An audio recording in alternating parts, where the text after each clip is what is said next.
prescription for us to do this. That is not the case. It is the case. And number one, I want to point out, in the Islamic faith, we reject this disgusting concept that these Christian animals put in the Bible claiming that Lot slept with his daughters. That never happened. These are the prophets of God, and they would never do such a thing. But yet these Christian barbarians, to justify their sexual appetites with young children, and, you know, like verses like Amulek, where you're killing everybody. Interlinear is undefeated.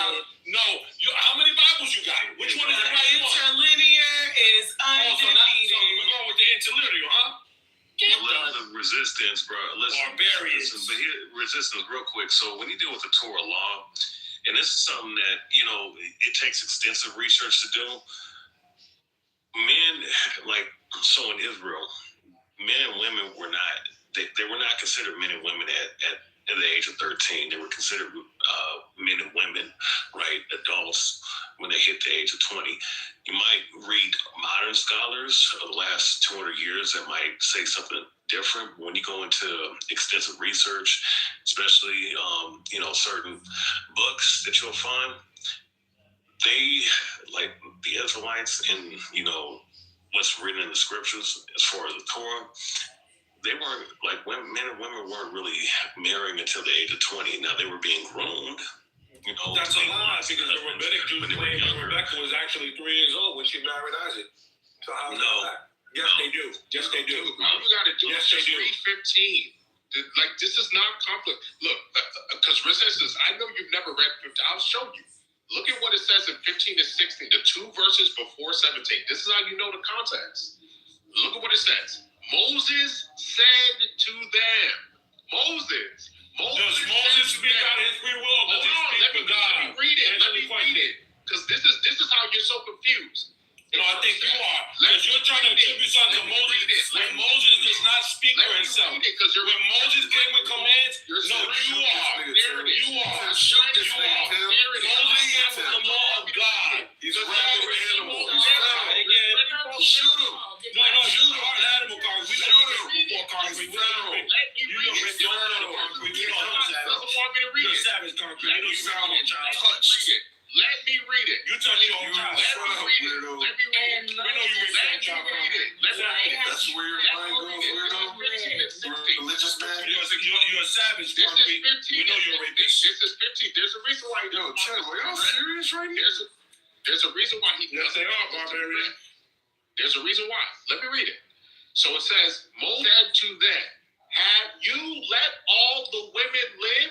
Behold, these on Balaam's advice caused the people of Israel to act treacherously against the Lord in the incident of Peor, and so the plague came upon the congregation of the Lord. Now, therefore, so you see, he gives the explanation. Then he says, now, therefore, kill every male amongst the little ones, and kill every woman who has known a man by lying with him, but all the young girls who have not known man by lying with him. It doesn't say young girls, it says the little ones. It doesn't say no young girls. Notice you're lying. You're putting words in the scripture that aren't there. Notice. We don't want to hear from prophets who shut up. Go on your OnlyFans and sell your ass to some Indians or something. Notice in 15 and 16, Moses was speaking concrete, and he's saying because this happened. Moses does not speak out of his own free will. When Moses speaks, he is speaking for God. We know what happened. Sorry, try again. We know. Sorry, try again. Moses does not speak and bring law of his own accord. Sorry. We know what happened in the past. We know what happened in the past. Therefore, do this instruction. Not that the Lord said it, but that their experience. No, the Lord did say it. The Lord did say it. Their experience in the past calls for what he's saying here. And then when you look at the entire context of Numbers, and again, the other books of the Torah, you'll know that rape and all those things are not permitted, and those aren't things. You're a liar. Christians all over the Epstein file. They're raping every day. They're raping everybody. You ever read Deuteronomy? Something happened to this dude. You know you're dealing with a mentally ill person, right? Yeah, that's what I said. There's no talking to him. There's no. He's mentally ill. There's no love. And he's using his religion to like soothe his broken soul, and it's not working. My bad, it's Deuteronomy. I'm just telling you, Christian barbarians that love raping. I shouldn't be laughing. No, resistance. Real quick. Let me just say this. if that was the case, the Benjamites almost got depleted for literally violating and raping a woman. All right. They had to cut them up into 12 parts to send them to the other 12 tribes. And they went to war with the tribe of Benjamin to the point where they almost completely extinguished that population. All right. For that, also too, there's other scriptures where they show where someone, I think, what was it? Where Levi and Simeon went and killed a lot of Canaanites because those Canaanites, I believe, raped one of their sisters. Yes. All right. So with that being said, rape is not permitted in the scriptures.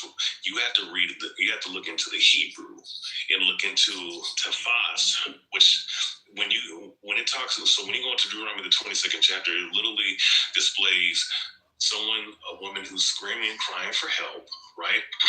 And she's getting violated and sexually by somebody. That particular person is supposed to be put to death. All right. And I think that one is to lay forcefully. Then there's a verse down that says to lay hold, right? Lay hold is connotation in forcefully.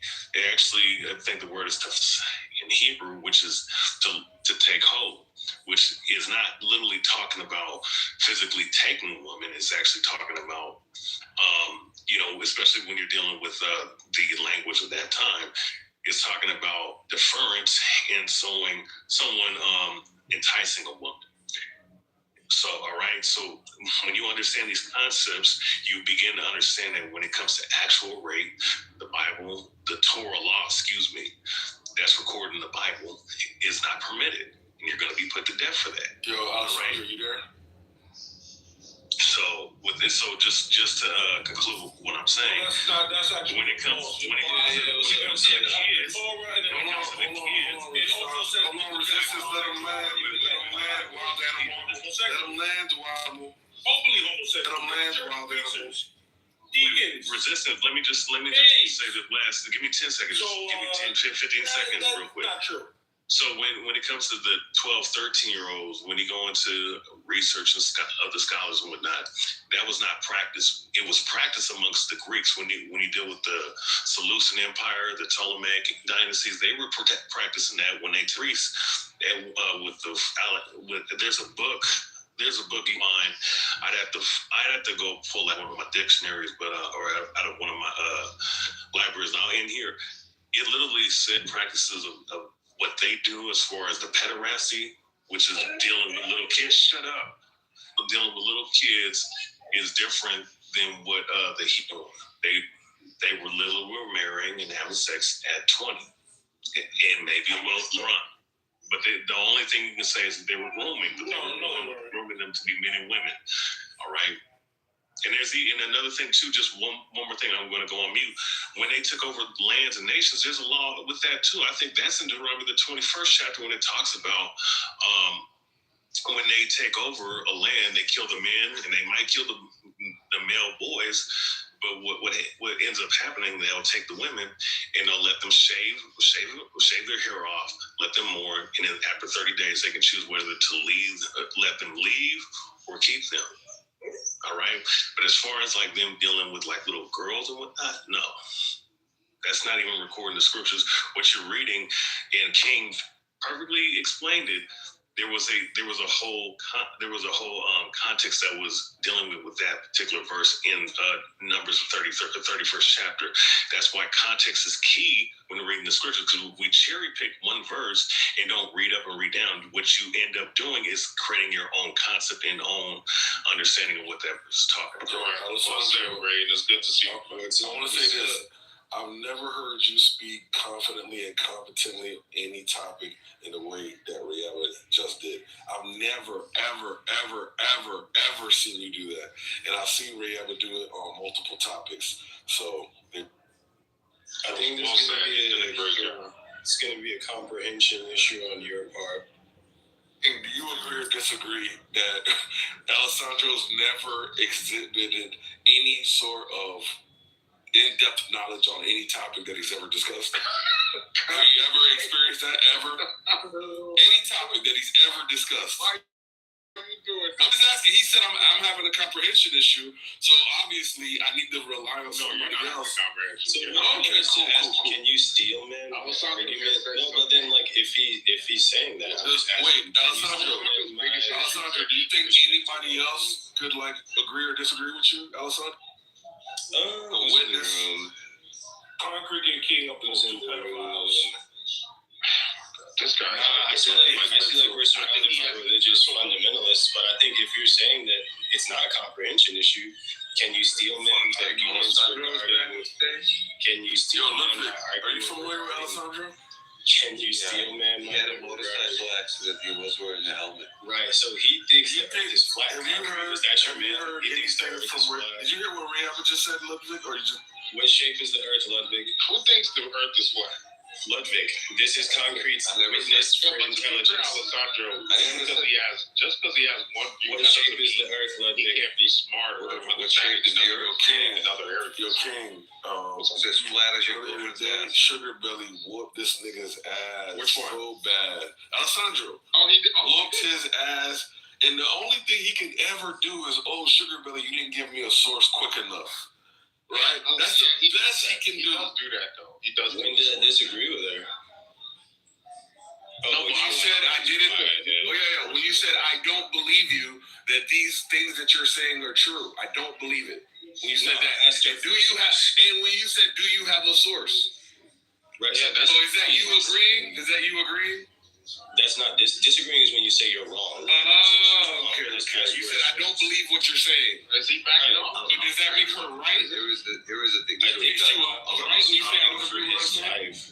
Why are you fighting for your life so hard? You're right. My bad. I take it back. Why is he fighting for his life so hard? You're right. Sugar Belly didn't cook I'm you. over here like, no, she didn't. Like, I think like there's this thing where like I could be minding my business. Anybody notice? And then it's like You notice you running away from Rehab still? The reason why I brought up Rehab is because the reason why I brought up Rehab is because Alessandro had the nerve to say that I don't think Rehab reads. And I don't know how many times he's had a conversation with Rehab or hear Rehab speak on something, but he's always referencing books. He always speaks with a lot of confidence and depth of knowledge. And I've never, and he just did it, right? We clearly just saw him demonstrate it off the top of his head. But have you ever seen Alessandro do anything similar? That's all I'm asking. Has anybody else?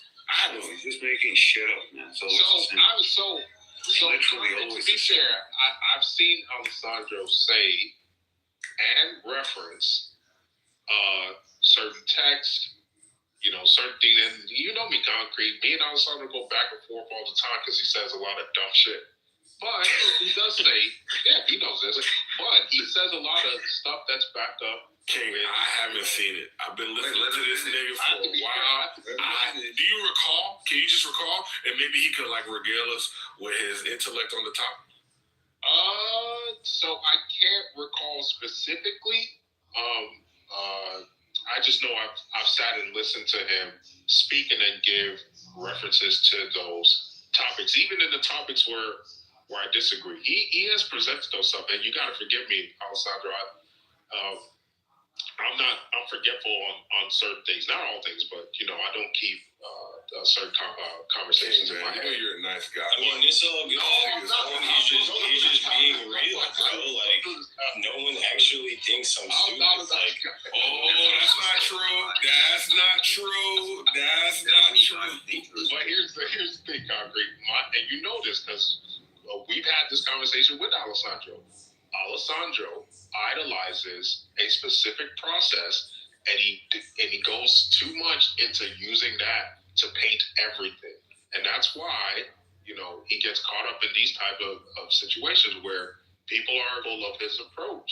Respectfully, Alessandro, you can still have a conversation without needing quote-unquote sources. Sources don't I always use sources. I gotta use sources. Hold on, Alessandro. Sources do not prove something right or wrong in the moment. You can still have a logical based conversation that have nothing to do with sources. That is a fact. He cannot creatively think, King. That's why he has to rely on sources, because he doesn't do any of his own synthesizing of information. And that's a problem. A lot of people have critiqued you on this now. You use the academic, you idolize the academic realm, like to appeal to authority. You love the appeal to authority, but you got to realize that is not an approach for truth. Appealing to papers that use prestigious jargon, and that's not not the way to operate in life, man. What is it that you disagree with me about? I'll debate you right now. We could just go back and forth. I just told you what I disagree with. Well, I mean, like for concrete, because concrete, obviously, like I'm asking concrete, like that holds a position. well, like that's cool. I don't even know you. I don't even know. Of course you don't know. But what are you talking about? Get out the way. I'm asking concrete by saying that you don't know. Like, just so you know, one more thing before you get on to concrete, Alessandro, the academic society, let's just call society, they failed culture. They have. The issues of the last 30, 40 years have all failed society. And that's why most people are moving away from it. Because for all the big words that niggas wrote in papers, none of the things that they claim that would happen have happened. Society hasn't gotten better. Science hasn't been preserved, right? Don't get him started on that. We're seeing cultures being replaced right before our eyes, right? So you got to remember that just because somebody writes some fancy words in a peer-reviewed journal doesn't mean that what they've said is the truth. You know, I King, he was, you know. I feel like what's happening King, you know so crazy. Alessandro, you heard me speaking first, brother. I was actually speaking first. You heard me speaking first. King, did you hear me speaking first? You notice how he said he was speaking? So the nigga's a liar, right? The nigga's a blatant liar. You heard me speaking first, brother. I didn't interrupt you. I interrupted King. Not you. All right, man. Hold on. All right, be quiet, liar. Just be quiet. Know your feelings are Hit that mute button, liar. Okay, all right. It's my bad. Just hit the mute button, please. Can you hit that mute button, brother? You're hot micing. my hands are full. Hold on. Can you just hit the mute? Yeah, thank you, brother. My hands are full. You hit the mute button when you came off, right? So you can hit it then. So you can hit it now to go back on. Just go ahead and mute, brother. I'm about to get it. Yo, King, you know he in his feelings when you do the same. When you interrupt him or hold him to task, he get in his feelings. Yeah, he does. Thank you, Alessandro. Yeah, man. So what's so crazy? Coincidentally, we were having a conversation tonight about Darwinian evolution, right? Neo-Darwinian evolution. Yep. And he used that whole peer review thing. Oh, and you know what's so crazy? You know when you ask somebody a question and they don't directly answer the question at all, and they start going into a lecture about peer review and why I like peer review, and I'm like, oh, this, oh my God, I'm trying to, King, we gotta be elders in this young man's life. I know, get out of this bullshit, but it's so hard. The niggas that need the most help are the most fucking. They're the hardest to deal with. Yeah, Fucking hardest to deal with. I know exactly what you're saying. It's funny because that is I did call next. You heard me call next, King. You heard me call next. My bad. Go ahead. Right. So all I'm saying is like, if there's anything like, because I'm working on a project, right? I'm like actually doing shit on the computer right now. But You're doing shit on the computer right now. Right. So can you? That's why his hands were So like, so all I'm saying is, What kind of shit were you all doing? I'm saying is right. So all I'm saying is like, if I'm chilling and then you call me off mute to say like you have this criticism, I'm curious. What is something you disagree with me about? And let's just like take turns talking to gain clarity on who's actually correct or who's making a better case. Right? Would you like to do that? It's like, what do you think? What do you think? Look. So do this. What do you think? You're breaking up, bro. Yeah, he's in the Matrix. That you wanted to. Why is he sound exasperated? He sounded Okay, like he's Dr. lifting. You was breaking up. He sounded like he's lifting like heavy weights and he can't handle the pressure. So whatever topic you feel very comfortable with, Concrete, you cut out for the last 20 seconds. Damn. Alessandro, whatever topic you feel comfortable with, you go ahead and bring that forward and we can discuss it. If I'm familiar with the topic. So what do you feel strong about? Like, what are you confident of? You remember what Rihanna just did with that scripture? where do you think you can demonstrate your depth of knowledge in the way that he just demonstrated his depth of knowledge? What do you? Well, shit, there's several subjects. I mean, we could just run back the evolution thing. We could get into the theories of time. I don't know if. Okay, great. I don't know what your theories Great. of time. I don't care about the theories of time. So go ahead and tell us the A theory or the B theory in case you're wondering. I don't care. So just go ahead and tell us about evolution and why you think it's. If it sounds, listen here, I'm gonna tell you. If it sounds like just a very superficial regurgitation of something we've all heard, then we'll just know that you're a good parent and not somebody who's actually thought about it and gone in depth with it. So go. Right. So I think that the theory of evolution, especially like neo-Darwinian evolution, is going to be compelling to me for several reasons. I take into consideration the findings of archaeologists, and I also take into consideration the findings of anthropologists, which seem to indicate that life has evolved on the planet over the course of millions of years. This is also corroborated and substantiated by the findings of geologists, right, who study the various rock layers within the earth, and they can see, like, okay, on the deeper levels, we seem to see and observe the deeper levels of fossils, right? We see less complex life forms. And we also see a degree of homogeneity across particular types of animals, right? So like within one layer, we will see a homogeneity regarding the proliferation of rest, right? And then later in time, we'll see the emergence of animals, right? And so we can see that within the layers of the rock, within the earth itself, there seems to be a story of life that's being told, right? And then I think that when we look at genetic analysis, I think this is also one of the most compelling aspects to me. And I understand many of us here may not appreciate the utility of a genetic analysis, but I do take it to be the case that we can analyze the DNA of various species and find out which they're more closely related to. For instance, human beings are more closely genetically related to other great apes, other great apes such as the chimpanzee and the gorilla, than we are to, like, say, a starfish, right?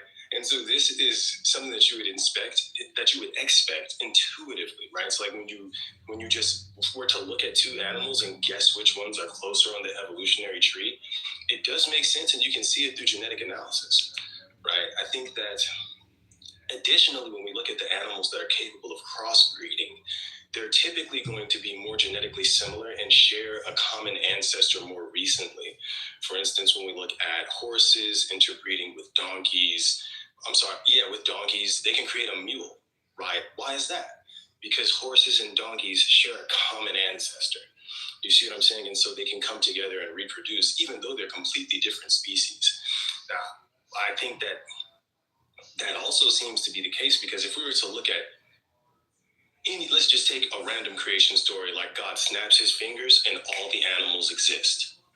I wouldn't expect different species to be able to interbreed because they would be completely unrelated under that model. But because they're literally related, they can reproduce, right? So I think that it's going to be like genetic analysis, genetic compatibility, genetic similarity. It's going to be geology. It's going to be archaeology. It's going to be our understanding of the various cavemen, right? You have the evolution of hominids, right? We can consider Homo erectus, right? And then we also have Homo neanderthalis.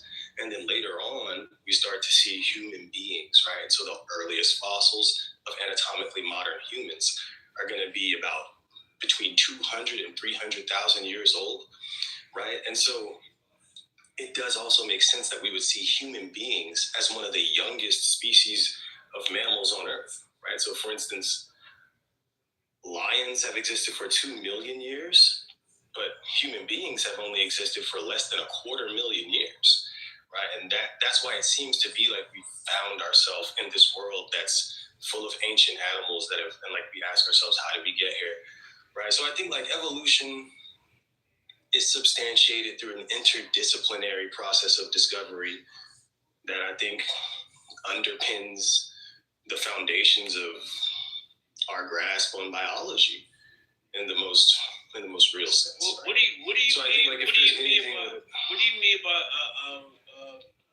compatibility, like you brought it up earlier, but I get what you're saying. Like, yes, like we come from. That's not the right question right now, bro. No. I was just curious on what he meant by that, because like I've never heard. All right, do you explain what you mean by compatibility, Alessandro, so that I can start? Wait, before we go to that, was anybody impressed with that presentation? No, he was right. Anybody? I was not. All right, I'll back Was anybody impressed the same way we were impressed by what Rayaba said? Was anybody impressed with what he just said? No, he was absolutely correct what he was saying. Like, yeah. Okay. All right. Anybody? It's a It depends on threads or state the facts, and keep in mind who is Rayabi impressing. I mean, Rayaba impressed everybody that way. I'm sorry, Don, if you don't know what's going on. Rayaba just did it. You're bullshitting. Rayaba, okay, all right. That's that motherly instinct kicking in. You see something, your baby, your bambino getting fucking beat the shit up, and you're like, oh, I gotta save my baby. I was just in a room and I was like relaxing there, and then El Normo came there and I had to run away. Yeah, I mean, the only reason I asked that is because, like, of course, yeah. Hold on, bro. The only animals that we do share DNA with is apes. Why is your audio so low? So what? Your mic's kind of low sometimes. Alright, goddamn, I can't finish. Oh, Sugar Baby, do you believe in neo-Darwinian evolution? Do I believe in what? Neo-Darwinian evolution. Neo-Darwinian evolution. How is it? What is that? And how is it different from like your regular? How is it different from your regular Darwinian? Darwin didn't know about genetics. There you go. Is that so? So they had to include that into their theory. Yes, in order to make it like more contemporary. So is it not just basically like the improvements on like Darwin's theory of evolution? Well, where they like tried to force the compatibility. So basically understanding like the mechanism by which it happens. Well, and we'll get into that, but yes, that's essentially Sugar Belly, and it's okay if you don't know what it is or blah blah blah, or just accept it as like I don't know it under that name, but what I'm saying is like obviously between the time of like Darwin proposing his theory and like now, you know, like all of the science in that field has basically been trying to understand the various mechanisms by which it happens, right? Yes, and they've been trying to take Darwin's, because the thing is, when you actually go look at what Darwin believed, there are a lot, and I can tell, respectfully, Alessandro, this is what Concrete is trying to get at. I can tell you haven't actually read what Darwin has actually said, his actual views versus what they've tried to now superimpose using his lens on what we're seeing with the data. Because the data is not corroborating, the data is not confirming Darwin's original view. It is not. So what is what? That's why I said neo-Darwinian evolution. Because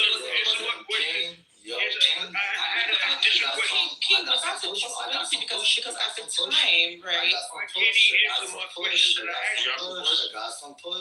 got some pushback, yo, Ken. Yes, sir. I'm gonna call you out. So, did you not see the video that Trump put out with allegedly Trump put out with the animals and whatnot? Which one? Oh, which one? Tell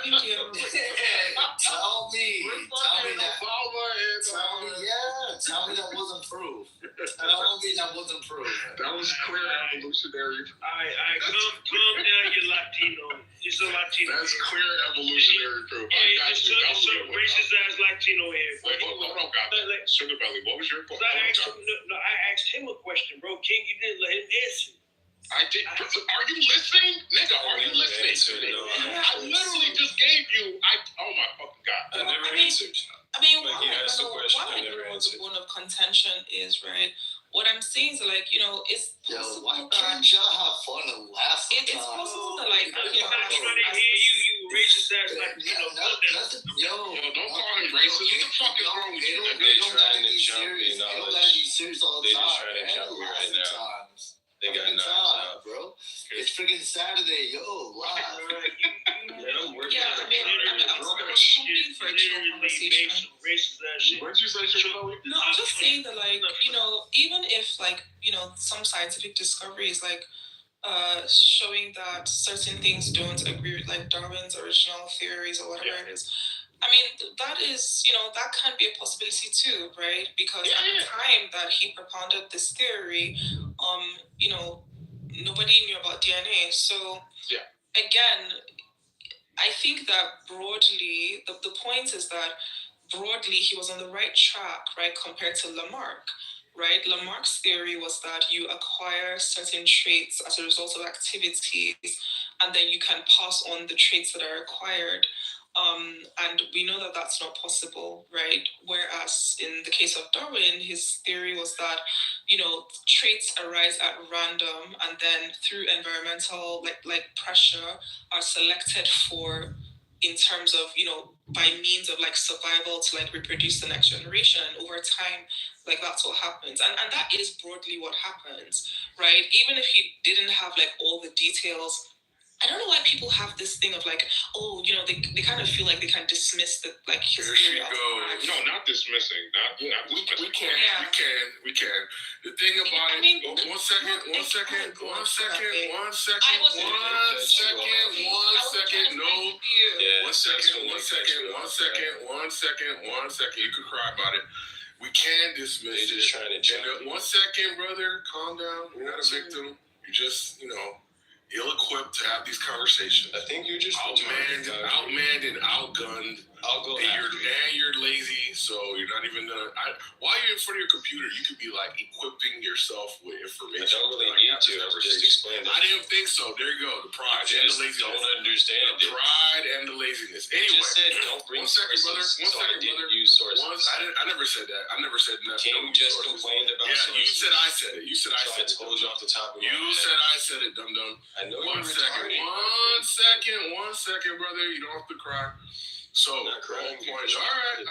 All right. Yeah, Sugar Belly. Now, you seem to have a better grasp of it than Alessandro, which I expected. But unfortunately, you can dismiss it for a myriad of reasons. One of them is it's ad hoc rescue. And in one particular case of ad hoc rescue is that originally it was said that there were different branches, and if you had a particular trait, it would only be along that branch. And we find echolocation to be found in different branches or evolutionary branches, such that it should have falsified the theory. But instead, what they did was they just augmented the theory with, I think it was divergent evolution, right? They changed it. So that happens all the time. And the problem with ad hoc rescues is that it basically makes your theory impenetrable to falsification. Now, obviously, if you're not up to date on the... Talking about concrete. Hold on, brother. If you're not up to date with the latest literature, and if you're not looking at it So echolocation is... 1 second, brother. 1 second. Let him finish. Come on, bro. If you're not familiar with the latest research papers and you're not looking at it through a critical lens, I understand how you could just take the theory go ahead, bro. as a whole. You could take the theory as a narrative and see and have a strong intuition towards its validity, right? But what happens is, besides the narrative, you have to employ some form of critical thinking or critical analysis. And maybe you feel like, okay, maybe I'm not equipped, I'm not a biologist, I'm a chemist, and I understand it. But there are those who are doing a critical inquiry in the peer-reviewed papers, and they are pointing out issues. And if you ever see any of their presentations, you would also be able to see the issues. And you also see the problem with ad hoc rescue of different theories. It makes it impenetrable, as I said, to falsification. And that is the whole point with Darwinian evolution and how it evolved into neo-Darwinian evolution instead of being scrapped and reformulated. Just say can you wait, man, wait.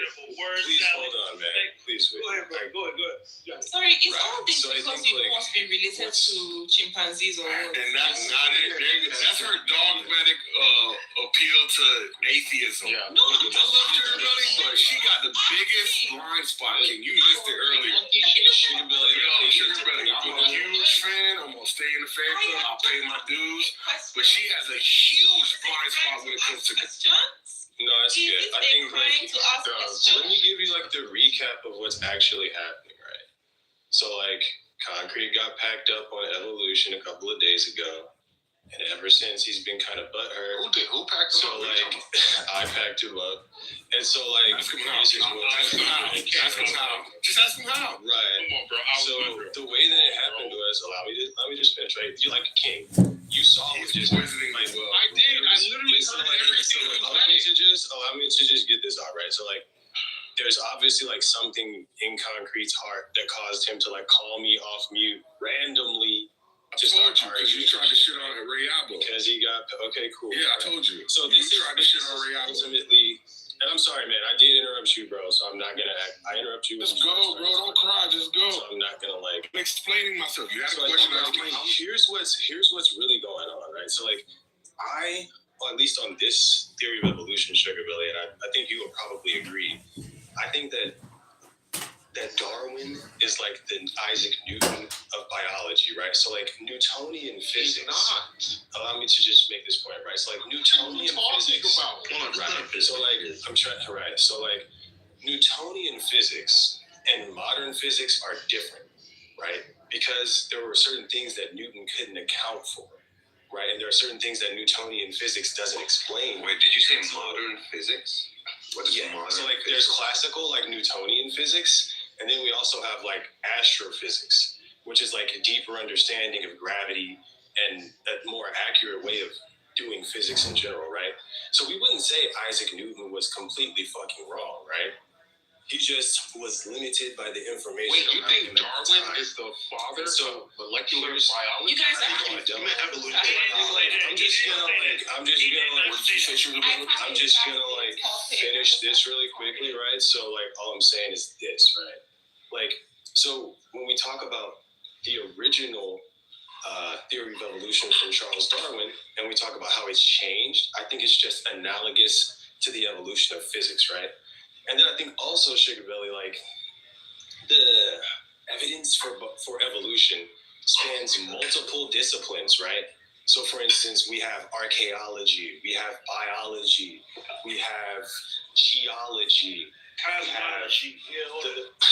we have so like there are so many Cosmology? different. I didn't say that. Like so, here's the. This is bad, bro. Can we stop? This is historically So like bad. here's what I'm. It's cooking, King. What are you talking about? This is so much like he doesn't. Stop talking at the same Oh time. my God, you guys are Can we stop talking at the same time? Listen to what he's saying, Right. please. So like I know they're mad because like Concrete Dude, just you lost, sound like a retard. and they'll see what I'm saying, right? So like he here's actually the knows thing, what he's right? talking about. So like here's the, and I know it's obvious, right? Like unless you just like don't like me, then you know I'm fucking not stupid. So like here's what I'm saying. When you You like know what the Dunning-Kruger effect is? He stopped talking. So I'm just gonna finish as soon as I can, right? So the fact of the matter is, like one of the things that I've learned in college was like when something is substantiated through a wealth of interdisciplinary evidence, that is one King, I of the told most him about the pessimistic meta-induction. right. He So still didn't get it. I told him See the how tricky they are? pessimistic meta-induction. He still doesn't get it. I bet he didn't even look at it. So like it's like you see what I'm saying? Like they're hella triggered. Alessandro, never allow members of the Abrahamic Industrial Complex. He's a Christian, Sugar Belly. He's a Christian too. He's a quote-unquote Christian. So like, there's a couple of times that you gotta. Even though he's a troll, like no, but he was hating on it earlier, King. Even I miracles, haven't like But you got fuck that. We don't want to hear this. Finish talking. We don't want to hear this. I'm gonna We finish don't want to hear this low energy ass niggas going on with fucking. He's reading the back of a cereal box and he thinks he's still When you consider like the wealth of information, I'm going to speak. I'm going to speak. I was speaking before him. so I let no, him you weren't speaking before me, dog. Like it's literally my turn. I'm going to speak. Are you done? I'm gonna speak. No, Are you done? Belly. I let him speak before me. I'm going to speak. I'm gonna speak my piece. I let him speak before me. I'm going to speak my piece. So Alessandro, you can finish up, and I'm going to talk because I was talking. All right. Go ahead. So I'm just gonna talk. Really, he's just just gonna finish real quick. I'm just gonna finish real quick. I'm gonna correct something. All right, that's cool, right? So all I'm saying is like, right, there's like obviously, I'm just looking at it like, I took like, so when I was in college, in undergrad, I was learning about biology. Did you I had a chance to take a biology course. Did you graduate, brother? Yeah, man, I just graduated. Good job. Okay, so the fact of the matter is, when I was in undergrad, I had a chance to take biology, right? But then I also, when I was in high school, I took college classes at the local community college, right? Now, if the biology teacher at the community college and the biology teacher at every university, right, has studied these things and helped me understand them and Argument come to the same conclusion. It's not argument at popular. I think you don't understand what that means. Here, I'll say it. I'll read it for you. So here's your like I'm gonna appeal to authority. I'm appeal to authority and argument at popular. So here's the argument at thing, popular right? is a logical fallacy asserting a position is true or good simply because many or most people believe it. It assumes popularity. It assumes popularity equals correctness. Often seen in advertising of political bandwagon arguments. The fallacy mistakes consensus for objective truth. The fallacy mistakes consensus for objective truth. You don't even know what you're reading, Gotham is good at rich rhetoric. Gotham is using all the rhetorical techniques. You know what I'm saying? Here's what I'm saying. Here's what I'm saying. Here's what I'm saying. Here's what I'm saying.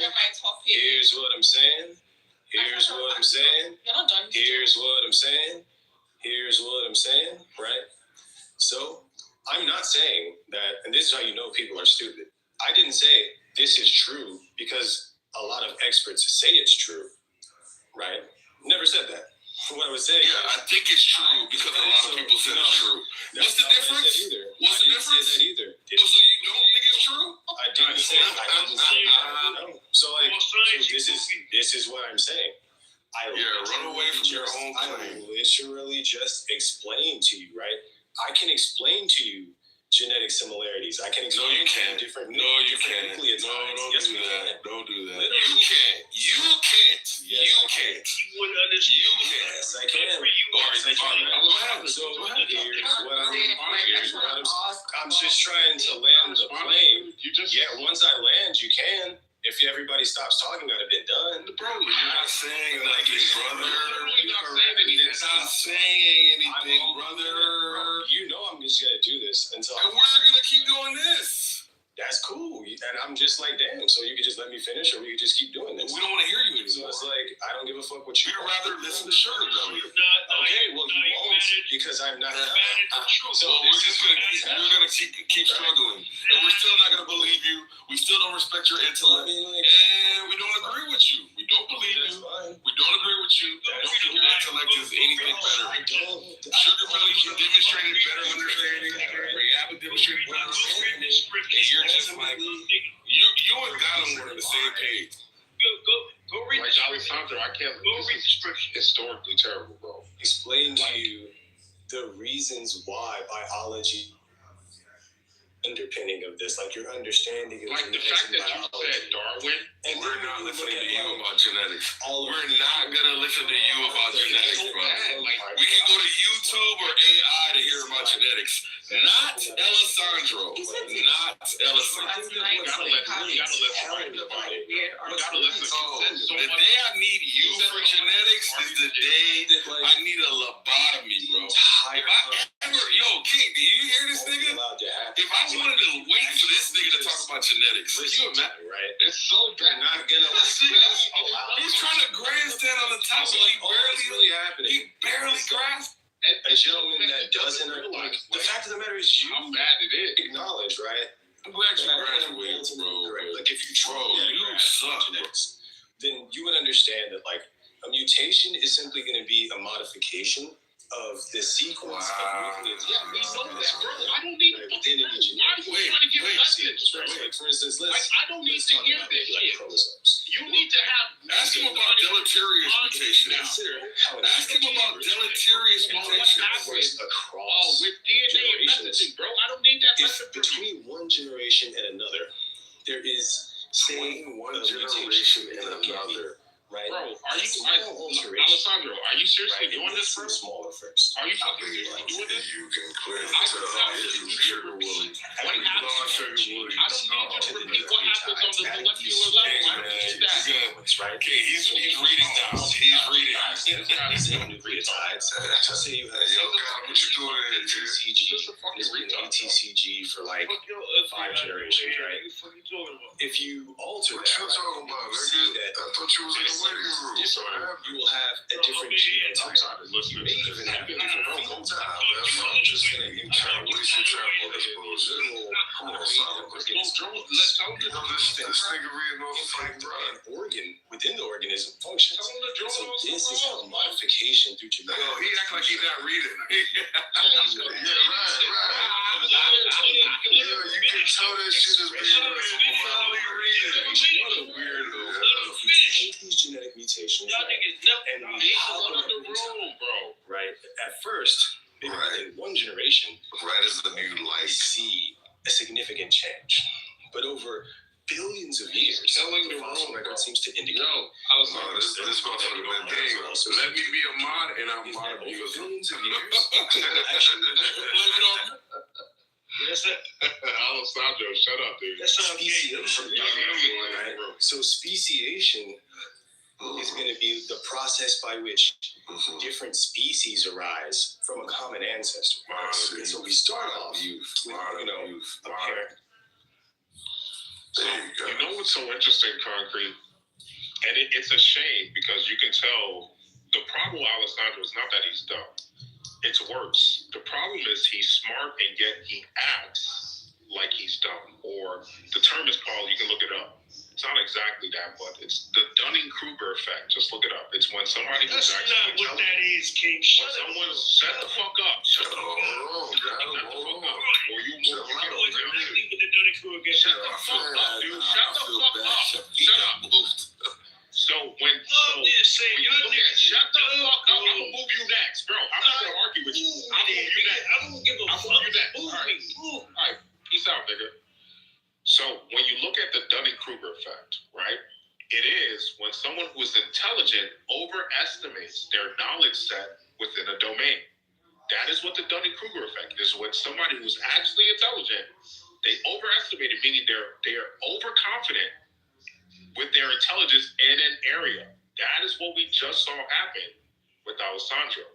For instance, it is egregious that Alessandro said Darwin is the father. Essentially, he tried to allude that Darwin is the father of biology, specifically geneticism and that realm. Anyone who's actually paying attention or knows their history, that is not true. The man called, look him up, Gregor Mendel. You know who that is, Dr. Gregor Mendel? Heard his name before. Yes, because the reason why you heard his name before is because one, he was a Catholic monk, devout Christian, and he is the foundation of geneticism or genetics.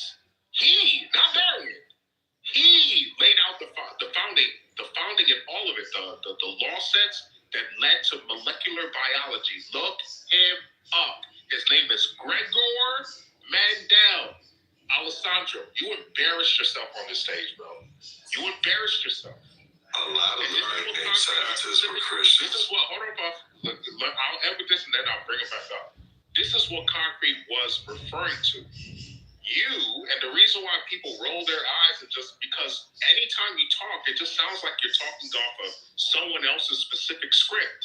You embarrass yourself. You sit here talking about Darwin when Gregor Mendel Greg, in the same time period, lived from like 18 to, I think it was 1824 to 19 something.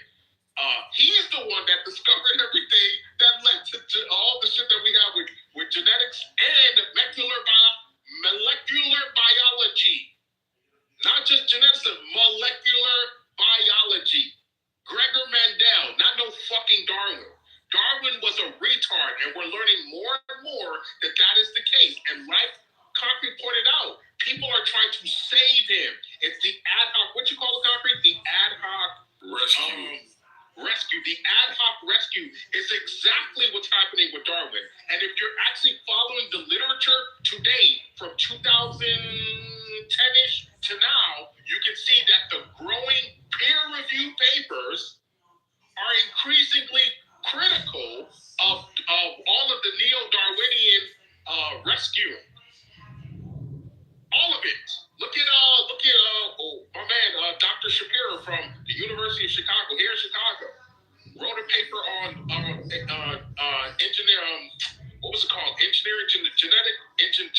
engineering as opposition to neo-Darwinianism.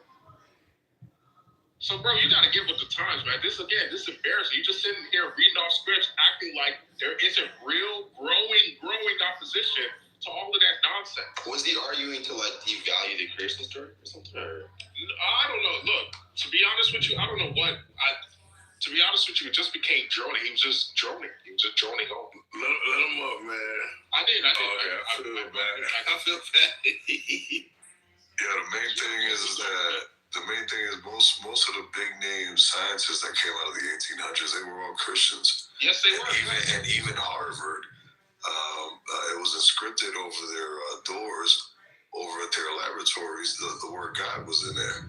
Yeah. Harvard was created by the Puritans.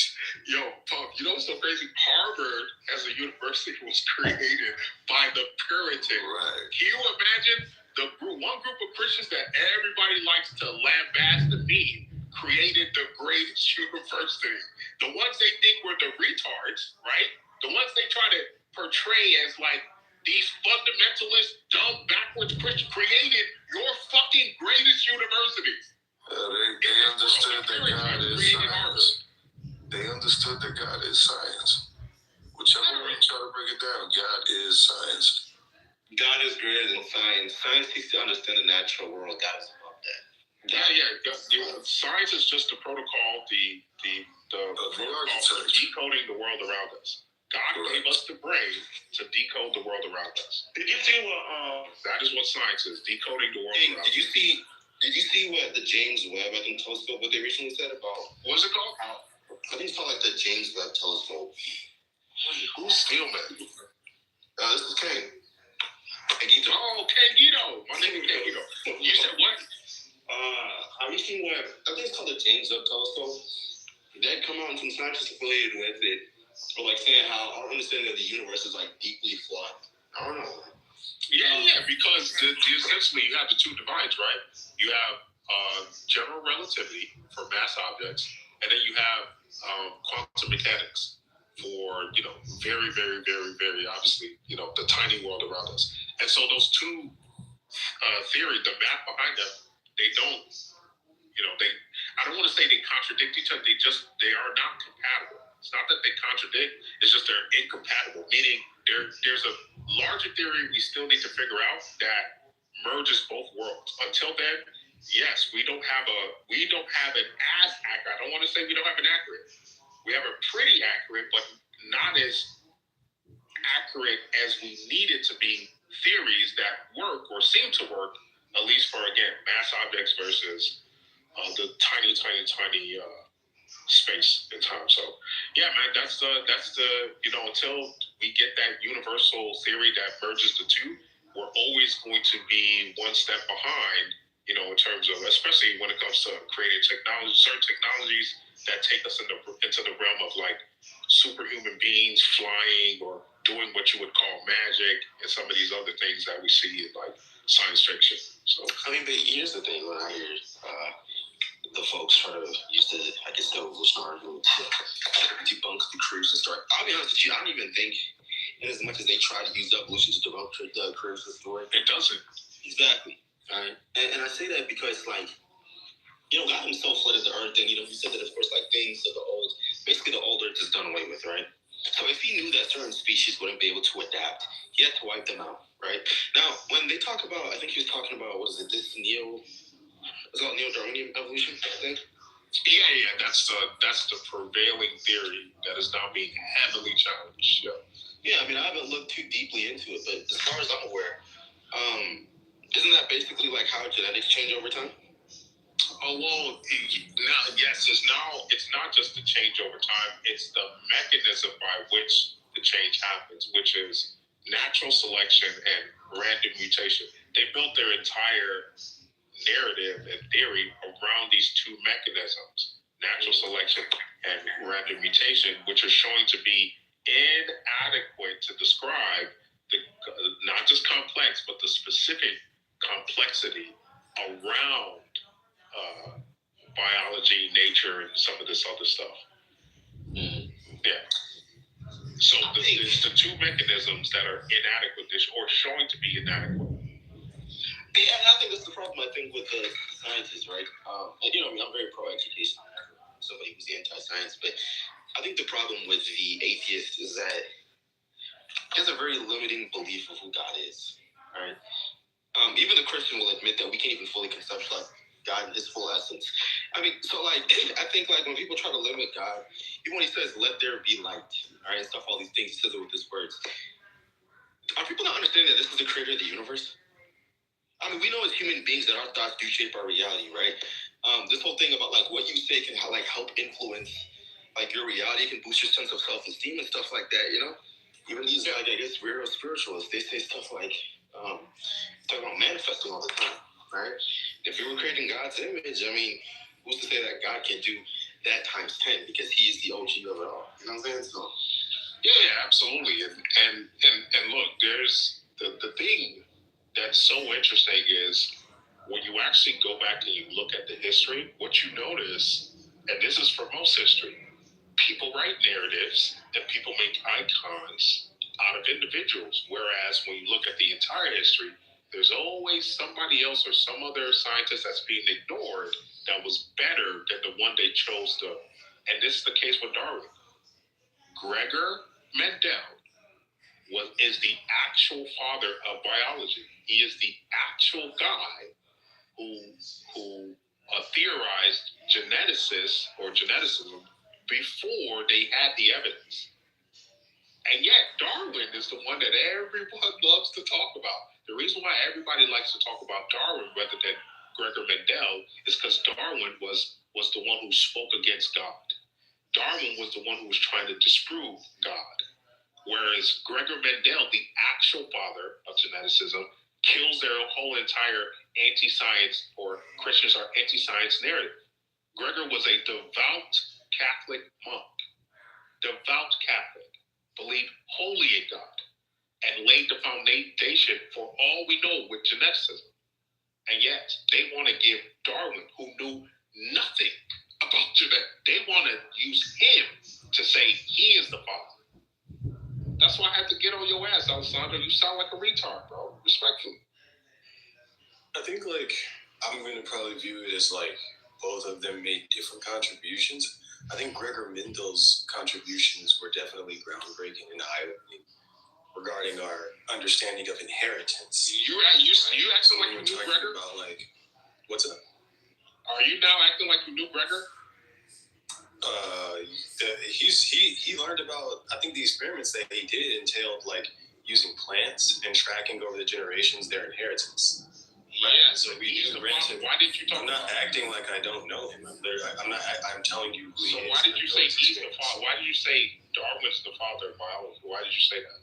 When Gregor's the actual father of not only molecular biology, all we know about genetics, he is what they used when the technology got better. His theories were all proven correct, all of them. And yet you wanted to attribute biology to Darwin. Why?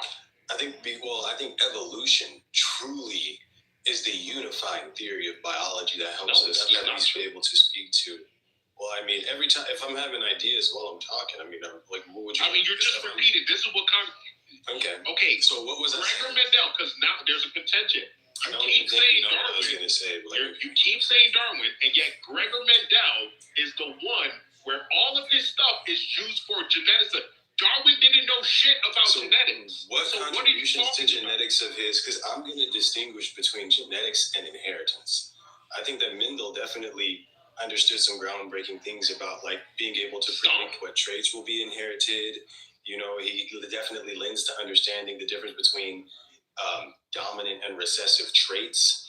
But he himself actually doesn't even say the word genetics, if I'm not mistaken. So I think inheritance is going to be what I grant him with, right? Which is definitely an important foundational concept for genetics. But I don't think that he ever wrote about DNA. Mendel was the first to discover the basic laws of heredity long before DNA was known. Through meticulous experiments breeding pea plants, he identified patterns showing that traits are inherited according to predictable mathematical Inheritance, rules, yeah. not by vague blending, as many in his day believed.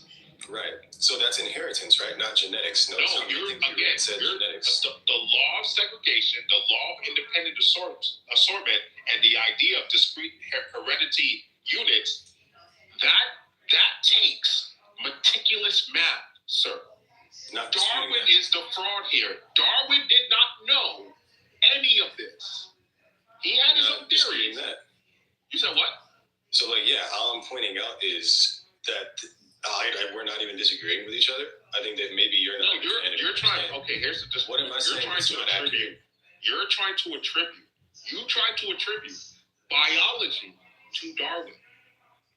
That is especially genetics, especially the genetic. Because remember, you spoke on the genetics part of biology. Sorry? You spoke on the genetics, the genetic part of biology. Genetics. Yes, you did. And so if you're going to speak on genetics, the father of genetics is Gregor Mendel, not Darwin. I spoke on several aspects of evolution is a complex, specifically on genetics. I spoke on several concepts, including genetics. Domain. That is not Darwin's domain. Okay. So what did I say that was incorrect?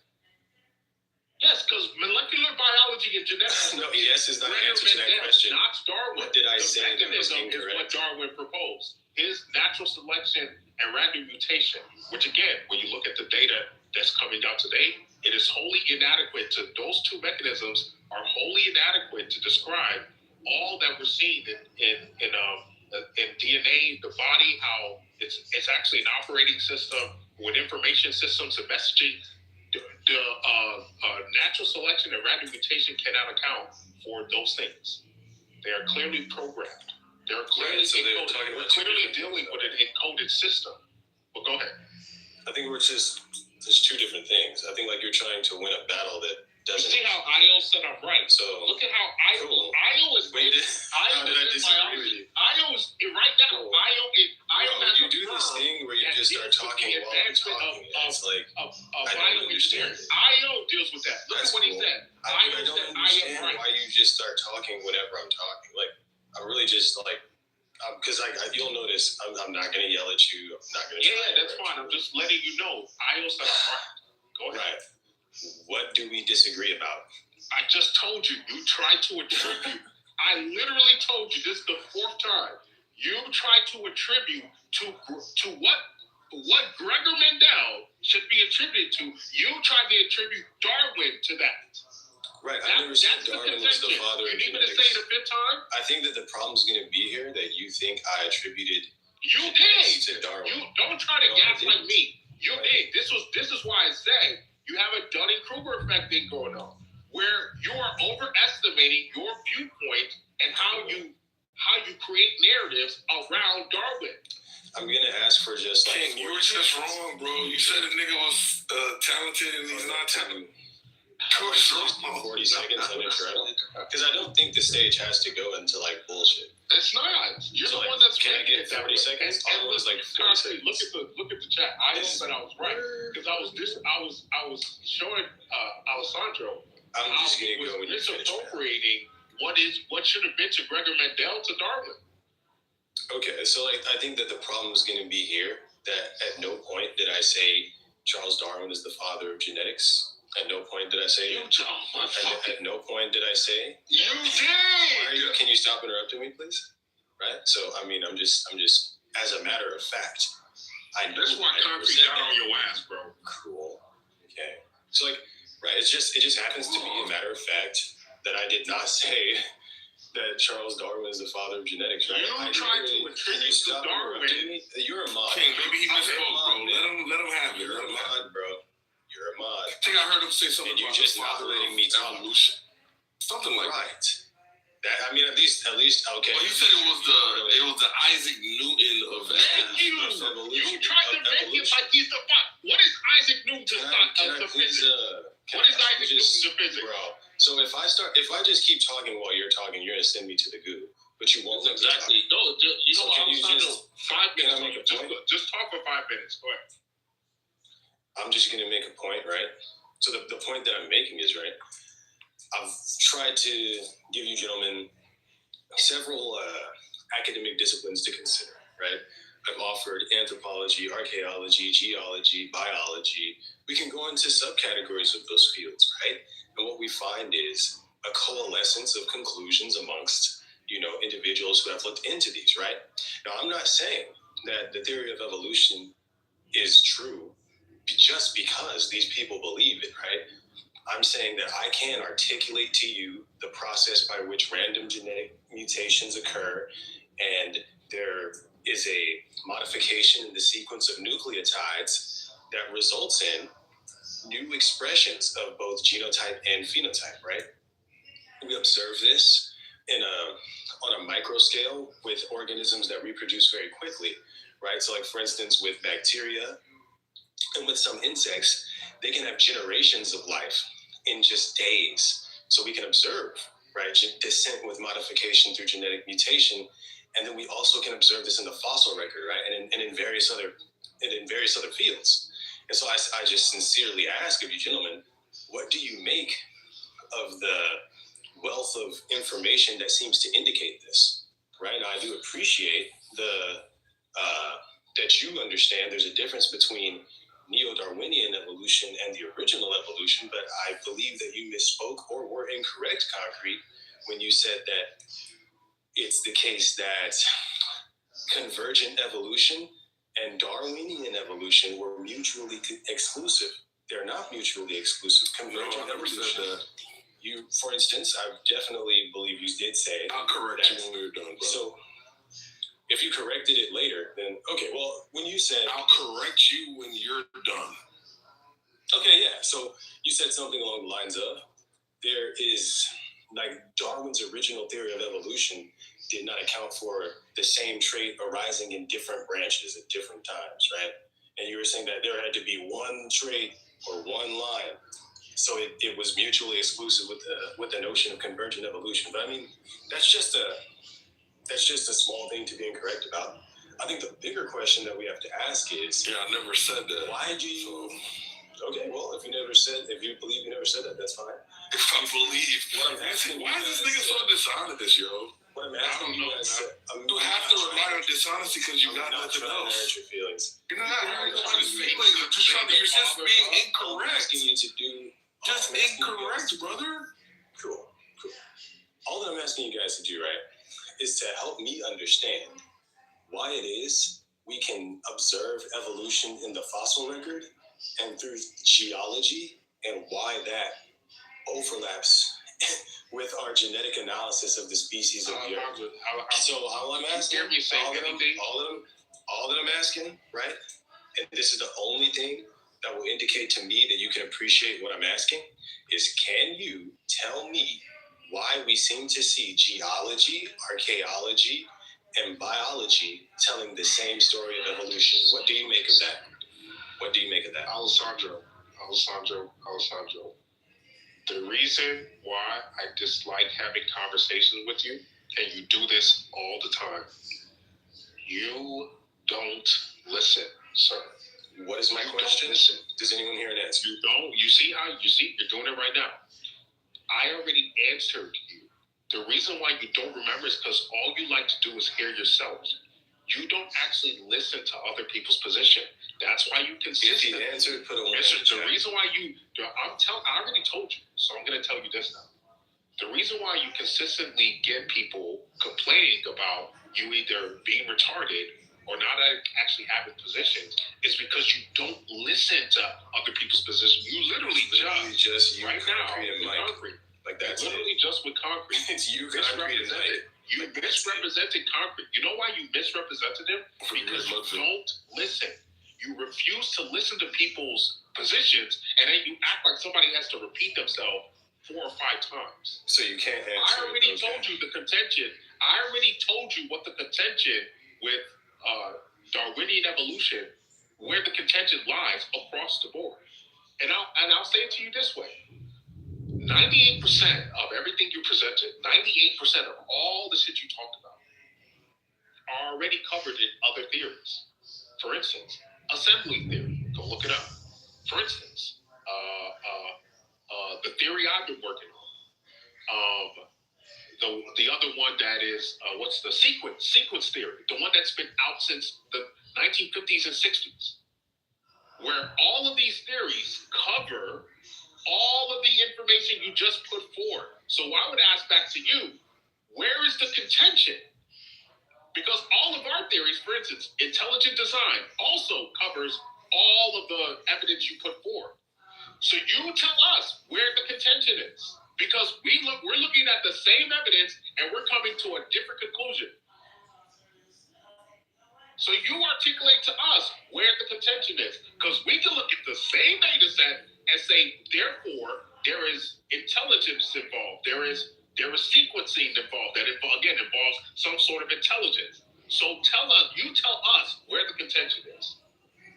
I think that the contention is going to be, you seem to believe that intelligent design and the theory of evolution are mutually exclusive, like you can't have both. So I do believe. No, I didn't say you can't have both. I didn't say you can't have both. But so look at how I need you to get specific. This is the reason. You're saying evolution is not true, right? That's your main point. No. So I would argue evolution is not true. I would argue. You said neo-Darwinian evolution is not true. Yes. Right? Now we're getting somewhere. You're saying that it's not true because you can account for the origins of life through intelligent design. No, you can account for no. It's not just the origin of life. You can account for natural selection, random mutation as part of a larger system that is programmed. Right, and I think that I said let me finish, because then you're going to say nobody answered. My bad. Go ahead. No, you're good. So it is natural selection and random mutation are 2 algorithms within a larger system that is pre-programmed. That is my position, but that position I just articulated is slightly different from intelligent design. They have something similar, but they don't define the actual encoding. Okay. I do. So you're saying and then there's 2 other theories. There's assembly theory, and assembly theory is Io knows about assembly theory. You can ask him more about it. And then you have sequence theory, which both have a very similar approach where they are going beyond just natural selection and random mutations as mechanisms that can explain all of what we're seeing in biology. Go ahead.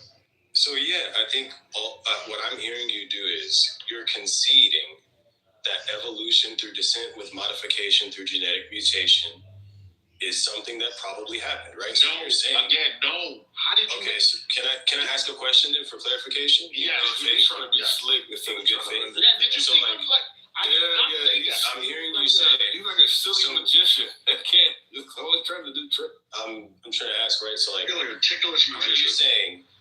Are you saying? So you're definitely saying that evolution, right, from like in accordance with our understanding of neo-Darwinian evolution, did not take place. That's what you're saying, right? No, absolutely not. If you don't disagree, yes, we disagree. So let me say it one more time. Please listen this time. Natural selection and random mutation are 2 algorithms within a larger pre-programmed set of instructions. they cannot account for all of biology. What accounts for all of biology is the pre-programmed genetic language that is the code base that actually outputs everything you're talking about. But that is a pre-programmed language, like a human language. The genetic language is a pre-programmed set of instructions that outputs, meaning it can create. It has been pre-programmed to create or output all of these animal life forms that we have. That is my view. So under that view, natural selection and random mutation are low level. They're not even, they're low level algorithms that decide part of like, for instance, if you have a casino game, when you're playing a casino game, the random number generator that gives you your cards randomly, that is like natural selection and random mutation. Nobody would ever argue on a casino game that the random number generator created the entire code base of the casino game. No one would ever argue that. That is analogous to what I'm saying here. Natural selection and random mutation, and you call that evolution, those two things cannot account for the entire genetic system that we're looking at. Okay, so that's the point of contention, right? That is the point. Yeah, and so I'm going to point out that the genetic similarity across species seems to indicate that. So, for instance, if we're looking at nucleotide sequences that comprise DNA, right? Those nucleotides are composed of only 4 different options. And you'll take those 4 different options and you'll create a series that's billions of chains long. And that's going to be like an example of how, say, within that set of nucleotides, say, through the process of reproduction, a few of those nucleotides switch place, right? Through a mutation, that's going to result in a different expression of genes and morphology as well, right?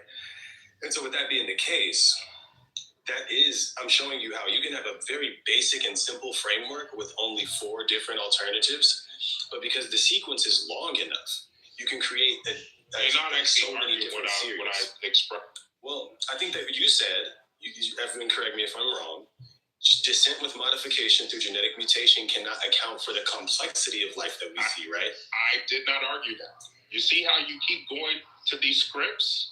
I can tell you're going. I'm trying to steel man your argument. I didn't argue that. Why don't you argue what I said? Didn't you? Okay, and I'm really just staying with you, man. Like you're saying, you're saying there are higher theories. I'm really trying to understand what you're saying. Right? Yeah, you're saying we don't think so. We don't think so. Anything I talked about. You just went back. You talked about set theory, and you also mentioned. So not set theory. I actually pulled them up here. You said to pull them up, so I did. You talked assembly theory, which Io knows. My position, which is a pre-pro. I explained it. And assembly theory too. Yes, assembly theory. That's the one. So Io knows assembly theory. And then there's intelligent design. And you're saying these are just mechanisms within those broader theories that help to facilitate, right? No, what I'm saying, okay, let me say it this way. What I am saying is, with all of the evidence we're looking at, there is a encoding system, there's an encoder that creates or outputs the genetic language that is already pre-programmed, just like how we make computers. So you have an encoding system that is pre-programmed with all of the possible outputs. All of them. Pre-programmed with all of the possible outputs. So everything you keep pointing to in terms of a hereditary or switching this code to make it, all of that is pre-programmed, just like a language. Just like we do in languages. You know languages, right? So the same way languages have alphabets, which you just described, the same thing is going on here. For instance, I'll put it in this way. When you look at the Rosetta Stone, there have been several times in human history. Oh yeah, this perfect. There have been several times in human history where people have come across civilizations that no longer exist, and they're reading inscriptions, meaning there's some type of code that is spelling out a message. How do you know the difference between something that's just random letters versus something that is actually functional language that that is being expressed with symbols. How do you know the difference? Right. I think I feel like we may be kind of talking past each other because I can see what you're saying, right? I appreciate what you're saying. I don't even disagree that what you're saying may be the case. Mm-hmm. But just to help me understand, if you could, because like what would help me is if you were just like to say, neo-Darwinian evolution is false because, and just try to hit me with one sentence. Yeah, I think you're giving me analogies. You're giving me no. I'm not giving you. I didn't just give you analogies. Well, you gave me like the card game analogy. You're offering all these other theories. Yes, because they show the inadequacy of natural selection and random mutation to create genetic programs. They don't. So neo-Darwinianism is false because it cannot account for the pre-programmed information that spells out intelligence. You need a specific intelligence level to program or pre-program an encoding system. So I'm just gonna ask, how do you substantiate that claim? Yeah, absolutely. With the genetic, with all of the genetic data and all of the biological engineering that we see. So it's almost like coming across a factory that's producing iPhones and saying, "Oh, how do you account for nigga?" There are certain things where when you come across them, the computing system literally spells out a certain intelligence level because you cannot create that without that.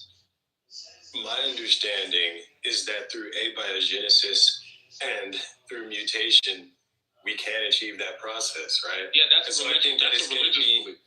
No, there's going to be, because I think you also are presupposing intelligent design. No, I'm presupposing encode. You again. Deal with my position. I am presupposing encoding. That's design. Because that's the evidence. That's design, like you're presupposing. No, that is not design. That is a specific kind of design that doesn't allow you to skirt the evidence. It's not design, it's a specific kind of design. That doesn't allow you to skirt the evidence. The evidence we're seeing, especially with biological engineering, for instance, I'll give you another one.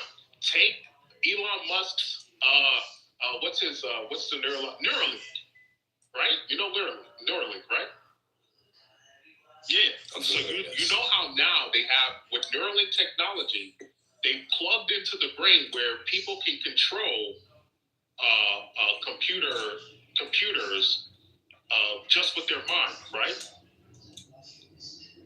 I don't know too much about that. No, that's fair enough, but you should look into it. But I know that it's legit. Yes, it is legit. It is. Now, here's my question for you. Let me start here. Let me start even more fundamental. Did Elon Musk create the body, the human body? Of course not. Okay. So then how do you have the human body being pre-compatible with human information systems? How is that possible if it itself is not a type of computer? I believe that the systems Elon Musk is using were made for the human body by scientists who know how the body works. Okay, I'll say it one more time.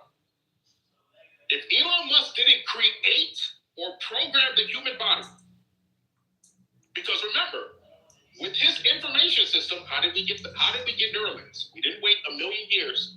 We didn't use random mutations. We didn't use natural selection. None of that. Well, how did we get Neuralinks? We had somebody encode a system, encode technology to operate a certain way. And that technology, that advanced human technology, is pre-compatible with plugging into a human. Do you get what I'm getting at? Are you saying that the designers of Neuralink, like, do we both agree that the people who designed Neuralink designed it they designed it for the human brain based on what they know about neurology? Yes, and they did not use the mechanisms y'all claim that created the human body. They didn't use that. They used encoding, meaning you're pre-programming intelligence into a base or form. You're pre-programming instructions that tell the technology what to do.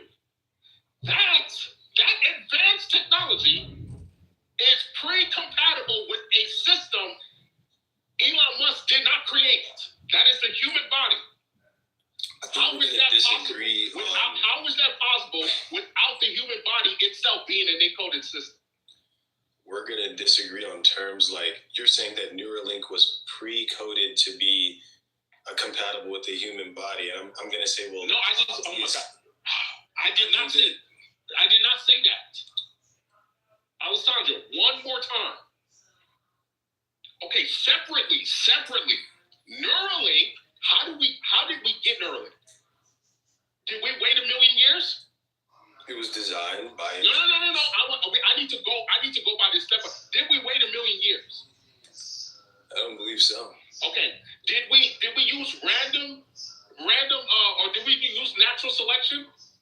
Dudes made it in a lab. Did we use natural selection? No. Okay. Did we use random mutations to get Neuralink? Yeah, no.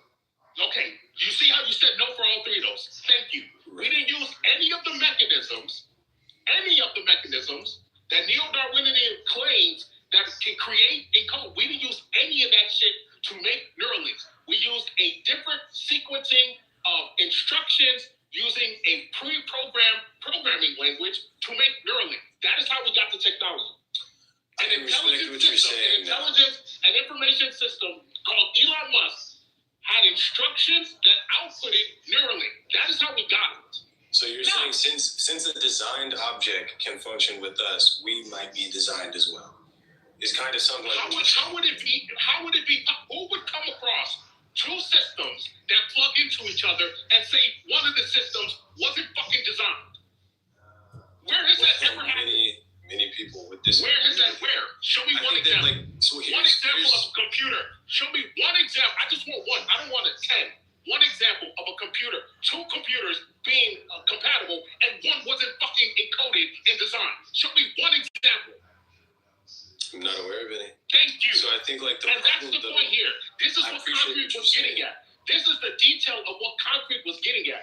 You guys are living on an old man who's fucking dead. Y'all are living like he's a god, and yet he's been proven wrong. I see what you're saying. I think that the main thing that's gonna be a sticking point for many listeners is that based on what you've said, like it's not like according to the laws of logic, therefore it necessarily follows that human beings were created by design. Encoded. Right? It doesn't. You see how you keep using. Or even you if you say trying encoded, to go back to language that is comfortable. I argue something very specific. But the problem is, I don't think that you're appreciating what I'm saying. Like what I'm saying. I did appreciate what you're saying. I just have better arguments. No. Like here's what I'm saying. Even if if all of the facts of the matter regarding Neuralink and human beings are true, and everything you've said, except for your conclusion, like all the facts that you said about like reality and like real states of affairs, those are true. But the conclusion that you draw, therefore human beings are designed or encoded. Encoded. I caught myself that time. I'm trying to use your language. But it doesn't follow that human beings are encoded. Why not? Because if we're looking at the way that logic and sentences work and premises, based on your premises, it does not necessarily follow that therefore human beings are encoded. You're saying that it's reasonable to infer that based on similarities. No. Right? I didn't just say that. No, I presented to you 3, not just 1, 3 examples that do not allow you to skirt any of the evidence. One was the genetic language being a programming language that outputs animals. Right? That was one. The second was natural selection and random mutation being inadequate to create programming languages like the genetic language. As mechanisms, they are not created. They don't create. They're blind, or at least that's what they argued, that they were blind. And now all of a sudden, and this was the bait and switch concrete was getting at, now all of a sudden, natural selection that randomly has the creative intelligence of a fucking programmer. Now it can create and whereas before Darwin was saying if it was shown that there is any type of, because these mechanisms are unguided, they're blind, they don't have any creative power. Now all of a sudden the beta switch happened where neo-Darwinists are arguing, oh, there is some sort of, right? So that was the second one. And then the third one, which we just talked about, was the pre-compatibility of advanced information systems on the human side being already compatible with the human body. Meaning Elon Musk did not design the brain to be compatible with controlling the information systems. And yet it can do that. He didn't create a human brain to be compatible with that. He plugged in to the human brain. I think that and yet you want us to believe that the human brain is not an encoded system. The clarity is going to come from, like, would you say you're making an inductive or deductive argument? It could be put in both forms. So give me this. I don't believe that I hear you making an inductive argument based on presuppositions that I don't hold. Again, I'm going by the evidence. I'm going by the evidence. I'm not going to let you create shit that's not true. Right. You need to step outside of your comfort with these words and just deal with what I'm actually saying. I'm not going to let you. I'm not going to let you try to escape to your comfort zone. Let's deal with the evidence. For instance, the programming, like the genetic, and you brought it up. You brought up the CTG, the 4-letter, right? The 4-letter sequence that outputs all of these different changes. That is a language. Do you know the basis of languages? Let's go there. Do you know the basis of any language? What makes any language a language versus, you said what? I would disagree with it being a language. Okay, so let's go. That's why I said let's go there. So do you know what is the basis of all languages? What makes something a language versus not? There's going to be different languages. There's going to be different types of language. What makes something a language versus not? It depends on the language you're referring to. Okay, so no.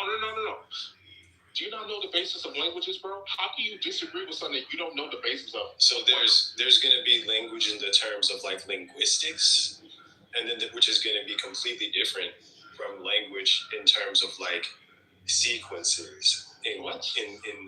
So for instance, computer languages don't use like linguistics. Yes, the same way that human beings. Wait. In the exact same sense. Computer languages don't use linguistics? If we're talking about like C++. What are you talking about? If we're talking about C++, they can be used to convey linguistics, but in their most fundamental process of coding. Because I was learning Python for a second. Bro, I learned Python. What the fuck are you talking about? I'm talking about how in order to code in Python, I'm not operating necessarily. You can use Python to adjectively operate in accordance with linguistics. Bro, what are you talking about? What are you talking about? So yeah, I'm saying that like the way that Python you're doing it again. You're doing the Kitover effect thing again, bro. Can you? You're talking. Okay, here I'm trying to give it to you, but you keep talking right. No, but you're so. Look, I don't want to call you a liar, but you just lied again. No, look, I'm asking you. Programming languages are languages. What the fuck are you talking about? A programming language is the foundation of languages. Here's what are you talking about? Here's what I'm talking about, right? So linguistics is going to be concerned with like. Come on, let's get one at a time, guys. This is a good conversation, but it gotta go one at a time. I'm not. You see, I'm not trying to talk over him. I'm literally I'm calm. I'm not trying to fight and argue. You can hear that in how I'm engaging. I'm literally just pointing out to you that when I'm learning Python, right, I'm not learning about parts of speech, nouns, and adjectives. Those are going to be features of a language that exists in terms of, in the context of linguistics, right? So if we're talking about learning C++ or Python, we're not constructing things first and foremost with an understanding and appreciation of parts of speech. So those are you don't know what completely different things. So what are the parts of speech of Python? Okay, so first of all, let's get even more fundamental than that. Okay. Because clearly you don't know what languages are. You don't know what a language is. Right? I didn't ask that question. You don't. So I'll ask you one more time. And please look it up if you need to. What are the fundamental components of a language? I'll ask you one more time. You can make your point if you feel like that's an important step to make. Just say you don't know. Because I think it's clear that you don't know. the framing of your question indicates that you don't know. No, I do know. Just tell us what you think your answer is. You know. What I'm showing here is that you don't know. Tell us what you think your You're answer is. speaking. No, hold on, Alessandro. I want people to see this. Because the reason why you always speak out of your ass is because you don't know certain things, and yet you act like you do. The fundamental components of any language that conveys meaning, any language that conveys meaning, where meaning is a message that is coherent, that can be understood. Are you hearing me? Did you hear what I just said? Yeah, it's So going to the depend on the fundamental context. components of any language are three things: syntax, semantics, grammar. You got those three? You need syntax, syntax, grammar, and what's the third one? Grammar. He said No, I already said grammar. syntax. Syntax, grammar, and what? Semantics. You got that? All right, cool. Okay, cool, perfect. So now, tell me, how does any programming language not have those? And then obviously you need an alphabet. Obviously, but that goes without saying. You need something that captures the symbol, some symbol that captures all three. But that goes without saying. I would assume most people would understand that you need the symbol, which captures the other three we talked about: syntax, semantics, and grammar. Your symbols are the alphabet, whatever your alphabet is. The symbols capture the three we just said. So you tell me now that you actually understand the basis of a language. You tell me how any programming language does not qualify given what we know about the basis of language. Right. So I'm saying that DNA and nucleotides are not a language because there's no semantics. Okay, so let's look into that. And so, like, semantics is, in order for there to be semantics, that means there has to be meaning, which means there has to be an observer interpreting and appreciating that meaning. That's not true. The process by which, it is. So, like, it's not. How can there be meaning without a mind to interpret the meaning or to have written the meaning? Yeah, so that's exactly what happens with the genetic code. The genetic code is a language that's pointing to or expressing not only the way the body works, right? That's the message. Not only the way the body works, but also when you switch the letters, and this is why I'm confused at what you're saying. When you switch the letters, the output switches to a different, that input, which is the switching of the letters, maps to a different output, meaning a function that can be expressed. A new function. Like any program, that's why you've written code before and you don't see what's going on. How do you make a function? Okay, let's go here. How do you make a function, sir? In any program. I'm not a coder, man. It's been a while. But well, you know the basis of it though, right? With Python, because I wrote Python. I still have my Python programs on my old computer. I still got them. When you write any programming language and you want to give something a new function, you have to write a piece of code that sits as the encoded message that if called upon, right, will compute something. That's the same thing that's going on with the genetic code. When you switch the letters to a new or a specific pattern, it outputs a different function. No different than a programming language. It's the same thing. This is why. It's very different for several reasons. There's no individual that's going in and switching around the nucleotides in DNA, creating new meaning. Yeah, that's a pre-programmed. So okay. I'm moving based off of the observations. What we observe is that DNA is comprised of a sequence of nucleotides, right? We do not observe that these nucleotides have been constructed with any meaning, right, by any conscious agent, right? What we observe is particular sequences of nucleotides correspond to particular phenotypic and genotypic expression. Now, what you presuppose is that these sequences have been encoded, right? I didn't presuppose that. That is what we're seeing. That is the evidence. Do you know what an encoded system is? Encoding implies what is an agency, encoded right? system? An encoded system is a system that actually does have semantics and meaning and like a language, right? Yes, and it outputs a function, right? The problem with this is what I'm saying to you that I don't think you appreciate is that I consider abiogenesis, right? Abiogenesis is religion, bro. Okay, now, but the thing is, right, we're going to have equal amounts of evidence for our claims regarding the origin of life. You have faith that God made the world. I respect that. I'm not talking about faith, bro. You keep trying again. So then, if you don't, if you don't have faith that God made life, give me your evidence God exists. No, that's different. Again, you keep trying to jump to shit we're not talking about.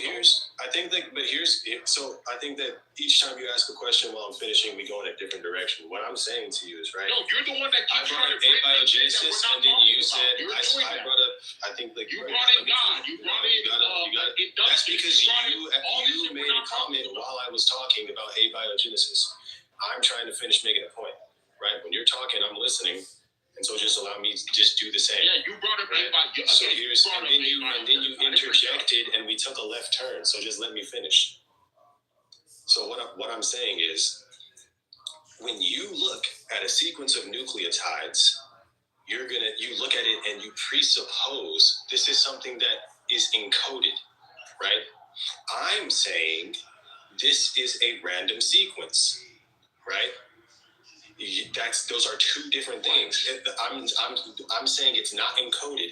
There is no meaning. What do you mean by random sequence? What do you mean by that? Right. So due to the physics of the universe and the movements of heavenly bodies, right, across the cosmos, it happens to be the case that on this planet, matter was configured in such a way. What do you mean by random? You're not answering my question. Can you steel man what I just said? Yes, you're making up a creation story where you're saying, due to random movements of the celestial bodies and all this other dumb shit that has nothing to do with my. So that's your steel man. That's your attempt at steel man. You did a creation story. You just said that due to the random movements of celestial bodies. Did you not say that?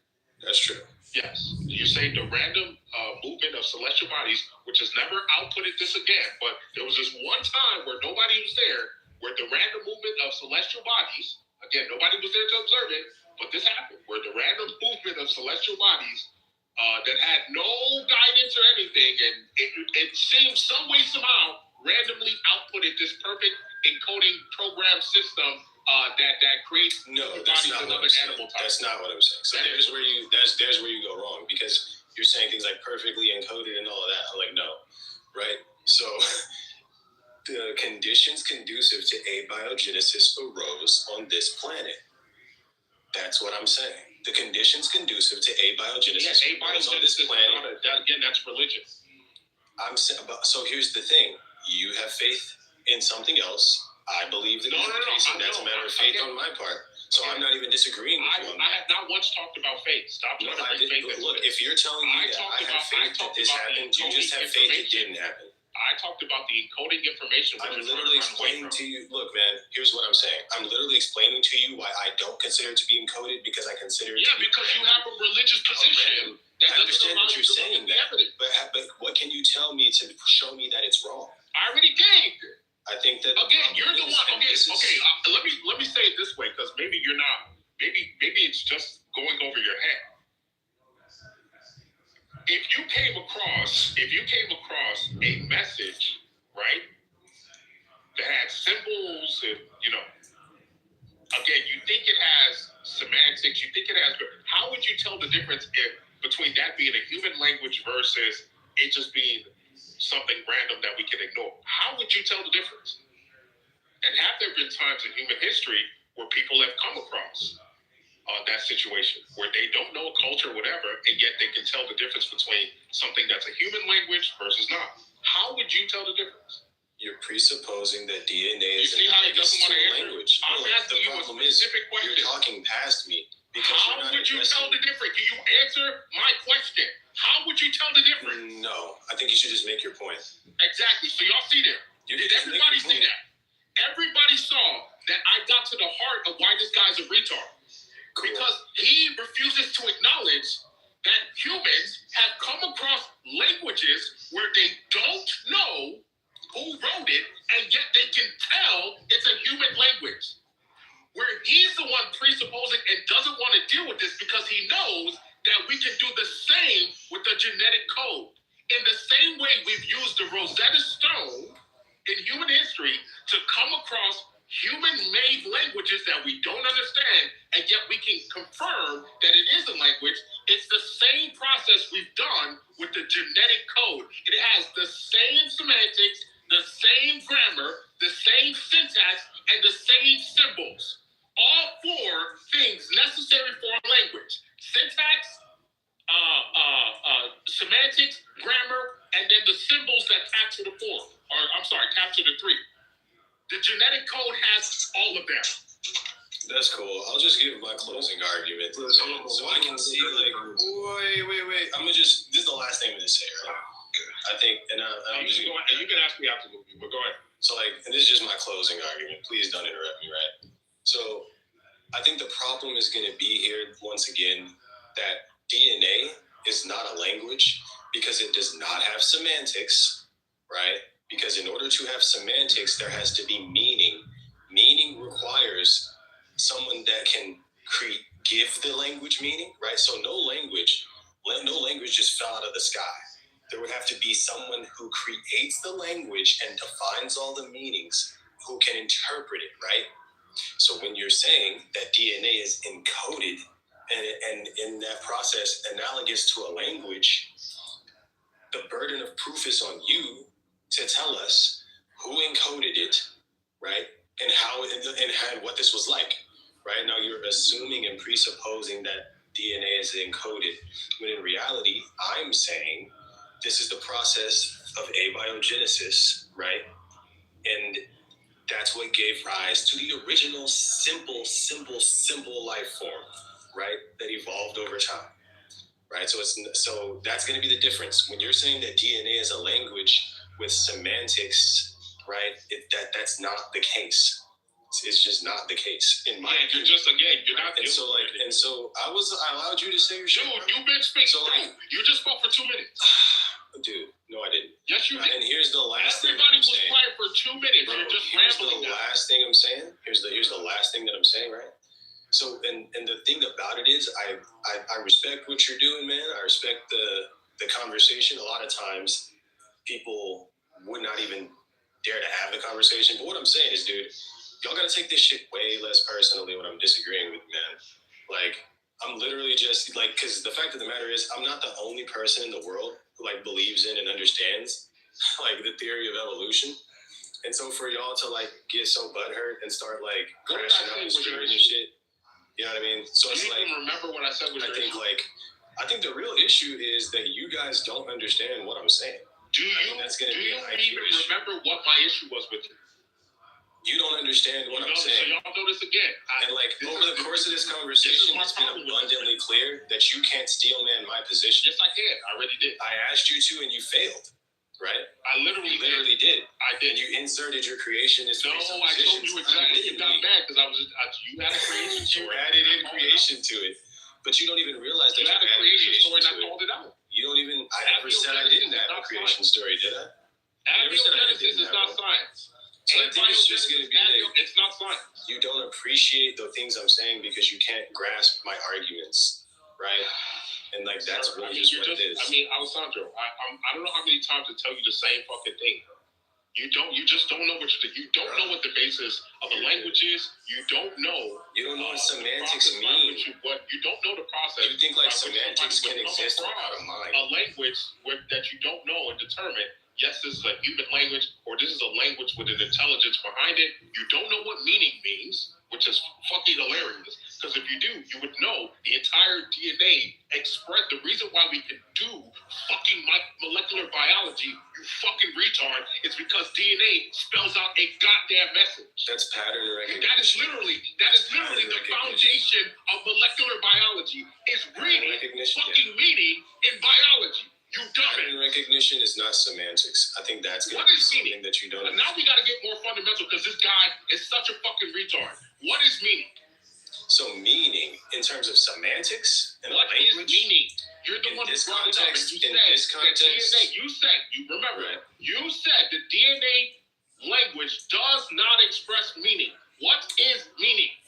So meaning is going to be something that is, for something to have meaning, it must be a symbol for something else, right? It must represent something else. Then in order for something to have meaning, it must have a referent. So when I say referent, the referent is the object to which the word refers. That's not what meaning means. So what is meaning? What is meaning in your? What do you It's so simple. It's just communicating the message.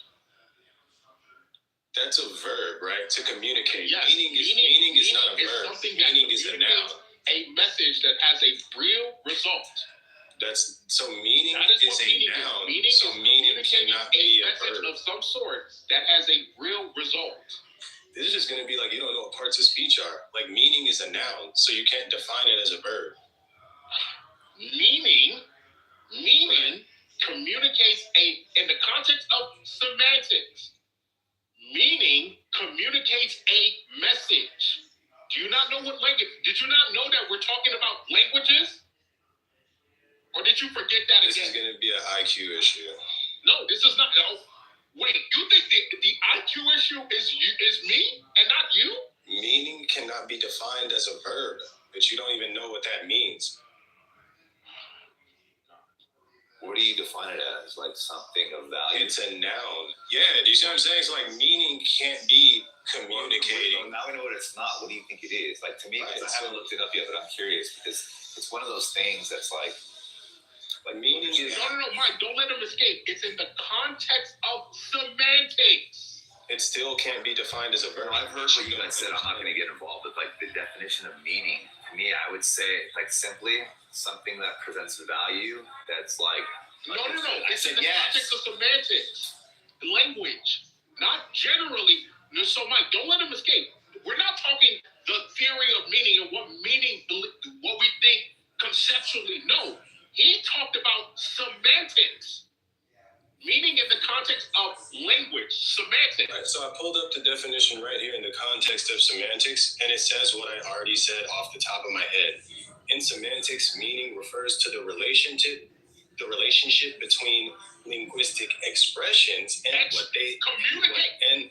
Communication. It doesn't say communicate. What do you think expression is? What do you think expression is? So I'm just going to read the definition, right? In semantics, communicating something that results. It literally just says the same thing I already said, and this is why I'm saying it's an IQ issue. I just looked up the meaning of meaning, and in the context of semantics, and it's literally saying what I already said. No, it did not. The definition is, you didn't let me finish reading it. He's trolling you at this point. In semantics, meaning refers to the relationship between linguistic expressions and what they stand for. The referent is what I said. That's what a word refers to.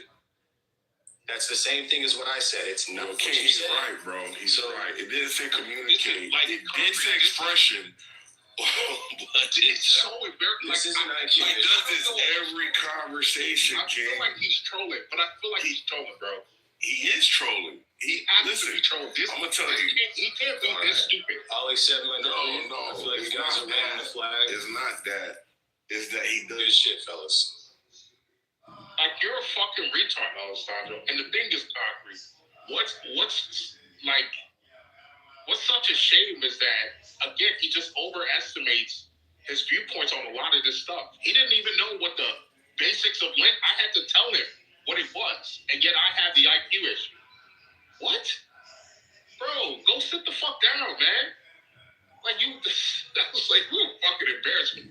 Anyways, concrete. We had our conversation. He has a lot to fucking learn. Get this, concrete.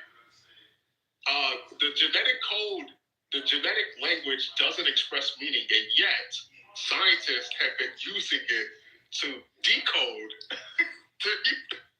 how How can you decode something with no meaning?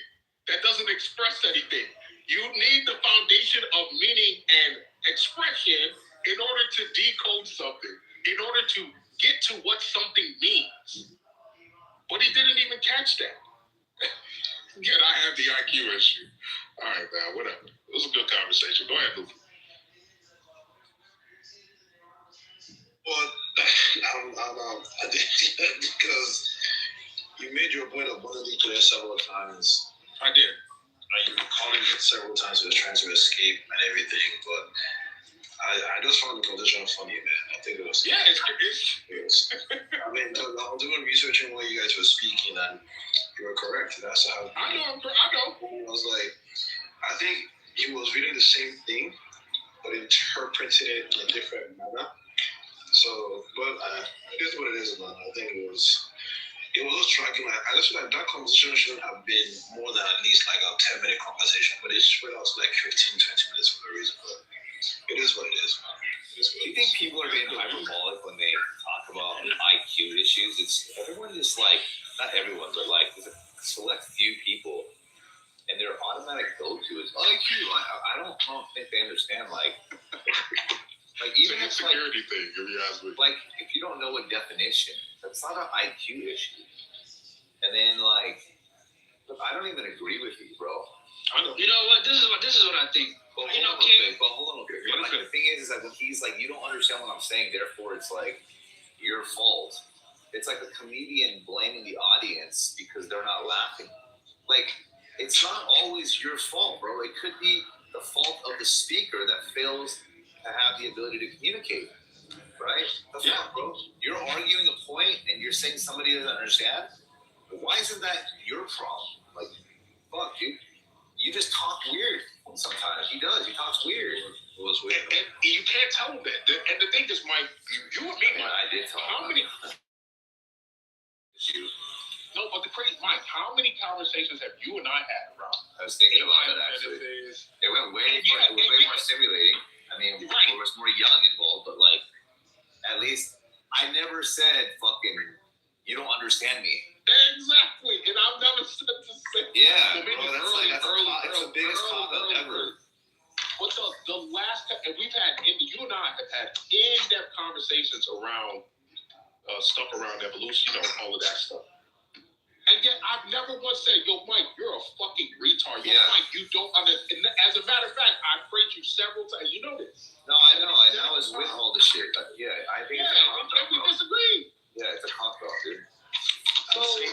I'm saying you don't know something doesn't show that you're not intelligent to actually get clarity to know what the actual. It's just like but he always says IQ thing, and it's like he's taking an IQ test. If you don't know, just say you don't know. It's okay to admit that you don't know stuff. It's just get clarity because you don't every day, but people just don't want to accept it. It's fine. It's all right. And maybe he's just like saying that. I don't know. I think he was trying to attack it to an IQ thing. Oh, this is not what I'm saying. That's not what I'm saying. I was like, hey, what? I think when people bring up IQ a lot, it's an insecurity thing. That's how I always read it. It's an escape mechanism. Yes, it's an easy way to try and escape, like either dealing with the conversation or dealing with the position, or it's a way to try and front run your misunderstanding of something and trying to paint the other as somebody who's you're essentially projecting. So, it is what it does. He does it a lot. People call him out about it. Hey, it is what it is, man. If that's how you choose to have conversations, I can't stop that. But like I said, it's not like so much how he chooses that conversation. It's how he chooses to like be critical of other people. Like, don't get me wrong, I call people stupid and all that, but yeah, me too. Yeah, I don't know. But it's the use of IQ specifically. Yeah, it's like, bro, I don't know. So look, I'm a retard a lot of the time. I know that. Me too. You ain't got to tell me. Me too. Exactly, I know that shit. But you can't use that when you're being a retard. I think that's the problem, is that he assumes that and knows that you two are retards. That's why it brings up the IQ. I'm worse. I'm a monkey trying to fuck a football. What's up, JC? What up, dude? Hey, you said something interesting about abiogenesis is not a science. Yeah, of course it's not. However, the scientific method is used to understand it, though, right? Like to say something is not science. Yeah, but to say something is not a science is kind of funny. I'll put it this way. JCC. Mm-hmm. I think abiogenesis, and Mike, you've heard me. I think you've heard me say this before. I think abiogenesis is essentially a natural miracle. What does it mean, natural miracle? Yeah, it would be if it were true, or essentially you're doing something that has never been done in nature before. Who's doing? Well, if it were the case, I'm saying. Well, it is the case, but are you? No. So where has it been demonstrated? Well, it already happened, so we can't like. Oh wait, so it happened that one time where nobody was there, right? Well, yeah. You see what I'm saying? So you think the miracle, and that's what I mean by it's essentially a natural miracle, where calling it a miracle. Well, hold on. Abiogenesis is not confirmed. They just think it's a possibility. And then the closest thing they get to that is basically that Yuri Miller. Right, I was going to bring that up. Right, yeah, it's the closest thing they got. However, they admit they added things that weren't there at the time. Okay, there you go. Okay, I like the integrity. Jason, shout out to you. Shout out to Mike. I like the integrity. Yeah. My point is that according to what I'm looking at with just the way encoding systems work, what we're seeing with computer science and programming, all that good stuff, of which Mike you're getting more into, which is a good thing. I think either biogenesis or what I like to call sciogenesis is the scientific, or will be the scientific breakthrough, meaning we'll find out that there was some intelligence, some advanced intelligence, whether you want to believe that's God or aliens or extra dimensional, there's some advanced intelligence that's seeded or essentially outputted or deployed an encoding system that we call ourselves, our animal forms. So that is how I think we got the genesis of animals. Essentially, some higher level intelligence deploying the system that we call, what we're seeing here in nature. What was deployed? Biogenesis and sciogenesis. Okay, what was deployed? Yeah, this encoding, just like we deploy computers, this encoding system that we call animals, we're essentially a computer system. We're essentially a computing system. So I think that's covered under biogenesis and sciogenesis. That would cover all the advanced intelligences all the way up to God. You don't have to believe it's God. You can believe it's extra-dimensional, extraterrestrial, or some other form of the three. But that is what I think is how we got this computing system we call animal life forms. JCC, are you hearing kind of what I'm hearing? Because what I'm hearing is a reiteration of his presupposition. I don't really hear a justification. What? Do you understand what I'm saying, JCC, or no? Oh, yeah, I follow you. Yeah. I don't think King follows me though, so I don't know. Yeah, you're retarded. Do you even know what I said abiogenesis is? What did I call it? And now he thinks I'm retarded, JCC. Okay, what did I call it? You see how you never listen? What did I call it? What did I object to JCC about? What did I object to him about with abiogenesis? Since you wanted to jump in the conversation. What is? You want me to wait till he responds to you? Yeah. Well, because this is my problem with him is that he does this dumb shit. What did I object to him about abiogenesis? JCC, what did I object to JCC about abiogenesis? This is what I mean. So JCC, once again, the reason why I don't think abiogenesis is what we're going to find out being how we got this system is because I don't think you can get the complex information system that is animal life forms. I don't think you get that expression without an intelligence. I think you need the instructions that encodes the system, the language that, again, is universal to all DNA. I think all of that clearly points to an encoder. You don't have to, I even said it, you don't have to call it God. You can call it some advanced extraterrestrial, extra dimensional, whatever. The point is, you get the system by somebody deploying it in some way, shape, or form. Whether that was through some, whatever, to some substrate that, did some sort of Titan kind of thing, like how we see with the Cambrian explosion, where all of these animal life forms show up suddenly, fully formed. Whether you have something like that or No, they whatever. didn't show up fully formed, dude. No. Yeah, with the Cambrian explosion, yes, they did. The animal life forms. That is not the case. No, that is not the case. No. Yes, it is. I don't think that's. No, he said something interesting. Cyogenesis? Where'd you learn that? So cyogenesis is my view specifically. So it's yours. Okay. Yeah, so cyogenesis would cover. What is cyogenesis? Yeah, so cyogenesis is the view. So cyogenesis covers the view that there's a master encoder. Now, most people would call it God. I also would call it God. But essentially, there's a master encoder that acts as the input for all other outputs. What does SIO stand for? How do you spell it? Yeah, so SIO. So it's my view. It's not like it's No, I got it. SIOGENESIS. Genesis, I understand. What is SIO? Is it like an acronym, initial? Like, what is it? Yeah, for theology. So theology is the viewpoint that the entire universe, all of this is essentially an encoded system where an encoder is the input for all of the other outputs. No, I know other people that think that have that same thought. Yes, it's but similar. They related to like some type of simulation, though. Exactly. So right where even the simulation doesn't have a simulator. So it starts with the program and not the programmer.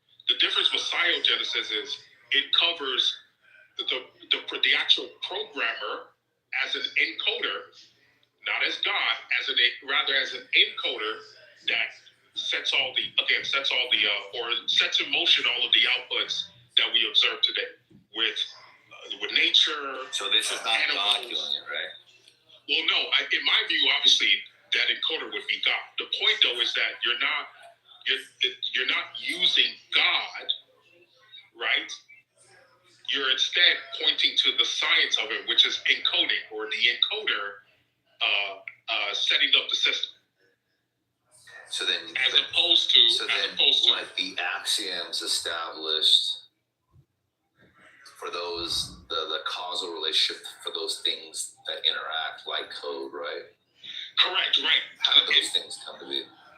Right. So you could imagine the same way we deploy computing systems, whether that's virtual or physically, there would be some sort of substrate, whether you want to call that the dimension or not, that interacts with, it's a layer that interacts with this 3D world. Well, isn't like coding like based off of like conditional logic? Yeah, absolutely, yes. That's what I'm saying. So those would be the axioms to code. I'm saying prior to any code, there would need to be an axiom, because once you establish the code for those things to interact, to even be anything meaningful, it needs to be playing off of some type of rule set. Yeah.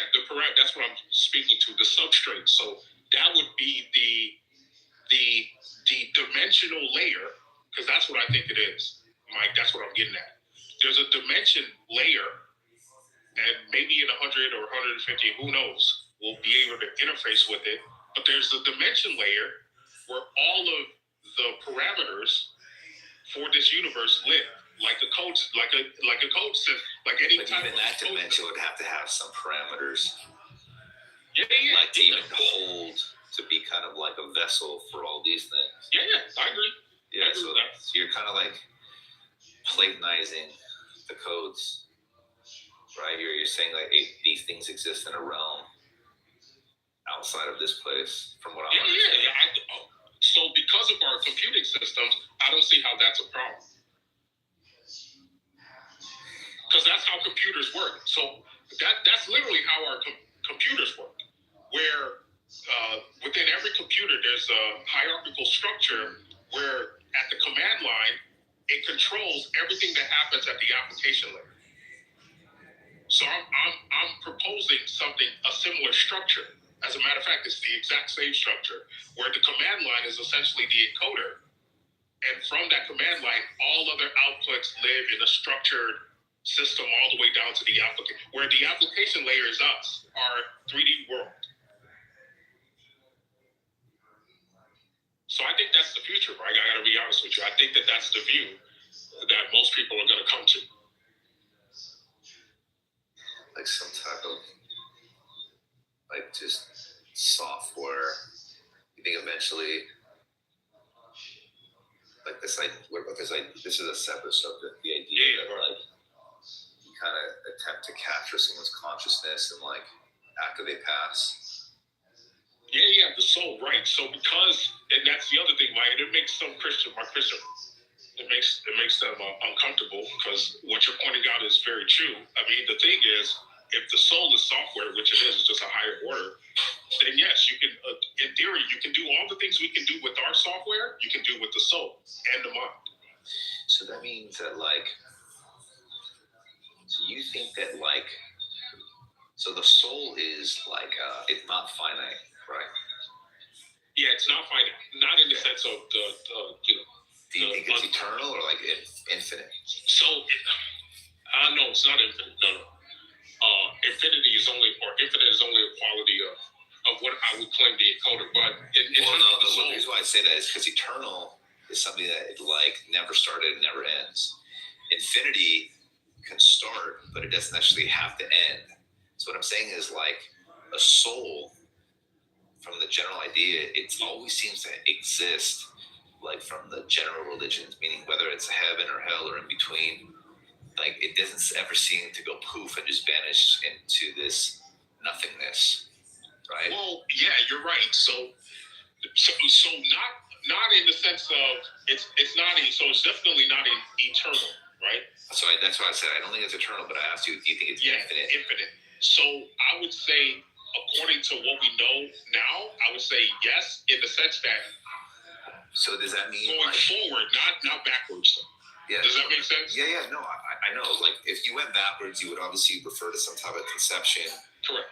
Yeah, I got, that's like the idea that I have, and I'm saying as long as if you're able to transfer, as you like, I don't agree that like spirit or whatever. What did you say? Soul or higher like order that. software. No, I can see that point. I'm saying, like, to me, my consciousness ends when I'm dead, right? Whether you want to call it a soul or not. Yeah, for sure. But, like, the idea, remember Superman? Yeah, of course, yeah. Remember when he fucking puts the crystal in the thing and they can talk to his parents? Yeah. Yep. Right? Like, apparently, like, they're saying that might be something plausible in the future to where, I don't know if it's a continuation of said individual, which would be interesting, or is it just kind of like what mostly represents who you were, and that thing would kind of respond like in some type of algorithm to where you would always have a relationship to an extent with your lost loved ones, right? Well, that's a very interesting conversation. Here's the thing, Mike. When you look at the Bible, when you look at this specifically in the Old Testament, you see there's a story where King Saul goes to a witch and brings back Samuel, the prophet Samuel, to talk to him. And Samuel tells him, you know you're not supposed to be doing it. You know damn well you're not supposed to be doing it. But essentially that witch is able to, by some whatever method she uses, she's able to call back a prophet in the same way that you're describing. She's able to call him back in some way, shape, or form where he's communicating with King Saul. No, that's interesting. But what I'm saying is that, like, so if it is like, if it is something that like can reciprocate like what's experiencing and so on. Yeah. I'm saying we've already had the same. My bad, Mike. I'm saying we've had that for a while now. It's funny though that I guess you're saying science is pointing to one day maybe being able like, yeah, if they're trying to say like, has anyone else ever heard of that idea yet? Am I tripping? What, the consciousness going on? Have you heard of that? JCC, where like downloading it? Yeah. Yeah. So let me. They can't do that yet. Yeah. But like, what do you think of the idea? First of all, it's crazy if it can happen. Yeah. Wouldn't you love that though? Like for your like lost loved ones. Oh, you talking about the talking to your parents that are gone kind of thing? Yeah, that'd be kind of cool. Yeah, I think that would be amazing. Yeah, it would be. Do you think it would be like really them though? See, I don't know. Like, I'm confused on the whole Superman thing. Was it him talking to his parents still alive, or just No. It was like a recording of them in the past, No, right? It's like, well, it wasn't a recording of the past because remember how he asked current questions? Oh yeah. So it must be some type of algorithm as to It's kind of like an AI version of them. how it would think. How would they respond? Yeah. And so I'm saying like that's how. Well, that's what we're doing now with AI, right? Isn't AI? But imagine if like I can capture JCC's mindset, put it in, and then there's some type of algorithm exposed to it. So even futuristic events that don't happen now, just happen. Say it again. I said that shit's demonic. Demonic, yeah. Yeah, I follow you, Mike. Yeah, I follow you, Mike. Yeah, that would be cool. I would super love, fly. to me, that would like. So your daughter can like talk to you, like, "Hey, Dad, I'm gonna do this shit. What do you think I should do?" That's not you. No. We have AI already that can like replicate our voices, right? So like all it needs is like an algorithm that. Yeah, that's what we're saying. Yeah, we're agreeing. Yeah, agree. Say. No, Mike, I thought you were saying something different. No.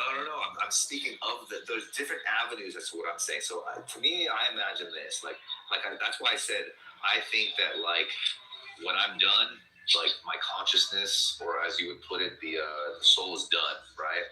But if we're able to capture any part of me, I don't know if you guys watch the UFC, but it's pretty good right now. Sean Strickland just won TKO. I'm saying like if they can capture parts of my mind that establishes some type of algorithm that would be consistent with how I would interact with the world or the future world, right? And then like let's just say like my daughter can interact with that, where it's like, hey, Dad, what do you think?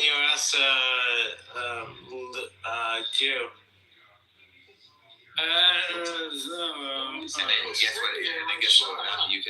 You can upgrade systems like that. See? It would be like predictive technology on like what you would answer in a given situation based off of like your current online. Do you remember Superman, like the original ones? I've never watched that stuff, bro. Are you fucking bro? Yeah. I never watched comic book shit. I was like never really into it as a kid. Yeah. Are you into horror? No. Neither am I. So I wonder if it's the same way. I've never been into it. Enemy? No, not at all, bro. How are you interested in it? What are you interested in? What gives you goosebumps? Fucking art films. Like really, really weird shit. Did you watch The Weeknd? Back from the 60s? Bro, I swear to God. If you like art stuff, you guys ever seen Ferris Bueller's Day Off? Yes. Yeah, very cool. Yeah, that's Bueller. It's a great fucking movie. Right when he said art films, that's what popped in my head. I say something boring, bro. What's going on with these people? Wait, have you ever watched The Holy Mountain? Holy Mountain? You ever seen that? Yes, I have seen. Okay, good. Okay, so you do like weird. Yeah. River, what are you talking about? My bad, man. I just checked. Wait, Mike, you should watch the movie. Yeah, I'll check it. Okay. Mike, you should watch the movie Holy Mountain. You should watch it. What is it about? It's very fucked up. Yo, Vlad, I'm gonna mute you because I think you're hot mic, bro. I'll try it. I mean, you don't have to. I'm just going. Yeah, no, I'll try to watch a show that really weird, surrealist like shit before like all this AI happened. I like cheesy shit, bro. Oh, okay.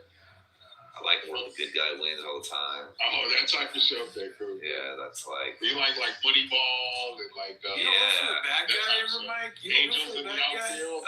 With the pants, like give me like The Criminal and The Breakfast Club. I love that guy. Like The Vault. The movie The Vault. The Vault. Who's in that? The dude that plays the doc that has autism. They break this code of this vault that fills up with water when it detects. No, the only time I can see, I think here, unless somebody can remind me, like where I'm like voting for. You ever ever see like the audit YouTube videos where like cops pull people? Yeah. I love those. Yeah. Like I like what those guys. First Amendment guys. I like when those guys win. There you go. Yeah. They're not the bad guys. They're not the bad guys. Well, they're the closest thing to what, that's the closest thing to what I'm thinking about. Okay. Yeah, but watch The Vault. The Vault's a good movie. Check it out. But is it like a thing? What? Thank you. Okay, it's fine. Dude, I got head so hard. Hold on, Mike. I want to talk to you more about that thing. Yeah, go ahead. I'll fucking park to some fucking idiot. Mike, appreciate the conversation. I gotta work. Yeah, me too, brother. And then he fucking hit me with his phone. Hit my car with his phone. What? With his Fucking phone? idiot. I'm sure it was an accident. No, it was an accident, but like, it fucking like, bro, people don't even know how to park. They fucking park up fucking up ass and shit. Yo, you ain't Glendale, bud? Oh, bro, no. Oh, okay. How long are you going to be on for? I'm going to charge my phone. I'm going to come back. No, 10 minutes? yeah, it's good. No, what do you want to say? No, I was just gonna say like my opinion, for me, I'm against like that shit because I think like when people pass away, I think your family members need to like accept that you're not here and not like move on, not like forget about you. Obviously, like they always gonna remember you, but I think to have like. I think it's different from pictures and videos and memories. Like that's different. But when you insert yourself, your whatever it's called, your mindset or consciousness into a technology, I think that I don't know, something about it is just it doesn't seem right. I don't think it's you. Like them talking to you, I think that's what it is. Talking to you, like it's not you who they're talking to, and I think so that's then if it's not you, if it's not you, then like what's the problem? That's the thing. Like they think they're talking to you, but it's not you. It's your voice. Well, no, it's like maybe things what you would say. So it's kind of like having like a robot in the house, or like I don't know, like like a. It seems like it's more okay. So look. Or like you like hey Siri and like talk to Siri like as if Siri's a human, but imagine if it's like you. Like that's kind of weird to me. You get to hear your mom and her voice. Yeah, like to me that's Say I love you again. Yeah, that's weird. No, I would not want that. I would totally want that because you know what's funny is that like you get to hear certain people that have like lost loved ones, and then they beg to hear like their loved one's voice one more time. I imagine how soothing that might be if like the rhetoric is the same, like the reactions are the same, and like you can kind of continue your life.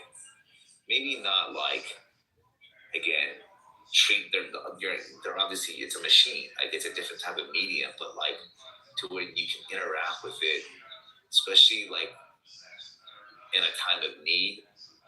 I just think that would be incredible. I would jump on that right away, and not only that too, I would want to offer that to my child as like, hey, like this is an extension of me, you know? Yeah, I mean, I understand it. Like, can you hear me? Yeah, I can hear you. I got like 4%. I just put my earphones on. So, no, I get it. I understand it for sure. In terms of like how people feel, like it would be cool, like how it sounds cool and stuff. But I don't know. To me, I think it's probably because, like it's a religious side. Like that. Yeah, but you would be okay with like talking to your parents in the sky. Yeah, but they're not talking back to me. They would sometimes if you're like, hey, blah, blah, you look up and then you see a bird like land on your shoulder. You would connect that to like the conversation that you just had. Right, but it's not like it's not like their voice and they're talking to me. It's like just a sign. But that's what I'm saying, but like it's still a form of them communicating. Yeah, but a different way. Right. Well, that's what I'm saying. So it's just like, it seems like this is the source. But the thing is that you would really think the bird is a representation of them, where I'm saying the machine is not an actual representation in the sense of it being me. It's just, it interacts as I would in a way that, like, we as humans interact together. Like, people do it with videos. If they left a video for their kid, they can talk to their kid. The video itself that you put on of, like, not you, but, like, I remember there was a Michael Keaton movie where he did that. He was passing from cancer, and he made, like, a video. I don't know if it was every day or whatever, every week or something like that. So his kid can grow up listening to him, you know? And, like, you don't think the video is your dad, but, like, you look at him, he's talking to you, you touch the screen, you go through these emotions, and we tend to anthropomorphize, like, objects of the lost ones. People wear necklaces, and then in a time of need, they'll grab it and hold it. Imagine if, like, you had these things in your car or whatever to where you could just talk to your mom after she's gone. You can have a conversation as if you would, right? But she's just gone. I don't know. I find that to be fucking, like, potentially beautiful. I'm gonna hit the charge my phone. I'll be right back, though. I have a fucking supercharger. Okay.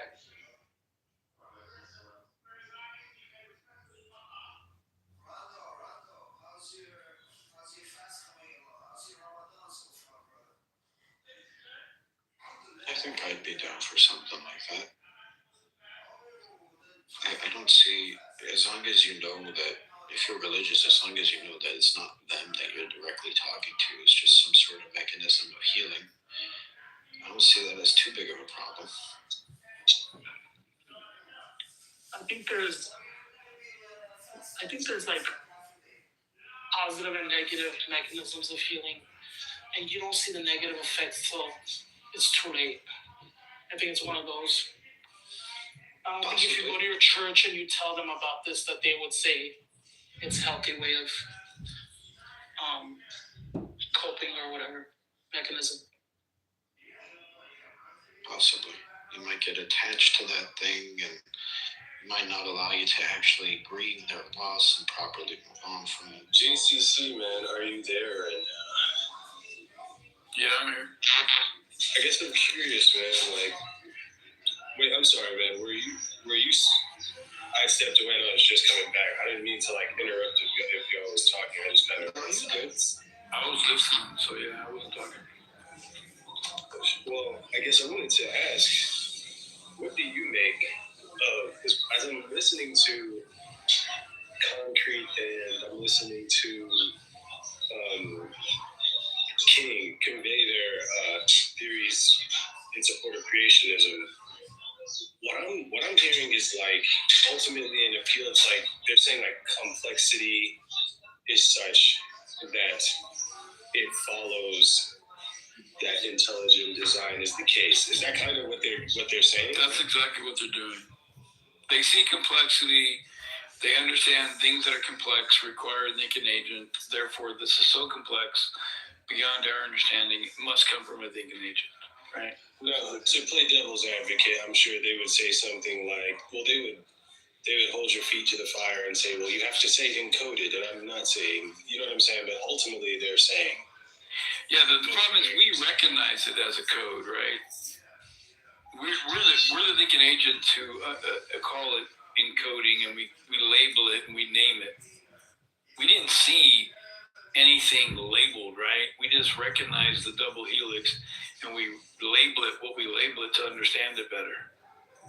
Right, so I view it as like pattern recognition, right? Exactly. We are pattern recognizing animals. We see things and we apply patterns to it to help understand it. Yep. So, like, how do you approach such, because I think I was trying to say, okay, well, there's this vast interdisciplinary wealth of information that's all telling the same story, right? Whether you talk about geology, archaeology, anthropology, genetics, right? But I think, like, what do you do for people that don't find that compelling in conversation, or do you just, like, not even bother? I guess to a point to where I just agree to disagree, kind of, you know. Like, if they want to think, therefore there must be some sort of intelligence behind it. I don't see the necessity for it. Right? We're adding something that doesn't need to be there.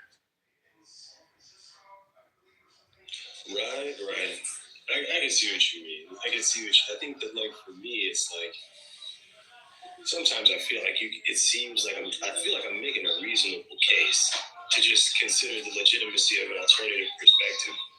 But I think, like, they can't grasp that it's even reasonable to view the world that way, or you know what I mean? And I think King sincerely thinks it necessarily follows, and that's why I was trying to say, like, I asked him, are you making an inductive argument or a deductive argument, just to see if he knew the difference? And it's like, I feel like it's, I don't know, man. I think maybe it's those deep religious underpinnings that create the foundation of their thought, right? But I don't know. I still find these conversations like somewhat interesting. Oh yeah, for sure. Yeah, that's why I love talking about it. Yeah.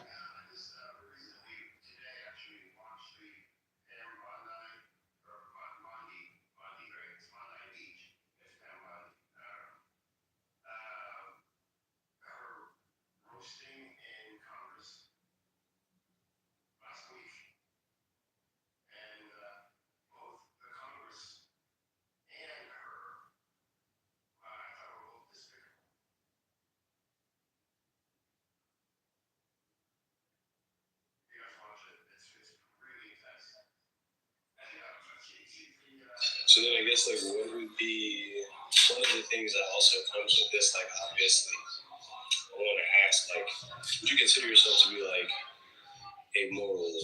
someone who believes that morals are real, like a moral realist, or would you be like, how do you view morality?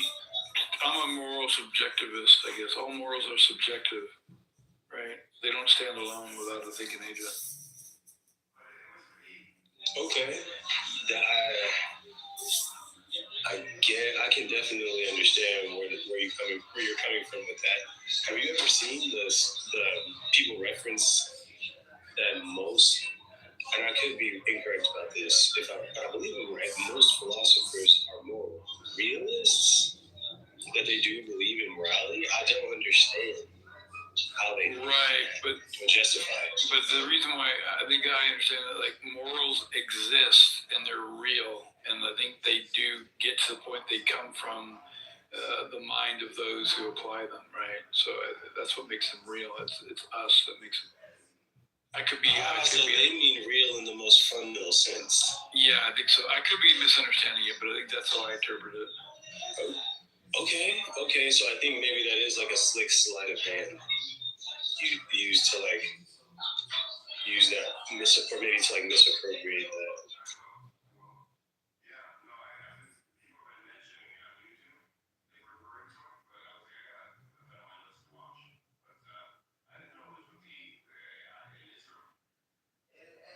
Yeah, morality is always a good conversation to have. Yeah, I love those.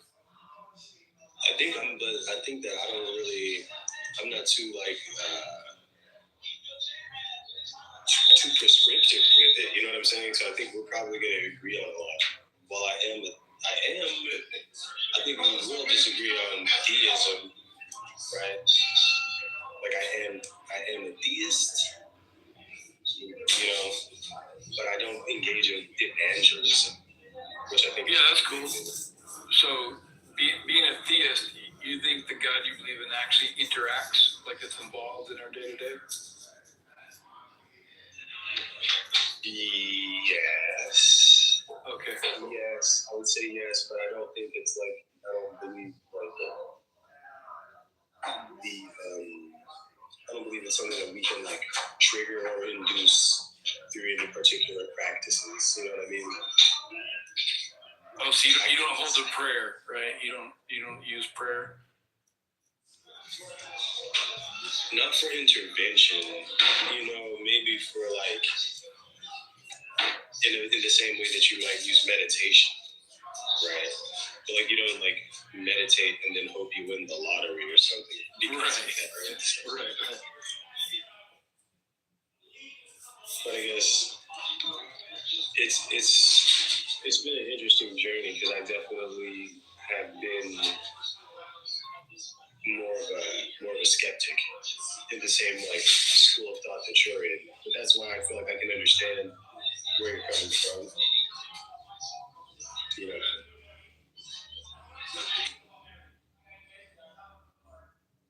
Do you have a way of communicating with the God you believe in?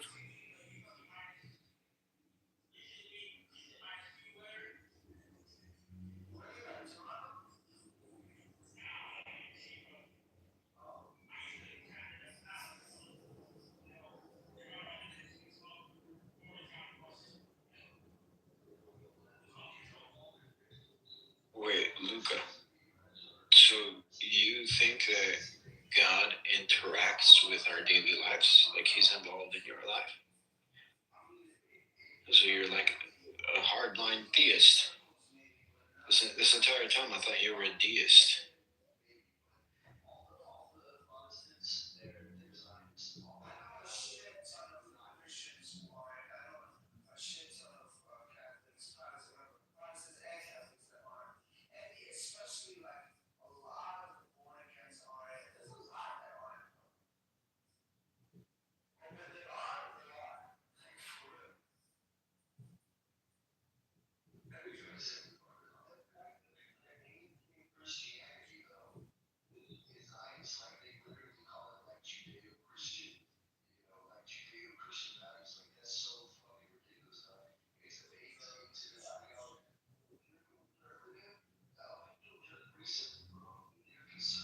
That's right, run away.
Who killed the girl?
Kissel. Hey, Cora. I just got in. Seems like everyone's sleeping. Nathan, wake up. I'm going to put on my southern voice and tell you to get the fuck up. Hey. Didn't work. Oh well.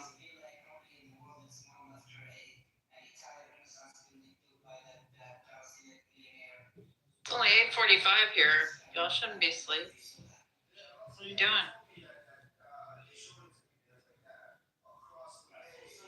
What does that mean?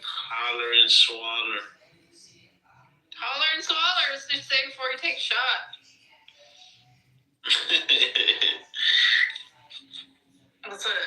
It's a t-shirt from the Moonshine Distillery up in Gatlinburg, Tennessee. Oh, that's you? Yeah. Oh, that's nice.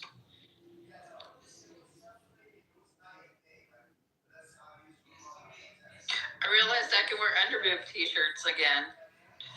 I was like, sweet! So I went and chopped off the bottom of the shirt. No, that's a nice view. How's your weekend, or how's your weekend going? Yeah, it's alright so far. I get a couple days off from laying on the zapper table. So I gotta go back on Monday. Monday's my birthday too. That'll be fun. I'll go buy myself a piece of cake after I get radiated. I'm gonna reach out to you on Monday, alright? Alright. I wanna wish you a happy birthday. Well, I know you wish me a happy birthday anyway. You don't have to reach out special. No, but I also wanna buy you lunch on your birthday. Aww. Yeah, I know. That's what I do as an adult with my friend.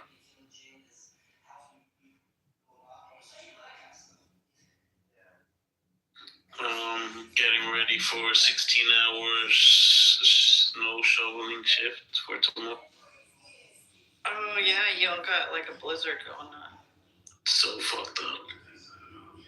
I'm sorry, babe. you get snow, right? But just not as much. Here it doesn't snow that much, and the problem is when it snows here, it rains or sleets like immediately after and freezes over into like a fucking ice rink. That's the main problem. There's usually not much snow on the ground, but it's slippery as hell.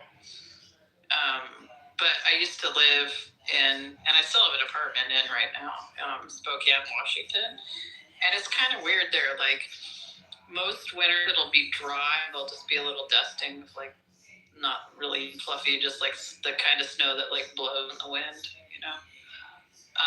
But every now and then we'll get this atmospheric river combined with the cold jet stream up there, and it will just dump. Like the year I graduated from high school, on the one of the main streets, they literally had to like dig to get to the front doors of like the apartment buildings and stuff. So like you would go through like a snow tunnel. That's insane. Yeah, and so it snowed like 15 feet, you know, like something crazy in the course of like 2 months. It just kept accumulating. It was so cold it just didn't melt off. And then when I was in college one year, they had this ice storm that basically it's this thing they call super cool water droplets, where it rains, but as soon as the rain hits something solid, it freezes. And so you'd end up with these like massive icicles, like 8-foot long icicles, like overnight, and a lot of the trees ended up splitting in half and stuff just from the weight of all the water stuck to them. And it was crazy. So crazy shit like that happened. Yo, that's fucking insane. I'm really good at driving in the snow though, because I used to drive even when it didn't snow much in Spokane. I had like snow tires for my car. and because I used to drive over with Snoqualmie Pass. If you've ever seen Twin Peaks, that's where the Twin Peaks Lodge is up there. And isn't Twin Peaks a restaurant like Hooters with girls that dress like? There might be one called that, but Twin Peaks was a TV show that David Lynch wrote and directed in the late 80s. That's in Washington State, Twin Peaks? It's set in Washington State, so like the lodge that they show in the beginning, like when they do the opening credits, that's called Snoqualmie Falls Lodge. So it's up. It's kind of set in that area, and then the Double R Diner is in this place called what the hell is it called? I'm losing the name of the town because there's also another TV show that was set and filmed up there, but it's not Cle Elum. It's a Seattle show. It's not in Seattle. It's east of Seattle, up in the mountains. So. Anyway, it snows a lot up there all the time, no matter what. And I used to drive across it like 2 or 3 times a winter because my parents lived south of Seattle. So I'd have to drive from Spokane to Seattle. And I got really good at driving in snow. Yeah. Nice. The only Seattle show or Washington State show I know about is Frasier. I used to watch. Yeah, that's set in Seattle. Northern Exposure is the other TV show. That Cle Elum is where the Double R Diner is. I got that right. And then there's another town up there called Roslyn, right? Which is the town that they filmed Northern Exposure in. So do you rent out your apartment? It's an apartment house my friend owns. I rent it from her for like $600 a month. It's like super cheap. Yeah. So wait, you could just spend $600 extra a month to have an apartment you probably don't even spend time. I just spent a week and a half up there. Oh, never mind.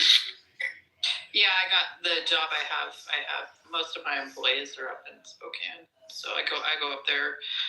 I try to go up there at least once a month for a few days, and it's cheaper than a hotel. So, yeah.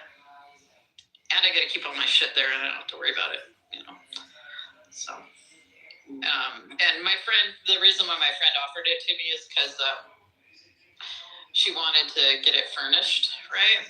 So I moved in, I helped her furnish it, and then when I move out, I'll leave the furniture there, and she's gonna rent it to she's like by a hospital, so she's gonna rent it to traveling nurses and stuff as a furnished apartment. So it'll be cool. Looks real cute. How's your cat? I forgot his name. He has a silly name. Jones. There you go. Named after the cat in Alien. Yeah, I remember you telling me this, and then you were so surprised that I didn't know that. I'm a sci-fi nerd, so.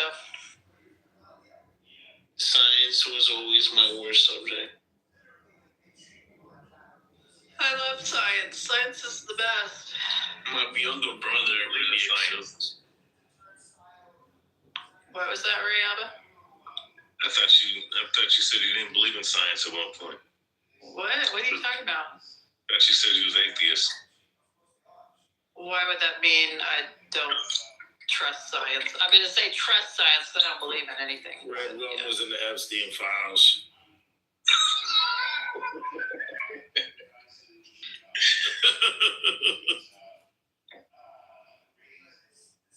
Yes. Yeah. Yeah, no, they're trying hard, dude. Yeah, no, I've heard you speak many times. You said that you don't believe in anything. Yeah, I don't believe in anything. So why do you believe in science? I don't believe in science. I trust science. I find science to be more useful than superstition. Put it that way.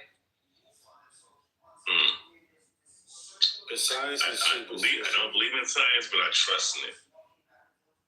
That makes a lot of sense. I find it to be more useful. Yeah, it is a much more useful series of information than, you know, superstition, mythology, that sort of thing. So, yeah.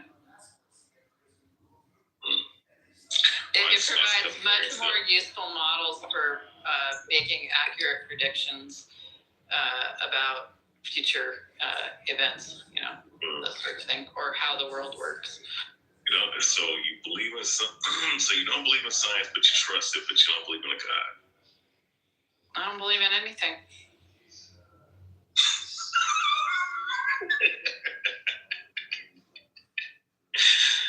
Yeah, okay.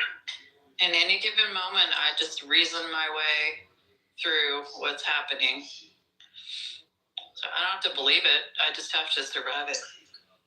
And how's that been going for you? Pretty good. I appear to be having a good life. Having a good life, not believing in anything.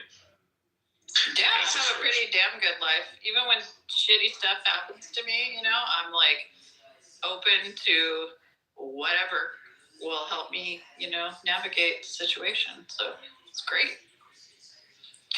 Don't have any superstitions or like taboos standing in my way. I just like go through life.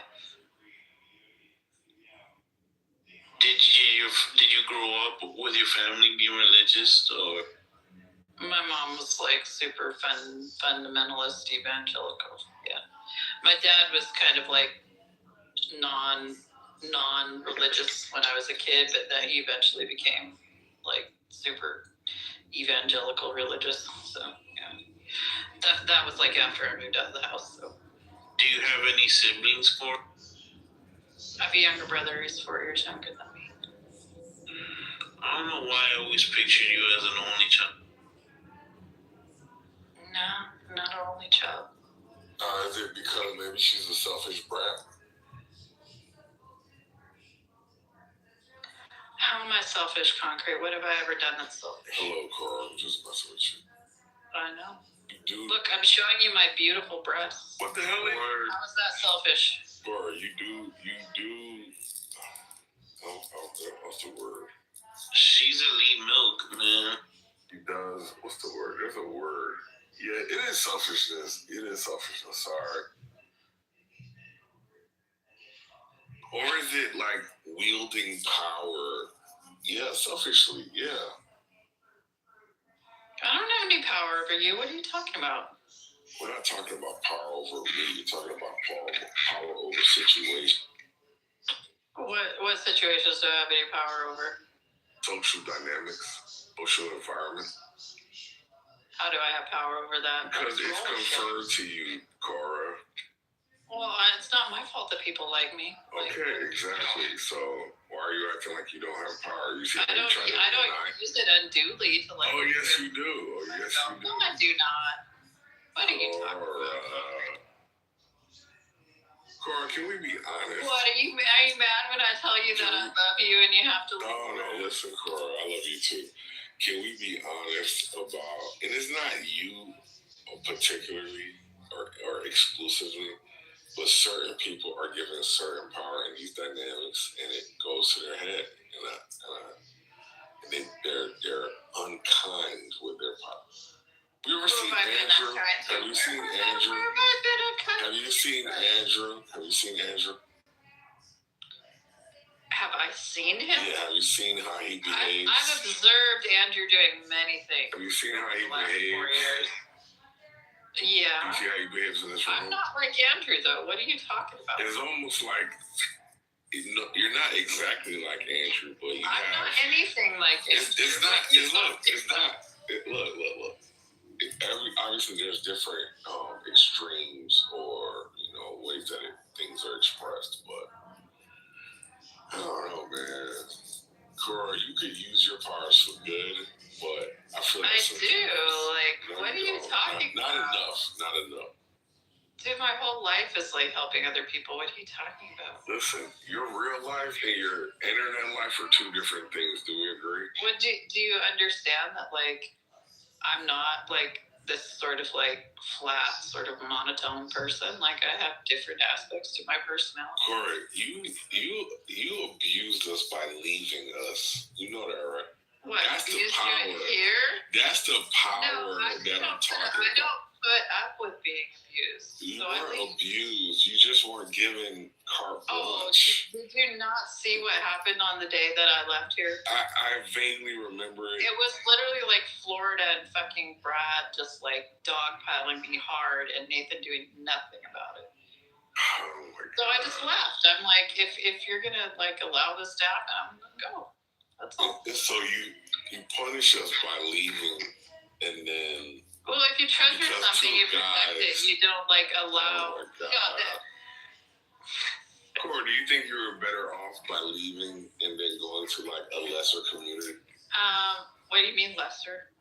Come on, Corey. Do I need to explain? It's not lesser. Why are you making these like hierarchies? It's lesser because it's very derivative. Which one?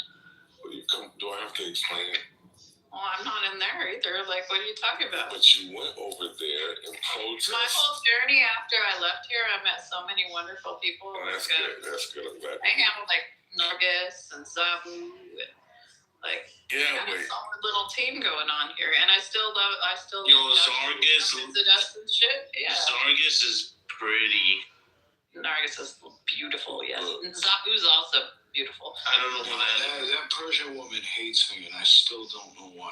Which one is the Persian one? Yeah, I love Nargis. I love Nargis. She's a good woman. Bro, she's so fine. Hella smart. She's beautiful. I've never seen her, but she is very, very interesting.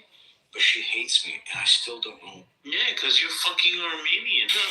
There's no reason to. We're fucking neighbors. That's like a sister to me, bro. She shouldn't fucking hate me. Bro, I've had a convo with her a few times. She's cool. I have an adoptive Armenian mother. Her name's Nellie. She makes me apricot danishes and fucking borscht and fucking she's great. Oh hell yeah. And Nazook. Yeah. I love that shit. Mm.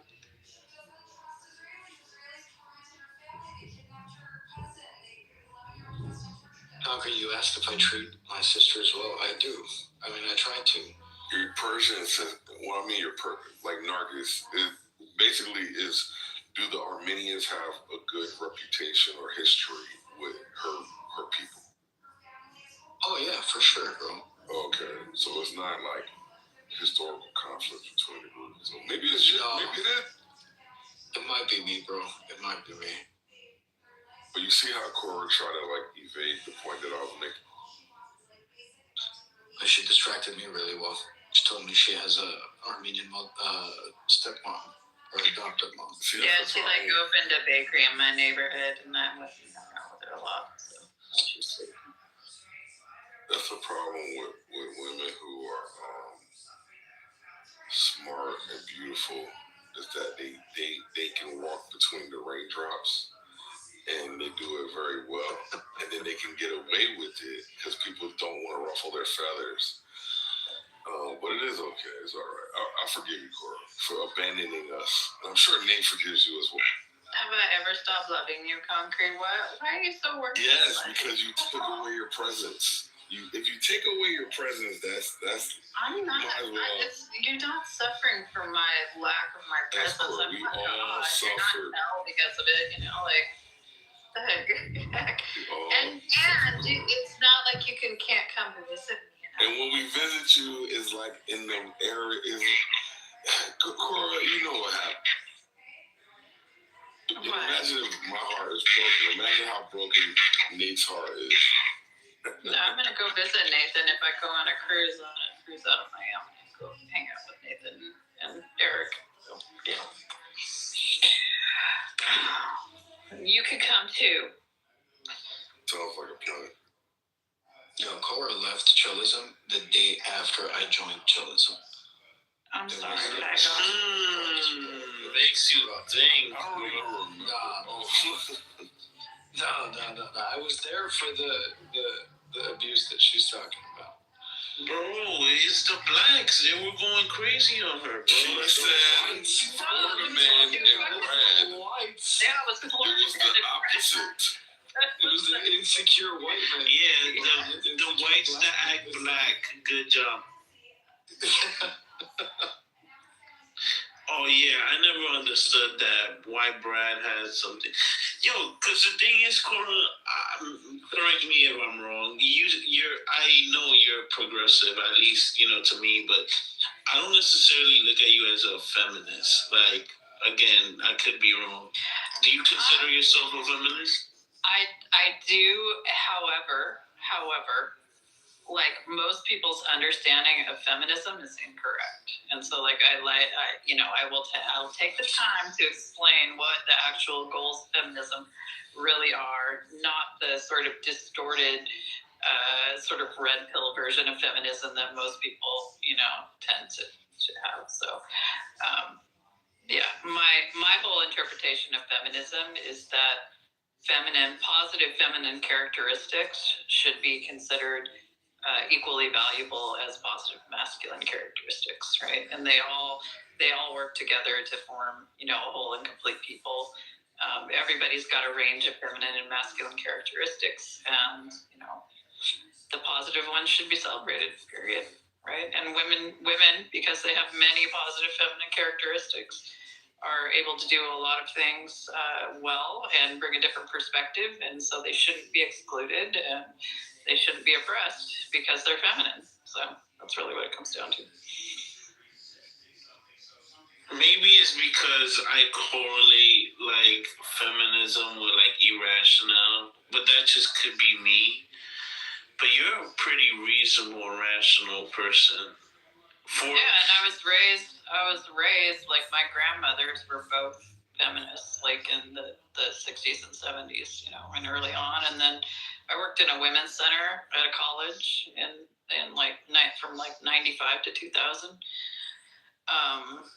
So I was around all of those second wave feminists that ran that women's center, and that was during third wave of feminism. And it was and I was an anthropology student, so my version of third wave feminism is about economically uplifting women that are intersectionally oppressed, so like Black women, right? Women in former colonized countries, things like that, because the best way to deal with a lot of social ills is to improve the economic conditions and opportunities for women. So, because if you improve things for women, it improves it for everyone. And another thing, I don't want to label you an atheist. My bad, hold on. Let me just lower the fucking TV. I don't want to label you an atheist, Cora. But let's just, for this sake, let's just say you are. To me, you are one of the least angry. Like, I look at most atheists as angry people, and you don't come off that way to me. I don't know why. Angry, and I'm not like anti-theism. I just have my own way of navigating the world. So I consider myself, and most people don't. I don't mind people calling me an atheist because that's probably the most accurate from most people's understanding. But if I really have to define myself, I'm a post-theist perennialist. That's what I am. So. Yo, hang up. Can you break that down to me for like retarded niggas? Whatever she said. People just say atheist because saying post-theist perennialist, most people don't get. So, yeah, because when I go into Andrew's room, and I used to troll other atheist rooms, they just come off mad aggressive and like unhappy, and it's just like, well, that's just fucking Sasha and Piper. Like, come on, Timothy. Like, what the hell? They're yeah. I think that comes less from atheism. It comes more from like the sort of like philosophy bro culture. Like that's really what that comes from. And it's church hurt. That makes sense. I wouldn't say Piper or Sasha or church hurt. I don't think Timothy's ever gone to church in his entire life. So. Well, with Sasha, she's from the Eastern Bloc, right? She's Polish. Yeah, she lives in a country that's either really heavy Orthodox Christian or Jewish. Yeah, but she's also a trans woman too, so she's got lots to be angry about. Yeah. You were asking me something, Abdul. I missed it. I downloaded RuneScape on my phone. Oh my God. He was asking you to explain what a post-theist perennialist was.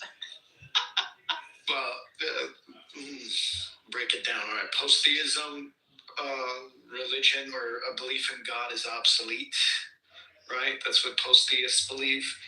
They think all that stuff is like outdated and old, and like we've advanced enough in like philosophy and stuff to not believe in that stuff. And then perennialist is like,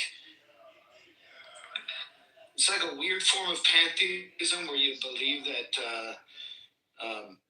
there's universal truths, and you learn these truths to like, is it mysticism or spirituality would be the better word? That's the best way I can describe that. So a spiritual person who no longer thinks that a belief in God is relevant or even like logical. Thank you.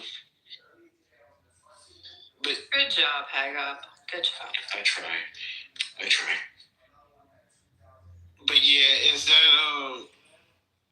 like, do I have it wrong? Like, for me, looking at most atheists are like angry and just like aggressive and like just so full of hatred, or for some. I think you have a skewed sample, is what it is, because I think most atheists don't really talk about their atheism, so you wouldn't know they were an atheist. Yeah, that's true. We deal with the Robs and the Pipers who are really hyper aggressive. So it's kind of, they're upset. They're just generally upset. It's like Sasha's upset. I could come to the conclusion that most Christians are coercive because they evangelize so much, right? And they say things attempting to coerce people into believing in Christianity, but I don't. I know that there's it's just the ones that are loud are generally the ones that try to coerce.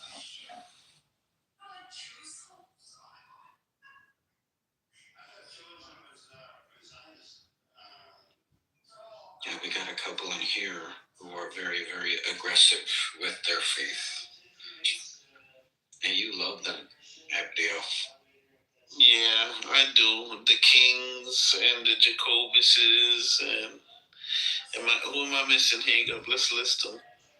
I think the most aggressive person with their faith is probably Lion. Oh yeah, I was thinking of Lion just literally right now. Like, Lion is pretty fucking extreme. I fuck with Lion, bro. He's great, man. I love Lion. He's the greatest person ever. But honestly, think about it. Maybe it's just me. Maybe it's like, I'm not saying the same upbringing, maybe a similar upbringing. We both grew up in the hood, low income, like limited sources.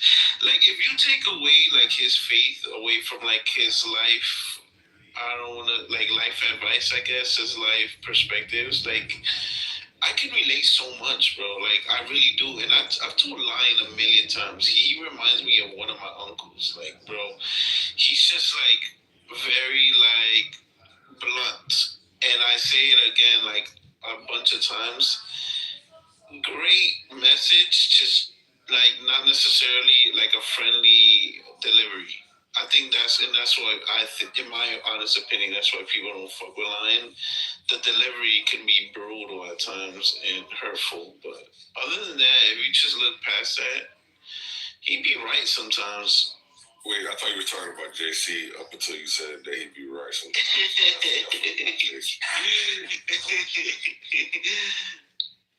No, don't get me wrong. Like, even when Lion is wrong, I'm still gonna support him no matter what. But bro, half of the time I agree with shit, bro. Like, even when he disses Christianity, bro, sometimes like, he got a valid point. Because I don't necessarily consider myself a Christian, even though I was brought up in Christianity.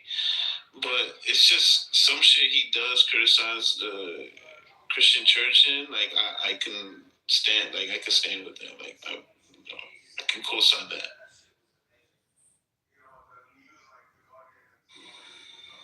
Yeah, my only issue is the history stuff.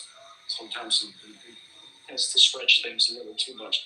Other than that, his attack on everybody, I think, is the greatest fucking. He reminds me of one of my uncles too. It's that kind of situation, even though he's not that much older. My favorite recent moment with Lion was hilarious. So I did it purposely just to like get him going.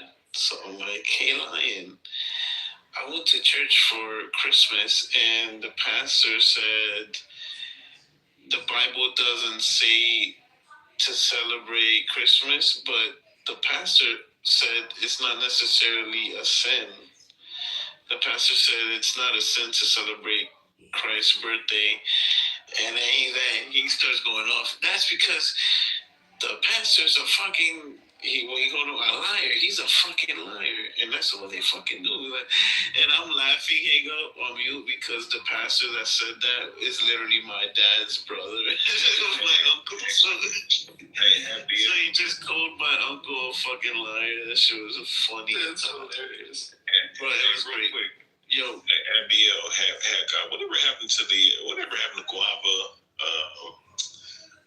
What's her name? Shasha, and Jinx. What happened to them? I think they're off the app. Or at least their old accounts are. I don't know if they're still on. Why they jump out there? What happened? You missed a lot, my friend. Yeah, what happened? Because I'm just saying, I haven't seen him in other rooms. I don't know, bro. A lot of fighting. A lot of shit throwing, a lot of shit stirring, and then eventually I guess people got tired. Just like that. It happens, bro. No, because I know that they were arguing with She-Wolf and Pockets, but... Fuck, I just burned my hand. Aww. You did knife hits or something? What's going on? I'm pouring tea and I spilled a little bit on my hands. Oh, ouch. It's because we talked about Guava, Shasha, and Jinx, Rayaba. That's what happens. I'm playing. I'm fucking around. Just like that, man. We were close with them, bro. You would know better than we would. They stopped showing up in here. Well, but that's what I'm saying. I thought, okay, so I saw that they started doing other rooms, and then they just disappeared. Just like that. And that was it. But so I was like, wait, do they still frequent this room? Or? No, they're not in here.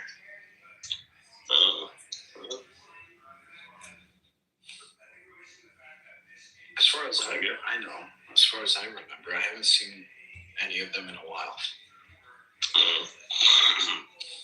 Yeah, I know that. Yeah, like I said, the only thing I remember is the whole them arguing with She-Wolf and hearing both sides of the story, and that was pretty much it. And then, so I make 1 or 2 rooms, like 2 months ago or a month ago, however long, and bam, no longer here. I shall do something I didn't know. No, sir. What have you been up to, Ray? Man, just chilling, man. You're still training? Yeah, trying to get a fight in June. 2 or 3 Emmys, and then I'm gonna go pro probably later on this year. What weight class? Just depends on how much weight I'm able to lose. I don't know. Luck. That's the hardest part is the weight loss. Yeah. Well, yeah. Sucks, bro. Yeah. I mean, I do want to get down to cruiserweight, but I don't know, man. Like, if I get down to 225, 230 or something like that, I'm going to be like rocks, like cut up. Yeah, I don't know if my body the whole dehydration crap. Yeah, I don't know if I could do that. Well, if you do it slowly and in a healthy manner, right? Like if you're not cutting weight and doing 4-hour sauna sessions and not eating or drinking any water, you're gonna fuck your kidneys up. But like if you do it slowly over like a 6 to 9 month period, what do you walk around at? Well, right now I'm like 255. Okay. Right. So that I've been training like the last month or two, or no, I would say the last month and a half, and I've been I've been consistently doing it. Starting to get back into running. So I think the cardio thing is really going to bring everything down. Along with the training, of course, and calisthenics and strength training, all this other stuff. But and of course, cutting back on like carb and whatnot. But after that, it's gonna be a little bit difficult to do it after that. But slowly but surely, everything's going where it needs to go. You need like a solid 20 weeks, and you'd be able to cut 20, 30 pounds like that if you go hard. Yeah. And still like maintain hydration levels. You'd be able to still cut. It's just really fucking difficult, dude. Yeah, it really is. Especially I'm 35 now, so it gets worse. Yeah, I mean, my metabolism's still good. It's just, I just don't want to ever not train ever again in my life. Cause I don't think that'd be good. How long did you take off? I had to take for about 4 or 5 months. I needed my knee and my feet to heal up. Cause I have collapsed arches, and I work 9 to 5. So I mean, doing that all the time is going to put a lot of pressure. But the current job that I work now is very, very low pressure, very low issue, with the knees and joints. And now that my knees recovered a little bit, I'm gonna do like 2 or 3 segments of treatment, shockwave treatments. And after that, I think I'll be fine. But after that, yeah. I wish you luck, man. Oh yeah, I'm with the right trainer. I got some things lined up.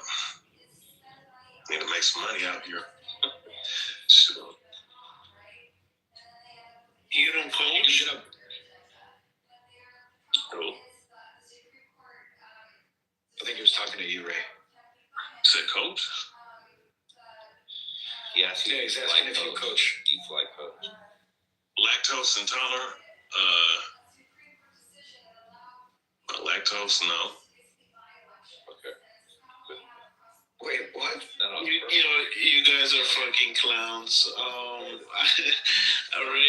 asked you if you coach, if you have any like. Oh no, I'm sure any clients or shit. No, I don't coach. But I mean, I'll give people tips here and there, especially younger fighters. Are you like an amateur boxer? Yeah, right now. Okay. So those are like 3-round fights, right? Yeah. Okay. I could, I just want to trust the process of what my trainer has because, certain things lined up. So, I do want to do cruiserweight because I feel it'll be easier than heavyweight. But then heavyweight, it's not hard. It's just the problem with the heavyweights is that it's all about promotion and and who you're with. That's the only problem. But cruiserweight, since it's not a big talent pool in the pros, and the fact that there's a lot of easy outs. Some of the dudes that are belt holders are not really all that good. Like there was this African dude, Makabu, who was holding the title, and I looked at his record, he was trash, And he held the WBC title for a minute before he lost to J.O. Batai. Now, J.O. Batai is probably the only really, really good one. You got Brandon Glanton, but outside of that, there's, it's really easy pickings. So that's what I want to target. But like heavyweight, you know, there's a lot of these dudes nowadays are like 6'4", 6'5", 6'6", and whatnot. It's not to say that that means anything, but you know, me personally, I like the boxing outside. So you know, fighting guys that have the 80-inch reach and all this other stuff, you know. But then again, these guys are not skilled like they used to be. So it's really just, you know, it's really just about being matched up and whatnot and getting better, honestly. How tall are you, man? You said you're like 250, right? I'm 250. I'm 6 feet. Damn. Okay, so like, are you solid? Yeah, I'm solid. I just need to cut a lot of. I mean, there's, you know, a little bit of fat. There's a little bit of fat, but there's a lot of water weight because I drink a lot of water every day. It's a lot of water weight because you drink a lot of water. Yeah, like 30, 40 pounds of excess of water weight. You drink a lot of water, that'll actually dehydrate you, right? No, it won't. Yeah, it will. No, it won't. Yes, it will.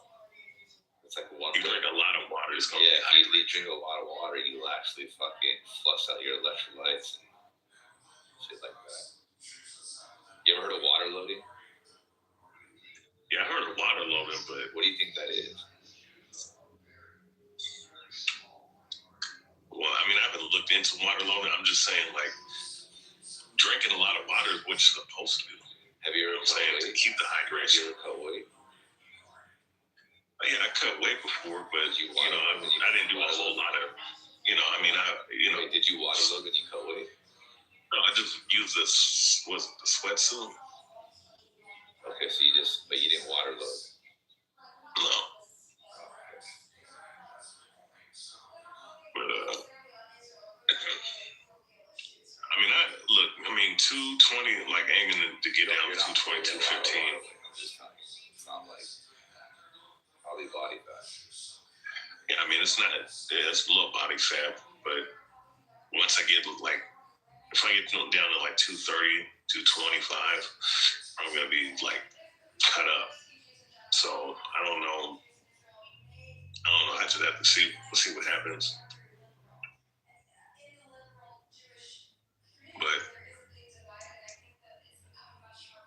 But I mean, you know, look, fighting down in Mexico is probably gonna be what I'm gonna do later on this year because that's what he's doing with one of his fighters fighting in Mexico and then fight some local fighting and see what I can get after that.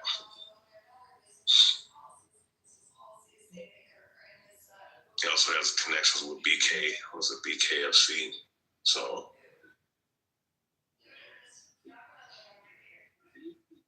I have no problem. I ain't gonna lie. I wouldn't have no problem doing both if it means making more money. So don't really matter to me.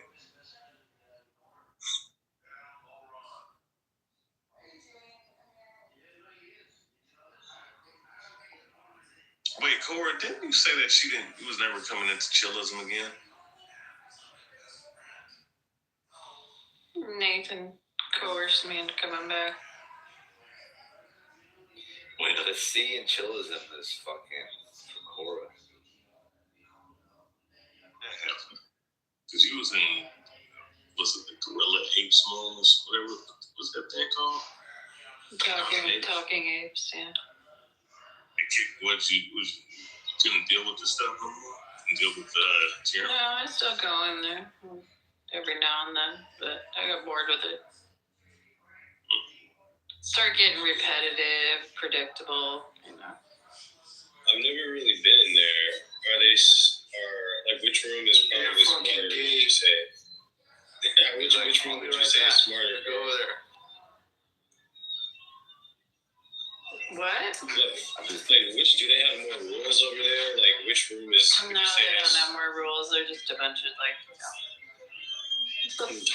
pretty comparable. You know?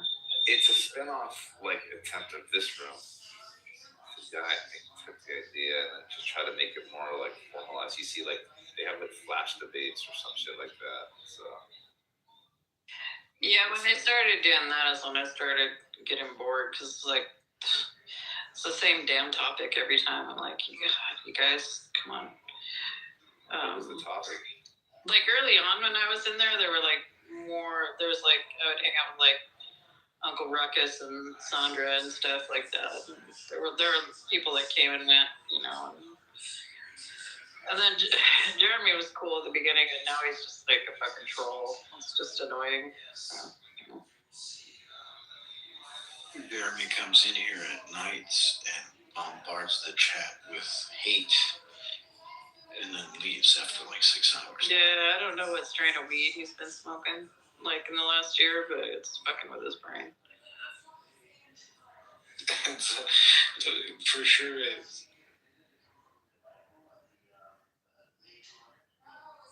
He just comes in here and shits on America. Like the whole fucking time. Canada is better. And then he'll occasionally say things like the talking apes are the best room. You guys were fucking stupid.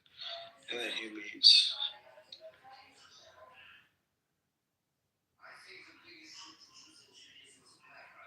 Yeah, at some point he started sounding like one of those like dolls that you like pull the string in their back and they got like about 12 things they can say. That's about it. That's true. He wasn't always bad. Like he was actually pretty cool when he was in here. Yeah, that's what I'm saying. He used to be kind of cool, but like, yeah, lately he's just been like spiraling. Are they like? Do they try to do like 24-hour rooms too, or like? All right. I was gonna try to check him out, see what's up with. Bro, go in there. You want to go in there so bad? Just do it, Alessandro. You got this. I don't think they got a room though. You convinced us, yo. You try. Yeah, like I said, like the way it is now is not the way it was like a couple years ago. Like it's much different. So you won because you convinced him, bro.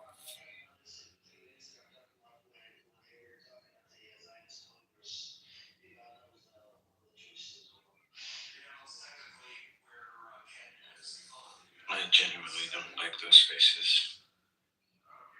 Every time I'm in there, it's a shit show. They're like moving each other down. I'm modding. It's fucking pathetic. It's like a high school with it. Well, sometimes they do have structured debate class. You know, they do have structured debate segments and whatnot, but it either just be not that many people in the room, or they just disintegrate into, you know, stuff that doesn't even matter. You know.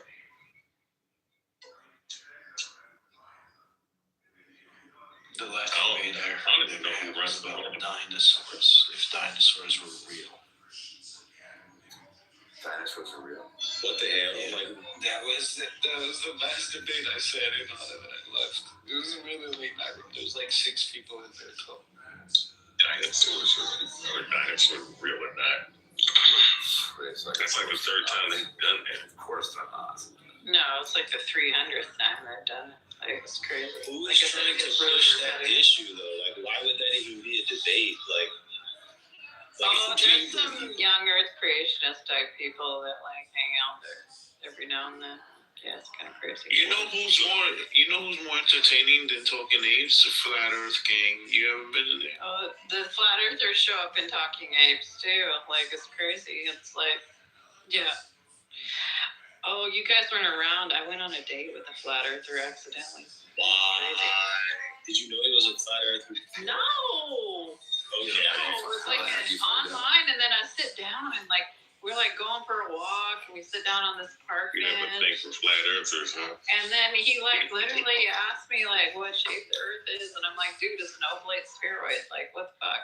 Wow. I'm like, oh no, he's a flat earther. Oh no. And he was. So how did you respond immediately though? Like, what did you look at him a certain way? I literally said an oblate spheroid, and then I didn't light up and walk away. Like he was cute and he was nice and sweet and respectful. He wasn't like kind of like some of the wackadoodle flat earthers, but you know, it was like I started talking to him about all like the amazing shit and how you calculate stuff and like fucking, you know. Anyway, and his thing was like, he's like, why doesn't the sun get further away? And I'm like, I'm like, dude, do you understand how optics work? It was just, it was just like, or why he didn't understand why the Earth gets dark, right?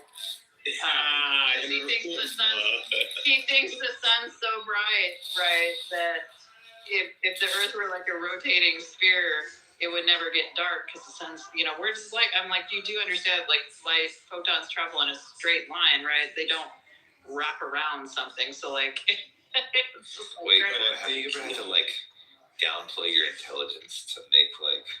Oh yeah, always. That's like the story of my fucking life. Yeah. You're probably smarter than almost all the guys you date. But like, the guy I was with for 8 years, like, he used to think he wasn't that smart, but he had his own ways of being smart. Like, he could, like, handicap racehorses like crazy. Like, and he was, like, brilliant at that kind of shit. But he thought he was a dummy because he was just, like, he operated printing presses and stuff. And I'm like, no, dude, like, you're smart in your own way. Just because you're not smart like me doesn't mean you're not smart, right? So you're single now? Wow, that's like telling them it's okay to have a little penis. No, he's fucking brilliant. That's okay. That's like saying it's okay to have a little penis because you like little penises. Oh my god, concrete.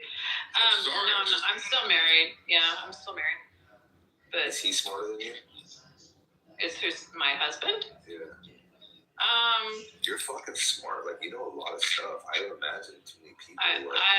He's smart, but no, he's not as smart as me. No. Do you ever pretend like they are just to like make them feel? No. Not you're like, no, not him. No, I don't ever pretend. I might dumb myself down just to like make people comfortable, but I never pretend like I'm dumber than anyone. No. I like maybe match their dumbness, or like, instead of immediately going to like the more, descriptions of things or certain vocabulary, I'll like dumb it down. But you don't call them out as often as you could. No, yeah. I bet you there's a lot of things in your head where you're like, yeah, I understand. Yeah, I usually just like, well, it's nice talking with you, and walk away,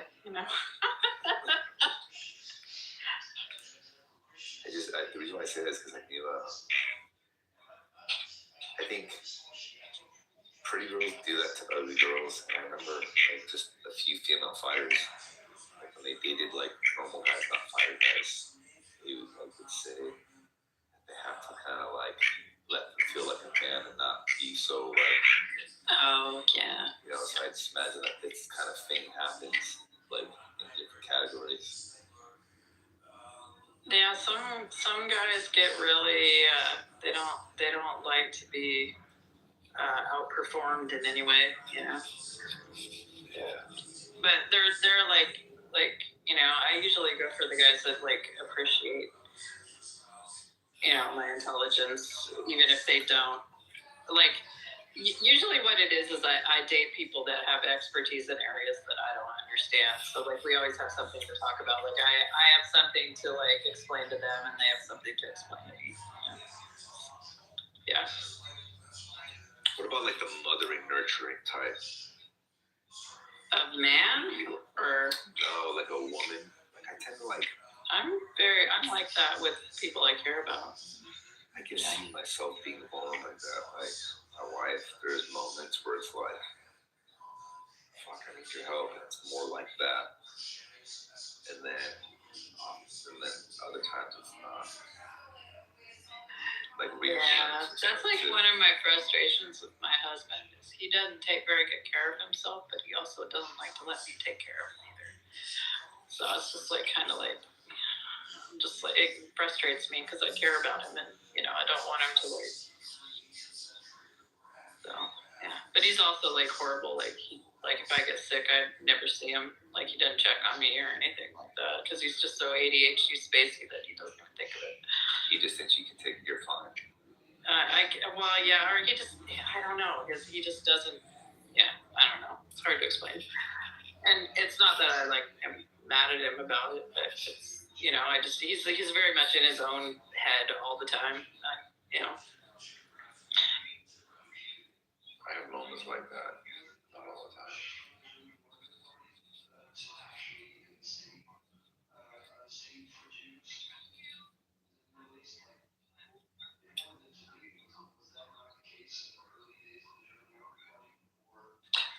haven't seen him at all today.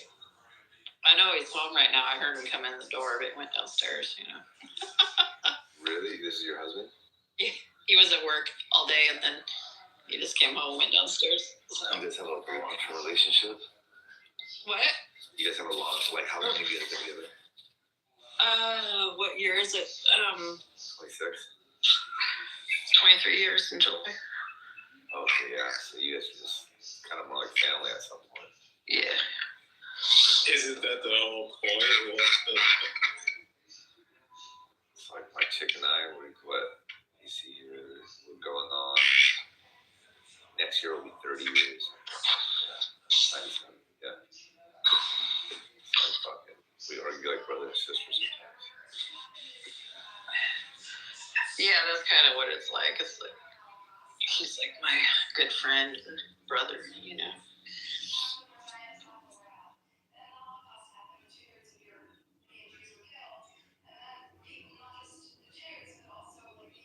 Luca, do you have a girlfriend or a boyfriend?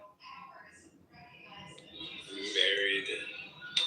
Are you really? You said this multiple times. Why do you guys have to go through this? Have you said that? I didn't know, bro. He has. Yeah, Luca has a whole family, bro. Fuck out of here. Yes. Really? He has a whole kid. He has a whole kid and everything. Yes. Yeah. All right. That changes things. How old? If you don't mind, how old is your kid? Going on 3. Coming up. God, so you're like a new parent too. Wow. What a trip. Yo, trust me. I think it in my head all the time, like, yo, Luca, you have a man or whatnot. but not. Yeah, he's talked about it several times. I missed that one. Sorry. That's cool. How do you like parenting? I think it's pretty. It's pretty smooth. You know what I mean? I feel like I'm cool with my son. I'm pretty good with with the youngsters. Are you like hoping he gets older to do more things, or do you like the stages that he's in now? I look forward to when I can like work on like because there's limitations. Like you can't really expect to have like full blown conversations. Although his vocabulary is pretty solid, it's not like you can't really be like, no, here's how you dribble. Here's he can't really do everything. Yeah.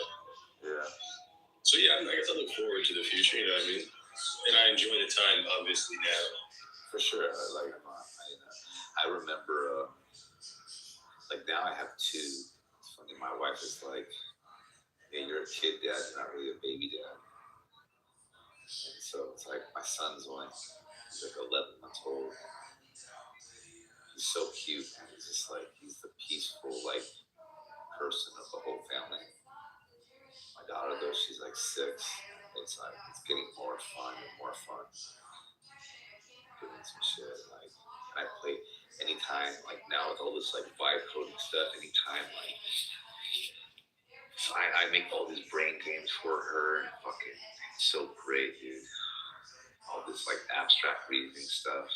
Fucking we play these things. I gain power for noise, like it's a whole fucking cool thing. I wish I could post on social media, but like.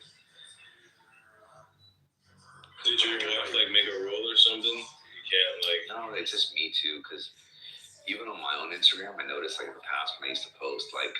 You get random people saving that video. And then you go to your family, hey, did you do it? And it's like, no. It's like, the fuck? So imagine like you post a video of like your child and then you see someone save that. It's just fucking came across as weird to me. I feel you. I mean, I guess I'm like, I want to make space for them to define themselves on the internet.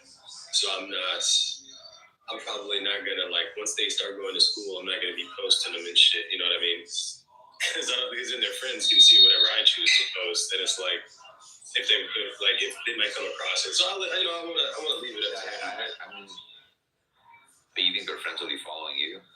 No, they're like say I friend a parent at the school or something, you know what I mean? They, you know, like they may be able to, they may show their kids like, oh, see, look at this, you know, like. I see. Versus, You know what I'm not good at? I'm not a fucking good, like, parent, you know? Like, my wife's way better. So, like, my daughter has, like, kid friends. Like, I'm not like, hey, to like that. I'm, like, horrible at it. It's awkward. I mean, I want to, obviously in preschool and stuff, there are like the little Chuck E. Cheese gatherings with cousins and stuff, but like, I do want to like make sure that I can like socialize my kid. I want to like know the parents of his homies, you know what I'm saying? And then like trust them to go kick it. Yeah, I'm not even there yet. I'm just like, nope. Like, I'm super fucking like, somebody always has to be there. And you got a daughter, man. Y'all got a long way to go. You gotta wait for a parent to call you and say something like, yo, my son wants to take your daughter out to the movies or something like that. Y'all got a long way to go. That happened to you, Knowledge? Yeah, bro. My son is turning 16 this year, and daughter's turning 15 this year. I didn't know that. Yeah. You have an adult kid, basically, too. Yeah. Wait, your son? You mean the little guy that you be playing? No. I got a 16, I got a 15, I got a 9, and I got a freaking 8-year-old. Damn. Wait. Yeah. I know you have 2 babies. You have 2 kids with your first? No. So the oldest one with the white girl, that little nigga is turning 16 this year. Oh shit! I thought it was a daughter with the white. No. It's a white boy. It's a white boy with the first one. Yo, all your kids are biracial. They probably got great genetics, bro. You gotta put on. Yo, nah, those are the best athletes. You better make them fucking get into sports, bro. You think so? You think these kids are the best athletes? As of this day and age, I mean, obviously I'm like joking, but like if you look at the best professional, like the biggest professional sports leagues, the biracial kids are like thriving, like NFL, NBA, MLB. You see the ice skater? That one white, looks like Asian and white. Exactly. Even like in the Olympic sports, like you know. You talk about Alyssa Leo. Yeah, bro, that shit was so cool. Yes, I like boxing. Boxing and hockey, those are my sports that I like. I like to watch men fight, basically. No, but the point is, yeah. But when you get there, like having your daughter having a date or your son having a date, having to contact the other parents, that's a whole different arena. I don't know how I'm gonna do it because I'm so like. You should see it in my family. My fucking daughter, like, with her friend. I remember I said to see it at a young age. She was like, yeah, my friend. I go, what? You don't have friends. You just have family. She goes, no, I have friends. I was like, who's your friend? And it was our neighbor. It's our dog. I go, no, fuck that guy. That guy's not your friend. Like, you only have family. That's it. It's friendship. She's like, no, I have friends. Now she has a bunch of little friends. Some of them are annoying as shit too. And like sometimes, like the other day, one of our neighbors, we have like neighbor friends. This kid came over. And I'm like, and then I'm like, hey, no, go over there. Go sit in that chair. Like, what are you guys sitting so close? No, go over there. What the fuck you doing? This kid loves my daughter. And like, go over there, man. Like, they're looking at a book and their heads are almost touching. I'm like, hey, get out. Go, space. Yeah, I'm dead. And the mom is there. I'm not exaggerating one bit. The mom is there. I'm like, no, go over there. Go. You don't do that, bro. Like,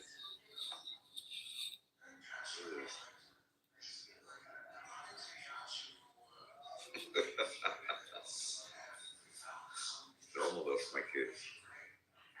See, would you do the same thing if your son was like reading a book? Fuck yeah. With other kids? Oh, I mean, I might be like, well, fuck. You know what I mean? I'm a germaphobe, bro. There's nothing wrong with it. I mean, I don't know. No, I don't like. To me, it's like I don't know. Like you come to my house, you gotta take off your shoe. You gotta wash your hands. It's like, nah, bro, you guys are like breathing each other's air. Go over there. Like, go away, man. What are you so close for? Look, dude, kids are most likely gonna hurt your kid more than anything or anyone else because they're so clumsy and they just spatial awareness is like lacking. In the swim pool, I'm like, hey. I'm like, I was kind of tripping out. My OCD kicks in, and it's like I have these kind of like outbursts where I just would say, hey, stop. Can't help it. The germ thing with kids is a fucking real thing. I've try to get a little bit better, but now sicknesses are going through the house. We just all got over being sick. That was a struggle. Yeah, my wife is a germaphobe. I mean, like, bro, if he even starts sniffling, she's like, oh, get the fuck away. Get the fuck away. That's how I am. And you develop like a sensitivity ear for. I can tell if an actor is sick if I'm watching a show. I'm like, oh, that person's sick. Some stuff he knows. Like, I hear it. So it's like, don't give me this. It's just allergies. It's like, go away. Everything is allergies. I'm the same way.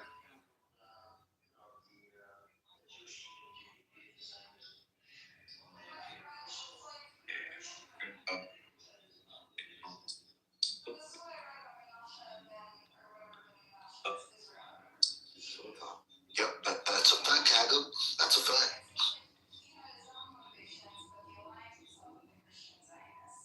Jacob, can you hear me? You were in the Matrix, bro. Can you hear me? Oh my God, stop trolling the man. He's spitting right now. He's spitting.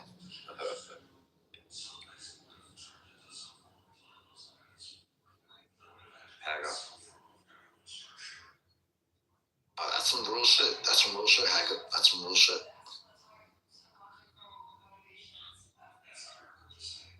Jacobus was good, bro.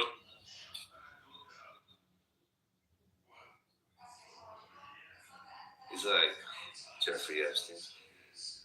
Yo, Mike, when I hung out with Jacobus, yeah, dead ass, he had the little hat on. I thought it was a troll. And the nigga had the little hat on. I was like, oh shit, that's a real thing. Okay, all right.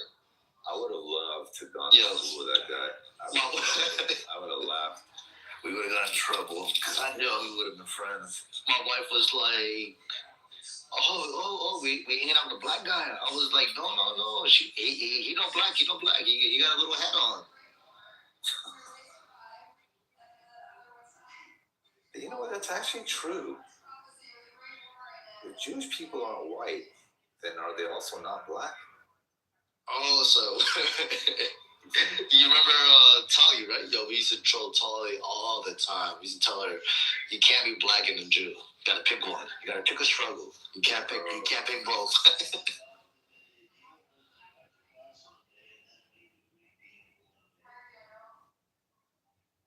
Ole going off the other day, telling Jacobus, go to Israel, I dare you. See how they fucking treat you over there. I'll pay for your flight. That shit. Don't you get that like rite of passage one time or some shit like that? What is it called? Where they like for a trip? Birthright. Yeah, thanks. Jacobus, are you gonna do that? Yo, that nigga has it on mic jet. What? Why are we talking to him? Wait, Haggard, are you there? Tell a story. Oh shit, he still can't be heard. Yo, Haggard tried to get me to watch this shitty ass movie called Siberian Night or something. I don't know what it was. Yeah, he tried to get me to watch some shitty ass movie. It's an art film. It's like a torture film. Just yeah. Can you guys hear me now? Jesus Christ, bro. I was talking for 20 minutes, dude. Like, This is the first time we heard no your one's voice. fucking replying to me. What the fuck? You're like, hey. Yo, hold on. You know what's funny? Earlier today, I had like a bunch of phone calls. I kept calling everybody. Like work related, and everybody just kept hanging up. I was like, oh shit, I don't think anybody can hear me. Fuck this. This is fucking you. Yeah. Hagab, you know what the turtle position is, right? It's like you're turtled up jiu-jitsu. Yes. So imagine if someone is like on top of you, either north, south, you're in the turtle on the bottom. Can you understand that configuration? Yeah. Before we move on, yo, Mike, did you hear who's fighting? What's her name? Ronda Rousey? Yes. I did hear about that. Okay. Yeah. Wait, fighting what? MMA. Ronda Rousey's going back into the ring. Oh, UFC or what? Yeah, UFC. She's going back into the ring. That's a fucking mistake. It's an alternative of the UFC. Oh, it's a different promotion? You know, fucking Gina Carano's the homie, dude. She's doing some for a little bit. She's doing some anti-protest of the what's called the White House UFC thing going on. It's going to be a progressive fight night. Is that what it is? They're not going to punch each other, just look at each other. Oh, she's going to fight Gina Carano? Yes. Gina Carano's real, bro. She's just real. And then her boyfriend, she's legit. Gina Carano got fucking, she got, what's that shit called? Like, yeah, not canceled, the other one. When they, like, silence your speech, what is it called? Censored. Censored, there you go. She got censored. She's one of the first ones. Dude, she's hot as fuck. She's one of the most beautiful women to be in fighting sports, in my opinion. She's like top one. Yeah, she is. No one competes with, and she's a badass too. And those fucked up how they like took her off all the Disney shows too, right? Like she had a contract. Remember that though? Yeah, they canceled her shit for no fucking reason. No, it wasn't for no reason. It was because of what she was like putting on Twitter. It was against like, remember that beat bop boop thing that she did? She's extremely down to earth. She is religious, and she's a badass human. Like she's fucking. She's stacked. Her ass is huge. Wait, so she tweeted religious shit, and they? Yeah, I thought it was anti-fag shit. She tweeted, right? No, it was more of the pronoun thing. That was the start of it. Yeah. Oh. Yeah, Disney will take you off. Wasn't she the one who said he said that Jewish people would throw their neighbors to the Nazis? I don't remember. I just remember it starting with like a beat bop boop, and then it got to somewhere else. And she was on the. I remember because like I said, I was working with her around this time. What's that shit? The Mandalorian. Yeah, I said, around that time, then they took her off. She was perfect for that role too, because she was like a badass in real life, so it made sense. It's fucked up. But then fucking what's his name? That one Ben Shapiro thing. They picked her up, right? Did they really? She ended up working for a Jew. That's crazy. What's that whole network thing that they have? Turning Point or Prager? No. It's like, didn't they make most shows or movies? Oh, I don't know. Do with Ben Shapiro. Movies. The Red Room, you would know better than I do. I don't keep up with those guys. Oh, well, let me tell you the story, though. So imagine that configuration. So you're on a turtle, someone's on top of you in the north-south position. Like, they can spin your back, right? Mm-hmm. And then the person on top, right, tries to progress forward, and they fucking knee you on the top of the head. Oh, shit, that happened to you today? Yeah, but check this out. Fucking got a panic attack a little bit. So then I elevate my head, and a bunch of fluid leaks out of my nose. Fluid, not blood. It was blood, bro. So the only thing that saved me a little bit was it was a little yellow. A little bit. It's the second time it's ever happened to me, because one time I got hit in the face, like in the eyebrow. My nose started draining from the left side, so I'm like, oh my god, this is fucking bright. I thought it was brain fluid. No, brother, that's your sinuses. Yeah, but think about this, like you get hit in the top of the head. Yeah. And in that moment, you freak out thinking it's something else? No, at first I was like, keep going. Because a couple drops came up, and then as I proceeded to, yes, I did. As I proceeded to keep going, then like over a tablespoon of fucking fluid comes out of my nose. No, I'm not gonna lie. Right now, I feel a little. I wouldn't say concussed, but I'm like not fully there. You have a headache? No, not quite. I just feel tired. Okay. Were you rolling with a rookie or? No. So just a complete freak accident? Freak accident, yeah. Oh shit, I'm getting a call.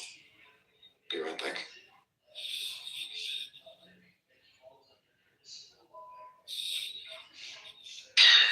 Once I went to this place where like I had suddenly had all of these like horrible allergies, right? And my nose just wouldn't quit running, and I thought my sinus swelled up. I thought I was gonna die, and I was like stuck there because it was like a conference. I was stuck there for like 4 days. So I'm like sitting there, like not going out, hanging out in my hotel room, like showing up for my classes and sitting way in the back with my box of tissues and shit. I finally get home. And I did like I got the neti pot out. Yeah. And I because I'm rinsing all this pollen and shit out of my sinuses. Like, what the fuck, whatever the fuck it was that was irritating me. And I did, and I put it in, and it got like all I'm like blowing, and it's all stuck, and it's stuck. And I finally blow this like blob of like mucus out of my nose. It's like the size of a ping pong ball, and it's like all holding together. And it was like orange, like tinged with fucking blood. It was nasty. I'm like, what? Was it satisfying to see them? Huh? Yeah, it felt so good. It's like, oh god, I can breathe. It was like, I would have poked it with a Q-tip or something. Oh. Yeah. That's like instant relief. Yeah, it was very sad. Who's doggy? What? Oh, that's my dog. You pissing him off, Cora? No, she has ongoing. It's what I like to call possum o'clock. She looks out the patio door and like warns the possums and raccoons to stay away. So that's funny.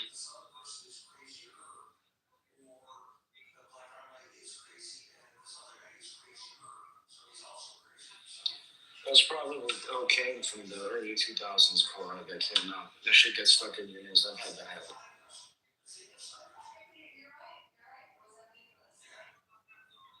Yo, the funniest thing about Ronda Rousey is her being black.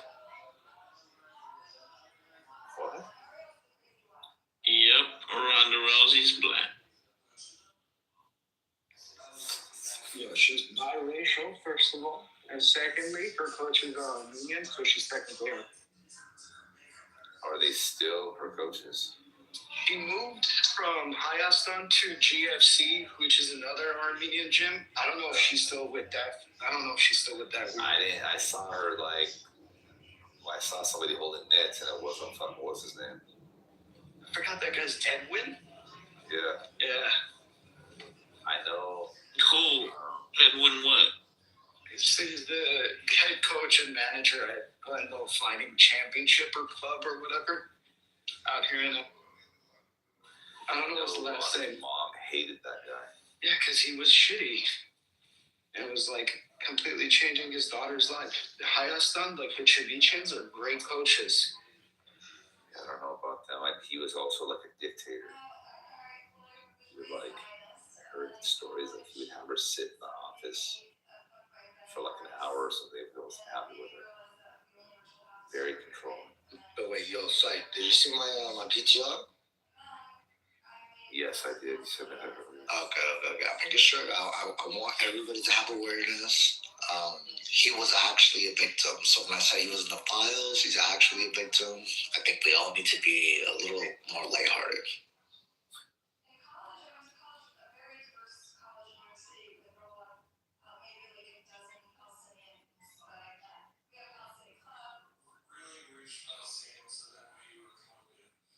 And so I was right. So Gina did say compares the Holocaust to modern crime and politics. And she said she compared the Holocaust to the current political climate at the time. And she said how the Jewish vaccines or masks. No. Well, basically what she said was the Jewish people, their neighbors, would throw them, like Jews would throw other Jews to Nazis, and like blame them, like it's, like it wasn't only Nazis that went after the Jews, like they threw their own people under the bus. And she said that is that like a factual they canceled her. It is. It actually is. But, they don't like that, so.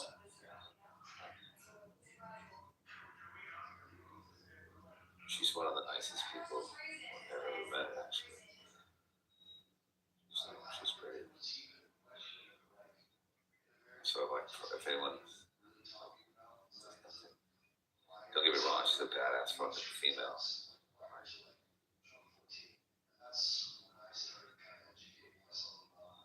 I hope she wins. Are you talking about Gina? That's racist. Wait, you want to bet $1? No. Nigga, what? $1? Oh. I know how good Ronda Rousey is, though. All right. Personal experience, too.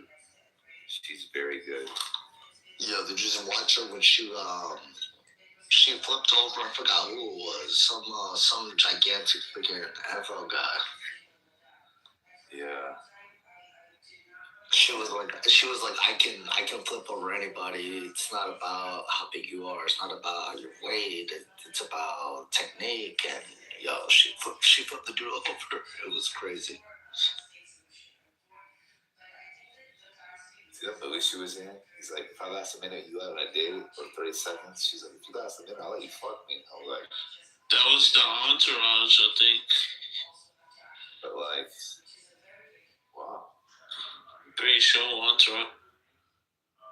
Would you let her break your arm if that was the difference?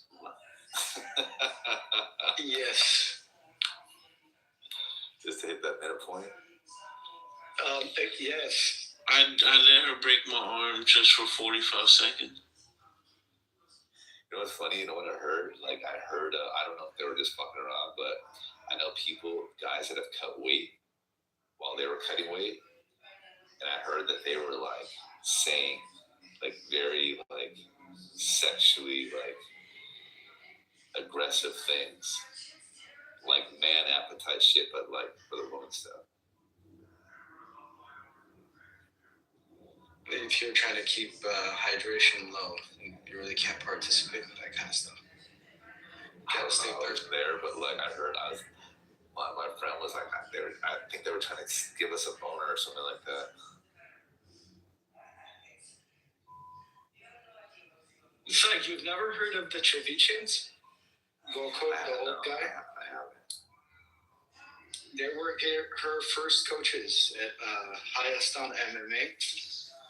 Like a pretty famous gym. Manny came out of there. Manny Gambiria, Gato Parisian came out of highest on MMA. Like any Armenian fighter has come out of there in the UFC. Edmund Shabazian. Edmund came out of GFC. He came out of Edwin's camp. And then he left them too because he was getting bad coaching. Well, yeah, he's American top team now. He's right by Knowledge and shit. Coconut Creek. You know what's funny, Mike? I tell my wife all the time, like, yo, I love you with everything. I love you with all my heart. But yo, if what's her name? Scarlett Johansson. And she said it's tonight or never. I'm like, babe, I would cheat. I would cheat if Scarlett Johansson said right now it's tonight or never. But to be, to be fair, I would want you to do the same thing if Idris Elba said right now is tonight or never. I would hate you if you didn't say yes. To who? Idris Elba. Who's it? That's the British black English guy. Yeah, African booty scratcher. He's like what? He's What was he in? I don't know who that is. He was like from some Caribbean sort of. A bunch of movies. Yeah. He's pretty popular. He was in The Wire. That's what he was famous for. They were considering it was for being like. He was Charles Minor, wasn't he? In The Office. I never watched The Office. They didn't watch the American. I didn't stop. I've seen every British Office episode, but I've only like seen like bits and pieces of American Office. Scarlett Johansson's your hall pass pick? Knowledge? It was back in the days, yes. This is a whole conversation. Back in the days. Yes. yeah. It's changed. When he says back in the day, he just means the last Avengers movie. Scarlett Johansson. I'm trying to see what this is. Oh, her? Scarlett Johansson in like the mid 2000s. Exactly. Yes. Not my style. Blonde, blue eyes. Scandinavian.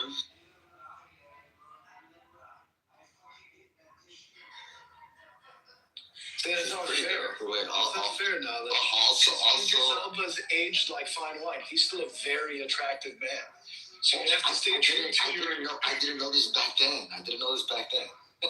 I changed my thing. But back then, it was Scarlett Johansson.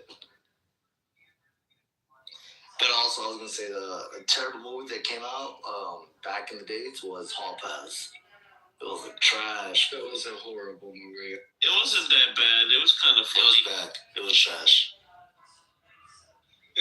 That's the one where they go to TGI Fridays to pick up chicks, right? That was in Hall Pass. Yeah.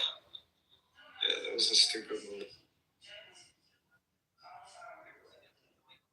Yeah, he was like, whenever you see a attractive woman, you gotta look backwards before they pass, and that way your girl doesn't suspect anything.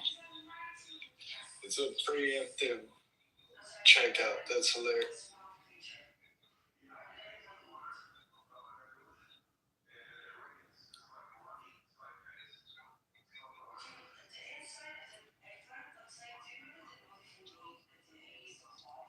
I just look. She's still attractive. Scarlett Johansson's still attractive, but she's not hall pass attractive anymore for sure.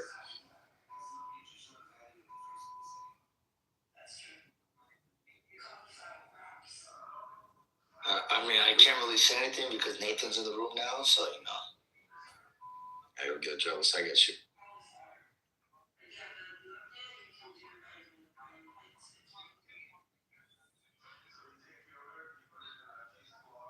She looks like every lesbian barista in the greater Los Angeles area.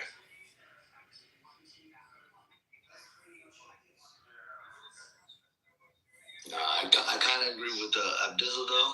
Yeah, it might have been something when she was like in the Adventures and she was on the whole.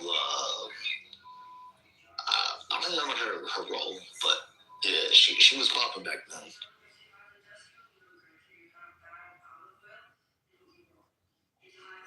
Oh, I think it was Black Widow. I think that was Black Widow. Yeah. Black Widow. Yeah, Black Widow. I was gonna say Catwoman, but that was fuck. What was that? Halle Berry. No. The one in the Batman series that played the. Are you guys talking about Spider-Woman? Fuck. What was that white girl's name? Talk about Anne Hathaway. Yeah. Oh wait. Oh, that's a different movie, Doc. Yeah, that was in the trilogy, the Batman trilogy, the Dark Knight Rises one. Oh yeah. That's the one. Also, Hag Up. I think your sister's pretty. Good evening to you all. Shit. Did anyone watch the UFC today? I did not. I haven't watched the UFC. Sean Strickland. Yo. Fuck. His post-fight press conference was fucking hilarious. A lot of knockouts tonight.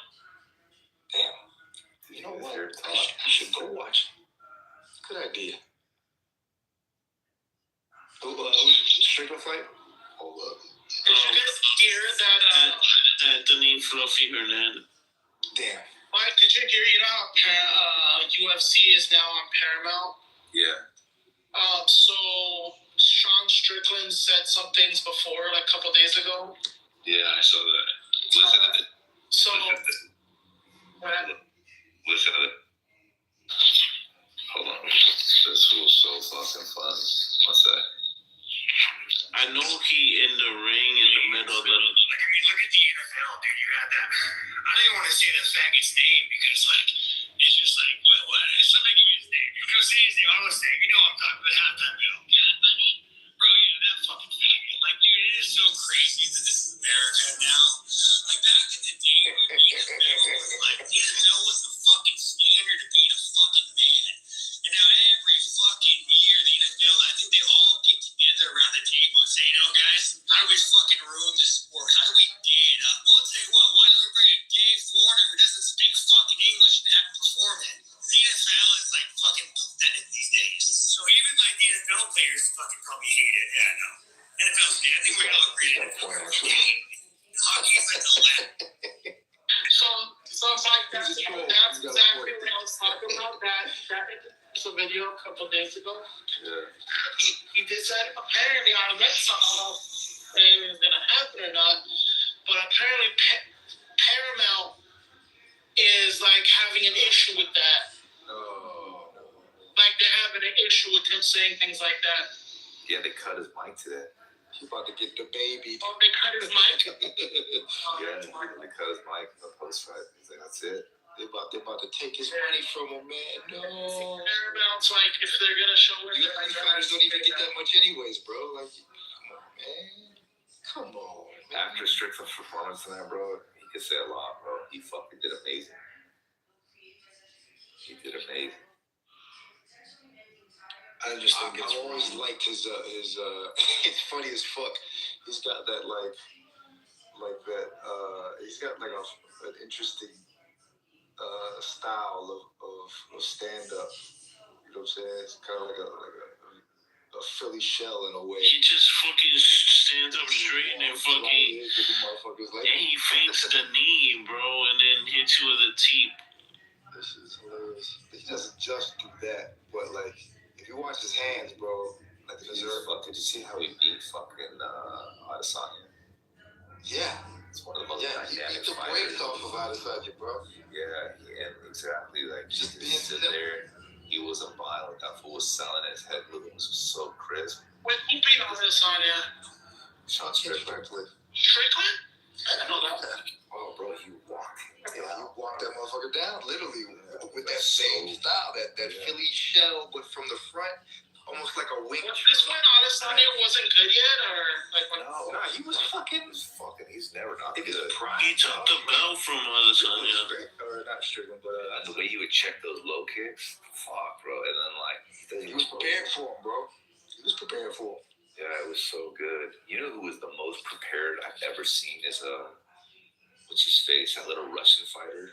He fought Peter Yan. Damn, that's probably one of the best fights I've ever seen in my life. That guy is the GOAT, low key. Did you see that flow chart that they created for him, for his opponent? Nah. Bro, his teammates, if this, then do that. If that, then do this. They had a whole flow chart. Wait, about Peter Yan versus Matt Barrow? Yeah, dude. Oh, that fight was great. He exposed Merab because, like, what the breakdown I saw was like typically Merab likes when people kind of like respond to when he punches, and they were like describing Peter Yan wasn't responding. Like, he didn't like move his legs in a configured way to where it allows Merab to like successfully take him down. And just when you see it play out as a guy's narrating it, it's like, whoa. And then that's it. Like, people get something. I'm not saying like, I mean, Merab's a GOAT, don't get me wrong, but when you watch this video and then you see it play out, it's like, yeah, people at the highest level will take this in, and then it's gonna be hard because he made Merab look tired.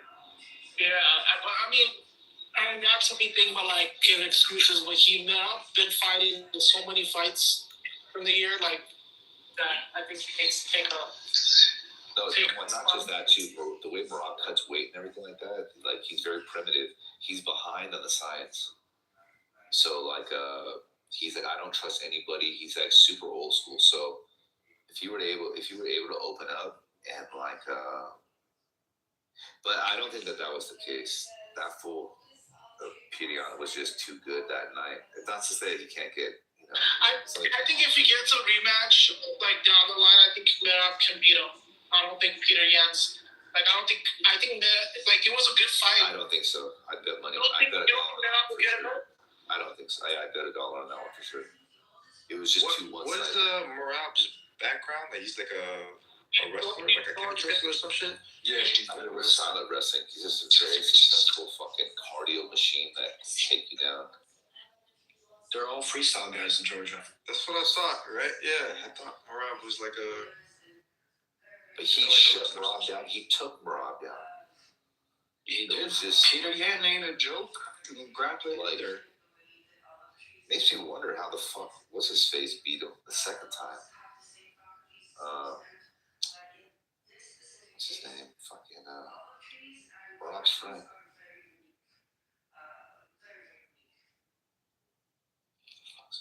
Aljamain Sterling. Remember the first time Merab got DQ'd for that knee? Nope, I do not. I think what was up with that? Actually, I was gonna say, what was up with Merab screaming every time he got hit towards the end? The body shots. Yeah, that fool was screaming like.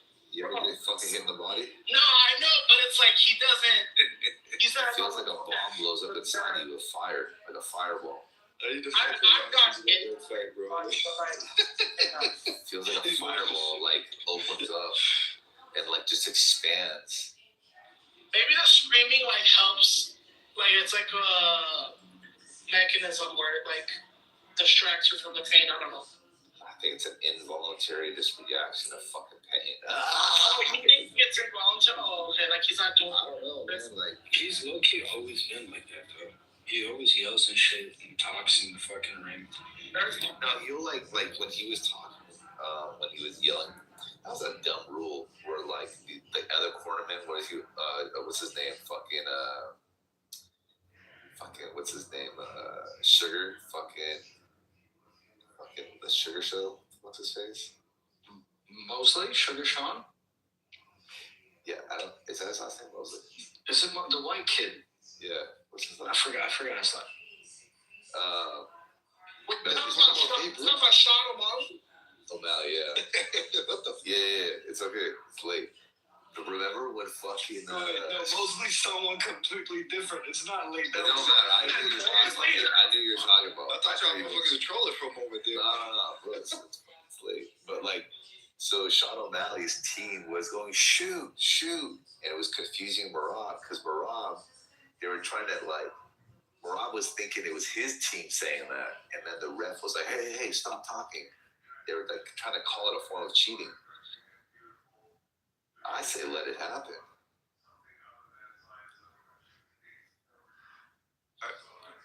I thought corners talk to their fighters all the time. They do, but like imagine if you're fighting and I'm confusing you by like saying, shoot each other's will shoot. And you don't really know. You're just on autopilot. You just hear. Sometimes fighters connect with certain coaches more. Like they'll say something like, I hear your voice. It just you don't control what you hear. It just kind of like either fucking absorb it or not. Right. But like, has it ever been like a big deal to the point where like they gotta start adding rules like that? That's interesting. Well, I don't know if it became an official rule, but in this case, the referee told the corner stop, and then Merab was complaining about it. Like I think in the post fight. Interesting.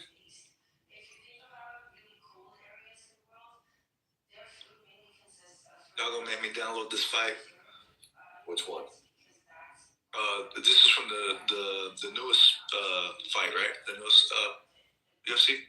Yeah, it's on Paramount. Fucking free. Oh, it's free? What the fuck? Get more pay-per-view, dog. Get the fuck out of here. That half our party that just take care. Alright, fucking everything's Paramount now. Son of a monkey's uncle, I'm going to Paramount right now. Fuck yeah, bro. You guys see all the fights, bro. It's not free, paid for Paramount, but whatever, $9 or something. Listen, $9 is nothing, dog. You got this. I got $13, shit. Let me borrow some money, dog. I got ripped off. I didn't know it was $9. I gotta change my plan. I don't even know what I got for fucking $13. how long were you there? I just almost came. Damn.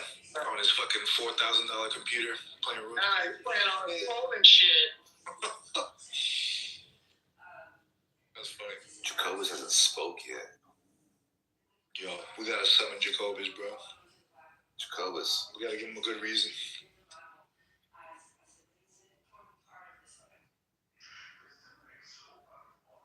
So, Mike, you want Gina to beat Ronda? Yeah.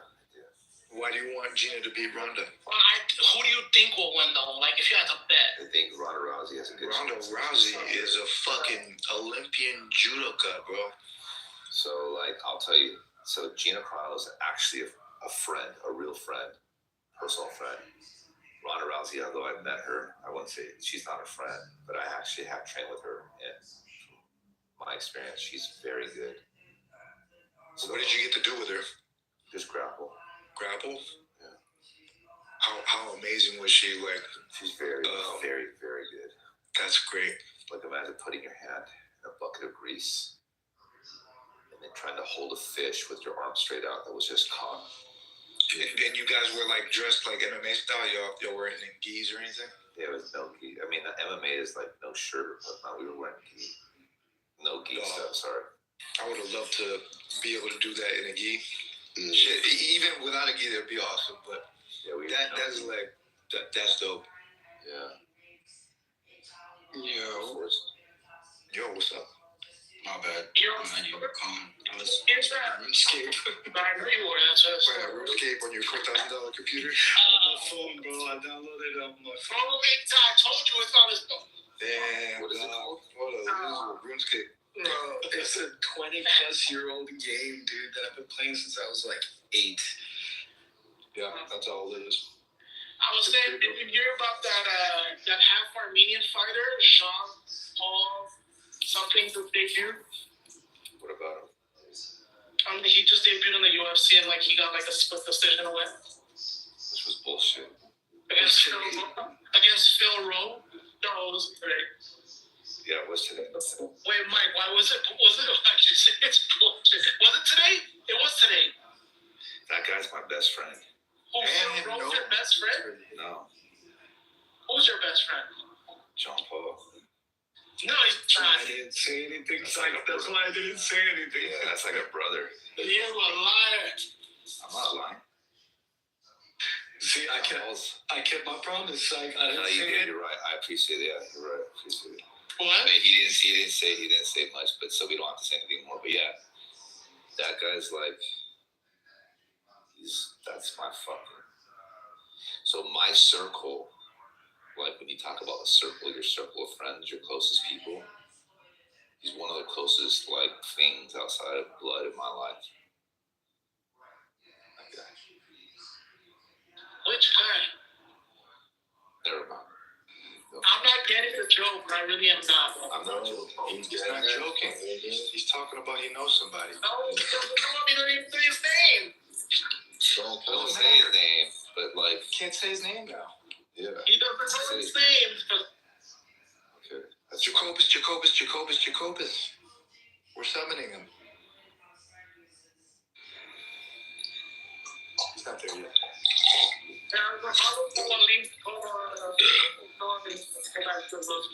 Oh, there he is. He's awake. No, I turned it off. I turned off the RuneScape. It's an actually interesting conversation. I only turned it on because I wanted to come in here and keep the room open, but you guys were actually talking, so. I didn't watch the fights, Redmond. I didn't watch any of the fights today. I've been working all day. That was the only fight I really cared to see. So. Was it like a mid card? Yeah, it was a prelim. Oh yeah. UFC 325. There's so many now. Jacobus. So is the entire backlog now on Paramount too? So we can. I don't know. I'm looking at it. It says 80 seasons, dog. But you know what I need to do? I need to cancel my ESPN. I fucking hate ESPN. This is gonna feel good to do. All that like buy account shit. I like Paramount. Paramount also has some good shows. Buy bits. Here we go. He deleted it from. It's gone. You fucking ESPN donkey. He did it. He cut the cord. And you know how much it was? It was $13. Love that shit. I remember this shit. There we go.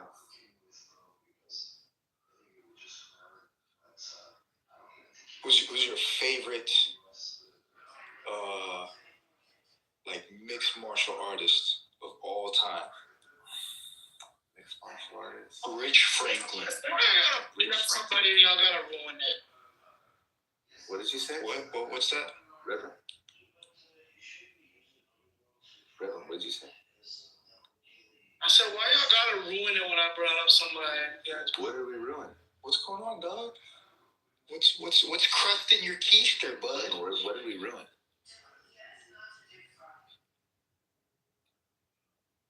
Red Rum.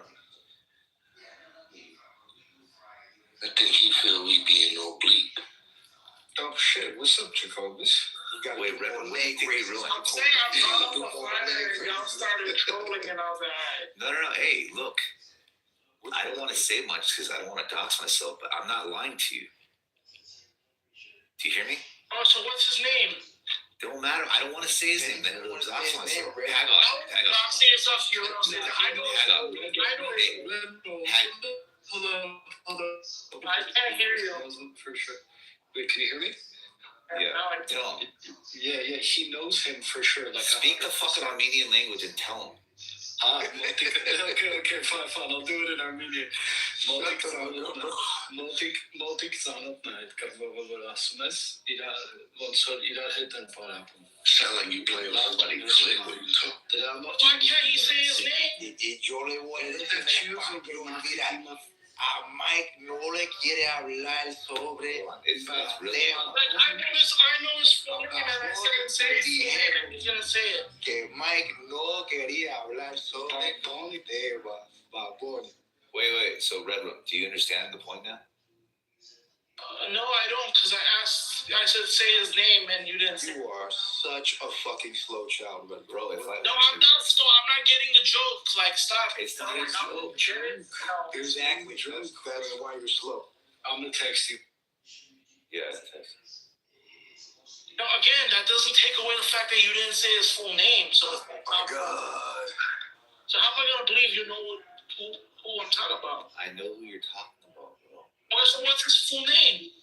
It doesn't look. If you I know his full name. So what is that? Okay, if you say the full name and then someone says the full name, and let's just say they look him up, it can come back to me. How is it gonna come back? Because I am telling you, the guy is a close friend of mine. But what does that have to do with the fighter's full name? I don't understand how you don't get this. This is weird. I don't, because I said, hey, what's his full name? Because I thought you were trolling, because you're like, oh, I know that guy. And I was like, okay, so what's his full name? And you want to say it? Let's put it this way. I'm telling you right now, like, I know who he is, right? And he's fucking family. He's like family.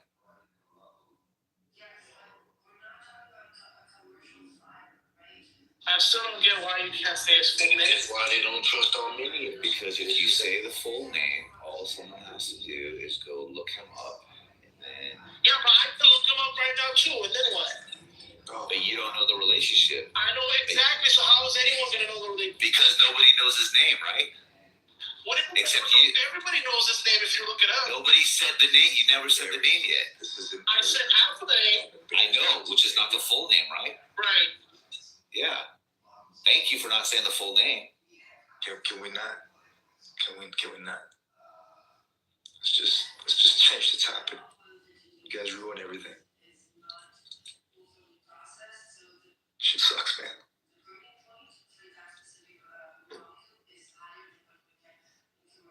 So yeah, favorite MMA? Like mixed martial artist, like yeah, or just period. I mean, bias. I love Anderson Silva. I love Brian Ortega.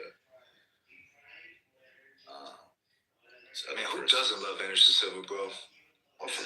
Great. I love John Jones. John Jones also, yeah. Yeah.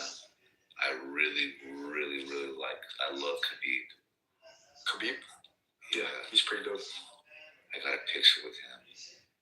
Lucky. I like George St. Pierre a lot. I did too, but it just didn't do what when Khabib. Look, when Khabib beat Conor. Oh, outside of like personal relationship, I've never been more satisfied. Oh, you know them? Oh, you guys are like no. I don't. I was able. So one of the fighters that I was working with, I used to work with indirectly, more or less. You know, Fabricio Verdun. Yes. So I used to work with him. So they have the same managers, Verdun and Khabib. Right. And so one day, this other person that I trained, she was fighting on the same card. And so that's Khabib. And so they all kind of share the same hotel, right? And I was in the hotel, and I saw Khabib, and I was like, I pulled after these managers. I knew these managers. I'm like, hey, can I get a picture? Khabib didn't want to, but I didn't give a fuck what, please. And, I got one. Oh, nice. Yeah, I got it. That's what's up. I think I don't. When he beat Conor, told me that. You know what it is about those wrestlers from like those like Kazakhstani countries? Like them motherfuckers are so talented because all they do is fucking wrestle, and it's the most like brutal and hilarious thing is to watch those kids do that shit, man. In terms of like how sincere that they take it. Like it reminds me of like like Japanese karateka, like when they like start that shit as like a legacy child, you know what I'm saying? Like when you start so fucking young, they're indoctrinated into that shit.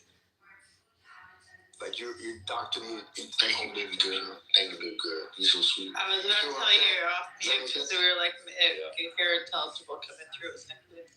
Shut the fuck up. Jacobus, what are you doing right now? No, you. You eating? Jacobus? No. Yo. Are you eating? Are you gonna eat? I just put the kids to sleep. So I just ate 2 cheesecake slices, key lime pie. Damn straight. What's the brand? Cheesecake Factory. It's called Edwards. Oh shit. Yeah, they got key lime pie, and that shit tastes like fucking cheesecake with lemon. You ever heard of bean pie? Yeah, that shit tastes like some bean pies and bow ties, brother. What the fuck is a bean pie? I ain't gonna front. It's sweet. It's sweet. It's made from beans though, navy beans. I made it one time. Because I bought it, and when I found out I was buying it from Muslims, I said, fuck that, I would just make it myself.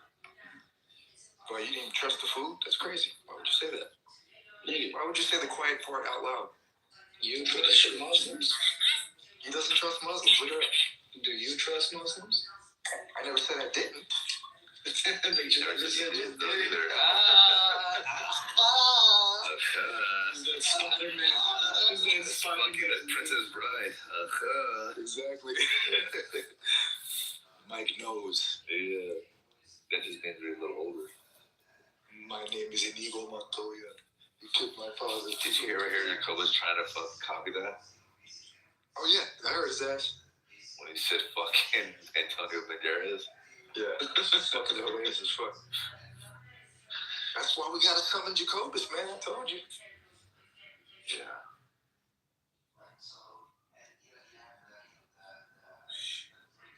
Bean pies and bow ties, brother. Yo, Mike. Yo, you heard of it's this paradox, right? And it's basically saying in every systematic system you could think of, whether it be arithmetic, logic, the laws of conservation, there's always going to be true statements within that are unable to be proven within every single system. I mean, I know a paradox is like, it's a contradiction. It just means that there's something true in there. Didn't Sam explain this? It has like a name that starts with a G. Goal. Yeah, goal. Yeah, goal. So everybody is always wrong. Everybody's always wrong. Everybody always wrong.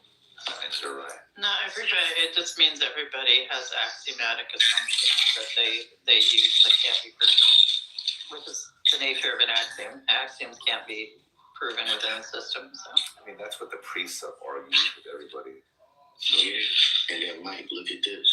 Here's another paradox. Nothing could be truly measured. Nothing could be truly measured. Mm-hmm. Are you reading? Nothing is no thing. So no, like as in like.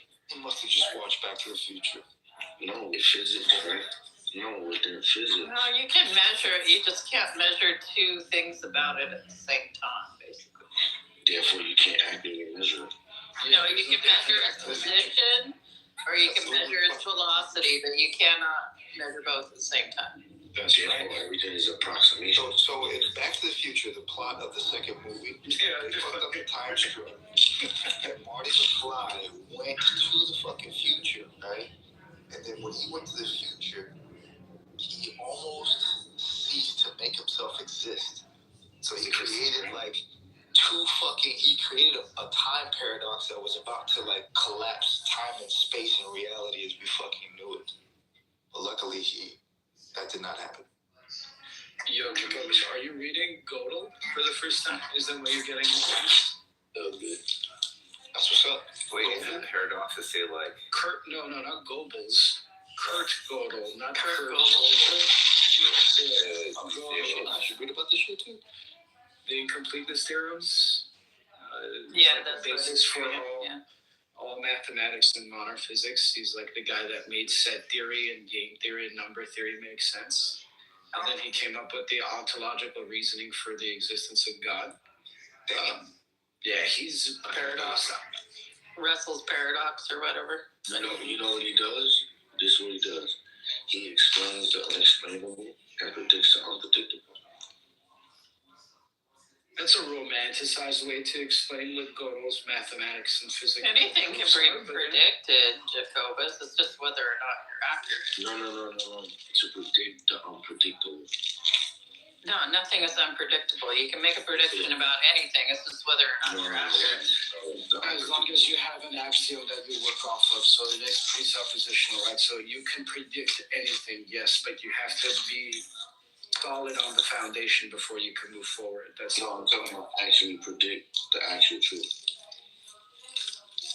Yeah, you can't. There is no 100% certainty. Everything's on a probability scale, and because we live in a universe that's basically deterministic chaos, basically, or stochastic chaos, you can't ever predict anything at 100%.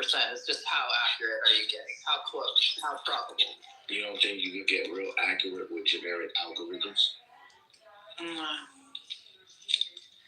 You're talking about then plugging in Gödel's incompleteness and his ontological reasoning into AI, right? You read that article?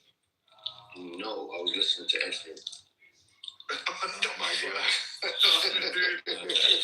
You Fucking nerd, dude. Oh, you should read that article. It's actually pretty interesting. But Cora's right. It's like the closest probability to reaching like an actual understanding, and that's what he uses to explain God. Well, he uses generic algorithms. If you think that the Canterbury formula or whatever is a generic algorithm, then yeah, the Canterbury argument for the existence of God. He expands on that, right? And then he proves it probabilistically and through math. I did air quotes when I said proves. I know you can't hear that part. Would you say he's a deontological? He has a deontological argument, like Immanuel Kant? The opposite, more ontological, not deontological, but he is a big fan of Kant, yeah. They say Kant was the best at that. I think he was the smartest man to ever live is Immanuel Kant, in my opinion. Maybe second to Newton. I'll put it in chat for you. Thank you. So you believe Newton's theory of gravity?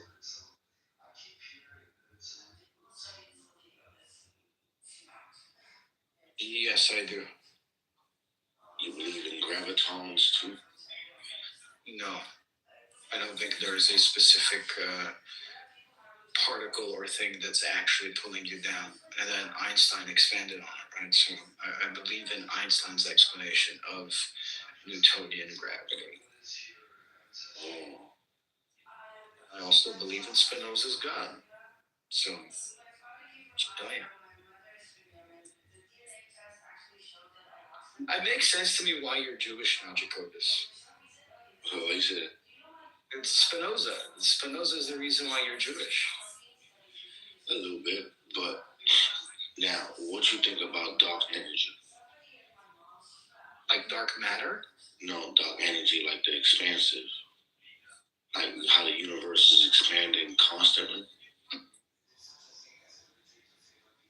But it's the remnants of the Big Bang. It's actually coming into itself now, according to modern and recent observations. They prove that the universe is actually finite.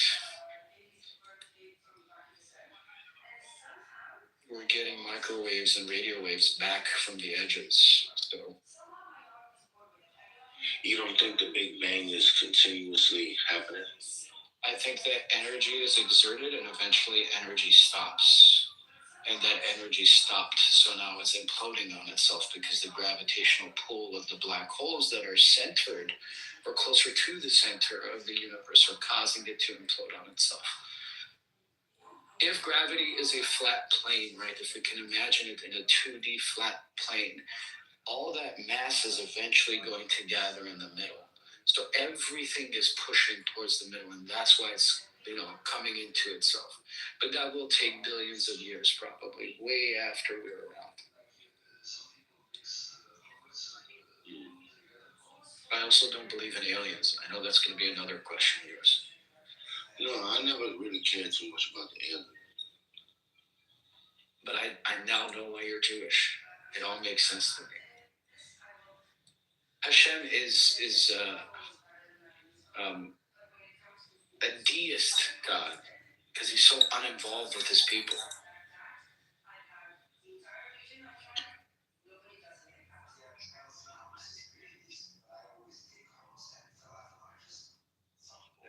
Who's your guess? When the service cut out? No, I think an uninvolved God might actually make sense, considering the amount of good and bad that happens in this plane of existence. I agree. I mean, there really is no such thing as good and bad. Well, that's why there's an uninvolved God, potentially, maybe. See, people say that in theory, there's no such thing as a good and bad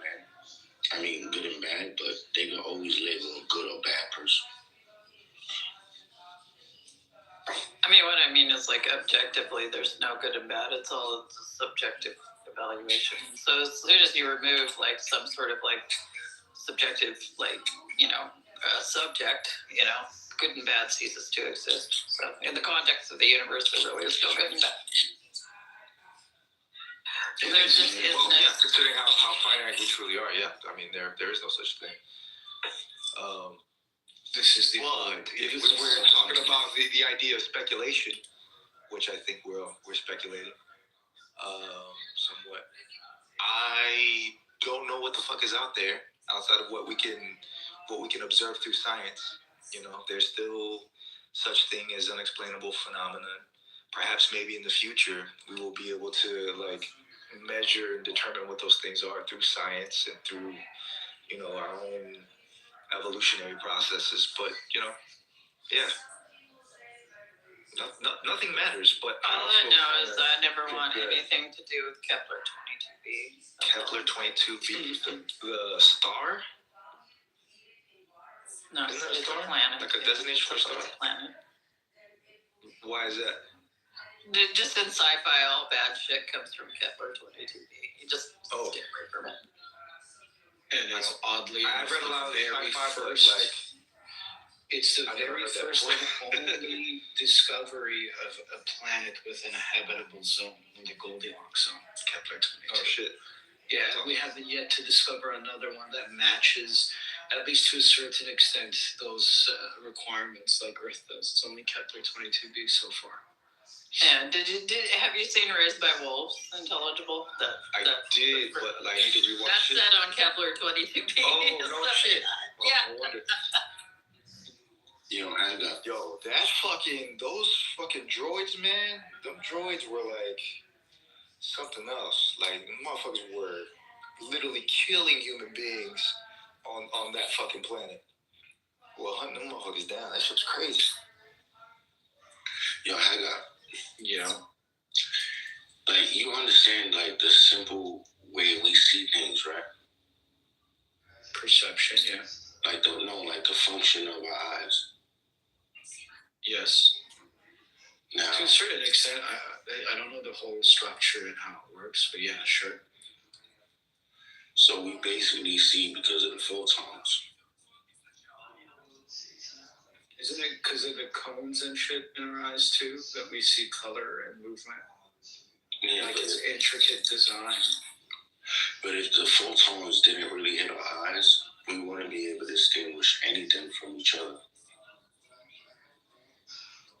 Okay.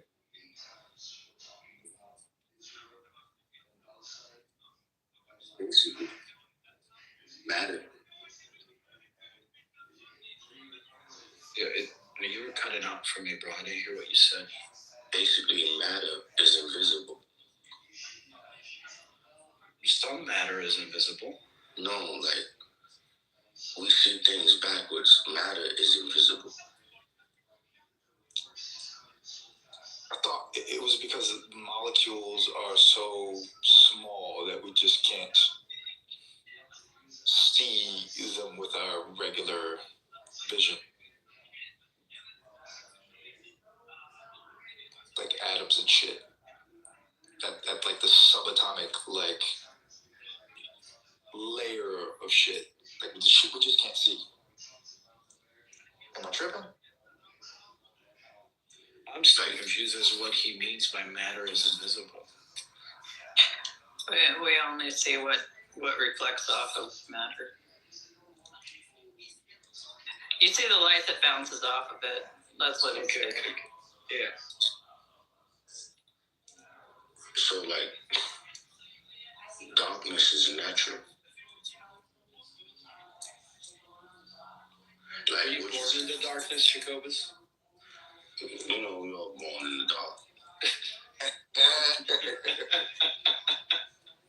But, like, look at it like this, right?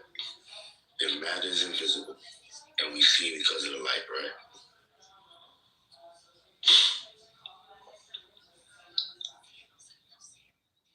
Isn't it dark matter that absorbs light? To my knowledge, yes, it's invisible completely and it doesn't reflect light, yeah. Without Googling. And it's the dark matter dark energy that's expansive. Yes, makes up the majority of the universe, dark matter, yeah. Like 70 or 80%.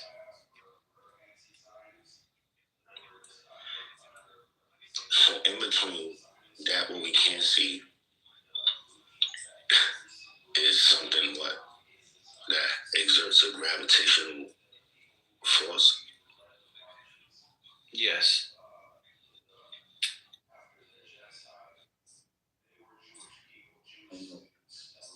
Is it me, or is he kind of like in and out, lingering around the idea of a black hole, but in space? See, I don't know. I forgot what it was. I think they said with a black hole, no information could exist, but they still sort of test it. It's not that it doesn't exist; it's that it doesn't escape. They say information can't be destroyed, but it gets destroyed in there. No, it just can't be observed. So you strong as your cat that shit.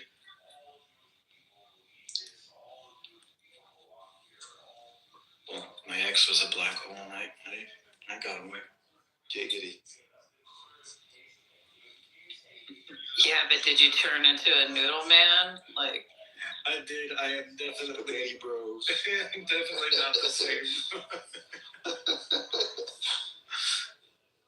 Oh shit, that's funny. You guys are hilarious. Right. Jacobus, why'd you pick up Godels? Alright, so you ain't gonna like this, but in Freemasonry there's this little You ain't gonna like this, but you fucking idiot. So I got this little Freemason book. Matter of fact, I'm gonna post a picture of the shit that had me stuck in my PTR.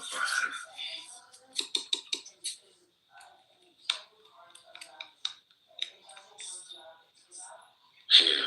While you upload that, I grew up listening to all of this stuff. My mom has what would be a PhD equivalent in the U.S. in applied mathematics. So she was huge on Gödel's and Zablano, I forgot his name, set theory, number theory. That's dope, I know. Yeah, dude, it was nice, bro. If you could read look at my PTR, right? I think I refreshed it. That's the page that had me go into this. It says, of the 5 senses of human nature. An analysis of the human faculties is next given in this section, which the 5 external sets of human nature, particularly attention. These are hearing, seeing, feeling, smelling, tasting. Hearing is that sense by which we distinguish sound and are capable of enjoying all agreeable music, by which we are able to enjoy the pleasures of society and reciprocally the communicals to each other thoughts and intention and purposes and desires, or thus our reason are capable of exerting the utmost power and energy. Now, I thought about the same way we see because of the photons. I was curious what was the medium between us hearing, and I believe that went to the frequencies and wavelengths and the movement of a thing, meaning like an inanimate object wouldn't necessarily exert any sound unless something went up against it.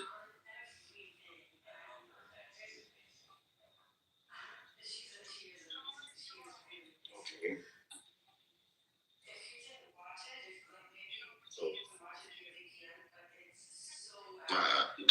This thought I have about the celestial bodies making music, and I was wondering if how it's done in harmony. So that meant like these planetary movements had to be vibrational. They had to move in a certain manner that not necessarily produce sound, but however they move based upon whatever pull or force. It's weird. I was just thinking about this shit. I had to look at the limitations of each of the senses, and then I came across gold.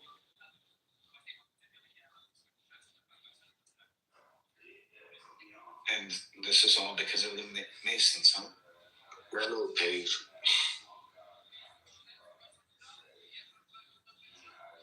Do you know what the Great Attractor is?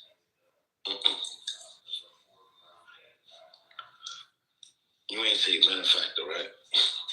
No, Great Attractor. You've not heard about the Great Attractor? What? Everybody's got to know about the Great Attractor. The center of the universe is what the Great Attractor is. It's this unknown and unseen force or thing or black hole or whatever it is that's the strongest gravitational pull. And the movement of the galaxies, stars, and everything is very similar to how our planets move too. They're all just going around this thing. Pulling it in constantly. It's much like an ex-wife or a baby mama. You try to get rid of them, but it just keeps pulling you back in. There's no way out. Dog, I feel that. Just when I think I'm out, they pull me back in. No. I'm trying to think it's my fault though, because this has happened 6 times to me already, so go figure. Fool me once, right? Fool can't be fooled again. Precisely. Yeah. Yo, he wasn't in the files, bro. W wasn't in the files, man.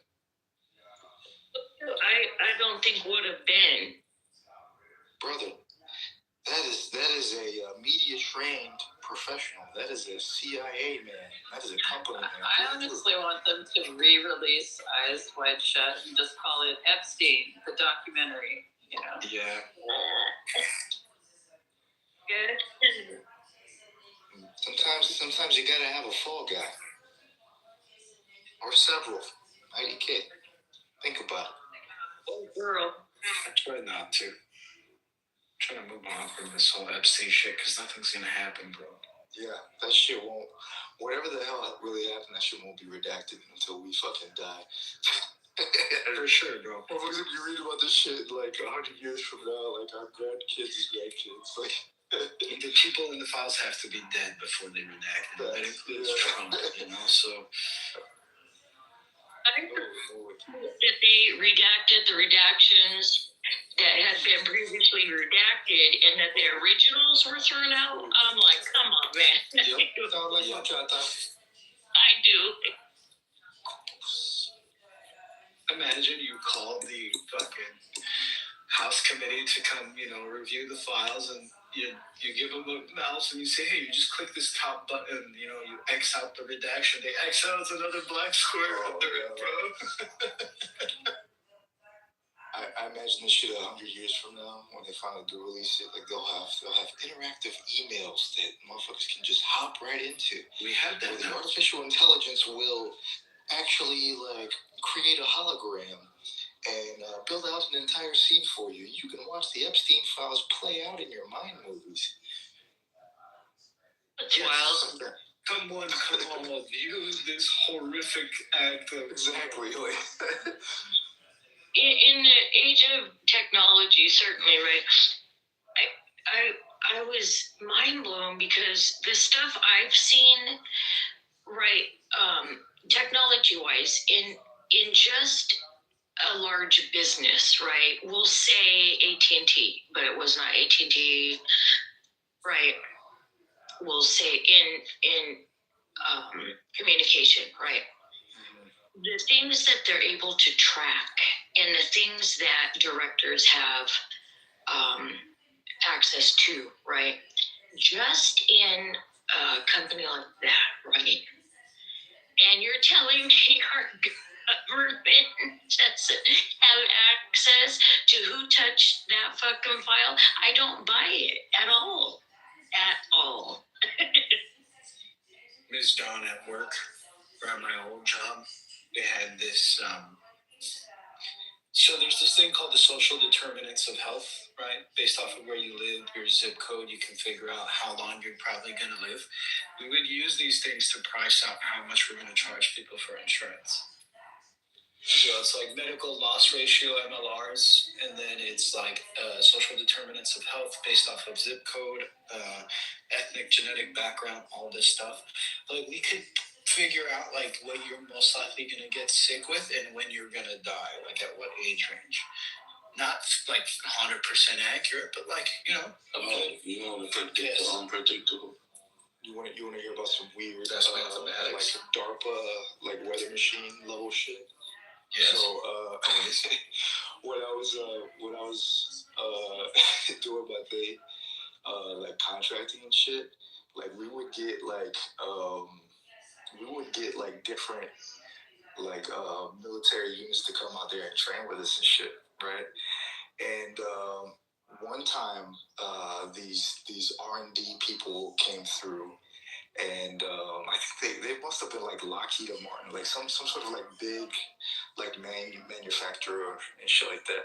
But they came through, and I shit you not, they had like these like weird little iPod looking kind of like machines, and like on the iPod it was like an entire suite's worth of like shit that you could use to like do shit that we can do now with our phones that we just couldn't do yet by several years, you know what I'm saying? Like jailbreaking tweaks and like weird little things that you could use, like having an entire like email scraper on your fucking like phone, you know, like a PDA or something, like powerful shit. But we were like R&D and shit like this before it actually came out. Like people forget that like a lot of those companies, weapons manufacturers and shit like that, like they have like the military industrial complex is so vast in terms of like the types of like money that they throw at shit. It's incredible. But I just want to, you know, sometimes, you know, the truth is stranger than fiction. So, you know. I'm glad you said that. Now, if you heard that somebody wanted to make Epstein's Island like a luxury resort, what would you say about that individual? That they wanted to turn it into a resort? A luxury resort. The island? But they'd have a lot of fucking remodeling to do because like the fucking interiors at that place was like fucking like tasteless. I'm like, what the fuck, man? Definitely money can't buy taste. Like, doing it, right? That rich dude that bought it is doing that, isn't he? His name was Stephen Deckhoff, right? Now, yeah. Crazy. You know what's crazy about it? Now, you know how Epstein used to work for a company called Bear Stearns? Yeah. That's basically where he started at. And he got all his anonymous credentials and shit like that. Now, Stephen Deckhoff used to work there too. I don't think that's a coincidence. What? Weird. Wow. I used to do this dude's hair, right? And you said you used to know a dude named Terror or what? No, I used to do this dude's hair. Oh. When I used to do hair years and years ago, right? And he was, I used to do a lot of military guys' hair. Well, he was OSI for the Air Force. And he used to travel, and I used to tease him because it took him a long time to tell me he was OSI, right? But he was such a nerd, and he looked exactly like Get Smart. Remember that show, Get Smart? Oh my God, he looked just like him, and he acted like him. He was a nerd. But he was telling me back in, let's see, 93, the shit that OSI had, right? The technology that that they had. Like he said, And we talked about Get Smart too, because I teased him about looking like him. And he said, yeah, you think the shoe phones are weird? You think that the lipstick poison is weird? He said, no, those things we have shit like that. He would tell me a lot of stuff, but I knew back then that we had things beyond the public's, like, so far advanced. We would think it was a joke, but it really was not a joke, Yeah, so R&D department at Chillism. Yeah, to for bring real. out their latest concoctions. Oh man, oh my god, it's just crazy. And I was young.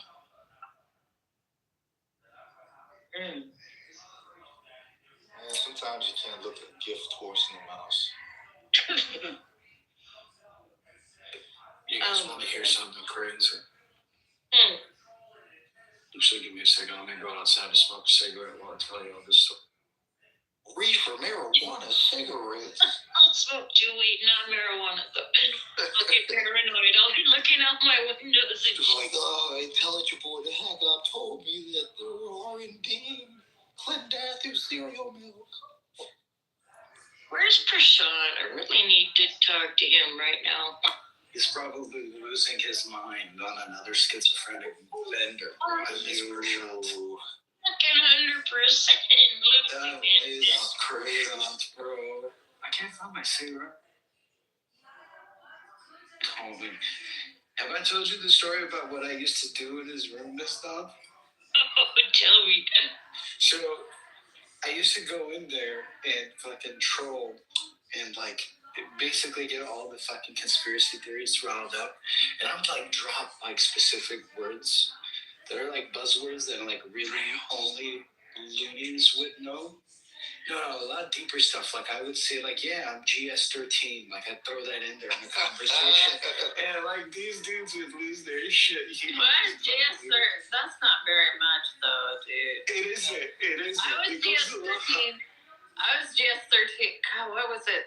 GS13. Last time I was GS13, it was 2019. I was GS13, and I made $78,000 a year. That's all.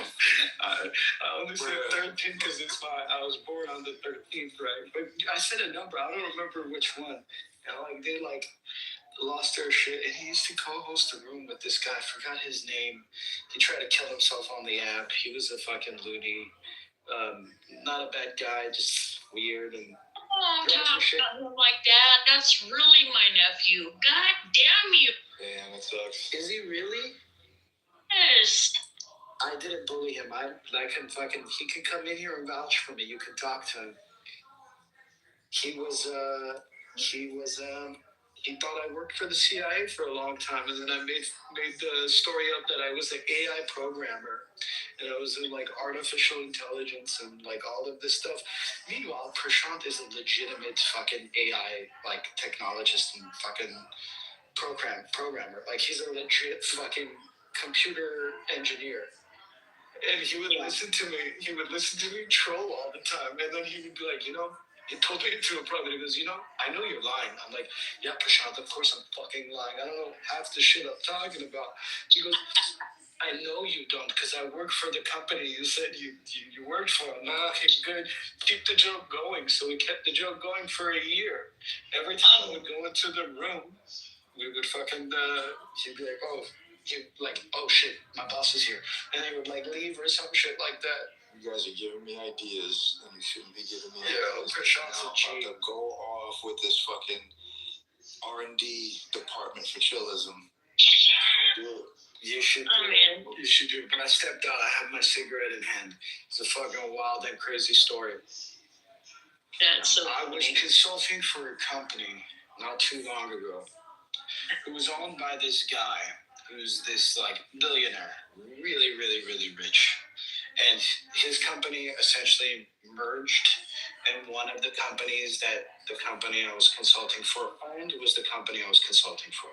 So it was like this mixed web of things, right?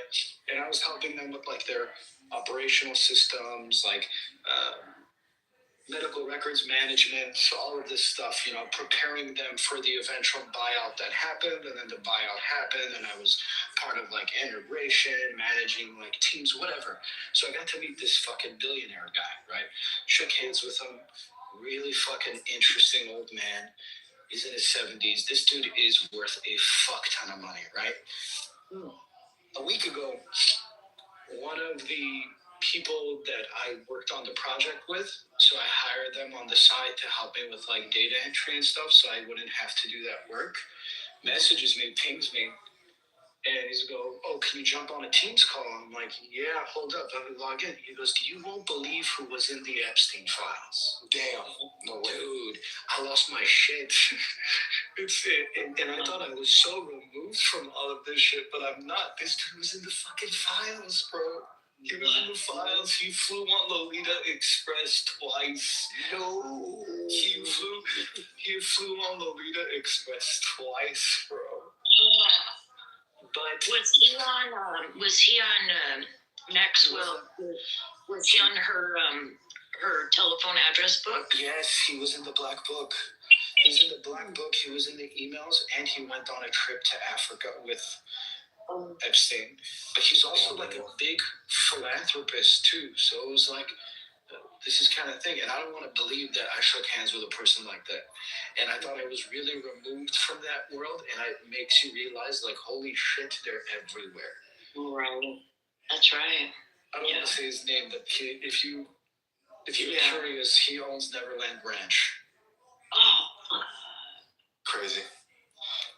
Yep. Imagine. Yeah, I went through her address book early on, and Miss Dawn, I feel dirty. I feel like I feel like I met somebody that I thought was cool. Turns out like they have direct association with probably one of the most evil people in the last like 30, 40 years. He flew on. You know what like is weird to me is like what I wonder what fucking soured to the point where like that like he was allegedly like Epstein was allegedly like some fucking like agent of some sort or some weird shit like that allegedly. Like he worked for the government in some kind of capacity. I think he soured before that.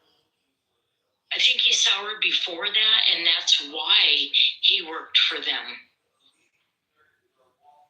I really believe that. Because you're born with that. You're born being attracted to that. That is not something that you come across. I don't mean just that. I mean like straight up and down. Like if he's supposed to be this agent and they're doing whatever the fuck they're doing outside of the country, like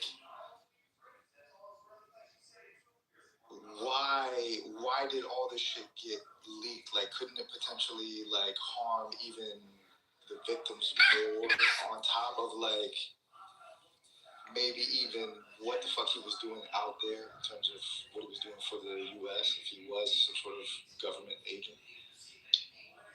I think that have you seen the email chain where he has a FOIA request that gets denied? And the portion that's highlighted, if you look up FOIA, FOIA on the Gmail or on the DOJ website, you get a bunch of emails, right? And he submitted a FOIA request for himself. And the FBI denied it because it included some sort of secret information or whatever. I don't remember the exact words. So his FOIA request was denied. And like people are pointing to that and saying like, see, like he was interested to know what the FBI had on him, but they couldn't release the information because it had to do with some sort of, secret operation. But it's like weird. It's like this weird catch-22 situation. Was he that guy or wasn't he that guy? And if he was, why was he asking for a FOIA? Like a FOIA request? Like why would you do that? What the fuck is the point? Because guilty people, I'm not saying all guilty people, I'm saying that some guilty people, they insert themselves, right, to find out what the fuck is going on with them. So if you had the means he did, and you were him, you might have done such a thing as well, just to find out what they had and what you had to face next. Or were you safe in your sick place, right? Yeah. Yeah. You know what I mean? I'm wondering if like if because he was already guilty, right? And he is this like government agent, spook type of person. Like maybe whatever he was trying to get access to and clearance to was above his pay grade in some kind of way. So he didn't need to know whatever the fuck that was, which is why he got the maybe. I'm not saying that it's not worthy of insight, because like this shit sounds crazy as fuck. But what I'm talking about in terms of salary, I'm talking about like straight up and down. Like what did he do to? What's the topic, Mahat? To straight up and down like get exposed in this type of a manner. Like did he not play nice with other entities outside of the country? Was he? Also Benedict Arnold, you know what I'm saying? Like, yeah, they crossed the line. Maybe he crossed the line, What is this trader talking about? You sound like a trader. Why don't you sit down and listen, man? Listen, I think there's a reason I love you. Listen, baby. What's that dude's name? What's that dude's name with the that walked off the military base? Oh, that was a trip. A while back. That was a gay nigga. Anyways, what we're talking? We're talking about people like that, like people who become traitors to their own country, and then get exposed for it. But I think that what your question was, it a victim, and it went too far, and they couldn't.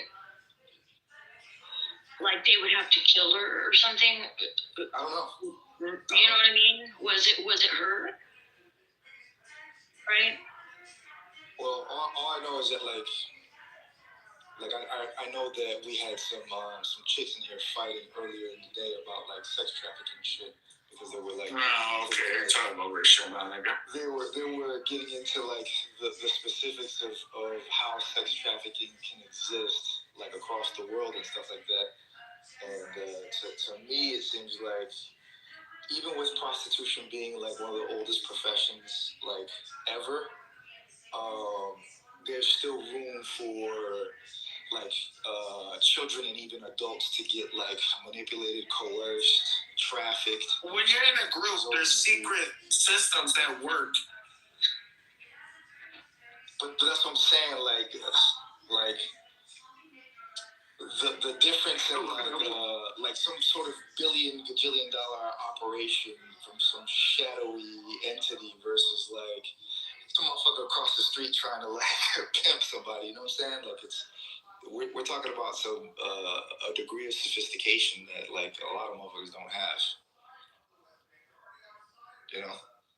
Sophistication and access, for sure. Like the whole origin story, bro. Like, how does a random fucking guy who was a school teacher end up managing so much fucking money without a degree, and then rubbing elbows with some of the most intelligent people in the world and some of the most influential people in the world? Like, all of that points to clandestine secret operation shit, for sure. He's a nepo baby too, ain't he? Like some sort of like son of a rich person. I don't think so. I think he comes from no money. Oh, wow. Jocelyn comes from money. Oh, well, yeah. Her dad is fucking George Maxwell. Right, with the books and things, right? Crazy. He owned the newspapers in the UK, and he was also a secret agent for the US, the Soviet Union, Mossad. Comes together. You see how that comes together? Yeah. How does a school teacher from New York or Jersey or wherever the fuck he was from end up marrying or gaining access to a woman In like the that? circles of those people, I wonder too. That was the biggest grip of all time. You know what I mean? Well, if we're talking about like consulates and shit like that, and you know, that shit has to come out of there into there, things of that nature. So to me, it sounds like a lot of schmoozing and wheeling and dealing. Oh and yeah, starts there, you know. definitely. Yeah. You didn't watch, I think it's on one of the documentaries and how they met and all that. And maybe Filthy Rich, I'm not sure. I'm like the beginning of Filthy Rich. Positive, but yeah. It's crazy. Yeah, her dad's story is insane. Like, the amount of shit her dad did, and then mysteriously dying right before the large fucking tax fraud scheme and shit came out. And then being taken to Israel and being buried as a hero in Israel. And a lot of people think it was Mossad that took him out. It's all very fucking weird, bro. That's crazy. I didn't know about that. Bro, George, the dad? Like, he worked for like 4 different agencies at the same time. Like MI5, CIA, Mossad, and he had links and connections to the KGB. He was selling information and shit to everybody. All the while owning some of the biggest newspapers in the UK. He was a billionaire, if not a multi-millionaire. But then he went, what was that about him losing his money? Yeah, he went bankrupt. Like, even after he died, she was essentially left with nothing. Yeah. Yeah, but with connections like that, you could build wealth fairly easily. Connections are everything. Right, look at Epstein. Yep. Nothing.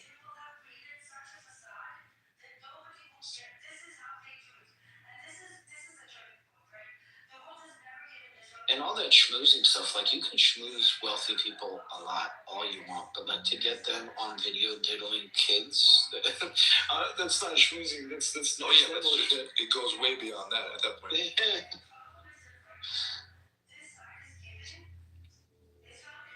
And then Lex Wexner talking about how apparently Epstein managed the Rothschilds' money in Europe.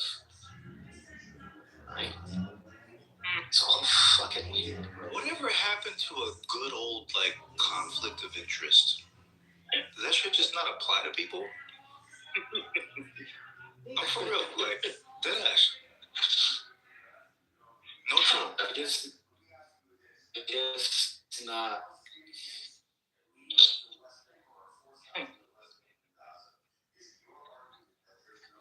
Get that level, at that level of wealth and at that level of control, the only interest they have is their own. Like, I don't think there's any other conflict they care about. I don't know, but when he talks, like, I know he's dead, but when you watch a video on Epstein and you see him talk and you see him laugh, I swear to you, all I see is his mouth and his teeth. To me, I know they don't look like this, but to me they look like they're sharpened in points, like a vampire. All of his teeth are points to me. And when he smiles and laughs, that's what I see. That adherent to Moloch. Evil. I just see evil. It's horrible. It's so gross. Ugh.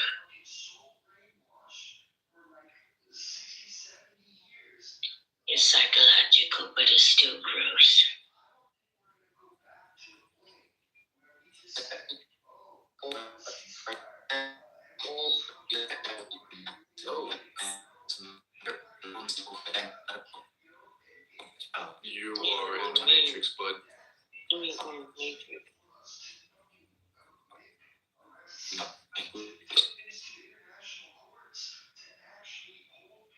Need to pay your internet bill. Something wrong with your shit.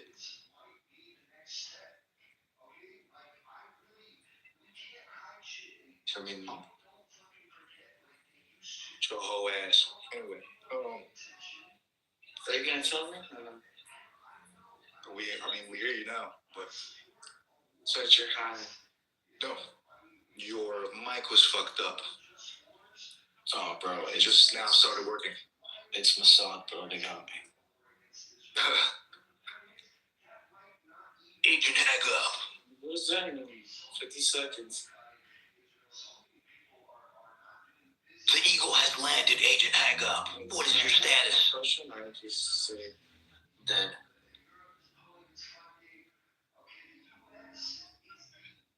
I'm sorry, Kurt. I don't even remember what I was saying. All I know is that Elise is hot micing.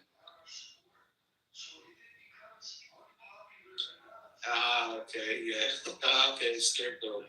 There you go. Oh, you're not hot mic. You're talking to us. Your voice sounds far I'll away. let you have that one. I went the wrong way.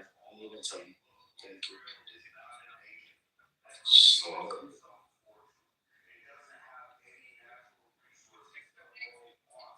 Yeah, he must have pissed off a lot of motherfuckers for this shit to be out like that. But I'm not even sure that motherfucker died, man. Work today too? Yeah, I don't think he's dead either. I thought you were off.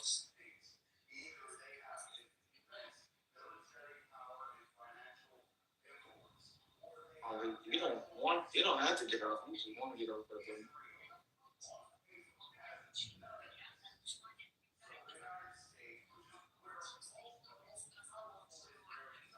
What we gotta do?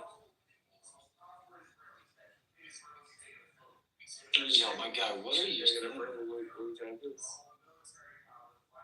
Sunday fun day, no? Are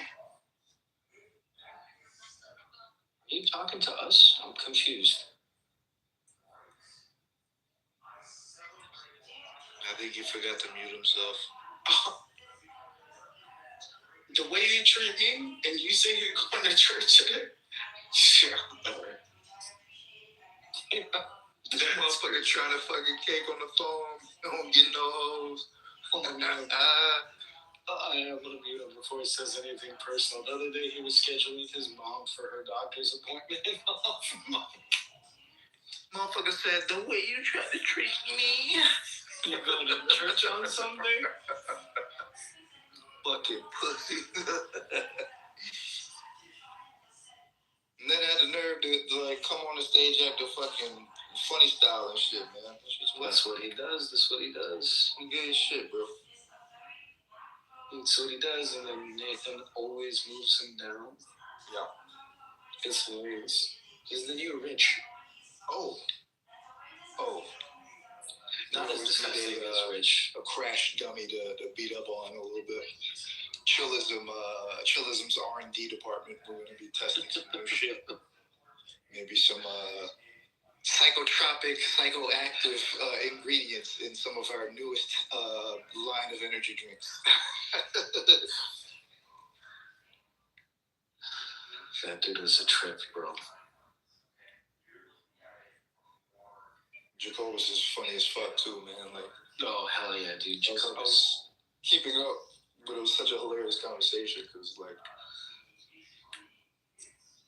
I'm so glad you said that. It's his like line to get into something that has nothing related to what you just said. Right, but try to make it connect in some kind of way, you know. Yo, he's obsessed with the DSM now, and like he's getting into psychology. Oh shit! So he's like, yeah, I'm the greatest psychoanalyst to ever live. Yeah, but he's been on the psychoanalyst shit like for a hot minute though. Like, no, but the obsession is at another level, bro. It's at another level now. Oh, that shit with Red Room was funny as fuck too, and Mike. Yeah, he just didn't get what Mike was saying. I texted him too, and he didn't reply to me. I think he thought we were playing some sort of joke or troll on him. I know. And I was trying to tell them that we were not. But then again, I mean, who listens to me? Just, it's just intel, No big deal. Who listens? It's not like I lie about everything I say.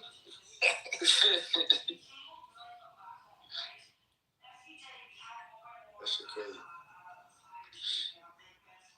Did you read the chat earlier today? I think you did because you responded to the guy. You're like, yo, delete that shit. Oh yeah, the Mick dude? Yeah. Motherfucker was like, I blame my mom, but there's over like 100,000 people sex trafficked in the UK, and I am a sex traffic victim. I was like, man, delete that shit right now. Did you click on his profile? Who does that? I clicked on his profile, bro. He's an old man. Oh no.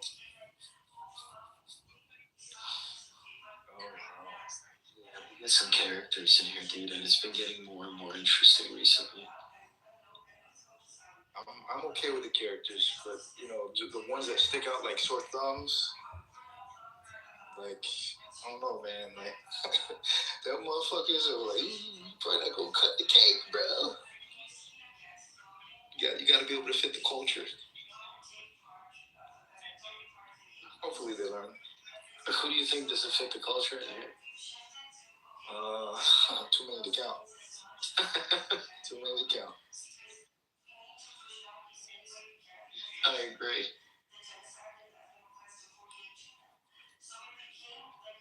What? Gotta have a little chaos too. Just a little bit. I like controlled chaos, but that's just me. I do too, but it gets a little too much, bro. At certain times in here, it's just... Yeah. The whole 80s beef and shit was a lot. Yeah, like I'll be sitting there trying to work, and these motherfuckers be saying the wildest shit. Just to G off in a debate, just to have somebody like spurg out on them, and then just to be able to turn around and be like, you see, chillism, pew pew pew pew pew, I have won. And I don't know, man. I don't know. It's times like that where I gotta like, I'm gonna close the app and I'm gonna chill, and relax. But I think the spectacle is what draws people in at the time. But I don't like when people are actively like making themselves content in an unnecessary way, I agree. The worst is when they don't realize that they're the content. Right. That part. Stole the words right out of my mouth.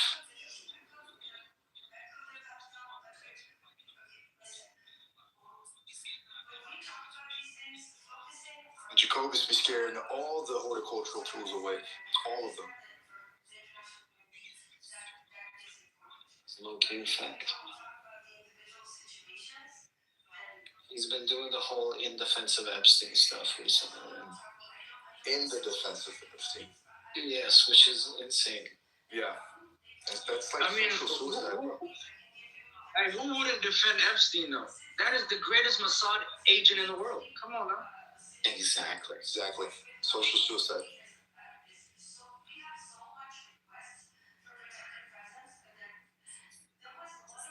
That's like when the teen girls like look at the other teen girl and they just look her up and down. It's like, bitch, you got glasses and you need Proactive. Bye. And that's it. And she's mortified for the rest of her life. Mm-hmm. Constantly getting new glasses and has had LASIK 17 times. Yeah. Her optometrist told her that she doesn't need it. Yeah, she's ruined forever. Because I don't think he too cares. blind. No, I don't think he does. I don't think he cares. That's that slow bus shit, dude. Like, you're just like, you be in line, and then the slow kids kind of come out of the little special classroom. It's like, oh shit, it's Alice. It's Ruiz. It's Mr. Ruiz. He's officially taken the role of the jester of chillism to new heights, or new lows at this point, not new heights. Ah, such depravities. Everyone can be embarrassed together.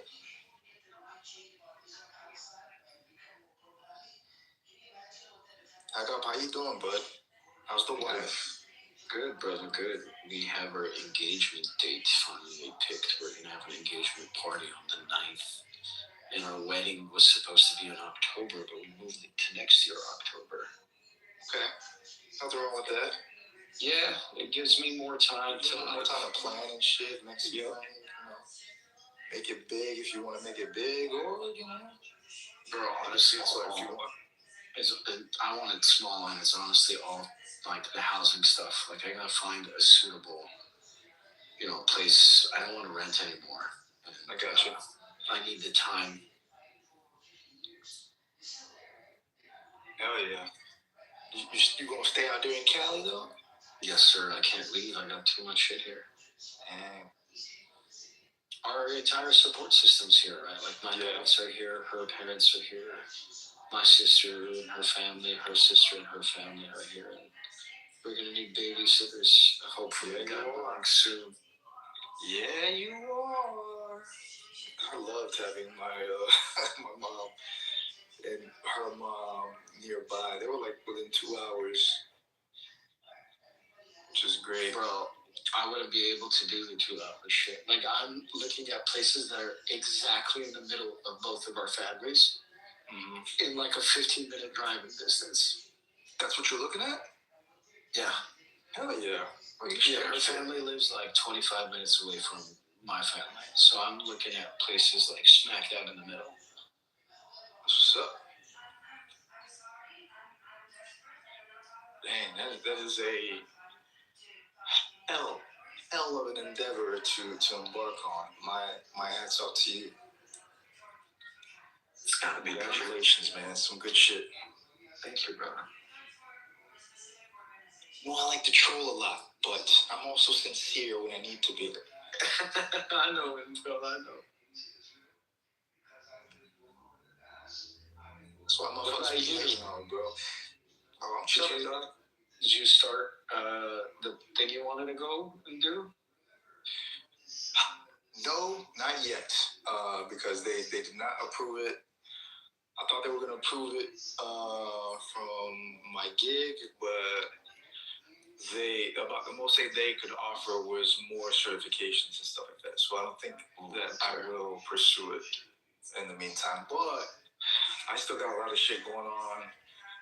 My martial arts stuff, with teaching and stuff like that, and then sometimes competing, and then I also have like work shit, like my actual job shit, and then like my other extracurriculars like writing and stuff. So I'm pretty tapped out.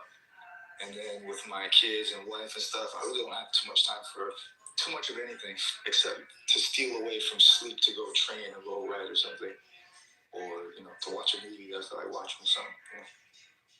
I didn't know you were still competing. Yep. I might. This might be my last like year maybe to do it. Cause they want to do some full contact shit here, like regionally, and also like in places like Florida and New York and shit too. So like I may do the out of state ones too, depending on how I do here in North Carolina. So, and I'm feeling good, like strength-wise, flexibility, speed. Like I've always consistently trained, so like I've always been pretty decent shape, but I don't think I have started to take it as seriously as I could have for like a year and some change, especially like right after COVID type shit. You know what I'm saying? culture.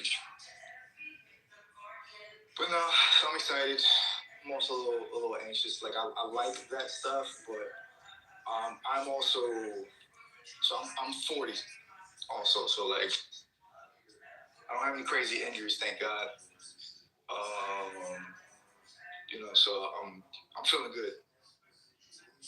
Doing a lot of cardio, lifting weights, doing a lot of shadow boxing, a lot of sparring, and visiting other schools, like visiting kickboxing schools, visiting other karate dojos and stuff like that, Muay Thai gyms and shit.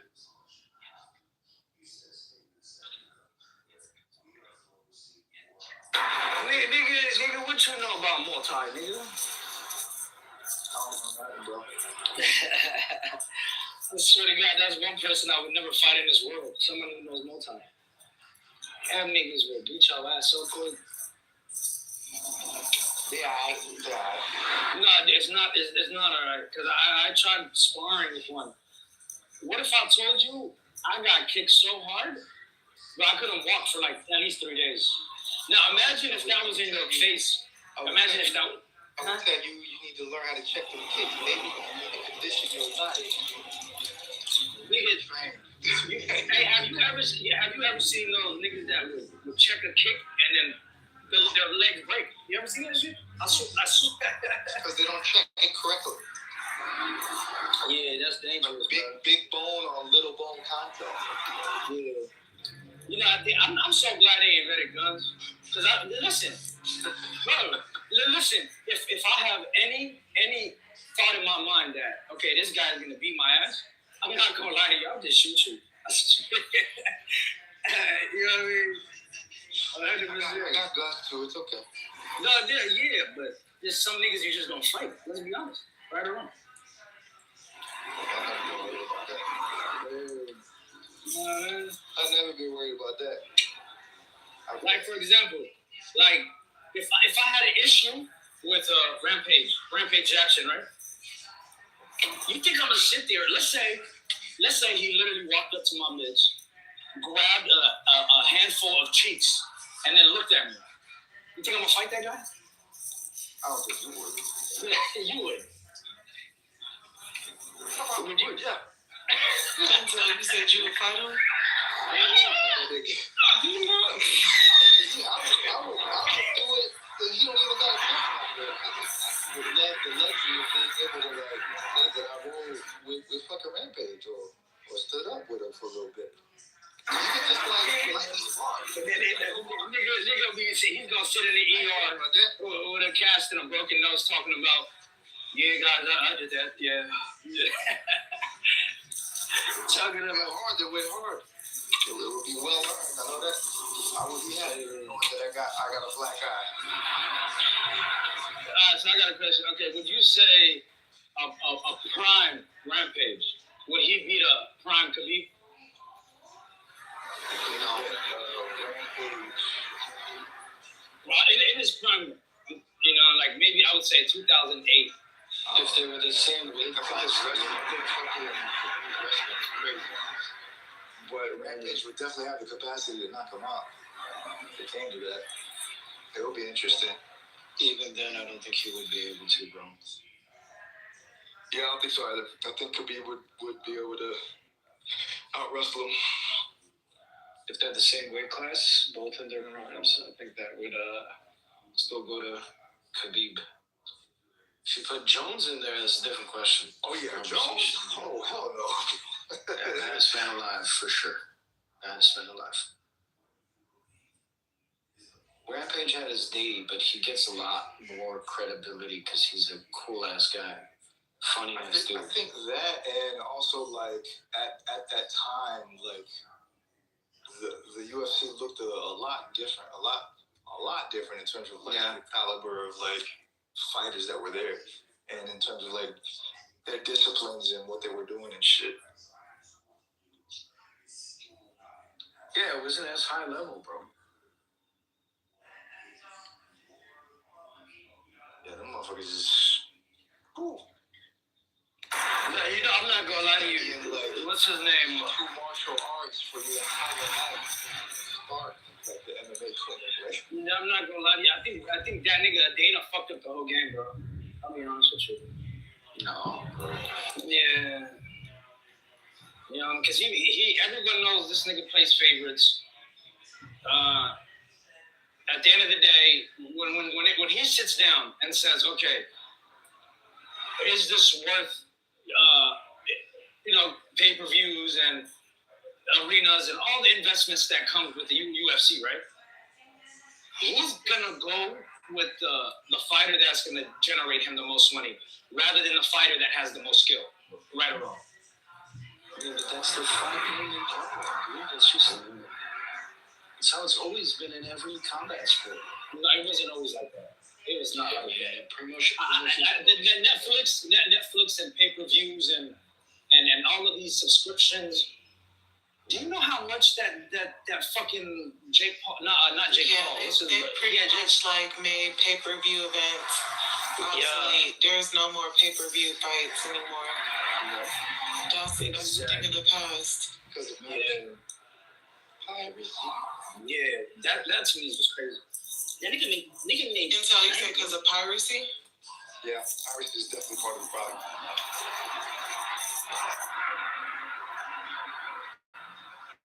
Yeah, but they can't stop that though. There's always nerds that are gonna. What did I used to use? I used to use Yu-Gi-Oh. Watch all the streams on there, and you can connect it to any device too. Like, you know what I mean? Yeah, they losing money. Wherever you are in the world, whatever you're doing, there's a Somalia that's not too far away. Remember that. That's 100%. 100%. Can I Pirates.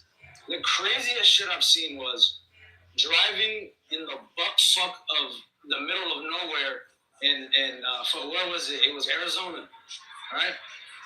And I saw a Somali guy. What? That's crazy. And we just migrated. Hey, but at the end of the day, this is what I was saying. Yeah, I've been watching Bellator. What is it called? Bellator? What the fuck is it called again? Bellator. Bro, I would say, clean fights. The referees are clean, organic. You know what I mean? That's what it should be. But you know what I mean? Dana has. He's a fucking gambler, bro.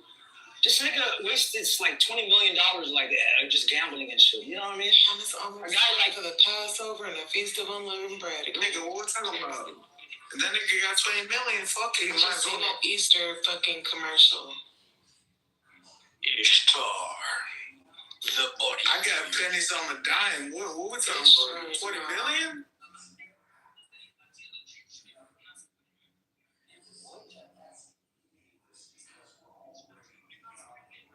Got pennies on a dime? What are we talking about? 20 million. Yeah, I'm thinking what I was talking about with that. This nigga got 20 million to spend like nothing. Jehovah's coin though. What's that? About that. What's that? You don't know shit about that. That's like lore, baby. You gotta be down with the day ones to know about the Jehovah's coin, bro. Nigga said Jehovah's coin. What is the Jehovah's coin? Don't talk about it. Listen, I would never buy anything this nigga ever sells. No, somebody made him like his crypto coin. He has a crypto coin? Yeah. That is crazy. Well, that's a Jewish coin. And then you're not gonna find it on the blockchain though, nigga. It's on the blockchain. It's on the blockchain? It's on the blockchain. You know, one thing y'all don't do is I haven't seen you instead of pointing the finger. Y'all don't give niggas like show them the way for money. Y'all just talk about the money y'all got. Don't talk about it. We're not even going. And you just point at problems, but don't fix the problems. I'm being honest. We want this motherfucker to figure out the solution for himself. We're not going to fucking teach that nigga how to fish. You better go figure out how to go get it himself. Alright, well, I'll have to get to that requirement. I'm gonna get so. Good for you. Good for you. What the fuck do you want me to tell you? Liz is looking for I will respect your gender pronouns. Bitch. Hello? Hello? What are we talking about? Infinite vaginas again? Infinite vaginas. Infinite vaginas. That's what these motherfuckers said. The fuck? She, how you doing? I'm good. I ain't doing my hot. What's up, Elise? Hey, Elise. Hey, you remember that room yesterday? I was trolling these niggas. You see? Yeah. You was in there. What about that room? Oh, tell me I didn't call all those niggas. You cooked them motherfuckers. I cooked them niggas so bad. Oh, my mom. Hey, that shit was crazy, cuz. Oh, my God.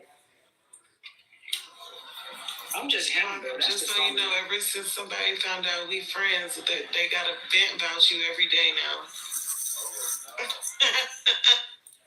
Hey, You think about me?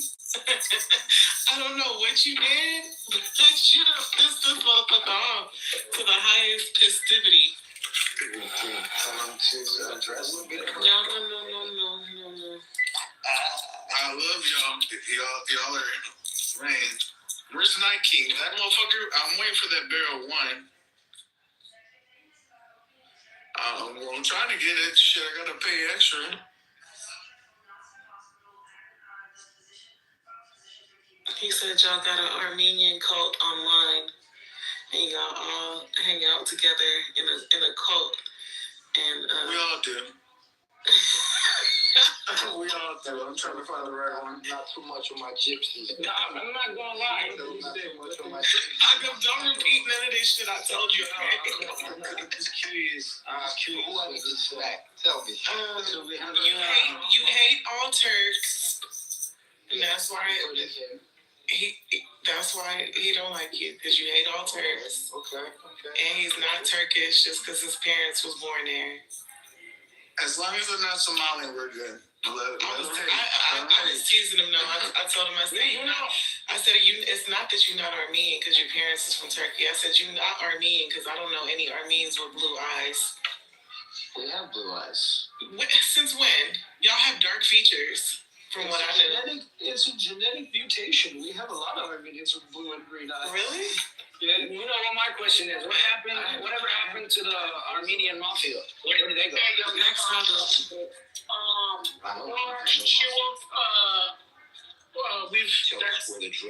how originally Armenians were. Really?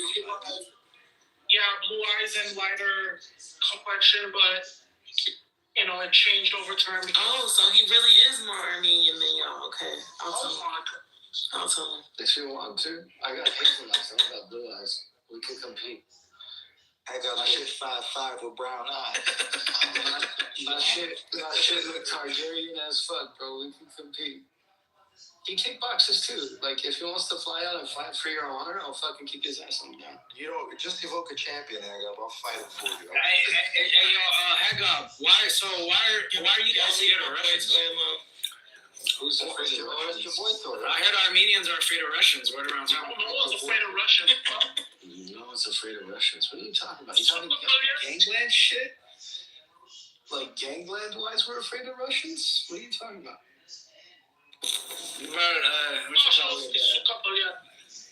Yeah, the Russians, man, they're scary, man. I'm telling you, scary guys. Again, a mob, or are we talking the Russian military? I would say the Russian mob. Now, Putin doesn't care about Armenia. I'll be honest. Putin is one thing. My God, I don't know anything about. Any Russian or Armenian mob, so I ain't the guy to talk to about that kind of stuff.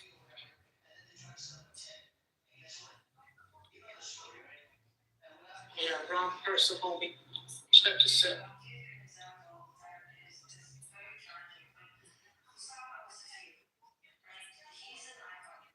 He was right though.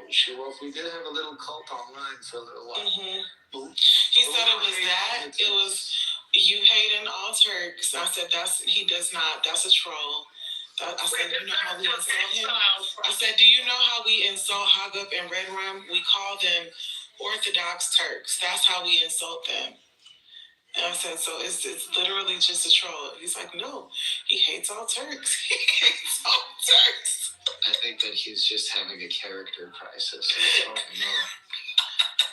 He's trying to reconcile with the fact that he's converting to Islam slowly but surely. And then he said the other thing that y'all used to go at it, that all the Armenians in y'all cult used to attack him for was that he didn't believe in the Trinity. So those were the two things. Wait, do you hate the Armenians? Like, some of them are good. No. We attacked him because he didn't believe in the Trinity? Yeah, that's what he said. He said, you guys constantly attacked him about the Trinity, and that you hate all Turkish people, and that he doesn't think that make any sense for you to hold what happened in 1915 against I think all it was Turkish people. Someone tell us European ass shit. No, I'm only laughing because I'm always calling him European. I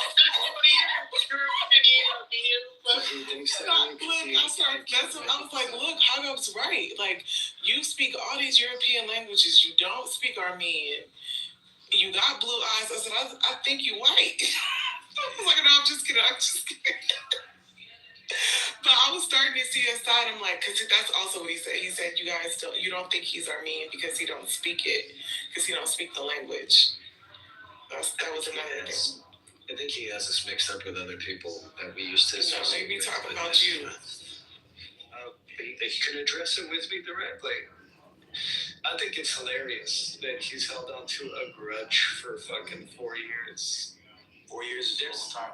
There's other reasons why I don't think he's Armenian. That has nothing to do with his family being born in Turkey. Not his fucking PTR with the half-Palestinian flag and half Armenian. Man, get the fuck out. He found a friendship and camaraderie amongst the Palestinians on the app, and that's why he defends Muslims so much. I had to ask him. I was like, were your parents, like, who was Muslim? Because you defend Islam in a weird way. And he's like, he pretty much saying, like, he just don't believe in attacking people for their religion or whatever the fuck he was saying. But the way he defends Islam, I do find that weird. Yeah, because she's slowly but surely converting to Islam. He's not. He just doesn't believe in the Trinity. Yeah, that's not why we define him. If he didn't believe in the Trinity, I wouldn't give a shit. Wasn't he talking shit about churches? Yes, he was. To be apologetic in a Christian Armenian community is wild. That's insane. That's why he got his Armenian card. And talking shit about churches. It wasn't about the shit about church. You was talking shit about churches. He's like, yeah, churches here, all they do is fucking do this to kids, do this to women, this, that, and all this. And I'm like, bro, you live in Europe. Like, you're European. Like, don't talk about churches that pointed by nationality, not by ethnicity. No, just because his churches do that doesn't mean churches, like, that's what the religion's about. Like, that's what pissed me off. Well, I mean, has he attended an Armenian church? If so, he would know that we don't do shit like that. You can't find that in the Orthodox Church. We're not fucking Catholic or Protestant.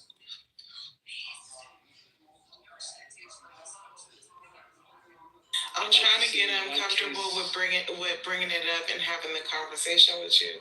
But when I say that, he's like, no, I don't think it's going to go well. That's why I tell you, like, when I tell you about him telling me about it, don't bring it up. Because he pretty much says, like, he doesn't want to talk about it with you because he doesn't think it's going to go well. So that's why we like, just don't bring it up. I noticed that he unblocked me, so. Yeah, I asked him to. Yeah. Because I clicked on his profile the other day. The other day being, I think today. Today or no. I forgot when the last time I was in. He unblocked you the day before yesterday. Yeah, and that was the day I was in the office, and he came into the room, and I think I corrected Nathan because Nathan mispronounced his name. And then I clicked on his profile to see if I was still black, and I wasn't black. So I was like, she won't do her thing. Hey, listen, if he wants to jump in a private and talk, I'll do it too. I don't care. As long as he feels comfortable and welcome. Nah, it's already too much about you, bro. This ain't supposed to be about you. This supposed to be about me. And I gotta listen. Unintentional shit. He caught blocking it. He don't even fucking know it. This Thomas fool is doing. But stop fucking coming up on stage and then dropping yourself down. The fuck? Wait, who's doing that? Fucking weirdo. Thomas. Who else? I'm over here getting alerts. Thomas is now a speaker like 10 times already. What the fuck?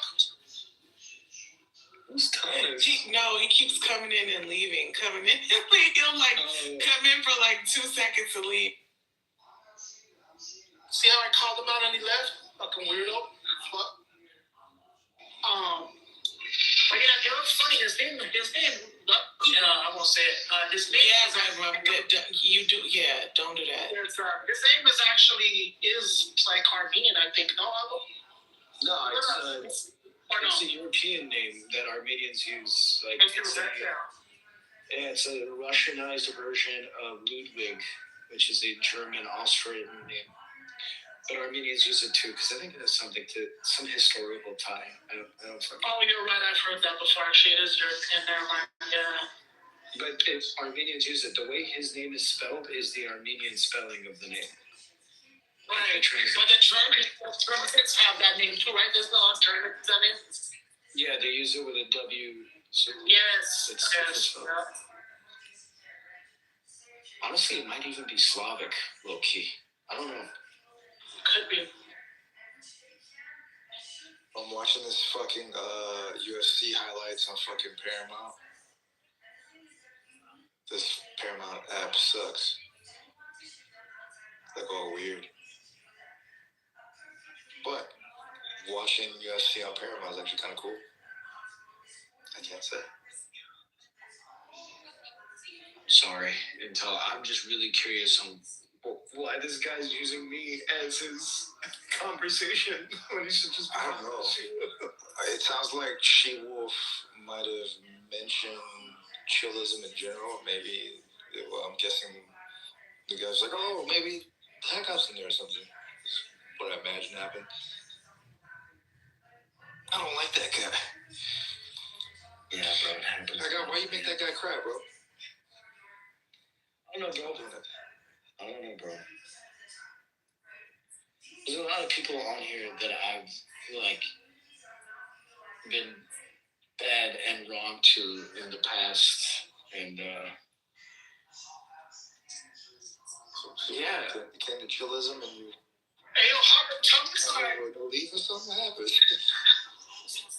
Low key, kinda, bro. Before that, I was pretty heavy into the trolling, like for a long time. But before that, it was more so like just Armenian centered shit. Like that's all this. Yeah, he told me I got a code that if you don't fit into the code, the Armenian code, then you're not part of the group. Y'all asked him out of the group. You know what's crazy? That's fucked up. Why y'all do that? You know what's crazy about that cult though?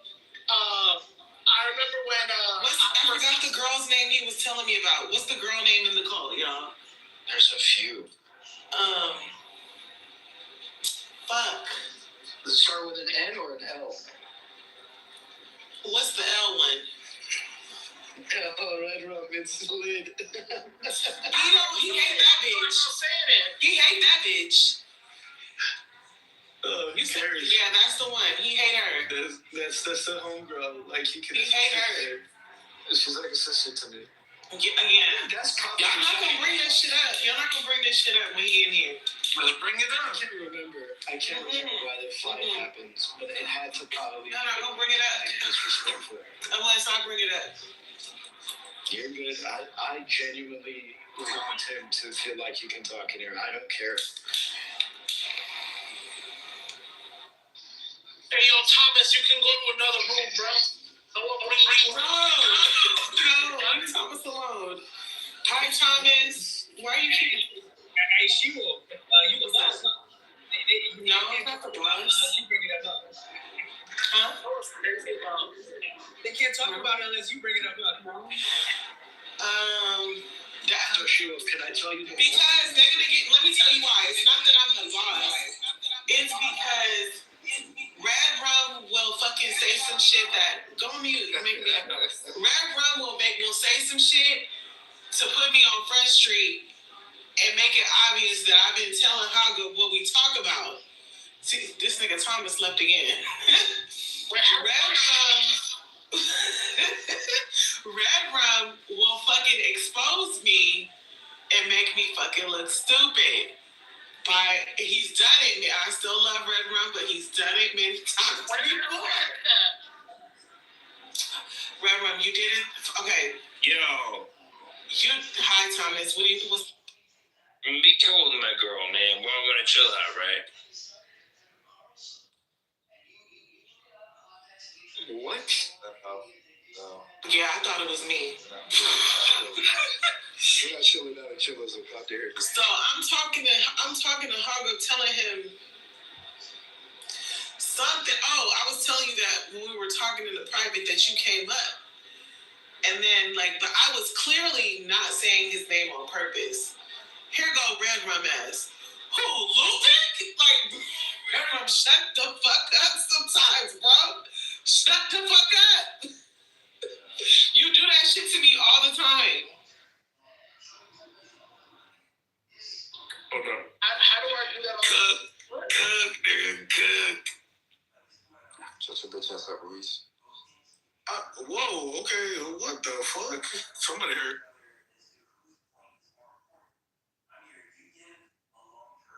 Need your ad-libs.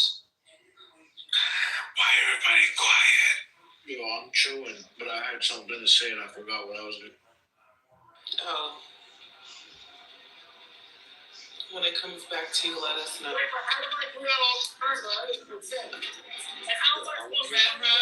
done it to me on more than one occasion, beloved. You don't realize when you're doing it. You don't realize when you're doing it. But how come I'm gonna say this? When did I do this? I just told you when you did it. If you want me to tell you another time, you're gonna have to. Okay. That's the only time that mattered right now. But anyway, Haga, these European men, boy, they on some different shit. That's all I'm gonna say. Does he have a job now? Bitches. Does he have a job now, or is he still unemployed? Mind your business. You got yourself a man to take care of. See, I'm not telling you no more because you being mean. I'm playing. I gotta stop.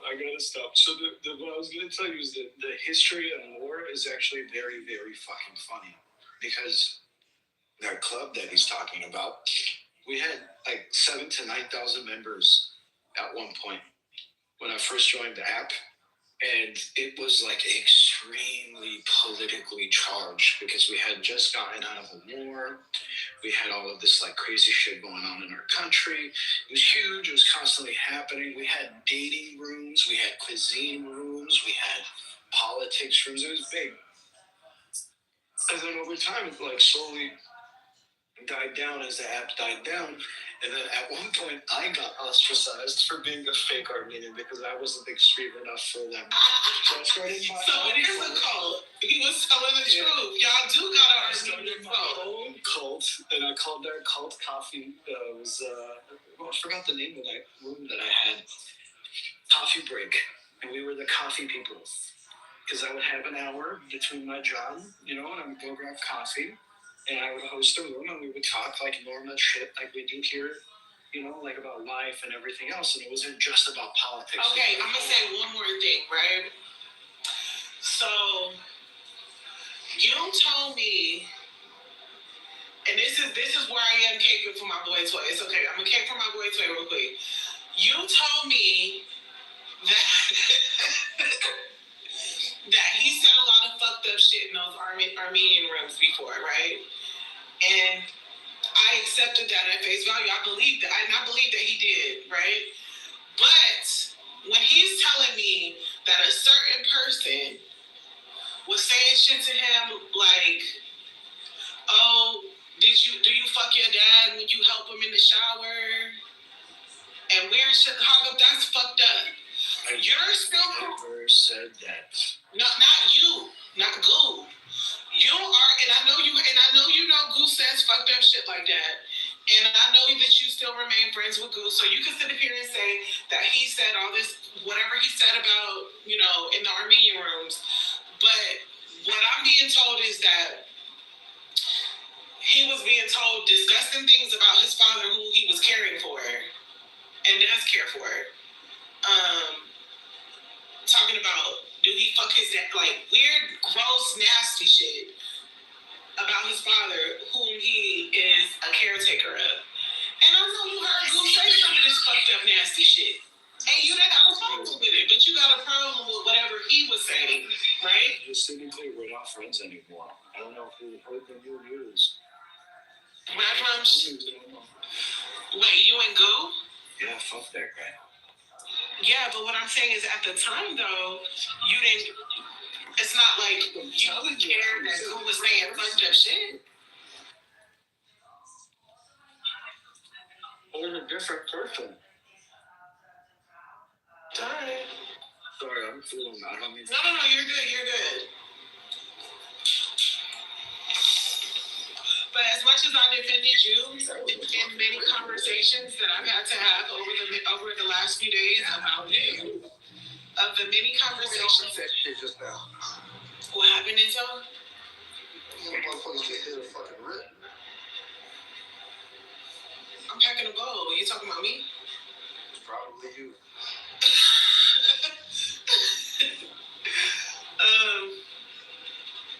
As many conversations I've had over the last few days about the trauma that you've caused my boy toy, and I've had to defend you,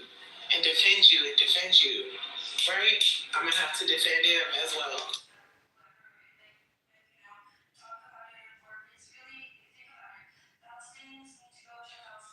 respect that. I'm standing on principle. I respect it. But again, I don't remember that shit because I would never say something like that. If it was Goo, I believe it. No, it was definitely Goo, and I know Goo said it, and that's gross as fuck. And you know, I've had my own issues with Goo, nothing to that fucking degree. Like, that's nasty. I don't know who the fuck. And then like when they came up that you were blocked or whatever,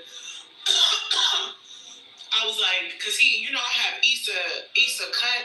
She's been blocked for a long time. And when I got modded, I had to unblock everybody that comes into this room. I actually accidentally unblocked her. I don't give a fuck. That bitch cannot come in here. They can take my badge. Issa Cut cannot fucking come in no fucking room I'm in. The bitch is gonna forever be goddamn blocked. I don't care. And it's all because of what she said something about my father. So I actually don't remember, because it was Goo that he said the stuff about his dad. I don't remember where you came from in that, but somehow you was tied into that. And that's why I was like, I asked him to unblock you, and then when he mentioned that, I said, well, I can't tell you to unblock him if you're saying somehow he's involved in the, you know, like comments about your dad, because I'm not going to tell you to unblock anybody who says things like that, because you know Issa is blocked for life because she said stuff about my father. So if Hog Up, like, whatever somehow was connected to those comments, I'm not telling you to unblock him. But he was like, no, I'll unblock him, and he unblocked you. But I don't remember what was the connection between you and those comments. Maybe that you were there and you didn't say anything to Goo. Maybe that was simply it. I think that's all it was just that you were present and you like didn't say anything about it or say anything to him about it. Maybe. But in our culture, we don't talk about parents. It's like really fucking bad. I've only cussed out 2 people on this app and talked about their mothers. And they both happen to be Armenian, and he's not one of them. Like, that's a line that takes a lot to cross, at least for me. But I don't know, maybe I was in the room. Maybe it did happen. I believe him if he said it happened because the person he's talking about would say shit like that.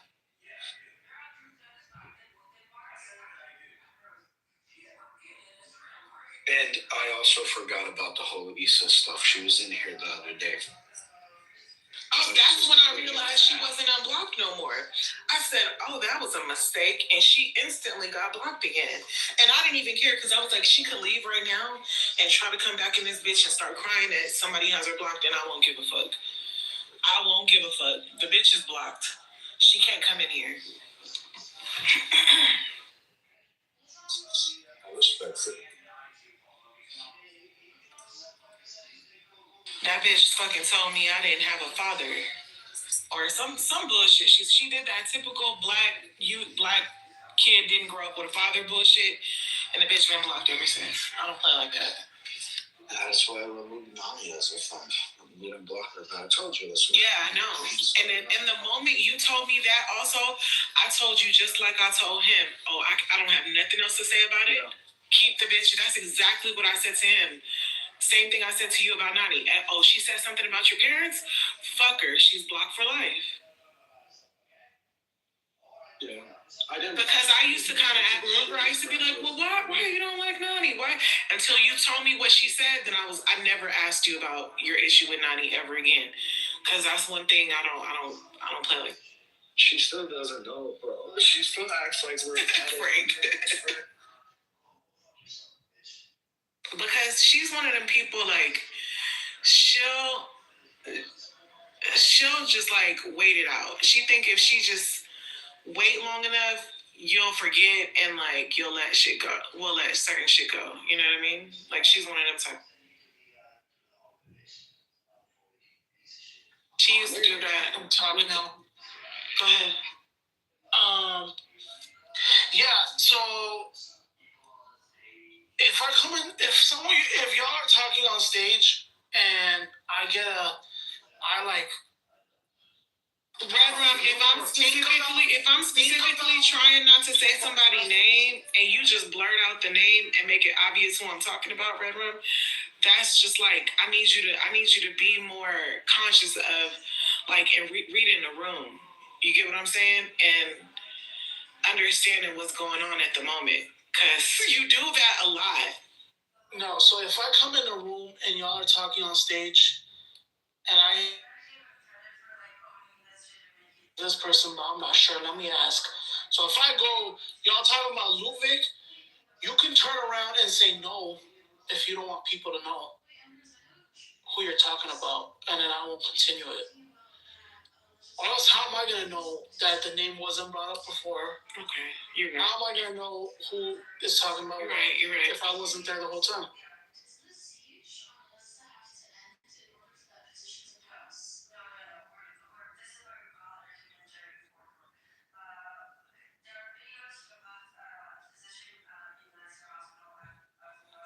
I'm not gonna lie. I was low-key heated when he started showing up in the rooms. Because I remembered the back and forths that we had in the past.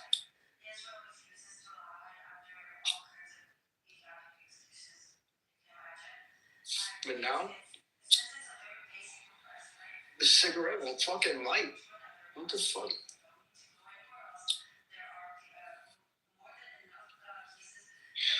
Yeah, but now, those things are in the past. Ain't no reason to get, like, fucking angry that he likes Muslims. I like Muslims. Ain't no reason to get angry that he likes Turks. I've had Turkish friends forever, bro, even before this app. Like, it's not that big of a deal. It was the, like, in defense of, like, without realizing that he was probably doing it, was like the justifications of genocide. It's the same shit that Jacobus was doing. So we had that conversation, and what's funny, Hagab, is that without you even telling me that, I know you so well. I knew that that's how you took what he was saying, because he gave me his argument about about the genocide, right? And when he starts giving his argument, I stopped him and I said, I could tell you right now that based on what you're saying, I know that he felt like you were justifying the genocide. No, that's not what I'm saying. I'm saying, but look, he started doing it all over again. I'm like, look, I know this person better than you do. And what I'm telling you is I know that what they're hearing is you justifying it. And like, he just don't get that. But I it's funny that you say that, because that's exactly what I told him before I even heard you. Because they don't grow up in the same environment that like me and Reverend have grown up in.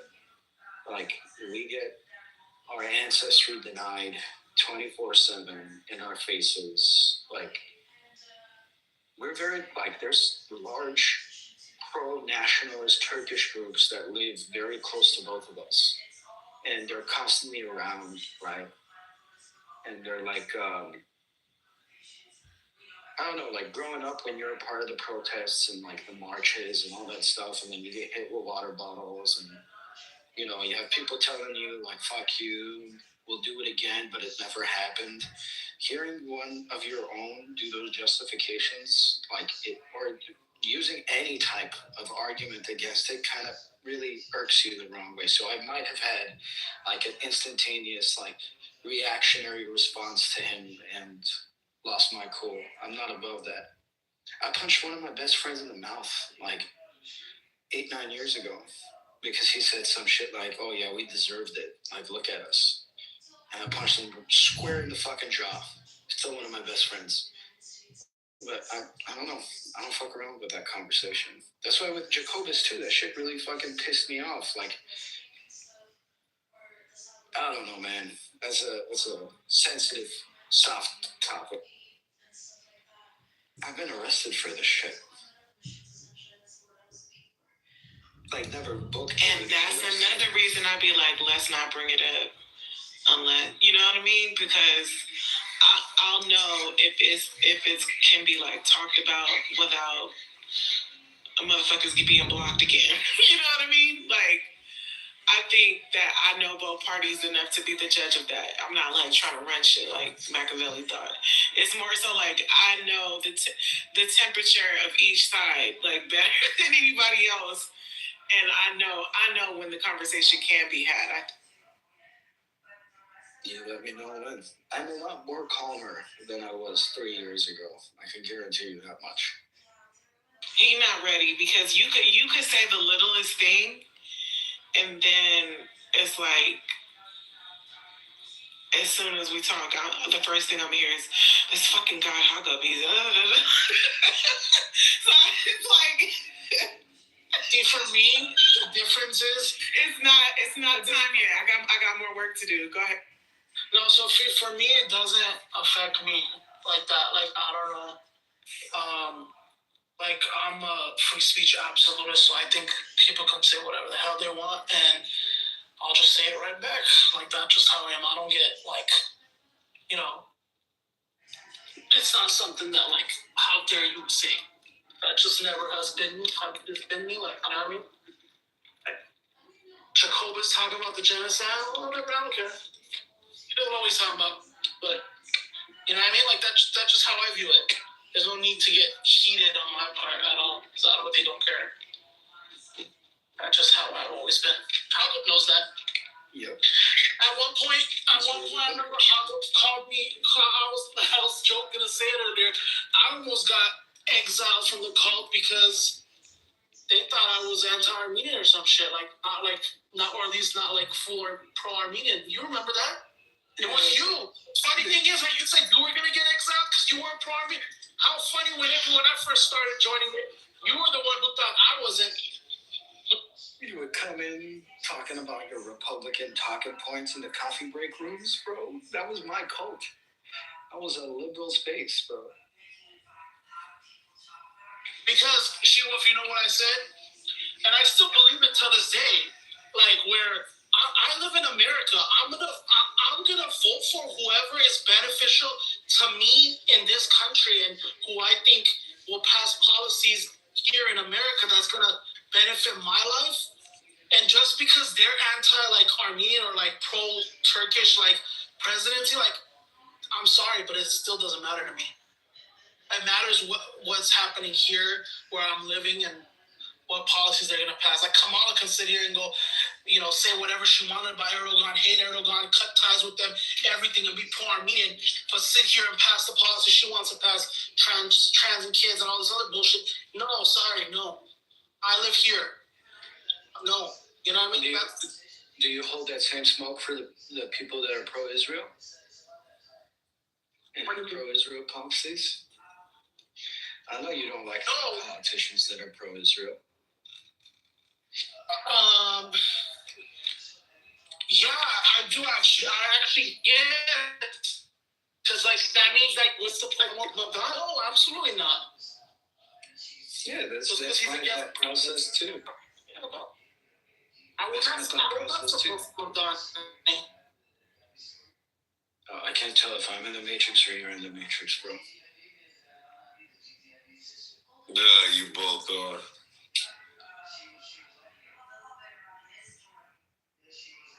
There's a cop car parked directly underneath my balcony right now. Can you hear me now?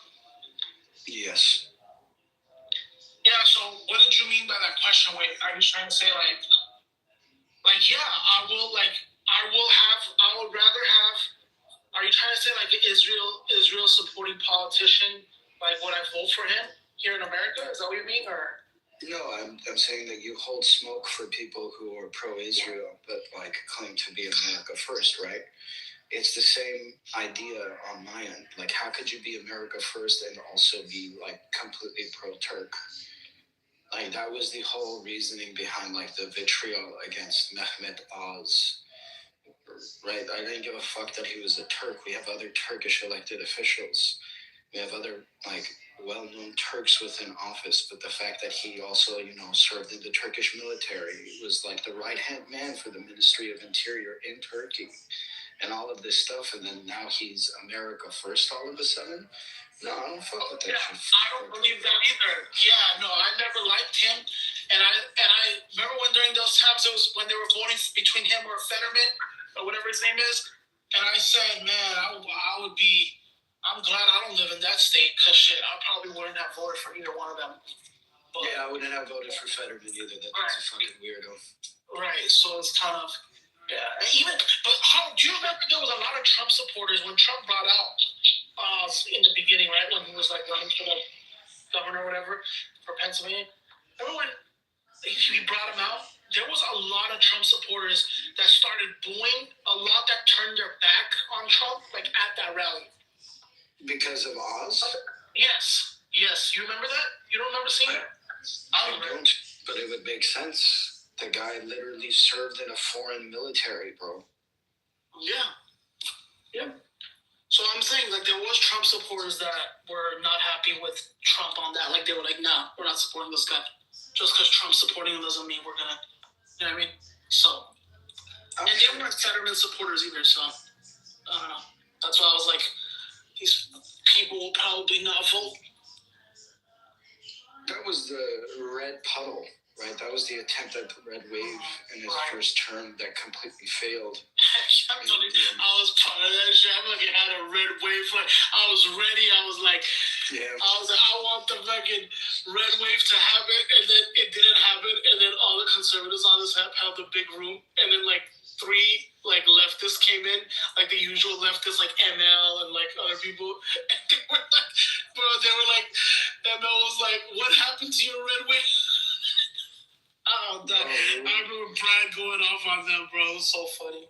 We were very, very... And we were so delusional, we were still saying it happened. We was it happened. What are you talking about? Yeah, exactly. The red wave happened.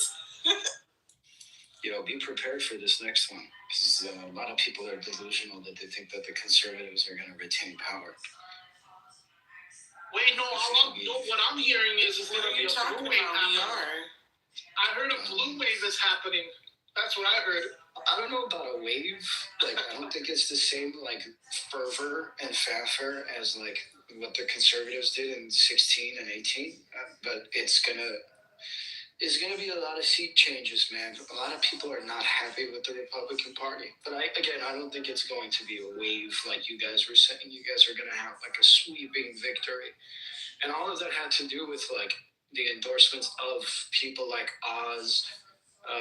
Like, he made some really bad political moves. Like, not him, but the GOP made some really bad political moves and pushed, like, really stupid candidates. And then the whole Roe v. Wade shit, that was such a smart political tactic by the Dems to leak that information right before the elections. So you pushed a bunch of these Americans who were, generally speaking, single issue voters, lost their shit when Roe v. Wade was repealed. They were like, oh, we got to protect, body autonomy. We got to protect women's rights. We're going to vote Democrat even though we disagree with them with everything else. At least they're going to protect this one thing. And that played a huge part. Sense at all. You know what's crazy? It didn't make sense at all because what Trump did was the right thing on that issue because it should be up to the states. And then there's those fucking weird ass, what do they call them? Neocon, right? Neoconservatives, old school, sitting here talking about we want a federal ban on abortion. Like, what are you up? Like, listen. Oh, close my door. Person fucking hears me. Listen, they were like wanting a federal ban on abortion. Straight up. They were like, oh, we need to, like, do this, do that. And then I forgot who else it was. Who was some other person on the Republican Party started speaking and was like, what are you guys talking about? We worked this hard to make it, turn over to the states, and now y'all want to, reverse it and fight that. Like, it doesn't make sense. Like, you're going to ruin what we did. Like, we wanted it to go to the states. Now you guys are standing here and saying, oh, no, we want a federal ban? Like, do they not understand that the Republicans are never going to win on this abortion issue? Their only win was what they got, which is that it's on the states to decide. But that's it. That's the only win. They're going to get on. Trump wasn't even directly involved in that. I mean, the extent to which that he was is the 3 appointees that he made voted in the majority. Right? Because the overturning was 6-3. So to that extent, yes, he was involved and he campaigned for it too. But I do agree with you. The neocons are stuck on this idea. Those rhinos are stuck on this idea that it's the same people that are in support of a very small country in the Middle East, and it's the same people who are war hawks waiting to funnel money into completely dismantling Iran and creating a power vacuum in the region. It's outdated, fucking Bolton-esque foreign policy, and that's why they hate Trump, because he doesn't want to be an interventionist, even though he has been recently. I think that his first term, he was a little bit more chill. Now I think he's like completely lost the plot, but that's a different conversation. But hey, dude, that 6-3 that Roe v. Wade was overturned is the same 6-3 outcome that stopped his unilateral executive overreach in the tariffs. Bro, our system is so fucking cool. And then he calls them out and he calls them stupid, but he's the one. Hey, dude, Justice Roberts is a fucking badass, man. Like, he fucking wrote that whole opinion piece, was fucking beautifully written and smart about protecting the fucking union, and he takes his job seriously as a conservative and as a Supreme Court justice. Like, conserving the union, conserving the checks and balances is fucking sick. It was sick when they did it to Biden, too. It was like the last 2 times in maybe the last 50 years where the executive branch has been G-checked. Like, hey, buddy, you can't do this shit. And I think it's dope. Like, our system's designed in a way where if it functions the way it's supposed to, which this last Supreme Court ruling was, it works. Because those fucking tariffs don't represent what the majority of the union wants, what majority of economists thinks are a good idea. Like, political strategy is so cool and interesting. Economic strategy is cool and interesting, but sometimes these presidents are really fucking stupid and don't know what they're doing. Like the economic burden of fucking forgiving student loans, all student loans, that is so anti-American. That is so, like, these companies put money out there, they paid for services, and they're owed money, and you're going to say, hey, bye-bye, no more debt. You can't do that. You can't do that. And now Trump and his administration has to figure out a way to pay the people who already paid the unconstitutional tariffs, which is going to be a fucking headache. But it'll be interesting to see how they do it, especially given the fact that the director of commerce is a fucking pedophile. He'll probably walk off into the sunset and not have to deal with this shit. They should get rid of his fucking ass, Howard Nutlick.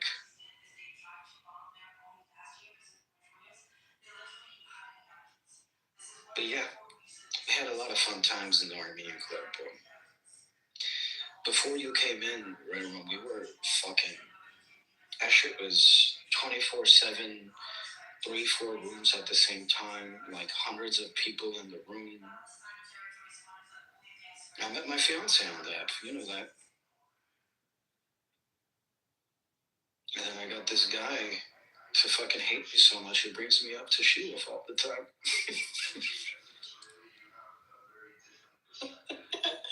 To be fair, you talk about how much you hate him too. Only when it's brought. I don't hate him though. I'll be honest. I know you don't. I know you don't. I don't hate him. There's only a few people. I know you don't. He's not one of them.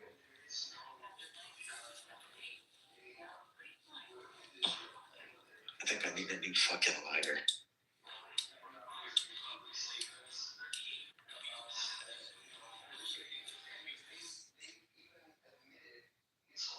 Hello, everyone. What up, Lord? Just coming out. Spell how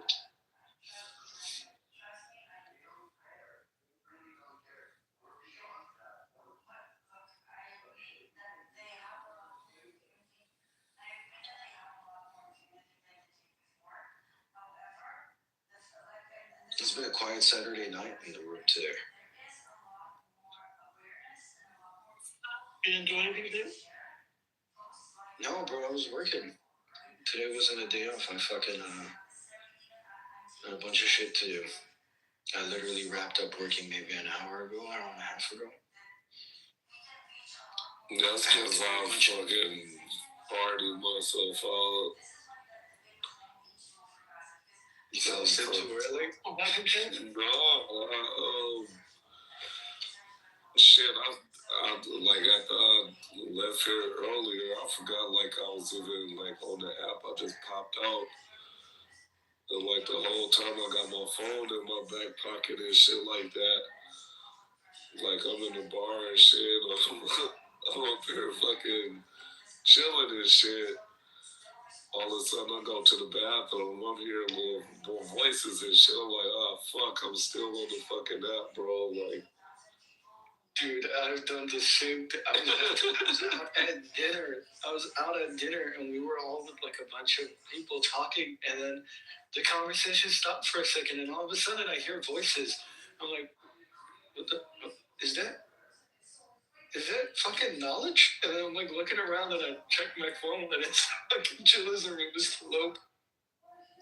yeah, like sometimes I like, you know, like if you got an iPhone, you'll swipe up to like in the app, but then like I'll like just click out of it, and I must have just clicked out of it. Yep. I was like, oh shit. I just hear fucking El Normo. This fucking bastard. He was fucking following me all day, bro. A long time. I wasn't here for All Normal today. What happened? What did Mom abused the shit out of him. not abusing shit. Oh, yeah. And then he was also justifying that Epstein wasn't a pedophile. Oh my gosh. Yeah, like. But he's nuts. I'm joking. I'm fucking joking. He was like, he wasn't charged for that. He's charged for, soliciting. That's not, exactly. We literally agree on everything except for the fact that he thinks that Trump is a PDF file. No, and that's the only thing we don't agree on. Well, he said Trump. Yeah, that's the only thing. I like him even more. You know what's funny? Norm in another room today was justifying, well, they didn't have their clothes off, so doesn't mean they did something. Oh, yeah. That's the Alan Dershowitz defense. Yes, I got a massage from an underage girl, but my underwear was still on.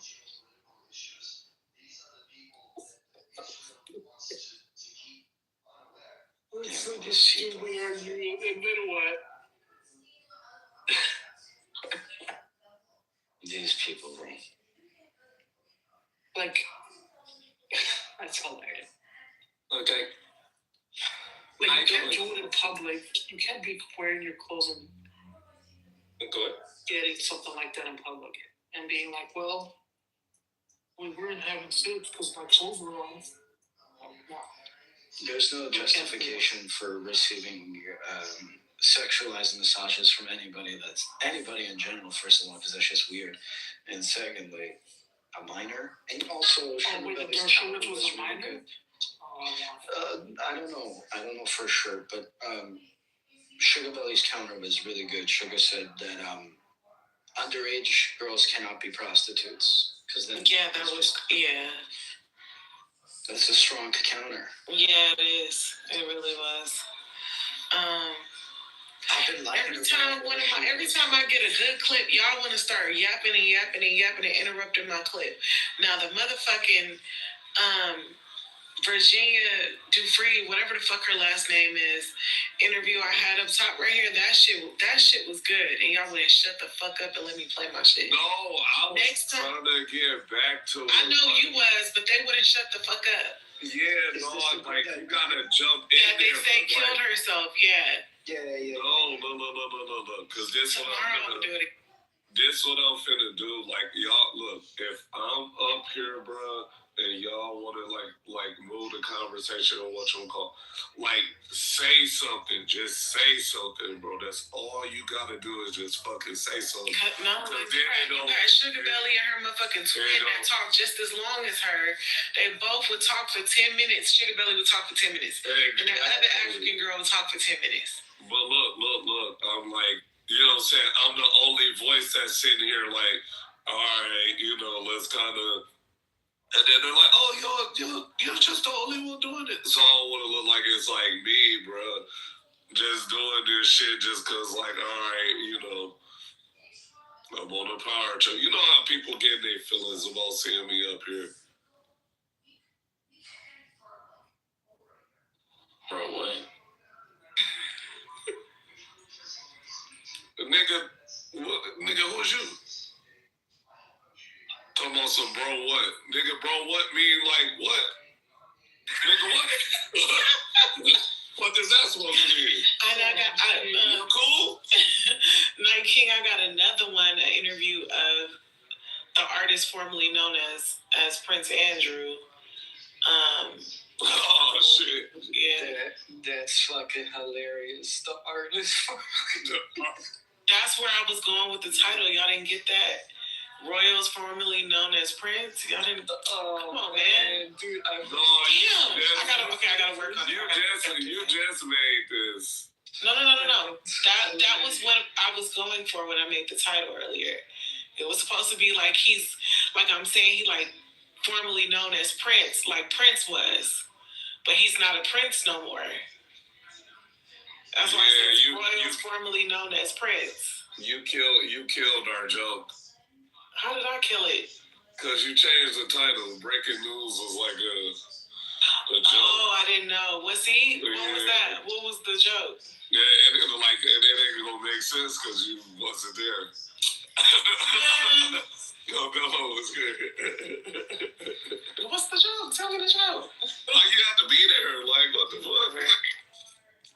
I was just like explain something that was like in the moment. Like, come on. Were you guys here for the Pepe crash out? Yeah, I was. Yes. That was beautiful, dude. That was when they told him what he said about 13-year-olds. Mm-hmm. He came here already hot and bothered against Psych, and then he attacked Psych, and then Psych was like, "Oh yeah, bitch." That shit be funny as hell. No, what was funny as fuck was when Psych said, because he kept on saying, "You're ugly, you're ugly." And Psych was like, "That's weird. Like, you're a dude and you keep telling me I'm ugly. Like, why do you care about that?" And I realized that, like, that's true. Like, why do you care about this nigga being ugly with your faggot ass? He said, "What do you want me to PTO my feet next?" It was like, yeah, I'm ugly. So what, bro? I was in the car going to the next one. And bro, like, they going there. I'm like, oh, Psych and Pepe, this finna be. Pepe hates Psych. I don't know what it is. Pepe do not like Psych. They don't get along. No, because they went at it before and shit like that. And like, it was like a song back, because this was like, what? This was like a while back. And, you know, Pepe was talking about like how he like a fighter. And so like, you know, like, Psych, he do like the conditioning shit. And he's like, bro, like, you know, like I don't know, like, it kind of doesn't sound like you're like any kind of like fighter at all. He just started fucking with him, bro. And they've been picking at each other since. Yeah, Pepe. But this whole 13-year-old gotta remember, Psych is already a very aggressive person. Yeah. When it comes to this, like, he have a little girl. The man got a daughter, like a small, you know, a little daughter. So he's already an aggressive person, and then we talking about some shit like he's never gonna back down on this. I'm sorry, bro, but like no one can make the justification and the rationale to say something like, yeah, if a 13-year-old looks like a 20-year-old, then it's an exception. An exception to what? An exception to... that's why I kept saying, remember the people that are defending it and saying this shit. Because they gotta answer for the shit that they're saying. Like, I will never hold space for a fucking piece of shit like that. I will never hold space for a piece of shit like Normal. I will never hold space for Goo, because Goo is doing the same justifications. That's why I left the room the other day. Like, I'm not cool with this shit. I don't want to sit and hear people make moral or logical arguments about the categorizations of pedophiles and why that's important. I don't need to call fucking Epstein a hebephile. I can call him a fucking pedophile. You're looking, it's a slope and it's very slippery, I get it, but like you're looking for reasoning just to sound edgy. Like, child molestation and sex trafficking and rape is not an edgelord topic. That's like disgusting. I can't fuck with it. I get fucking triggered, dude. Like, you noticed, She-Wolf, like we left the room. Like I couldn't fucking deal with that shit. Yeah. I don't like it. I don't like anything about it. I think it's a weird thing to troll. If it's a troll, I think it's a weird thing to troll about. And to me, that's one of those things that, like, people who troll about shit like that, it's only because on some level they actually feel that way. I agree. From what topic? This is sounding like Epstein again. All right, look, as I was saying, look, so from what I've heard from that situation with Pepe and all that, I'm thinking he's only talking about the 1% that deal with those situations that, deal with those situations. Yeah, but that's money. That's a different type of level. 1%. There's no amount of money that is going to get me to be attracted to a 13-year-old. No, he's not arguing that. Yeah, thank you. That is what Pepe was arguing, that there's an exception, that his level of attraction wouldn't change. For me, 20 is too young, and I'm not that much older than a fucking 20-year-old. Like, there's a zero level of mental connection or emotional connection you can have with a child that young. At 20, I'm 33. A 20-year-old's a fucking kid. What am I going to talk to that woman about? Her fucking Algebra 2 class? What are we going to fucking talk about? Her new fucking professor who gave her a fucking essay to write? That's just weird shit, especially because he's fucking 40 and alone. I was like, All right. No, I see what you mean. Bro. Yeah, bro.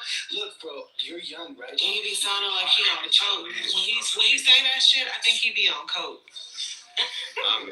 I need to be on coke. Honestly, I feel like you do, Elise, but I don't think you should do drugs, my guy. Damn, like who the fuck suggests coke to somebody? That's what the fuck? Why are you like cooking me saying I'm on coke? Nigga, you're over here like. No, he didn't say you on coke. He said you need to be. You need to be. No. That's different, bro. People have told me that shit too. Little do they know I'm on fucking coke every day. Oh shit. No, I'm messing. The numbers up, man. Rookie numbers. That's right. You don't sniffle enough to be on coke. You don't know that. That's because he get that good shit. They out there with them Colombians. Yeah, the stuff that doesn't cut up your nose, that's right. The coke does sober you up, so I've heard. Yeah, what? Nigga, y'all are getting fentanyl on your coke. Half of y'all. I built the banana boats for them to bring it anyways, and that's in GTA 5. Anyhow, I love the movie. I'm on my barrel fucking wine. I'll be forgetting, like, it's all. That shit. You gotta watch how you round him up, cause then like he just ain't gonna stop, bro. Hey, bro, look, when the day you learn how to shut the fuck up the right way, bro. I shut the fuck up all day yesterday. You just like me, alright. Email. You had a female ramble about nothing, nigga. Because you don't, you know. And I love all y'all females, but I'm just saying, you let this woman ramble with a bunch of retarded men. Nah, Sugar Belly in a picnic box. Oh, when she got into that fight with her old friend, I was back here crying. And my messy ass, you know, I had to. This shit made me tight, kid, though. I was like, oh, fuck. Bro, she called her friend sensitive when she was the one being sensitive. Man, she just, look, she would do like these little build-up combinations and shit, and then like hit her at the end, like, because usually with certain females, with like they female friend to kind of like do like the special plea, like, oh, you know, I don't understand what happened, this and that, you know, and we friends and all of that kind of shit. You know, sometimes they be like, you know what, girl, you right. Sugar Belly Savage, she said, bitch, I don't give a fuck. Like, she didn't necessarily say that, but that was just the sentiment, like, what? Like, I don't give a fuck. Like, yeah, you stand in this little moment, and like the moment passed, like, now what else do you want now? Like, I was like, damn, she treat her friends like this? 100%. And my theory is becoming more true and true every time we see these interactions. I think Sugar Belly is a drop-dead gorgeous woman who probably has an affluent background, who's probably very educated, right? But she's also extremely good-looking. So she's always gotten away with this type of behavior. And people always give her the space to speak. So she's used to it. So she hogs it up. No, had up. You telling me? Sounds like something we know. Look, because I don't want to, because I don't do that on here, like with the whole like. But if just if the like the information that's laying across my desk just so happens to be correct, just so happens. It's like because there are some very attractive voices on here that don't match the face, and they've been around before. Just saying. Maybe, bro, you might be right. I might be falling for the voice and the accent. Yeah. But that's just the vibe I got. Like, there you gotta be. Matt and her was crashing out the other day, and he was talking shit about her, about something somebody posted about her. It wasn't even so much what he was saying about how she looked, Paco. It was him trying to make fun of her, I guess, for what the article says about what happened to her. I'll put it like that. No. Because in the article, suggested there was some links. Exactly, there was images of her. Mm-hmm. No, that's what I've heard. I've heard that it's an article about her with images of her, and it links her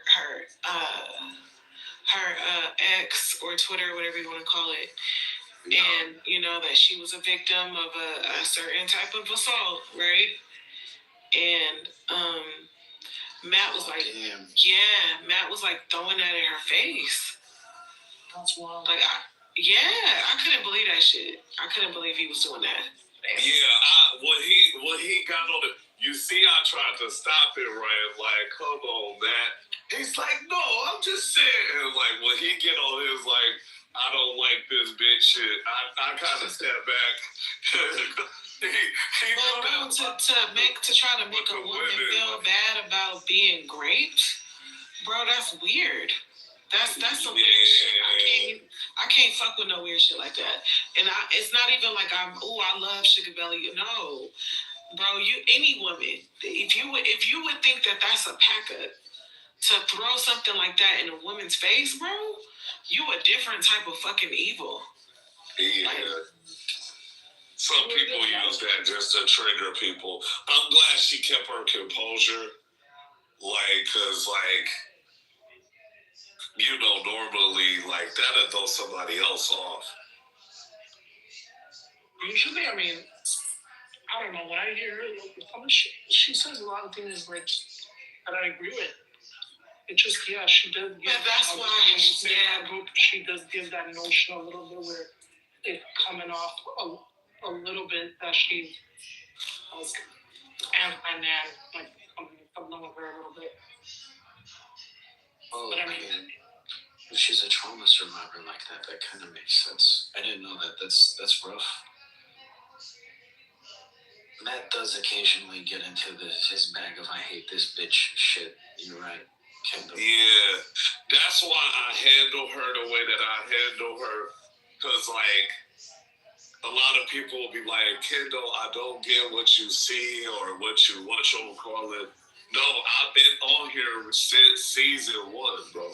I've been in, bro, she used to have rooms with, thousands of people, bro. You know what I'm saying? I've seen her run these rooms and tell those stories. As a matter of fact, Matt wasn't the only one that suggested, 2 years ago, I heard somebody say that about her, and they went and they actually PTR'd, the article, the picture of her allegedly, and all of that shit. And then literally, trying to send it to people back channels and shit. Do you remember that guy that would come in here, that would follow her in here, and which one? Because there's a whole bunch of those. Yeah, there was a few people. You're right. But there was one guy that came up on stage, and I wasn't a mod back then either. I think someone removed him because He was like giving out her fucking address. Like, weird shit. Yeah. That was me. I actually smoked. Yeah. Cause some of these motherfuckers around here don't be knowing what's going on. And so, like, because I've been in the rules before and I know what certain people lead with and, like, what they're saying and all of that shit, like, I think, like, Nathan and Knowledge are kind of aloof when it comes to that kind of shit. Respectfully. Yeah, no, I disrespectfully, too.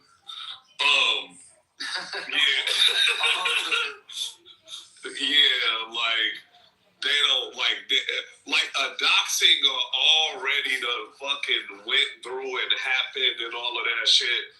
They don't know how to, kind of like step on that shit. So, like, you, like, if you was really there, like, right in the middle, it was like he was getting to that shit and then bloop, smoked his ass. Cause hell no, like, it ain't even that serious to, you know what I'm saying? Like, do I think she's some kind of gyno-centered woman? Yeah, but I don't think she deserved to be, like, doxxed or whatever because of her opinion. Like, the fuck out of here. That's some soft-ass shit. Especially someone that's been through what she's been through. That's fucking scary as shit. That's her life. Yeah, you should have heard the way Matt was doing it, though. How the way he was taunting her with it and kept repeating it, and like repeating, I guess, how it potentially or allegedly happened. Like, motherfuckers took turns or something. No, he kind of denied it too. He did some. I ain't gonna lie. He did some shit. I kind of was disappointed in that. Yeah, I turned the phone down. Like, you supposed to be at least. And once again, that's a man with a daughter. Exactly. Never.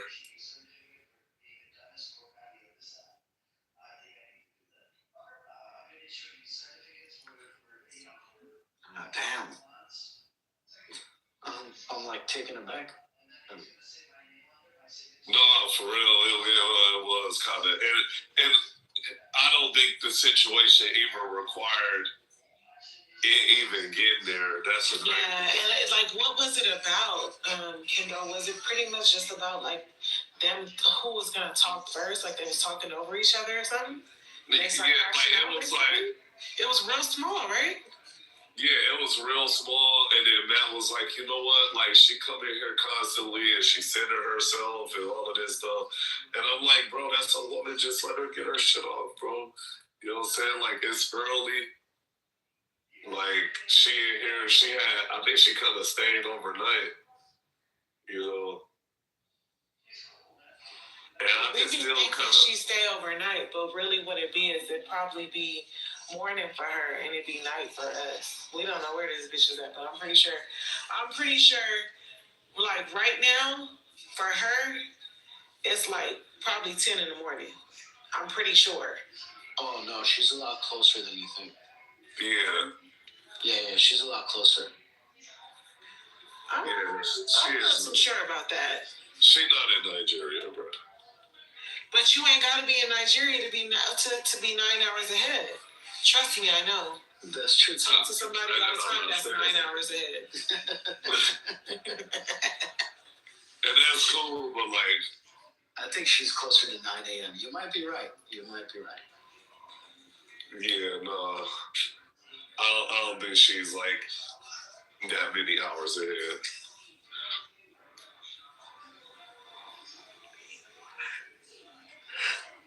I think she still hates me, which I find funny. She be blocking everybody, bro. She had Knowledge blocked. She had me blocked. I had to damn near kiss this bitch ass to fucking get her to unblock me. No, she'll listen to me. Because I'm trying to make the title, and I need to see what the title look like in the hallway to make sure I'm fucking doing this shit right. And the bitch got me blocked, and when she in here, I can't see the room in the hallway. Yeah, I gotta figure out who got Liz blocked. She gotta click on every person profile and see who she can't message. Whoever she can't message got her blocked. Like, even if I'm not friendly, click on somebody I'm not friends with. El Normal, oh God, I'm not friends with El Normal. I can still message El Normal even though I'm not his friend, right? If somebody have you blocked, you can't message them. So she gotta click on everybody's profile and see who she can't message. No, some people got their profile set up where you can't message them, though, but they ain't necessarily got you blocked. Shit, peace to the room. Who we talking about right now? Talking about Jeffrey Epstein. Oh, he was? I thought he was dead. Oh, he came in the other day. He going by normal. Nah, he over there. I was just about to say he over there in Tel Aviv with Normal. I was literally just about to say he in Tel Aviv with Normal. Oh, shit. Bring El Normal up. The hell wrong with y'all? You're up, El Normal. He got a why El Normal hair black? Somebody tell me why El Normal is black. Oh, shit. Hey, don't be filibustering and doing that shit you did in the other room, Normal, man. Happy Black History Month.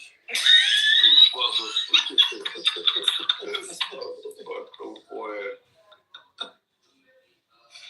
Yeah, he just been trying to be a pain in the ass all day. I'm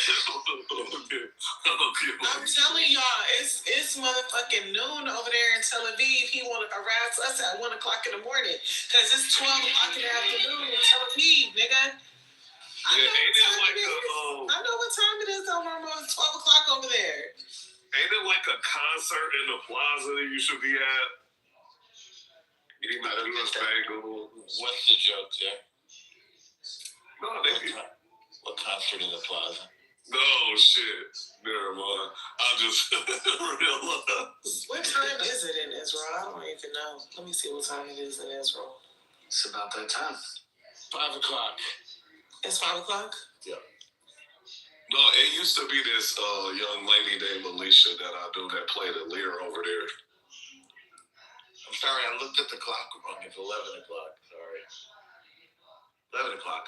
Oh, okay. See, I was right. I thought it was like 12. I'm about to say it's 4 o'clock on the East Coast. So nigga, what we talking about? We're talking about normal. If you must.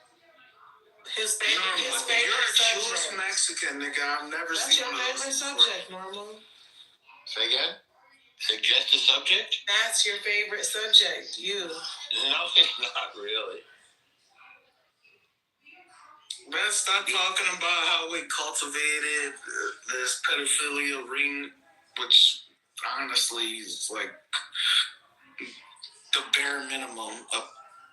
Yo soy un judeo mexicano ahora. Shut up. Yeah, oh man. What is I'm like, I don't know, bro, but like, it just tried too hard at this point. Cállate la boca, pinche cabrón. Now you speaking Mexican. I gotta bring you back up. I am up. You don't have to bring me up. I don't think he's. Is he Mexican? Is Elise Mexican? Yeah. I'm a sad nigga.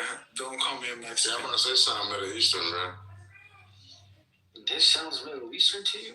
Or the name, Elise. No, Elise sounds Hispanic. Yeah, that boy sounds like a. His last name is Ruiz.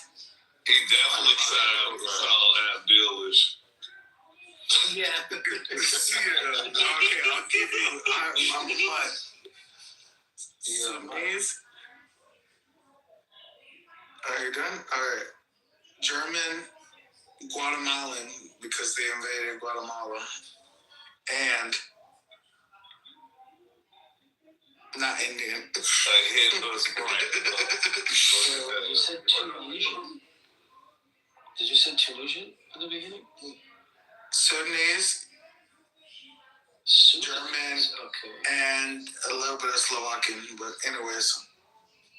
Yo, so you're basically like Carlos Mencia. You're just pretending to be Mexican, but you're actually German? Sudanese more. Land of the blacks, buddy. Anyhow. Salam alaikum, Ibn Ami. Salam alaikum. Yo, that's crazy. It's Ramadan right now, okay? I'm malnourished. Malnourished right now. Isn't it nighttime? You can eat right now. Yeah, well, I chose drink over eating. What? Well, maybe he's not American. He probably. Well, I love America. Wait, 1776. Come on now. No, she's asking why you're eating if the sun is up. Well, because Ramadan, yeah, you could eat after 8 p.m., but it's 3:15 in the morning. So you can eat as long as it's dark out. Yeah, but you don't want to eat this late after and then go to sleep in about 3 hours. But you gotta drink water. Yeah, you're not supposed to go to sleep on a full belly. What the fuck, bro? Unless it's sugar belly. But anyway. This guy's not Mexican. This is crazy. He's Sudanese and Muslim. You say you're mud. I'm a fucking cook. Yeah, I'm a cook mug. What? Maybe I'm a scientist, so we don't know. You say you're a Sandman too, so that's why I assume, part of why I assume Middle Eastern. Are you South Sudanese? Have you seen the whitest people in Argentina? Have you seen how they look? Sure. But they're Mexican as hell. Well, they're Argentinian as hell. Well, yeah, because they live on a certain island. Not island, but land. You don't think that's different for other people? You're thinking of Patagonia? What? Are you thinking of Patagonia? No, I'm thinking of like I said, Argentina. Yeah. Patagonia being a part of Argentina. I have a feeling you don't know much about Argentina. I don't, but I've seen some beautiful women out there, so they're white but talk Mexican as hell. You mean they talk Spanish? Yeah, okay, you're right. Don't yeah, all right, he's good there. All right. So, like, a Cheek is your cousin?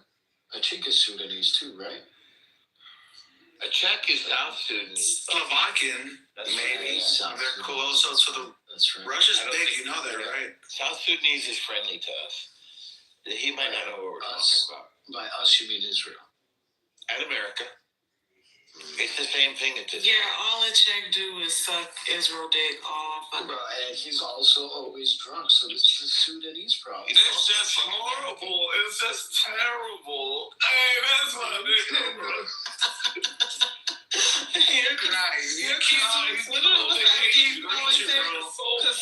You sound like a Somalian. You're the more you talk, bro. The more you talk, you're Somalian. That's his word, man. Pirate ass nigga. Who just that Kasunto? That's a good word. Kasumkum or some shit like that. Yeah, that's a good one. Yo, Nike, send me a free book. I'll pay it 3 times. So I don't get it. Like, are all Sudanese and South Sudanese always drunk? They are. That's crazy, bro. Don't talk about the black land. You sound like a pirate to nigga. I ain't gonna lie. I sound Somali to you? Nah, he trying to say I do. Yeah. Oh, sorry. I definitely don't. You just ain't been around no real Somalians. Yeah, because you were the captain of the ship, nigga. We had some good Somalis on here back in the day, bro. Back in the day. We had some good Somali natural trolls. Samia was one of them who could actually like hold an intelligent conversation. I actually gotta find her again. I heard Samia out here not so long ago. Yeah, she was on like a month or two ago. Yeah. Yeah, I gotta find her. I gotta find one of the people, bro. Yeah, I mean, they're good, man. You don't even know who we talking about, shit. You guys, one of them was, so who's the other one? The one I know. You who had the. You wanna know who the one you knew? Her name was Good.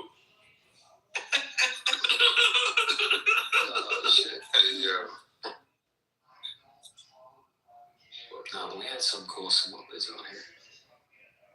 Yeah, like a lot of the ones that I knew, oh my God. They wasn't, like, other than like because there was, you know, they like Jedis, you know what I'm saying? Like, there was the Sith and the Jedis. So a lot of these ones was Jedis that I knew. And they was cool, man. Like, I'm talking about, like, you didn't know that they was, like, Somali because they wasn't doing that trash shit. But, like, some of them do sound like little kid, but, like... Yeah, I get it.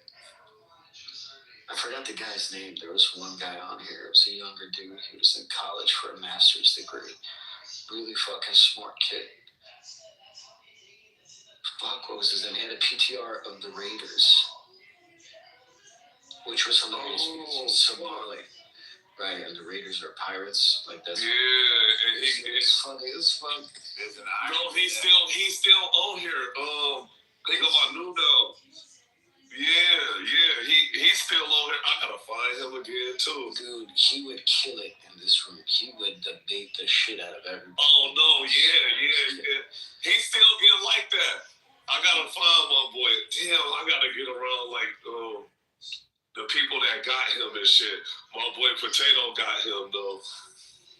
So I gotta get around Potato. Potato ain't been on here though. That's my boy too. He this Norwegian Somali and shit. But like he's an aspiring American and he be having me fucking dying, bro. It's like, bro, like, you know, y'all over there like got ICE getting rid of my people. Like, what's up with that? That's funny. Minnesota was promised to them 3,000 years ago. Have you ever had sex with a real European woman? Yes. Why would you ask that? You know why I'm asking? More than once on my travels to Europe. Shit. They're all about sex over there, She-Wolf. There ain't no conservative shit or culture over there. Yeah, well, the best Molly comes from over there. I know that. I'm gonna pretend I don't know where the best Molly comes from.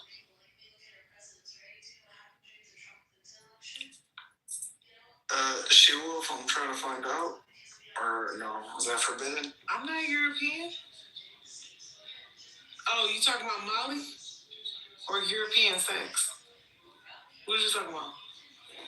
I can't help you with either one.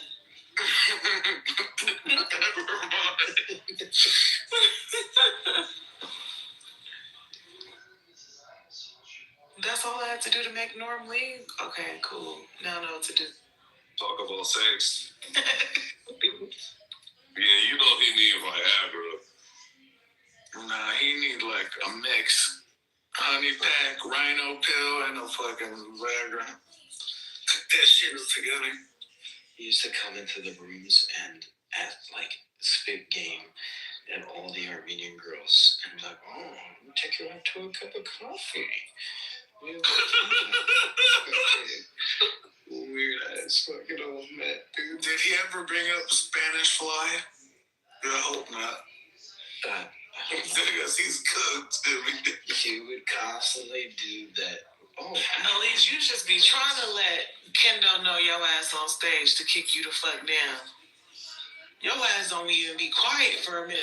I'm sorry. I love y'all. I've been waiting for hours to talk, and then y'all are fucking. That's a fact. Y'all be doing him dirty. He don't even get to talk during the daytime, man. Y'all still be kicking. No, because shut the fuck up, rookie. Shut up. Shit. Oh my God. You gotta get in, and then like when you do get in, you gotta make some good hits. You know, it's kind of like this a football squad. This ain't none of that soft shit. A lot of these people don't fought to get on stage. Would you say European women are like they like, I don't want to use the word freaky, like that's an American term. I wanna say some European shit. Would you say they're more open sexually? Yes. Promiscuous. I have I would describe it as this. They're more mature about their directions. Kind of that. Like what they find to be normal is not like stuff we will find to be but not bad stuff. You know what I mean? I think it's the same. It's just they're a little bit more open and adventurous with their Okay. That's what I'm trying to say. Yeah, they more direct. Like, what you think they finna be having aliens over there? Like, what the fuck? They are definitely more direct over there. I got jungle fever, so I don't care about your pain.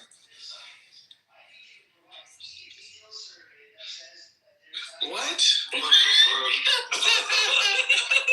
Wait, so who do you have jungle fever for? Yeah. I'm trying to figure out. One time would be Trinity from Matrix. Okay. And European, nigga. Yeah, well, she was brought there, but that's a different story. The other one would be, I don't remember her name. Her name was like, she was from, let me look her up before I say her name.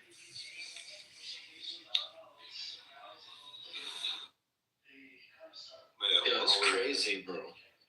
He's Sudanese. I can't fucking believe it. I thought he was like a 5'3" Mexican guy from Texas. I thought he was just. I think he's. That's Incan. I don't think he, because this nigga not just saying he's Sudanese. He like saying he's Sudanese and German. Those don't even go together. Sudanese, German, and Guatemalan, and that's crazy. Slovakian. So he's trolling. I think he's trolling. No, that's all. But that's all on paperwork. He's trolling. To be honest, no. It's all on paper. If I was born in one place but brought there secretly in that place, I'm that person. So Sudanese and German. Go ahead.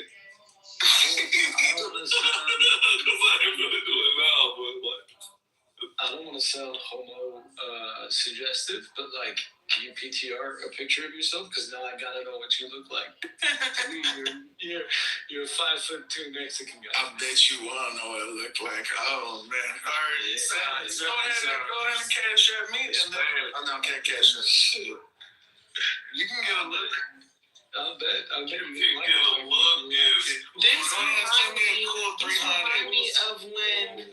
This remind me of when Shamos had offered Louis some money to PTR himself. Did he really? Yes, I think because like he didn't believe Louis like had like a 6-pack or something, and I was like, Louis definitely has a 6-pack. I've seen Louis has posted his body before. He was like, I'll pay you right now, bro. Like, nigga, are you offering this nigga money to post his body? The fuck kind of weird shit? I ain't got no 6-pack. I ain't gonna. Yeah, he was like, if you got a 6-pack, I'll pay you, bro. Just. I'm not offering to pay this guy. I'm just hella curious to see if he's actually Sudanese, because he sounds Mexican as hell. How do I sound Mexican? Like, how do you do that? Do I say tacos or tacos? Like what do you want me to say? You sound like yeah, you sound like an LA Mexican for sure. Nah, fucking hell no. Whoa, that's disrespectful, but okay. Why? How is that disrespectful? What the? Because he don't like Mexican. Wait, I'm a Texan. Now he's talking shit about LA. My heart, I'm a Texan. First of all, let's get that straight. The way you said "whoa" is a very Mexican way to say "whoa."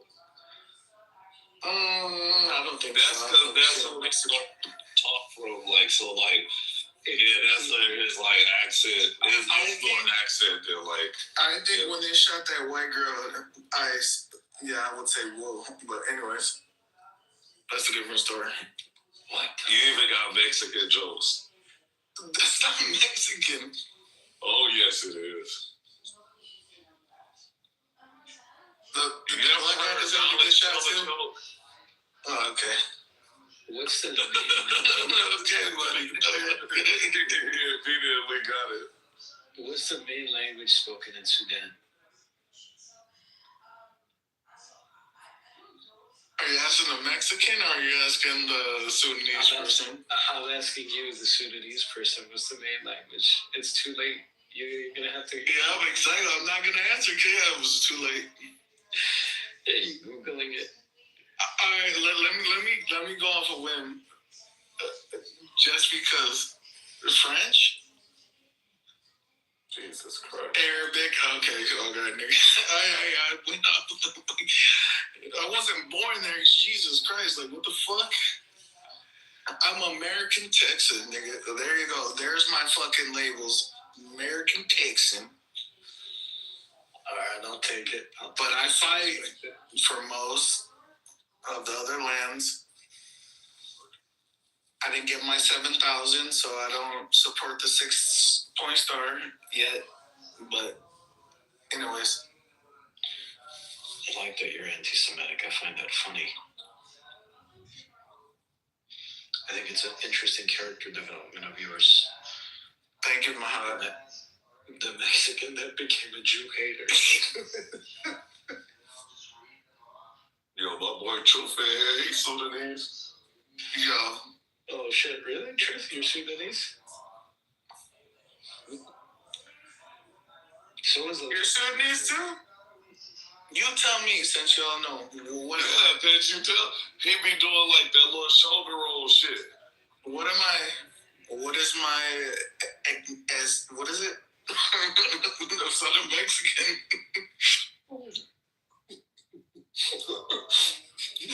I don't think you realize how Mexican you sound. I am not Mexican. That's gonna just like that dude that be coming in here. His name is White Boy.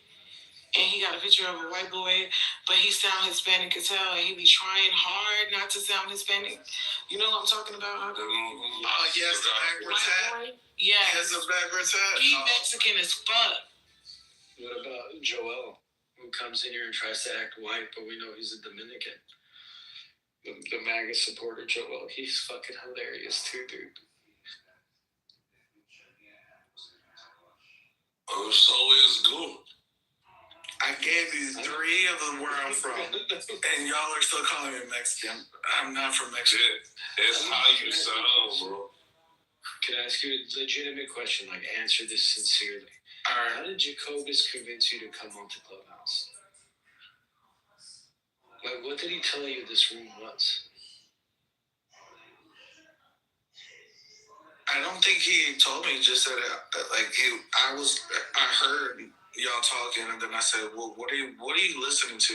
Like people debate? Because I do watch debaters. I like Nick Fuentes. I like Myron Gaines. I don't know if you know who that is. Oh, I like cringe. What? You like Myron Gaines? The Fuentes shit I get. That's why you're anti-Semitic. I don't like. They're all grifters. They all get paid off. Like if you're famous and you get to that level, like you have free will at that point. Nobody has free will when you get to a certain level. But let me tell you. So he said that, and I hopped on. And then I just forever got stuck. Yeah, but y'all have good knowledge. We have an intervention, like. I mean, some of y'all have good knowledge. Is somebody going to tell her that she lost and she could come in the room? Bro, I told her she said. So you heard what? So there you go. Fuentes said about Epstein. Yes. And that's why people in this room are using the same talking points, because they're shit human beings, much like Fuentes. Did you guys see that she was doing Feedback Friday? Was she really?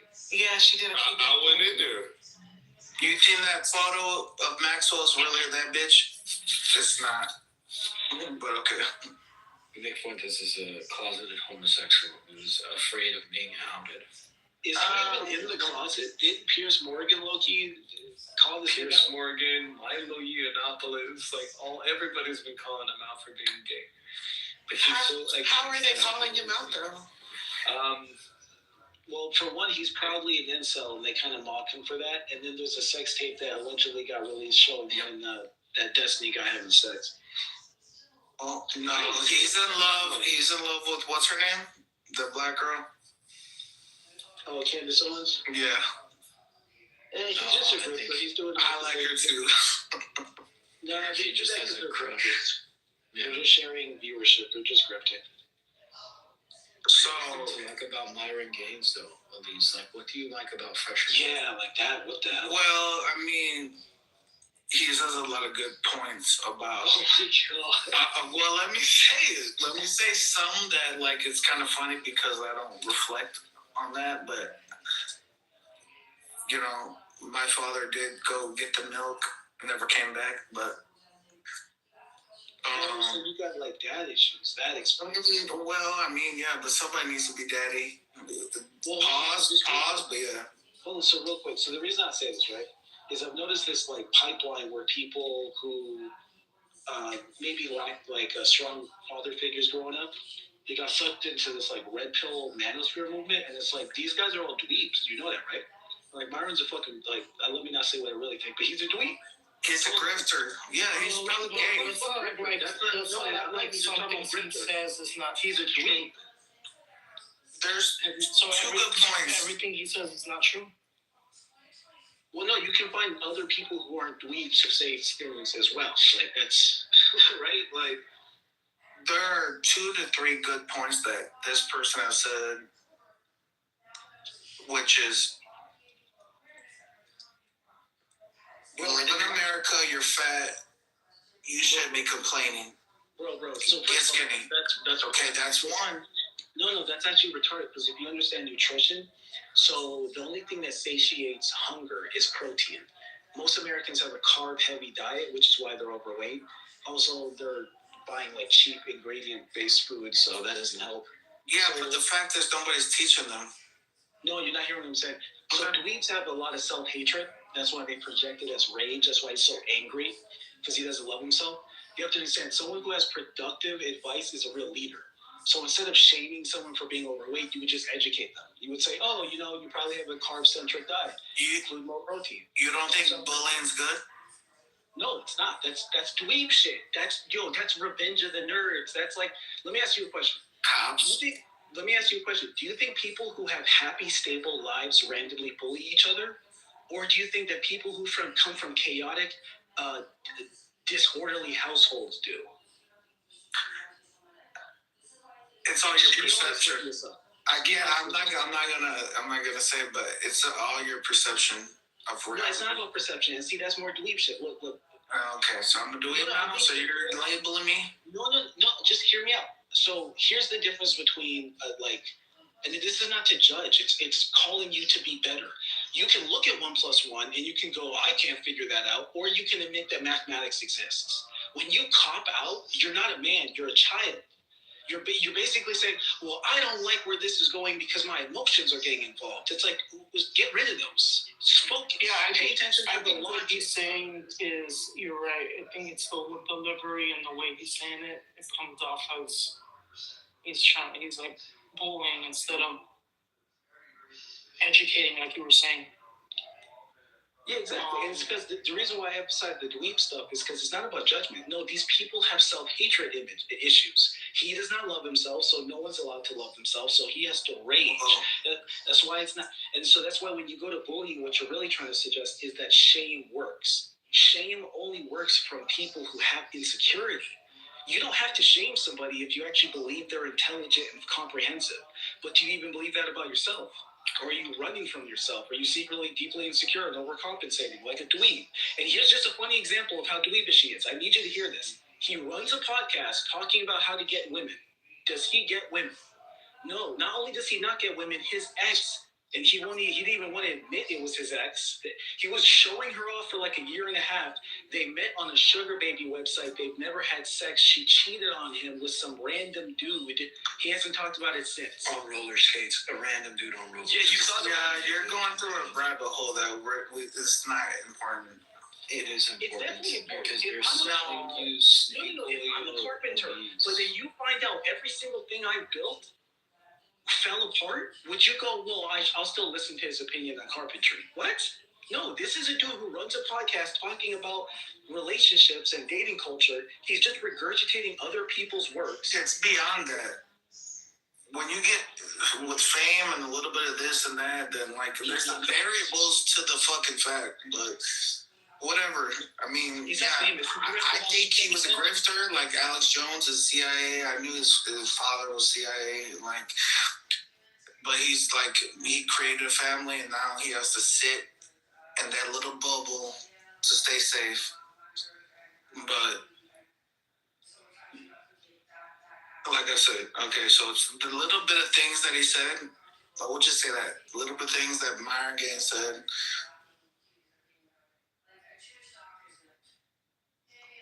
I guess what I said gave me hope, and then that's it.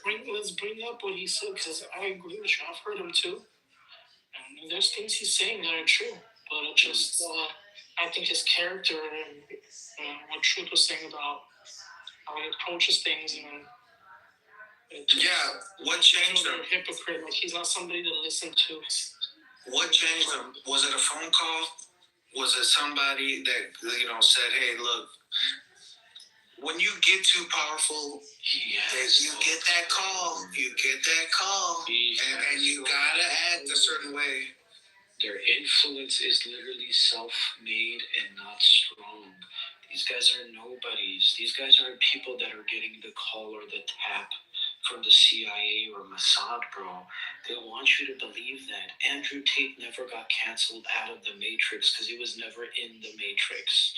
He made his name by having people make shorts of his content on YouTube, and idiots ate it up.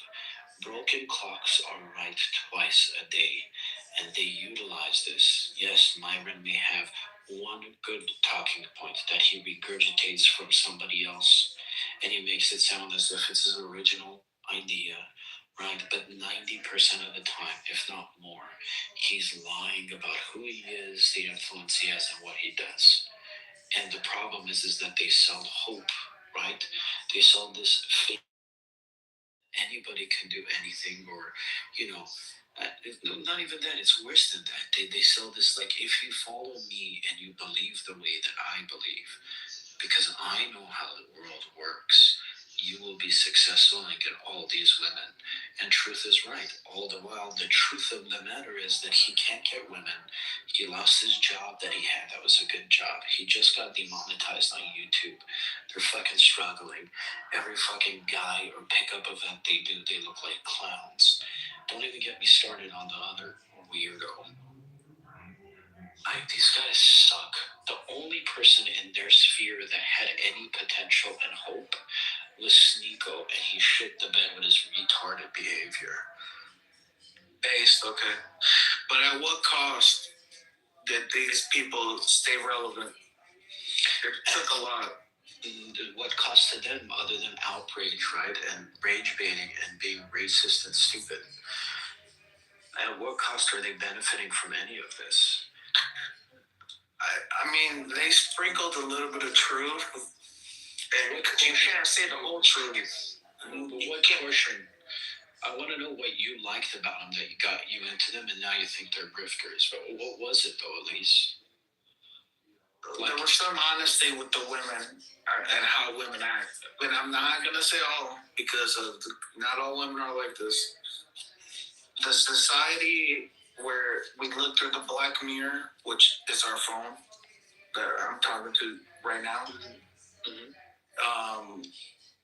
and then algorithm and how it's projecting on all these women, like pre-predicting their thoughts, like giving them what they should say, think, and decide, and buy, etc. But you have a good ChatGPT nowadays. It's ChatGPT too. No, you don't have that. I ain't paying for it. I'm saying other people. Oh yeah. You and me are no different than women then, because that little black mirror influences you as much as it influences me.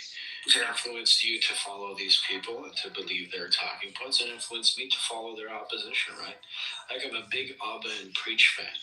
These are two Canadian guys, right, and YouTubers. Yeah, they're so funny, bro. They're hilarious, but like politically, I don't agree with everything that they agree with. But I take what they say as like grain of salt. They're truthful. No, I would take everything they say as truthful, and that's the problem, right? Your Instagram directly influences and radicalizes you just as much as it radicalized women. I think they were right on the portion of pointing out to the masses what a few people have always known, right? Is that women like power, women like status, women like, above all these things, security, and that's what they bank off of. So that's where the clock is right. Yeah, I'll give one quote and I'll stop. Believe none of what you see in half of what you hear. How about which one is the bad That's fat? simple. Saturated fat or trans fat? I honestly don't know. Trans is worse. I think they're both bad. They're both bad, but trans is worse. Trans is what? Yeah, that's not. Yeah. I think didn't they come out something these saying there's no more trans fat and things, like they removed it because it was the worst one. Yeah, I think you might be right. You won't find it anymore. Yeah. Trans fat. You can't put somebody else's fat into your body because it rejects it. You know what's Same with the kidney.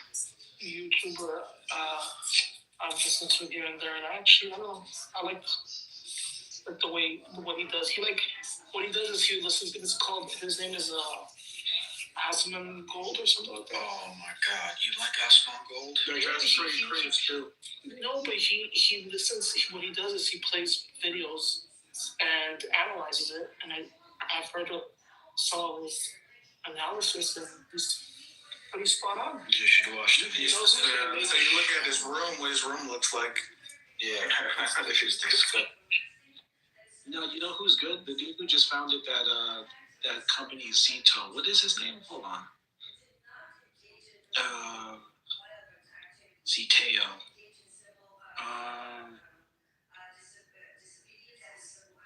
Why can't I get his name? What does it talk about? He talks about public happenings in politics. Why can't I not think of his name? He's pretty famous now. I think he's Indian. Oh, of course, we don't claim that. Indian YouTuber. Okay, you did. Come good. I'm so mad I blanked on his name. That's so retarded. Oh, Mehdi Hassan. That. Oh, Hassan. Holy. What's his name? Mehdi Hassan. Bro, he be cooking. Oh, the Muslim guy. No, come on. He was the one on that Jubilee video arguing. I think he killed. Come on. I think he killed on them. Yeah, he murdered them. No, I think both me and Truth are was he the one? No, I mean he was the one with against the MAGA, right? Yeah. Bro, no, those MAGA people were not MAGA. I don't know what they were. They were something else. They were racist. They were saying some wild shit. What do you call them? Like they did it for views on video. Like Jubilee used to be good. Now it's like awkward clips. Like. Nah, bro. Koreans have I believe it's like paid actors. What are they called? They're called fucking the other side, blue team. The Democrats. And hold on. He said. Wait, no. Are you saying Antifa or which group? There you go, Antifa. Pain. Yep. Antifa's not necessarily Democrat. They're literally just anti-fascist. No, they are in some way Democrat because they're anti everything, and I think Jessica is part of Antifa. I haven't really investigated all the way through. He's a progressive. Progressive for sure. Bro, she done said some shit that just bro, whenever I hear white people utter certain keywords let's just say all of this shit can burn to hell. Yeah, like you damn near Antifa. Yeah, when you get a check at the end of the month, you're gonna say a lot of things. Everybody is. They're planning something on July 4, apparently. That's what the 4chaners are talking about right now. You're talking about 420 when Charles. Bosa, I've been kind of high with Michael J. Knowles. The only thing I don't like is that he looks with Ben Shapiro, but that's another conversation. Hank, if I thought that was during New Year's, or I was seeing some post on that. No, Michael J. Knowles? I don't like Knowles. I don't like any of these conservative. They're all really shitty. He's not like how the rest of them. He's very calm and very, he doesn't get into the launch shit. He just states his stance, and I don't know. So I don't know.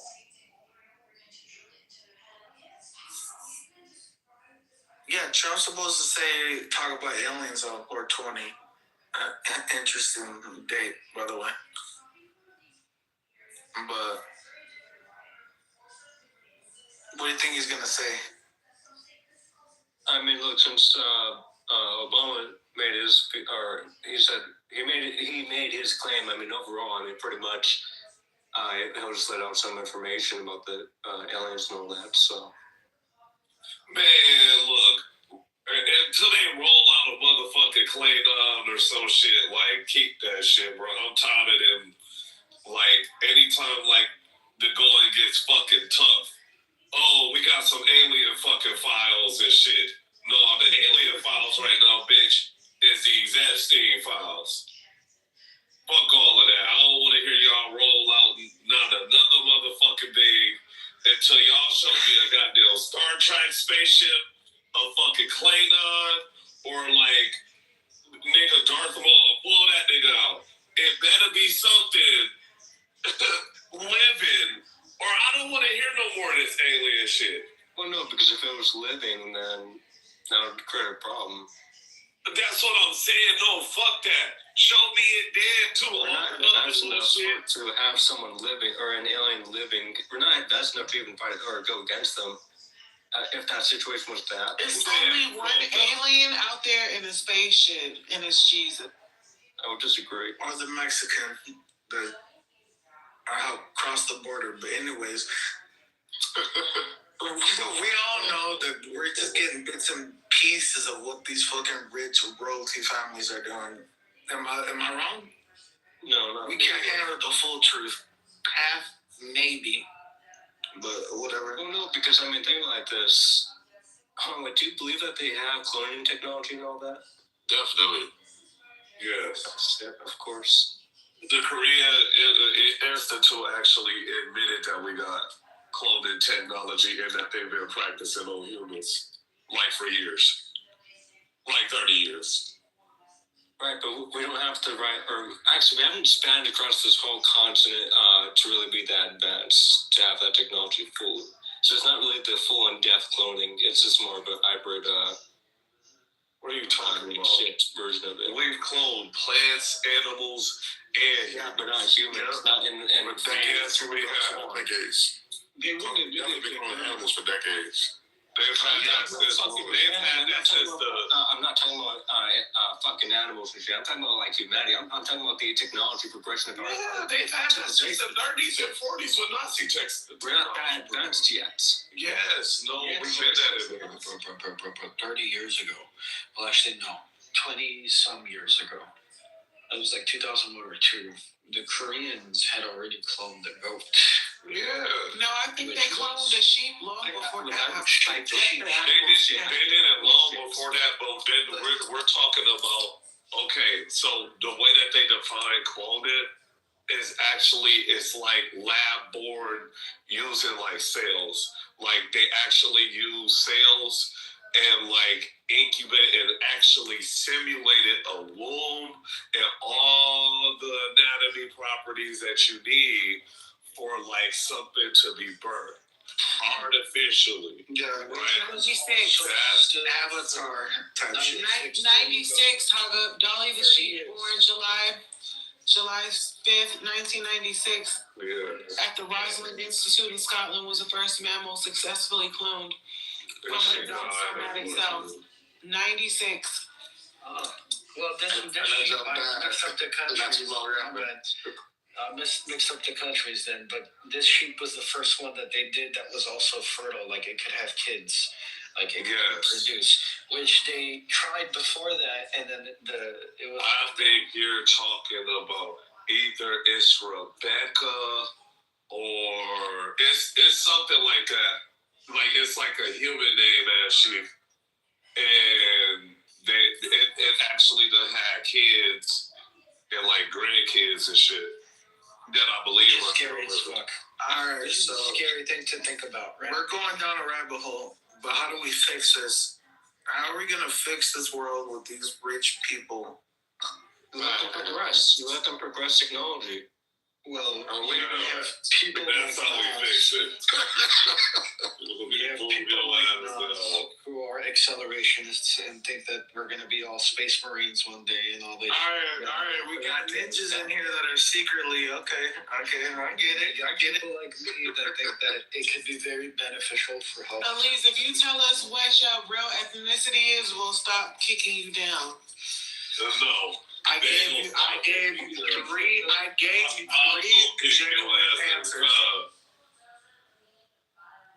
All right, I'll tell you my ethnicity when you tell me how much you get paid through those lucky checks from them boys. You know what I mean? I'm not talking. Maybe you too. Shit, I think at least from El Salvador. El Salvador? What the fuck? I think you're from El Salvador. Did the German hit first? What boat did the German hit first and when they left the war? You want to talk about Germans? Hold on. Guess what the most Christian city in Japan was before it got... Nigga, we couldn't Japan. Nigga, I don't think you just heard what I said, nigga. Listen. But we're trying to figure out my ethnicity. What? I didn't ask you a you can't say German. Because I don't know, some shit like that. Might be remote too. I want to talk about what Germany did. Why did we nuke the two most Christian cities in Japan? Hello? We had to show them our power. I don't know what the fuck. You're not even paying attention. He He does distract very well. You just gotta tell him. Because they wouldn't stop the war. But Nagasaki, other than the fact that it was the Catholic center for Japan, it was also an industrial center. Like, they produced a lot. But I've heard the Antichrist stuff before, yeah. But yeah, there's a church in Nagasaki that still stands even after the bombing, right? The wall of the church is still there. And then they rebuilt the church, including that portion of it. Still, like, all damaged and stuff. You can visit it. It's pretty cool. That's amazing. There's a famous sermon that was given by that priest right after the bombing. You know, Japan does have a good social score. Something we can learn for America. But Japan has a fucking... the Nigerians problem. They have a birth rate problem. They're not having kids. Well, the Nigerians are taking over, so that one's their problem. No, dude, the Japanese are so fucking racist. They would never be cool with anybody that's not Japanese taking over. They fucking hate everyone, including white people, black people, Europeans. Like, they think they're superior than everybody. Yeah, well, they're letting Nigerians in, by the way.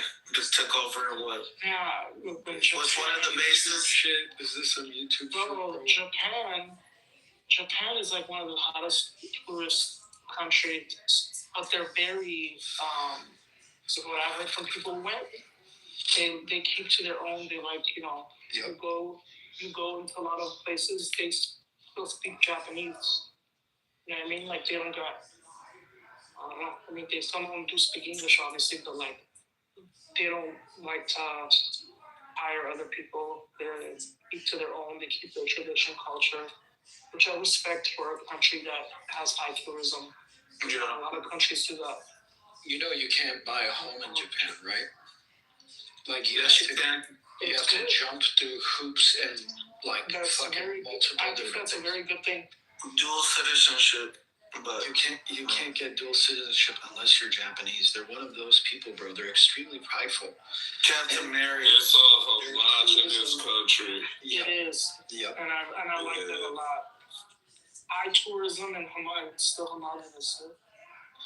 Their tourism is only going to go up because that yen is still really weak. I know. The election was really good, dude. On the 9th of February, we were talking about this right before the election, and it happened exactly how it was supposed to. They elected the more pro-America president by a landslide. Now their parliament is majority open to American intervention again, which is going to be really beneficial to us. And I think that's going to speed up the handoff of Taiwan to China. We're going to get Japan. Japan's going to continue to be our vassal state, and we'll get rid of fucking Taiwan. No, we can't do that. Watch it happen, bro. There's no way. No. Solomon on it. I can bet. The grill will go down before we even think about Taiwan. Yeah. Yes, you probably don't know. I ain't gonna leave him muddy the water. I don't know, bro. We got Venezuela at that trade too. China. We were supposed to take Venezuela in 2015. We didn't do that. And then China got involved. And China has been involved. They were also extremely involved in Brazil, who's also facing economic turmoil. You think we still need oil? But that's because Brazil actually one of the biggest industries in the entire world, the oil industry. Brazil actually sided with BRICS, which was a huge fucking mistake. Was the dumbest fucking shit. Because when we retire our old city buses and all that kind of shit, it go down to them in Mexico, right? That was part of our what was that? The Central Trade Agreement that we signed with Bush or some shit like that. Yeah. And ultimately, their reasoning for joining BRICS was because China was building billion-dollar ports in their country, and then they got really upset with the Chinese. Same thing's happening in the African states too, bro. These Chinese come in, and they don't operate the same way Europeans and Westerners do. They're a lot worse. It's the West is the lesser of two evils in some cases, which most people don't get. But yeah, dude, the Chinese are very brutal when it comes to business. Yeah, but that's why. Look. I would, because motherfuckers thought I was crazy for saying no. Apply these fucking tariffs and all this other shit and let these people think that they can alternatively go to China and actually backdoor us. No, you backdoor yourself. You're paying us for quality. Come to the table and renegotiate your fucking deal or face that fucking tariff. You know what I'm saying? And then, these countries been fucking bullying us, really, because we've been taking the back end of shit. All the meanwhile, on the other side, they've been supporting China anyway. Let's just let that shit be known. So that's why they can build shit faster and all this other shit. But the shit be fucking Temu shit. Not playing. The shit that they building for these motherfuckers and the quality and all that shit, that shit is horrible. And then they don't even like to really maintain their shit. That's why if you actually look back at the people who was complaining about the Nike factory in China and shit, I forgot where that fucking shit is. Where it was what is it in Sichuan or some shit like that or some shit, and they were saying that it's so nasty in there, it's rat infested. when the machines break down, it take them fucking months to fix that shit. Because they don't care. They ain't got the same upkeep. So, like, all this shit, like, they cultivate, like, unhealthy environments and shit like that. Just to try to, like, be faster on production. Man, they got the people to expend, though. Like, they got endless people with endless training that they passing down to those people. Yeah, but they not worry about that shit. They not dedicating, like, people to different areas and jobs, kind of like how we do. Like, we got quality control specialists, inspectors, we got, like maintenance workers and custodians. They not doing all of that. They say, you know what, all these groups, this is production. We gonna have like one inspector. That nigga be gone months at a time, and yeah, they're not. That's a fact. They're not specialized like we are. They're more specialized. They're more generalized in how they produce. That's a fact, bro. But the thing is, they got, bro. I think China probably got the most people, bro, in the entire planet. So like, shit was the pop off, bro. They gonna be good. They gonna figure that shit out because they got brains. They got endless brains that they can expend. No, India got more people than them, surprisingly. More people than China? Yeah. I could believe that. Because they got too many rural motherfuckers that just ain't about shit. So, like, they farmers and all that kind of shit. Yeah, I could believe that. Because, there was, like, growing up in school and shit, like, the shit that I've been reading, the rabbit holes I've been in, they always been, like, neck and neck, like India and China and shit like that. But India just always, no disrespect, they just always look a little bit more fucked up in terms of, like, they, like, environment and what have you. When I would see shit, like, the optics that I would see when I do, like, my little YouTubes and Googles and shit like that. But, so you might got a point.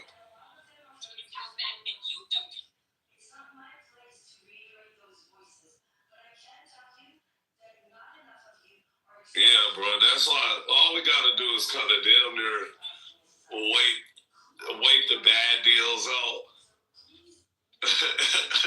Cause them niggas they gonna come back big once they figure out, like, China is just like a big finesse game.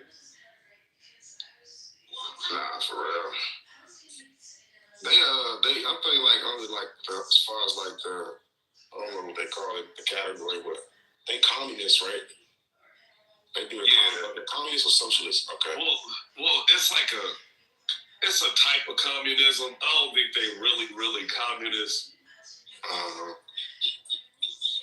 But, like, on the surface, they pretty much communist. If we look at surface level, yeah. Don't they produce the iPhones?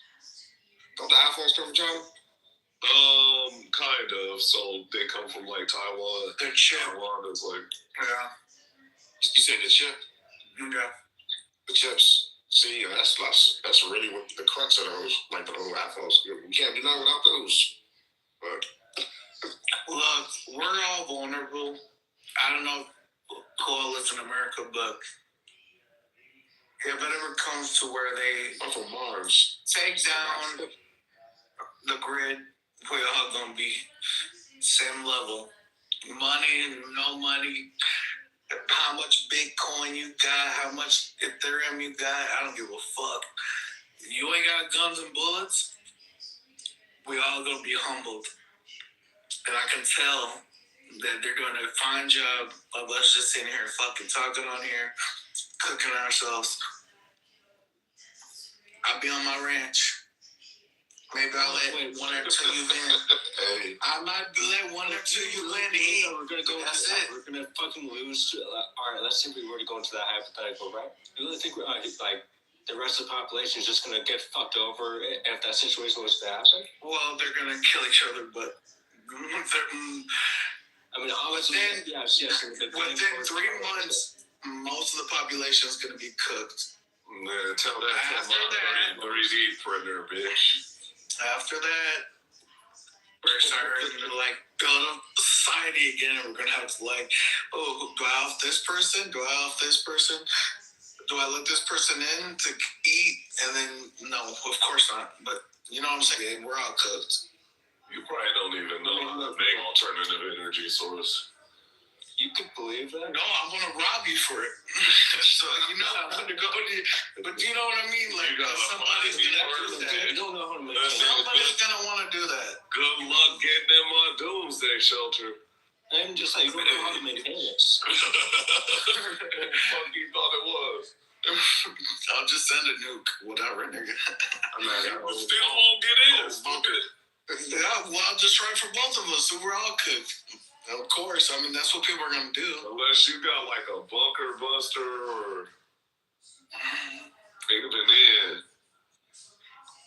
But we don't want that. You see, that said, we're all just gonna cook each other. Like, nobody wants that. I don't want that. I don't want to have to somebody down there. So, whatever. You got a long way. I don't want to shoot him unless it's Somalian. Mindset of we're all gonna fucking kill each other if we were to be in that situation. So shit. I guess we're all like in that situation, right? We're pretty much all in that predicament. I mean, this nigga say you got a bunker. I guess you have a bunker, but we're. You don't have any faith in humanity that unless if we were to go in that situation, I mean, like. Think of the benefits with that situation, the different ideologies that could group up and create their own types of society. Okay, let me ask you a question. Is the Earth flat or round? Round. Okay, and I argue and I say it's flat. What? And I argue and I say it's flat.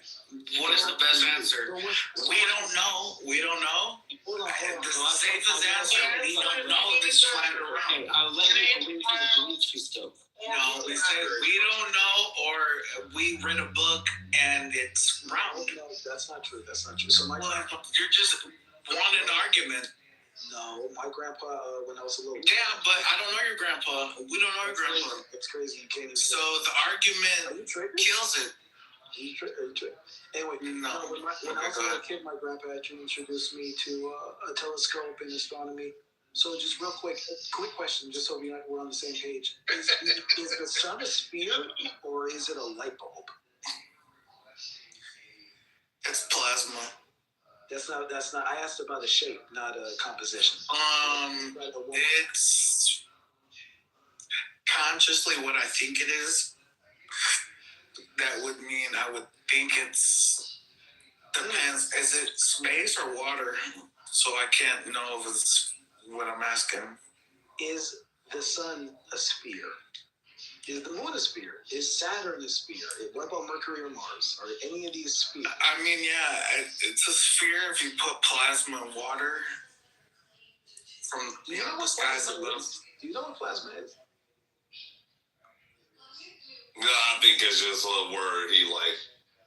Okay, well, okay. Oh, here we go. Somebody chiming in. All right, Night King. Either give it up. You fucking ruining it. You're ruining it. Just let this nigga land. I think so the plasma. Yeah, I know. I think you're right, Kendo. But yeah, so you know, plasma is the fourth state of matter. So when you're juxtaposing it to water, water is just liquid, and water is H2O. So water is not a state of matter. That's a very specific chemical combination. Anyway, so just real quick, is the sun a sphere? Come on. No. So what is it? It's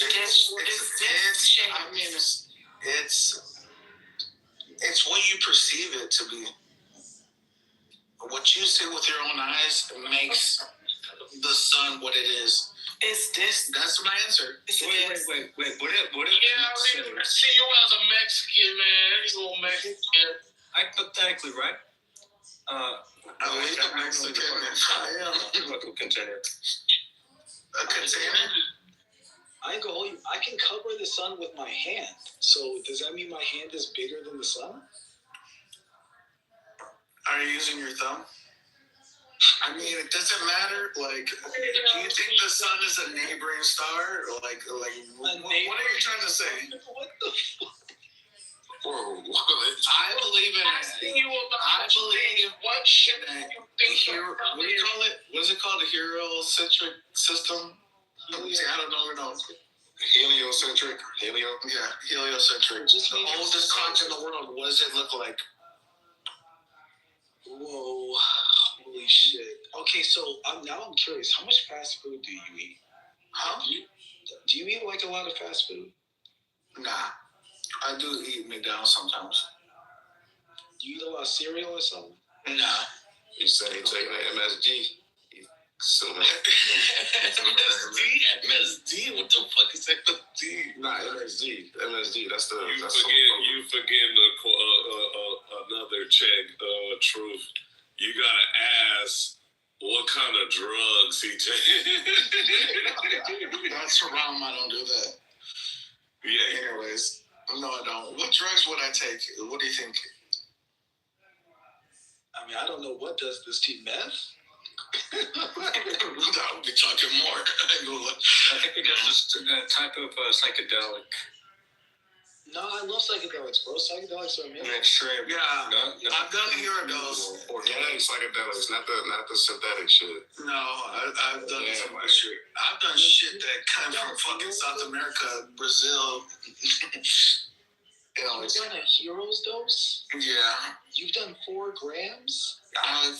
And they look like Cheetos. I can't remember the name of them. They look like blue Cheetos. Blue Cheetos. They grow like that.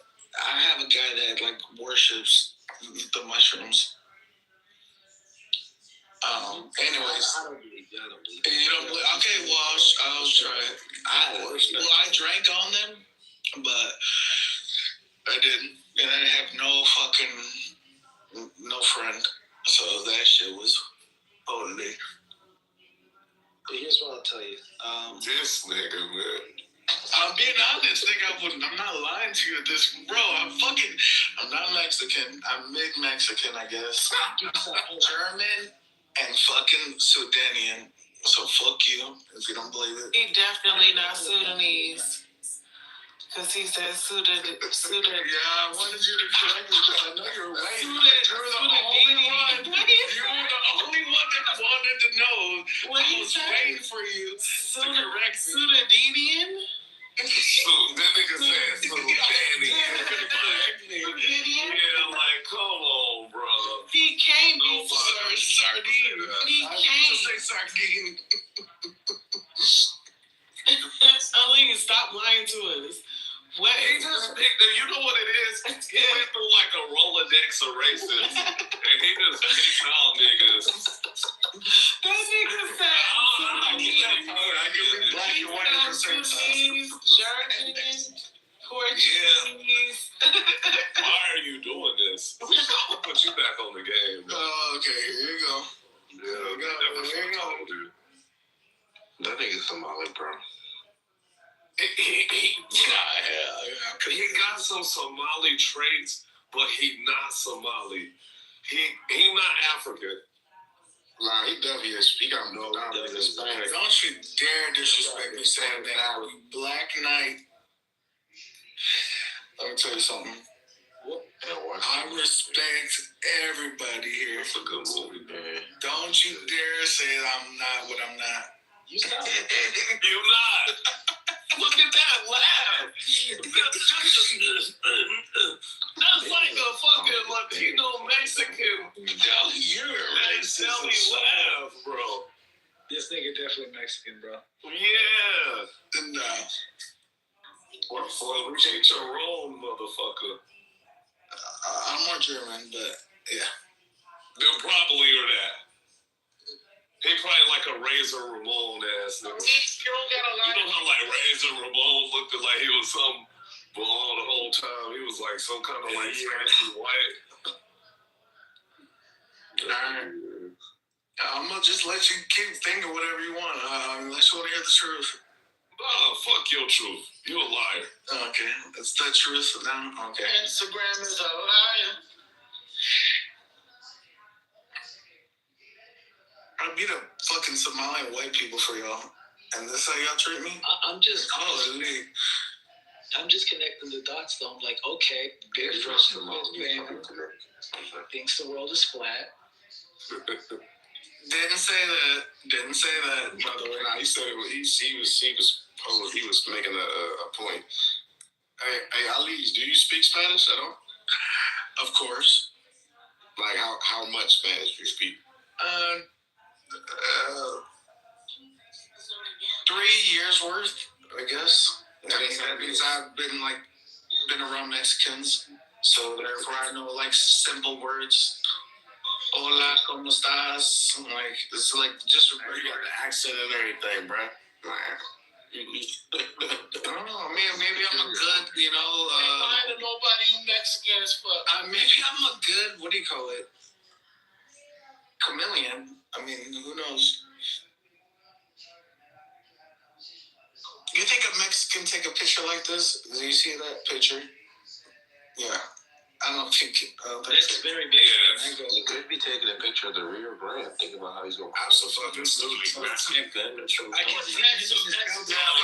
Ice would be there. Ice would be there. Trust me, I'm getting my check. I can see him in his cowboy boots right now out there. Right, he's one of those Tejanos. No, but yeah, if I was a real cowboy, we helped you. Well, you don't sound black, but we help the black people. Remember that. So you're stupid because if you knew your history, the original cowboys were actually enslaved black Americans. No, we saved and enslaved black Americans. The Mexicans look a little bit lighter. Would have saved y'all. We gave you a gun during the war. Y'all, he's a Tejano Chicano for sure. That's exactly right now. I just been in Texas too long. Saying that he gave the gun and shit, and or the you All right. Well, regardless, the ones that fought for Texas to be its own shit, huh? Yeah. I was just going to say you definitely South American. Let's just say that. I think he's central. Yeah. I mean, I'll be honest with that. Yeah. No, but my roots they go far. So I mean, it's where I was born, where I came from. Your roots. What's on the surface? Yeah, your nigga. I want my barrel of wine, nigga. I want my barrel of wine, and I'll say everything. No, I think this nigga has to be Somali. Here's the reason why, right? If you notice, Elise has been in the rooms. Here's my theory. Here's the theory, all right? And notice how he's on Clubhouse at this time of the day. What time is it right now for the Muslims? It's Ramadan, isn't it? Yeah, it's Ramadan. Yeah, so this thing he can't be on during the regular day. Is he on Clubhouse during the regular day? No, he is. Yeah. I had to move his ass down, too. I'm always moving him down. I can't eat yet. I'm saving my energy. But look, I'm American. I guess by heart, I'm American, Texan. So you're born in Michigan. Born in Michigan, but live in Texas. Reside there. Born in Michigan, but that's right above. Well, we're going by the paperwork. Hold on. Let me perfect. I love how you say that. Since you're from Michigan, what is the person who was born in Michigan called? That would be what? Bro, you should fucking know this. Well, I was a kid, but I would reside in Texas, so I wouldn't know. Hold on. Once again, I'll ask you again. What is somebody who is from Michigan called? Canadian. But anyways. Now, come on, Chivo, don't help him out, right? That's how I know you're not from Michigan. Stop the lies. Don't you dare. Stop. No. I'll be honest. Holland, Michigan, nigga. There you go. They are giving you fucking doxing or something. Holland, Michigan. And I bet you he can't say it. Holland, Michigan. Hold on. You're not from Holland, Michigan. Salt City. Hold on. No. Hold on. Don't you dare tell me where the fuck I'm from. Holland, Michigan is a primarily Amish-based city. Oh, shit. Holland, Michigan is not that. It's tulips there. Every fucking year. There's no Amish there, nigga. There's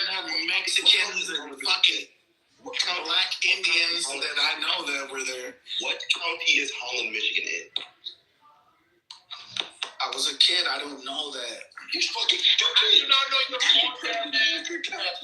Nick, I didn't know right from wrong when I was in Michigan. That's the one thing you I gave you a certain city. What city is that close to? What city is that close to? What? No, don't mind me. No, what? Ocean? What? I know the Great Lakes. Do you, nigga? Do you know the Great Lakes?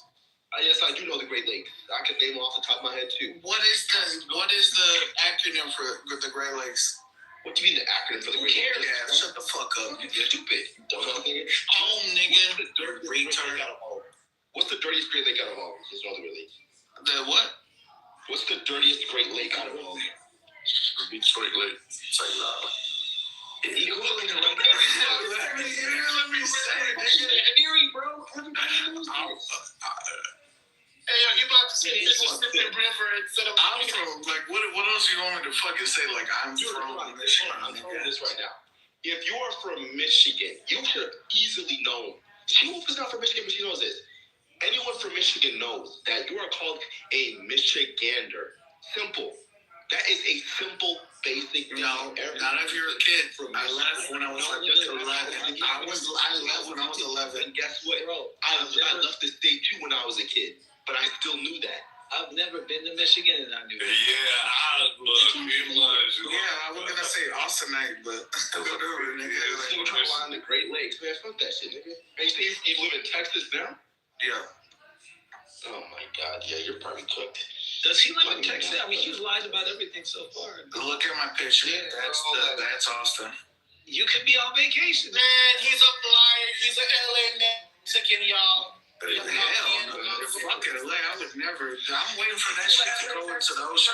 Or like you probably could. I'm waiting for LA to keep me cooked. Got that picture from fucking. You from fucking Holland, Michigan is a listen, you can lie about. Why would I say a specific place like that? What else you want? You want my social too, nigga? You want my social too? Brother. Hold on. Texas is not an entire state. Yeah, it is an entire state, right? But like the thing is, once again, there's certain things up in the specific states. There's certain things that if you're from there, you just know, right? Now I knew about Holland, Michigan because I've been to Holland, Michigan. I visited that place. You can't lie to me about that shit, bro. You just can't. I didn't say that. I never said you lied. I didn't say you lied. If you want to lie, that's fine, but at least be accurate with your. Don't put words in my mouth. You don't know Holland, Michigan. Bro, I literally just told you that place is a predominantly Amish place. There's no fucking black people. There's no Amish people in fucking Holland, Michigan. There's no carriages. Yeah, that is a place that's being cultivated with salt water. Oh, yeah, you're fucking cooked, bro. And you are just talking out your ass at this point. You are. And I'm glad. I see what you're saying. You're trying to get more out of me. You want my social security? What's the most famous festival that's in Holland, Michigan? The big, you don't let me, well, more Texan than Holland, Michigan. Perfect. What part of Texas are you from? North Texas, like East Texas? The heart of Texas. The heart. So, like, what is the heart of Texas? What is it? Yeah, what's the heart of Texas? Look up the heart of Texas. No, you need to. I want you to look up the heart of Texas. He does. The capital, retard. The capital, retard. Wait, you're in Austin? What is this guy for real? There you go. I don't want you to say Dallas, you whitewashed fucking brain. So you're in Dallas? He's definitely Hispanic. Hold on. So are you in Dallas? No. Okay, so you said you're in Austin, right? So do you know what that is? No, dummy. I don't know where Austin is. So here's the ultimate test, right? So what's the famous Austin? It would be Bank, I would think.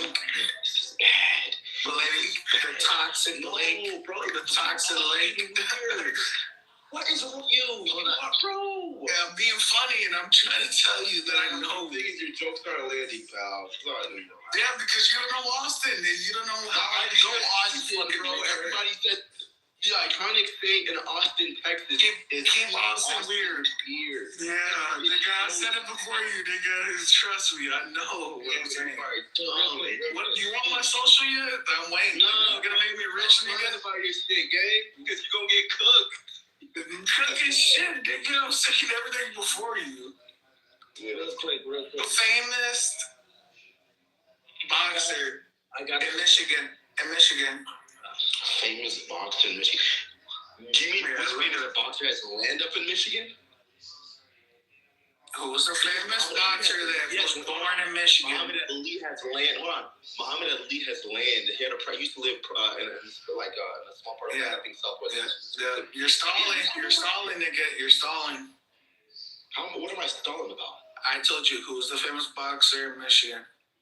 No, hold on. Saying who is a famous boxer? ChatGPT is helping you at this point? I don't need no ChatGPT for that shit. What the fuck is wrong with you? Are you gonna say it or you want me to say it? Muhammad Ali is not even from fucking Michigan, but yeah. I didn't say it. What? You just said that I was stalling that you had answered. That's why I'd asked you, are you talking about which famous boxer has land up in Michigan? I said Muhammad Ali. What's wrong with you, dude? We're not in 1970s. Mayweather's also from there. You go. If you're talking, hold on. Well, he's from Grand Rapids, first of all. Yeah, whatever. You're 19. That's not 19. But you get the point, right? That's what I'm saying to you is if you knew your shit about Michigan, you knew your shit I didn't know my shit about Michigan. What the fuck? But I was there only for half my life. So I asked you the terrifying question. You tried to say, what the hell's wrong with you, dude? You were wrong. This is bad. Okay. So name all of the Great Lakes off the top of your head. I'll just say home. That's all I can say. This thing is good, bro. Huron. All right. Let me slowly try to say it without ChatGPT like you. Shut up. Huron.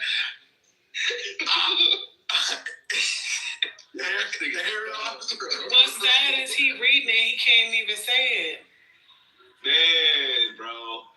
This nigga can't even say he's getting saved by like you're getting saved. You're getting saved by a fucking chat. That's crazy. I'm not. Do you want me to PTR my history right now? Don't matter. Bro, I don't need. Come on, we're better than that. You have backdoors and shit. Yeah, I did too. Yeah, but I can. You know how I can tell that you may have. So you agree with me? I live in Michigan. I lived in Michigan. You tried to say you're from Holland, Michigan. Bro, I'm telling you, there's no fucking black people in that place. You tried to lie. You didn't even know that it's a primarily Dutch place. You thought niggas didn't know. I know. Yeah, I know. Tulip time. I told you, bro. Like, what else you want to hear? I was the one that told you. Yo, you're just trying now. You're trying to manipulate saying what I said and didn't say. Like, what are you saying, nigga? Are you drinking? What's going on? No, you're just trying to put words in my mouth. No, I literally was the one that asked you, what is the famous festival in that area? You couldn't answer, and I said it's tulip time. Nigga was stunning the fucking time. Yeah, look at you looking up. Look at you fucking getting saved. Like, what are you I don't need to get saved for shit, bro. That's a famous festival up north in Michigan, dummy. Man. Didn't I tell you I was born half my life there? Okay, so guess what? Half of my life too was also in Michigan. But I also moved, and I still know this. Did you not travel throughout the state? Well, everything's bigger in Texas, so I love Texas down. So okay, so once again, name 4 cities in Texas.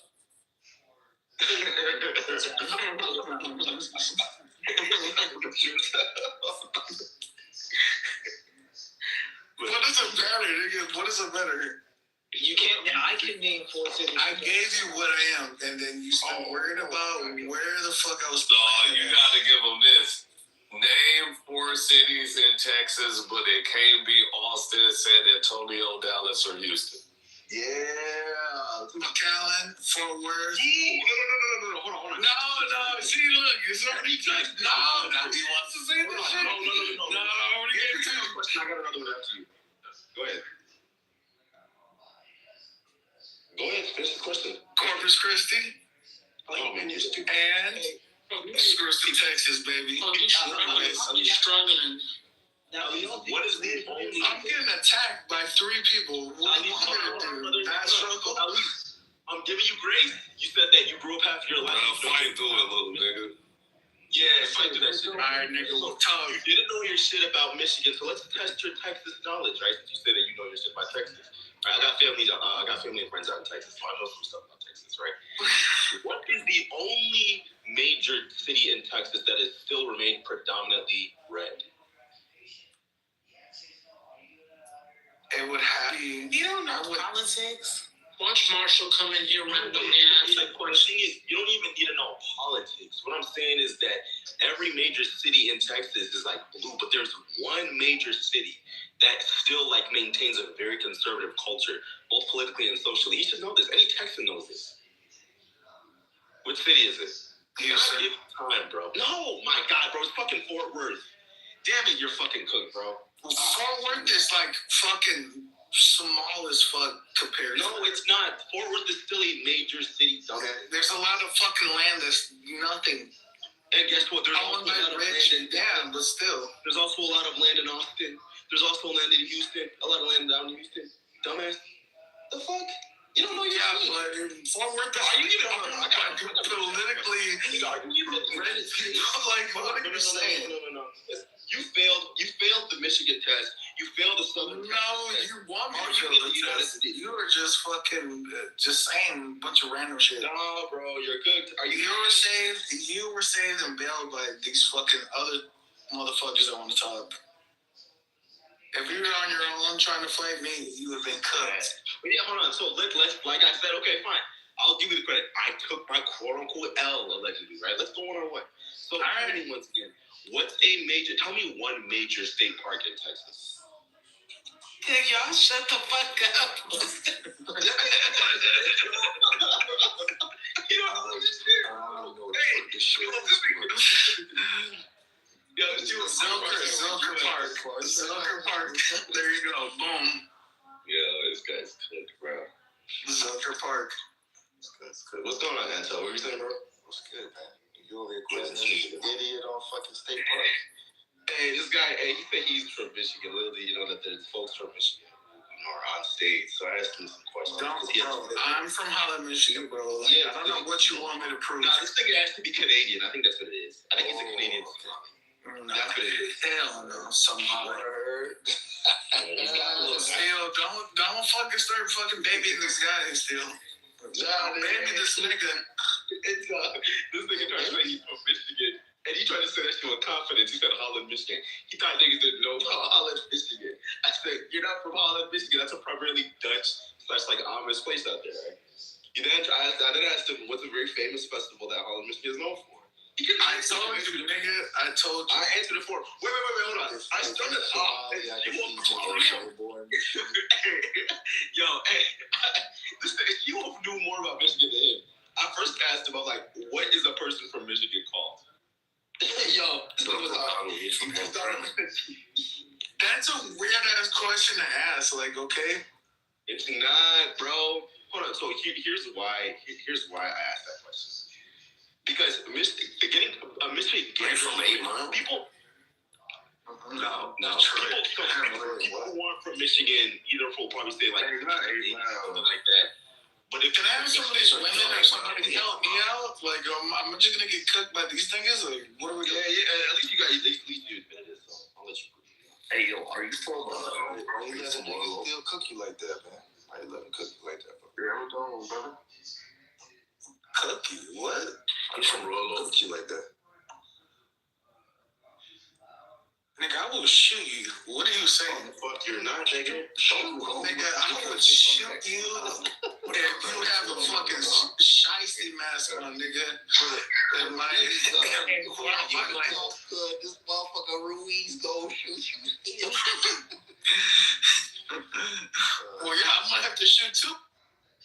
Yeah, no credible. Yeah, you just got shot. You was the one that got shot. You guys not down to the good. You just got shot.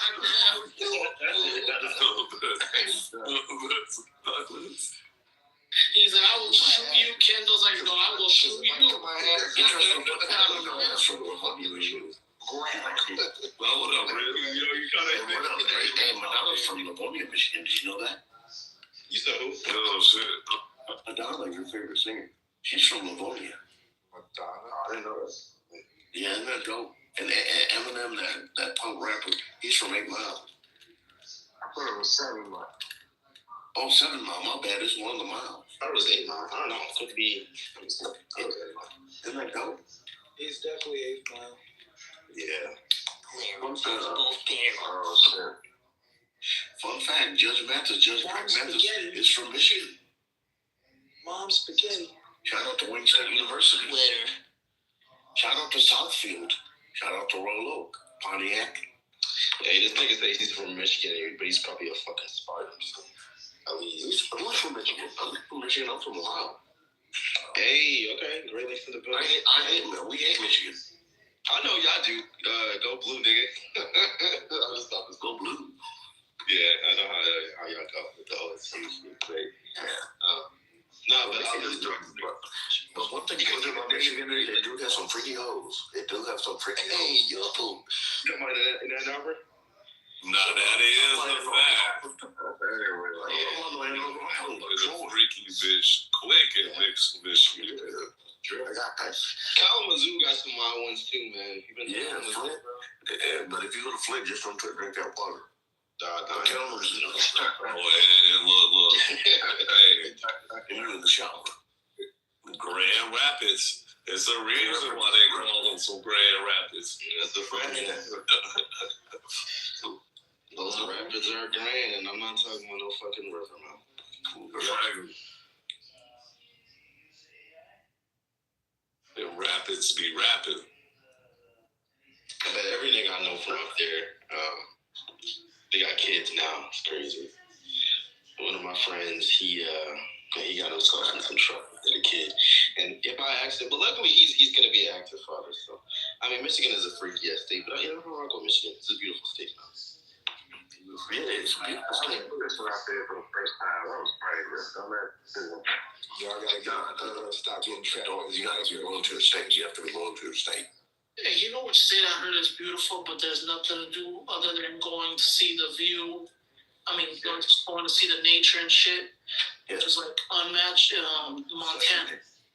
Yeah, Montana's fucking fire, bro. I heard Montana, like nature-wise, it's beautiful, gorgeous, but in terms of like city life, not they're gonna do there. And then West Virginia is cool. Come to West Virginia. They got electricity now. West Virginia. Oh shit, they got electricity now. West Virginia. It's like the 1980s. Hey, no. About Montana, they got some secret freaky bitches there because ain't nothing to do there. So like, they just want to fuck. Too cold over there. They want to fuck. Don't get warm. Yeah, they gotta get that body heat. Makes sense. They take them in the woods over there and shit in the snow. What the fuck are y'all saying? That is crazy work. You gotta travel, so. I ain't paying. Oh, come on, bro. What the fuck? No, you don't have to pay. They have some of the best lot losers in Ohio, though. What if you want to pay? Oh, man. I know I pay. Hey, Big Lot, come on up.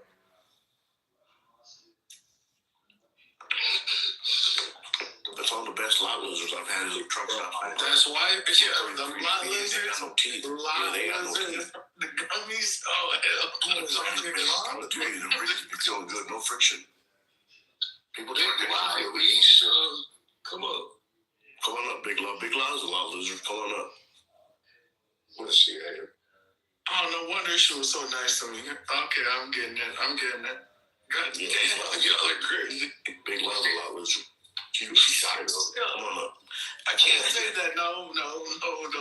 How you gonna be a shy lot loser? That don't even make sense. Why is he doing this?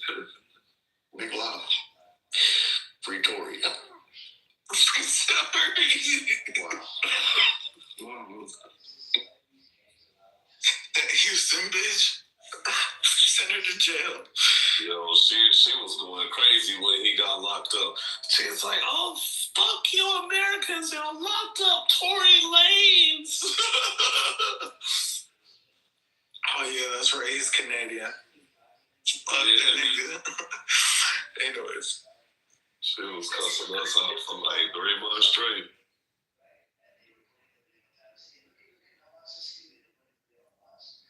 This nigga at least probably lives in fucking Alberta or some shit, man. I told you where I live. Look at my picture.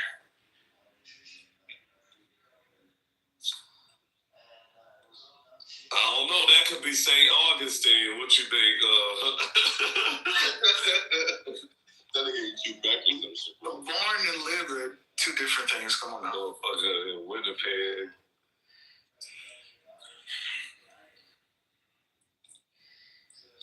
Texas is the greatest state, nigga. Remember that. It's one of the greatest states, I will admit. But you don't even know. It's alright. See, thank you, Mahat.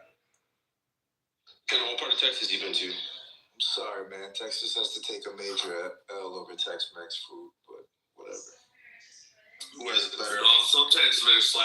Like, you gotta go to El Paso. Some of it. No, it's because LA niggas are coming over here with that bullshit, bro. You know what I'm saying? Trying out. Hold on, this is Denton, Plano, you know, of course, Dallas. San Ann. Or El Paso. Yeah, you ain't been to Waco. I got cousins in Waco. Oh shit, bro. Trying to get David crashed. Yeah, Waco's there. And South Padre Island. Which I'm going there again, boy. I ain't gonna lie. That's damn near the best part of Texas, for real, nigga. Fuck all the rest. Look. Go to South Padre Island. That's where all the degenerates go. Yeah, okay. You don't even know where South Padre Island is. Exactly. Yeah, okay. I'll let you. All right, what's the major town This that's motherfucking thing. 3 seconds. Padre Island in the Caribbean. What? Yeah. Okay, all right. What's the major city? No, he finna Google it. No, he does. Yeah, like, get out of here, bro. We all know South Padre's only good for fucking one thing. It's that party on the fucking island. Yeah. Well, they actually got like a little vibe, bro. Yeah, you know who's sending those banana boats over there too? Yo ass, nigga. Exactly, nigga. Yeah, it makes it fun, don't it? Are you from Mexico, nigga? No. Yeah. You keep calling Mexican. I don't think he's American. Is he a Ted Cruz? Cruz, I don't go to the I'll go to LA when it's get cold over here. Man, wait, it's cold in Texas? That's Boy, they have been here too. Yeah. Hold on, did this nigga just say, I think he's confusing Texas for Michigan. Did you say that you're going to go to California when it gets cold over here in Central? That's where Ted Cruz goes. Is it Hold on. What city does Ted... Oh, you know what? I'm not going to quiz you guys. I know you don't know. Yo, man. You stay cool, don't you? Somalian is fuck, man. That's sad. You just call me Somalian. Yes, I've had a white collar too. Anyways. This nigga from Mexico. Yeah, no, that's just fucking stupid. Alright, I could be from Hong Kong, Mexico. That's $800 right there. If you find out you go. That's $800 each. I have Jewish lawyers, it's different. Nah, you won't get money out of me. Nah, we're gonna roll you up. Send your ass to Gilmore. Hey, Aniz, you speak Arabic and German too? And you speak 9-9? Oh, that's crazy. 9-9? You speak Arabic and German? Haladam? What do you call it? Nah, I speak a little bit Arabic. A little bit of Arabic, no German though? Because then you say you speak. Yeah, 9. You don't. Okay, let's say not from. Let's say I have some German in me. Pause. So you say something retarded. You already did. No. Did y'all know that Ted Cruz is born in Canada, but apparently he just That's what we saying. That's why I asked him if he was. Yeah, he's one of them boys. Ted Cruz said he's Israel first. Exactly. I said one of them boys. I don't want a fucking drone to go through my window. Thank you. You sound like a Ted Cruz nigga. I know, like real talk. Yeah, you do. Nah, fuck no. I stayed in the storm with my people. Don't be mad at your heritage. It's all right. You can't label me as that just because I live in the South. Is that when you was moving across the border, or like? Look, just because I get money because I help people cross the border don't make me that. Worry about the Canadians. The new India. Worry about the new India, nigga. We ain't worried about. You just said you a smuggler, nigga. Didn't say that. This is all hypothetical GTA 5. You gotta leave with that, man. GTA 5. You mean Minecraft? Yeah. So there you go. Okay, that's new. By smuggling, he means that he's boofing drugs across the border. No, never did. I don't know what that is. What is that? Boofing. What is a drug? What is? What is a drug? Tell us what it is. Tell us about your prison wallet. I bet you do. I bet you would want to know, motherfucker. You smuggling shit? How you smuggling it over? Let me call my lawyer real quick. Hold on. Okay. BBB. Yeah, shut the fuck up, dude. These motherfuckers like, see these motherfuckers? Man. I want to do that to Texas. I ain't gonna lie. Send them all back. Send them all back. You gonna send your ass? Are you good? Why you want to send your own people back? That's crazy. What do you mean own people? I told you, yo. That's on par. That's actually on par. Yeah. Yeah, they get like that. That's fine. You know, the It doesn't make sense. Alex Pretty. So you want to pull the ladder up now that you done climbed the fence? That's crazy. Cool ass motherfucker, bro. Look, at least send the bad people back. And if you got kids, like, you gotta go with them. Like, no, I say keep them back. You came over here with that shit, then you gotta go back with What that. collection of people are we talking about? I say keep the bad people, let them come. I guess you're asking who I really hate. I guess the Indians, really. Are you talking about call center Indians or like? Yeah, but like, you talking about the Native Americans or the Asian Indians?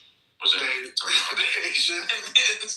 The ones that don't know how to use soap. I like the buffalo ones. Hey. The buffalo ones is crazy. That's wild. I mean, if I was illegal, yeah, send me back too, but I'm not, so. Where would you go back to? You lying.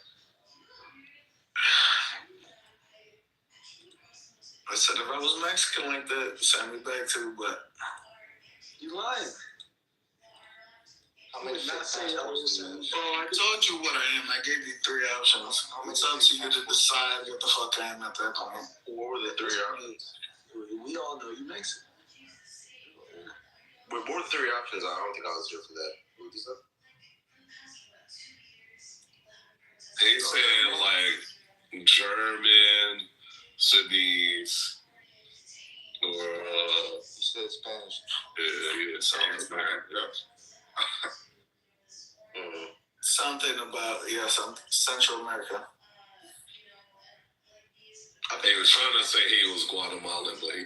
There you go. Yeah. Oh, now you're doing it. Where's that beat, man? I'm just gonna check this name, man. You need to listen, bro. Like I said, if you're gonna lie, bro, at least fucking know your shit about where you're saying. That's the thing. You're supposed to give a little truth. This is serious. Are you on? Yeah, it's Ramadan. I don't even say it right. Halam alaikum. Halam alaikum. No, yeah, you're definitely either trolling or like what's going on. So, like, okay, are you from South Sudan or what? Yeah, but you can't say that. You can't just because I'm like not full speak in a certain language. You can't like just say that. What the fuck? Yeah, niggas, you just say, oh yeah, he's trolling when I said I'm like him. Hold on. So you said you're South Sudanese? Yes. Okay, so when did y'all gain independence? Do you know when Sudan means? Yeah, it's the land of the blacks. But Yes, I gave you that. When did you guys gain independence?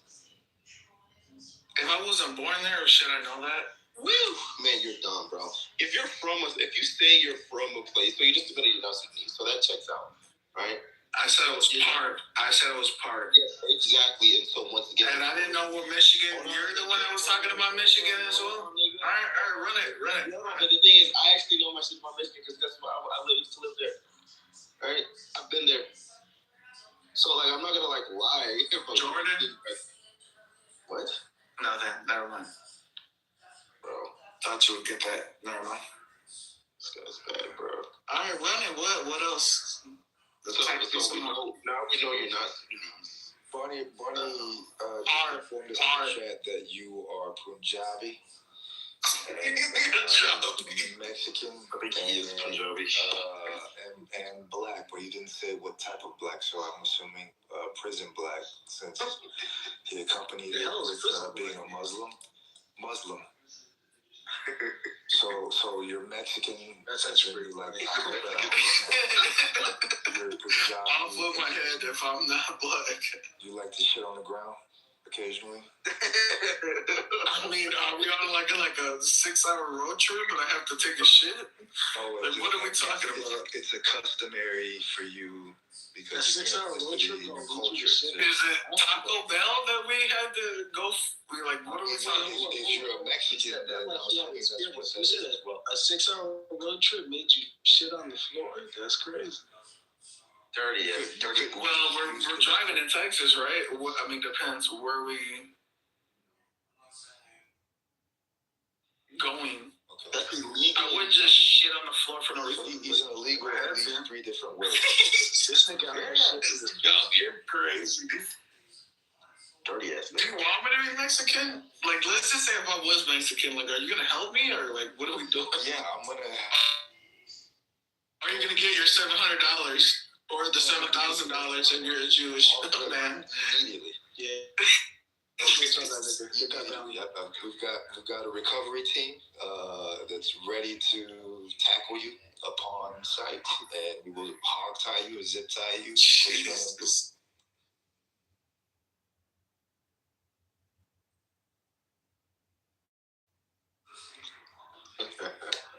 We just need the team for the driver.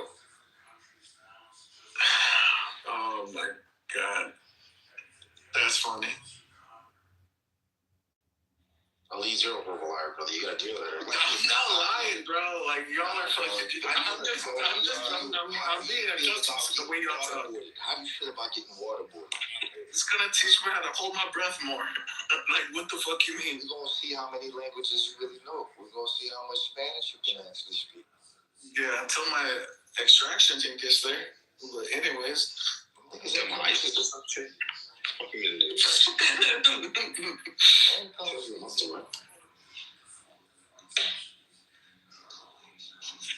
Honestly, it'd be a firefight. It'd be like 2 different teams. No. This nigga definitely is Muslim. The way he said that shit, yeah, nah. This nigga has to be. This nigga has to be East African, bro. I don't know. I think he's Somali. Because the Sudanese don't troll like the way he does. I don't like shits. So I don't know what you're saying. Somali. Not a Call of Duty, man. That's all. You a Call of Duty? Which one? Talk about some I don't like ships. I don't know about Somali. I don't like ships. Unless it was the USS Liberty, but we ain't gonna talk about that. Alright, chill out, bro. That's wild. Chill out. Well, who took that out? Who took that out, nigga? Yeah, I know. Who took that out, huh? Oh, yeah, I bet. Don't make fun of your American dad. Nah, nigga, I ain't. Is this the same? You the one putting dirt on that fucking. Is this the same motherfucker trying to get the Ellis Island? Trying to see the what? Ellis Island? You? You trying to be an American citizen? You talking shit like that? It's crazy. I told you I was born and raised in America. Sounds like a lie. Some of you are grifters, I can tell. It definitely sounds like a lie. That's why I fucking clown the fucking way y'all talk. Here's the hey, Liz, how old are you, man? How old are you? I think it's 12. I'm 12. There you go. You in your 30s? You in your 30s? No, not yet. Your 20s? He's as old as this country's independence. Late 20s. 29. Nigga said like 20. 29. Or man. I think Rich was worse because Rich just had a voice to him that was so fucking irritating. He sounded like he was pinching his nose whenever he'd speak. I think Elise, I don't know, maybe it depends because I don't know Elise as well as Rich. Rich was just in his own league. He wasn't horrible to me, but I mean to other people, I understand why. They told me Ruiz and Rich in the same league.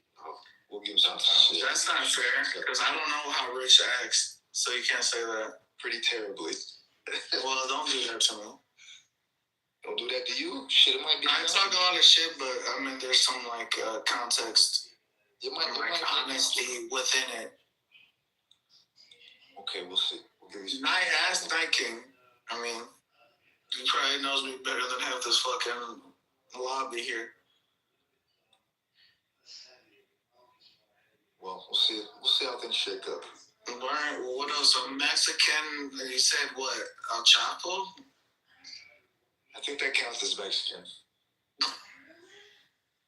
I'm none of that. I do know how to make menudo. I don't know if you know what that is, but yeah. Know about the boy band menudo. Boy band? What the fuck is that? Boy band, like Backstreet Boys. Yeah, that's what I'm telling you. This nigga's not American, bro. Like that's LA. That's LA. That's LA shit. Shit right there, bro. I'm telling you. I told you what I am. I told y'all what I am in the beginning. I don't know what the fuck else you want from me. This brother has like a Canadian sounding accent. If you're probably Canadian, Leeds, how old are you supposed to be? I'm 29. He's in his 30s.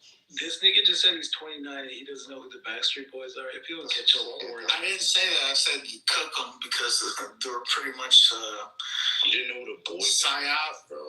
But I won't get to that. How do you not know what a boy band is in the time of what, like, until just explained? I don't even think you know what a fucking psyop is. Bro. One at a time. Hey, Elise, you ever been to Yard House, the restaurant? I don't know what that is. Oh, I know that was random as shit. Yard House? I mean, yeah, it's a restaurant. Barbecue or what we're talking? Barbecue. I think it's barbecue. I don't know. Have you ever been to Salt Lake? Yeah. Shut up, nigga. Salt Lake City? Salt Lake Barbecue, but not in Salt Lake City. Oh, nah, I ain't never been there. You don't even know what Yard House is, alright. I don't think they have one in Texas. They don't. They don't. You gonna stop? They don't. You see, and locate. Are we getting somewhere? Is it code for like Canadian? I'm about to put it in ChatGPT and see if they do wrong. I guess you could say Canadian because half of Michigan would be Texas. I mean, it would be Canadian. Let me ask you one last question because I'm probably going to blow this. All right. What is the most famous fast food spot in Texas? That would have to be Whataburger. Why did you? Okay, I'll give you. I had to fucking say. I mean, fuck, you're giving me like. Ali, you are not from Texas. Stop claiming Texas. I am. I could have said Row House. I mean, that would have been just as genuine. I'm gonna get from Virginia. No, let me test him. I can catch him in a lie. Hold on. You gotta get from Austin to Lubbock. Which state route do you take? Go. Lubbock. I don't know where Lubbock is. That is crazy. You gotta do this. See, this is what Okay. You talking about Lubbock? I-35 or 71? You Google that that shit now. You Google that. I didn't Google shit. Nigga, I'm just saying. Do you put an agenda? Yo, you want me to lie so bad, nigga. I'm gonna be honest. At the end of the day, I don't give a fuck what you niggas is talking about. Okay. Whataburger, nigga. Okay. Here's one. Name the most legendary rap group from Houston, Texas. Go. UGK.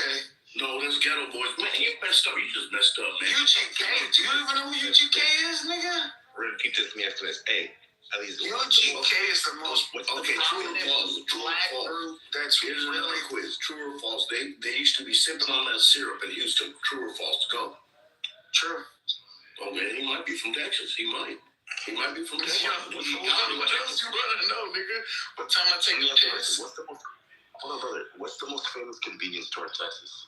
Especially when you're on the road. Circle K. I mean, maybe it starts with the B. Fucking. Okay. Last question. Please finish this verse. Baller, shot caller, 20-inch blade on the Impala. You ain't from no Texas. Shot collar, 20-inch blades on the Impala. Yeah, love you tonight. It's Call Her. Getting late. Yeah, well, I don't fucking know that. That was before my time. I was in the sack still. I was in the sack, so. He been in the country about a year. Yeah. Country and about a year, nigga. I fucking helped raise. Okay. No, you just got here from Mexico. Hey, Elise, I got one for you, right? Finish the sentence. Paul. Damn, he fucked up. Alright, Paul. Nigga, how you from Texas? Come on, man. Hey, Somali brother. I'm from Texas. It's the best. Let me ask the Somali brother a question. Yo, how many people are attacking me? Holy, let's go. Somali brother. Let me ask the Somali brother a question. Hey, do you think Elise is Somali? No, I'm not gonna lie to you. Nah, he's Hispanic, bro. I'll be honest with you. I'll be honest with you. The reason why I believe listen. The reason why I believe he's Somali is because Somali niggas got this weird tone in their voice. I don't know how to, but you can point it out. You know what I mean? It's like they're always bobbling or something. Georgia. I don't know how. Georgia. I don't know if it's fucking. I don't know if it's cortisol or low testosterone, but you can just tell a Somali nigga. You know what I mean? Yeah. You sound white.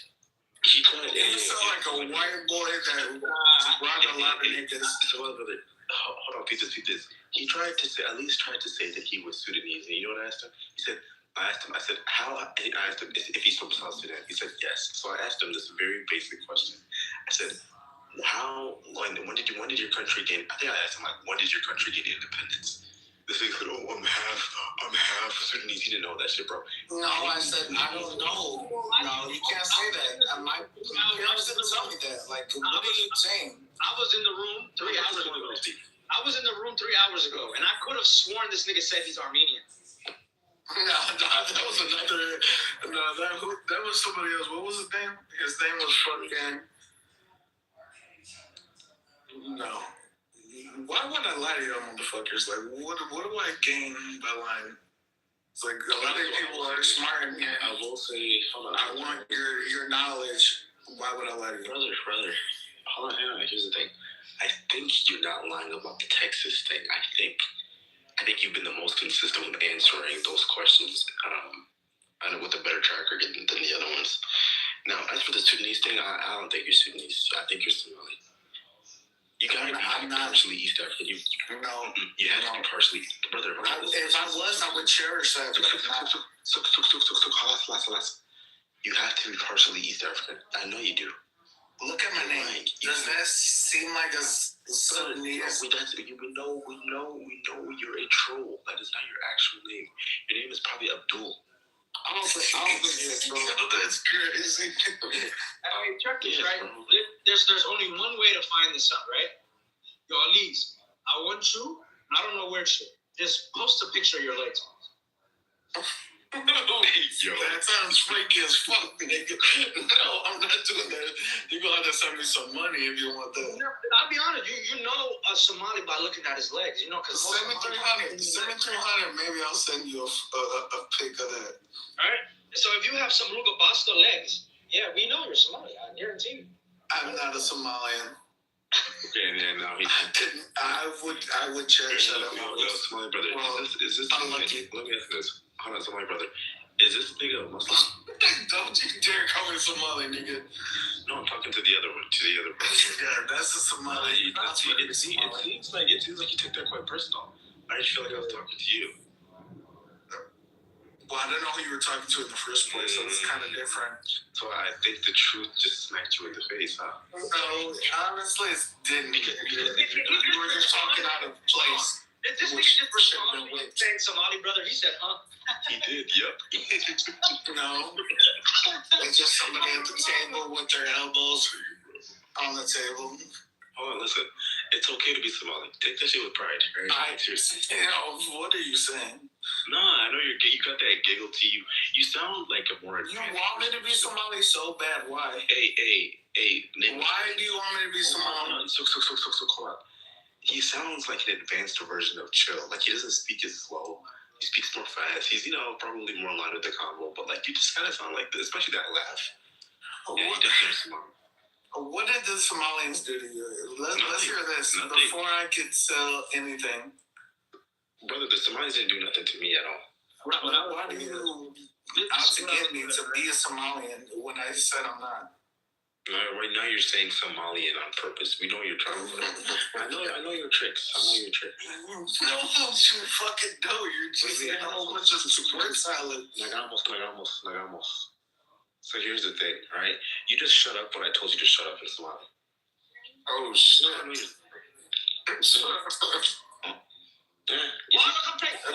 Y'all are tough as fuck. I swear to God, y'all could. I want y'all to win so bad, but you're like losing. That's right, Somali. You're Somali. It's okay, brother. How you say hello in Somalia? Hey, yo, my nigga Ren. I didn't even know Ren was in here. What's good, bro? Bring the Somalian up, please. Hey, what's up? Let me ask you a question, and you answer this. What is the influence of Al-Shabaab on the Mogadishu peace talks vis-a-vis Somalia and Kenya? Go.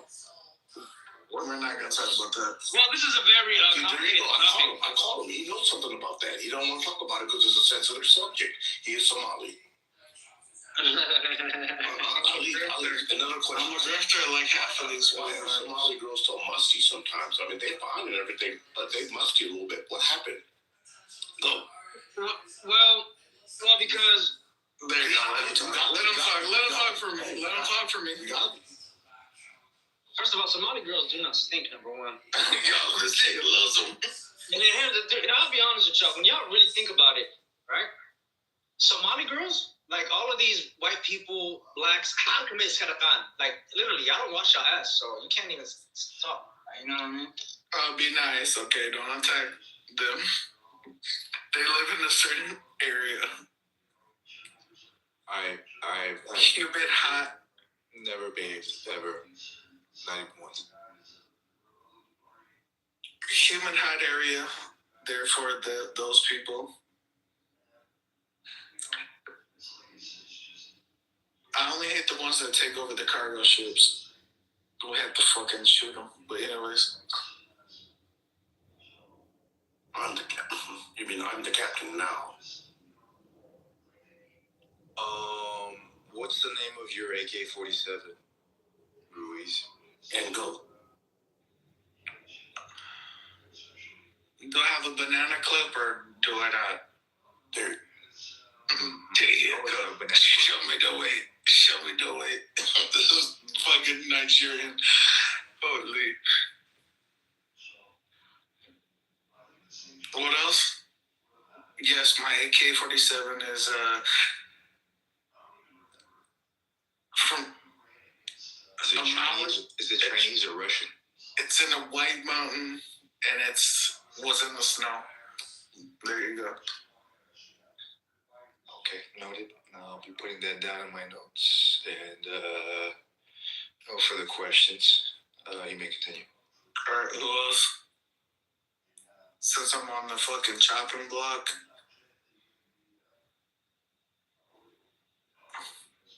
Yeah, Don't care about it. This guy Elise is low key kind of grown on me. I appreciate that. Oh, that's Nada talking. Oh, Helly. I remember you talking yesterday. Holy. What else? Come on.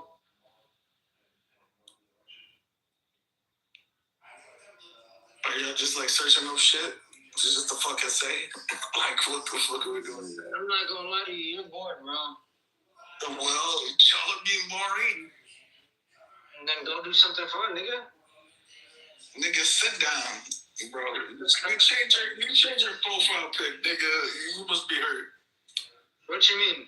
Nah, I still have my pro. What are you talking about? Yeah. I'm 5'5" crip, nigga. What? No, you're not, nigga. Don't start talking about Crips. Like, stop. Okay, You can't do that. You're not from nowhere, nigga. You will get whooped. Oh, you know, Wallahi, you will get whipped, nigga. Nigga, I'll give you a wedgie, nigga. Shut up. Little ass nigga. You need to get beat up a little bit more, I think. You're a little nigga to me. I think you need to get whipped. Not whipped, but whipped. I would really make you a store runner, nigga. Go get my backwoods. Go get me my Arizona. Go get me This ain't the Blade, nigga. This ain't the Blade. This ain't LA, nigga. We ain't talking about LA. Not like that, nigga. You're a wannabe monkey. It's funny. I like it. You wannabe monkey. And you stop that. I'm a big homie. I'm your big homie, nigga. What you talking about? I'll son you, nigga. You're a wannabe monkey. Not like that, bro. Just stop. Buster ass. Are you done?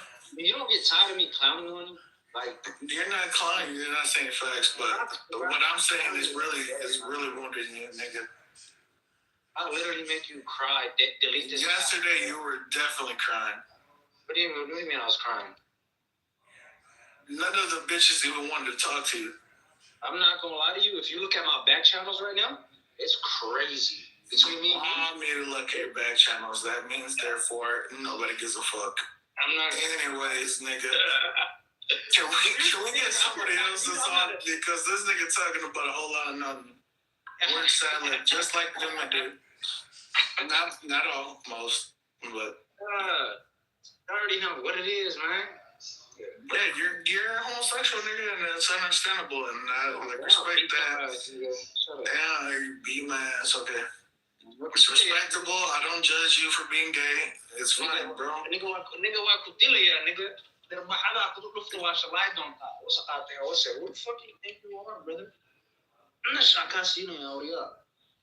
والله بالله انا دوكسي كل والله عيار انا لا صارت انا ما اقول هنا صومالي تهرت يا انا هقول عيار صاحب kill yourself. I'm GTA 5. Yo.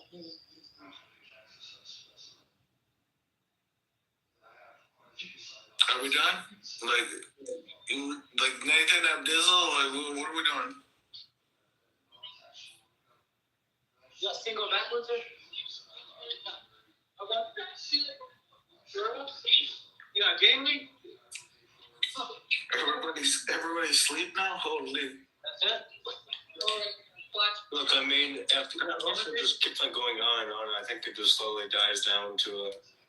It just slowly dies down. So. I'll do the.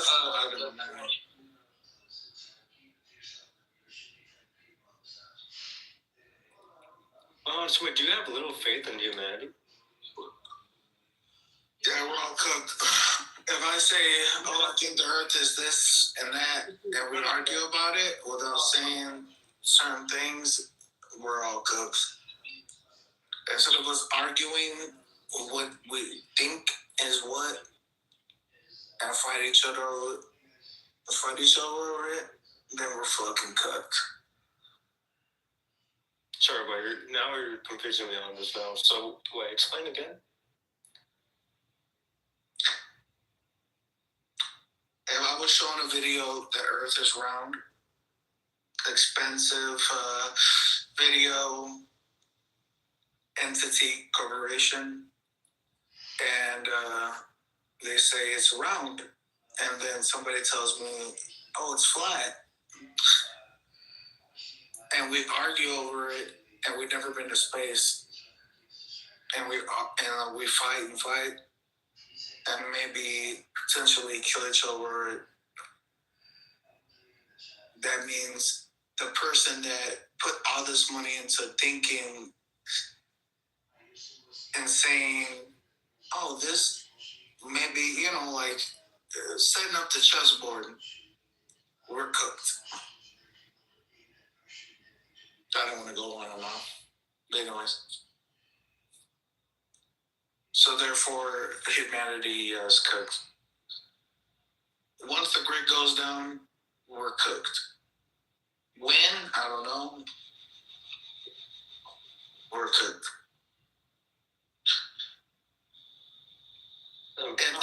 We can agree to disagree on how little faith in humanity you have and all that, because I mean, if you didn't have any faith in humanity, you wouldn't have any faith in yourself. No, unless you don't have any faith in yourself either way. So then, no, it's just sad that I'm gonna have to off a lot of people to keep myself. There is no humanity. There's literally no humanity in humanity. This thing would be first. Let me finish. By the way, there is no humanity in humanity because some humans chose to birth this guy.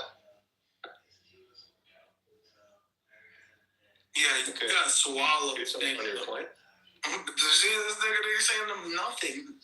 Word salad. Womanese. No, it's not just about that. It's just more like, all right, so what's your point on that?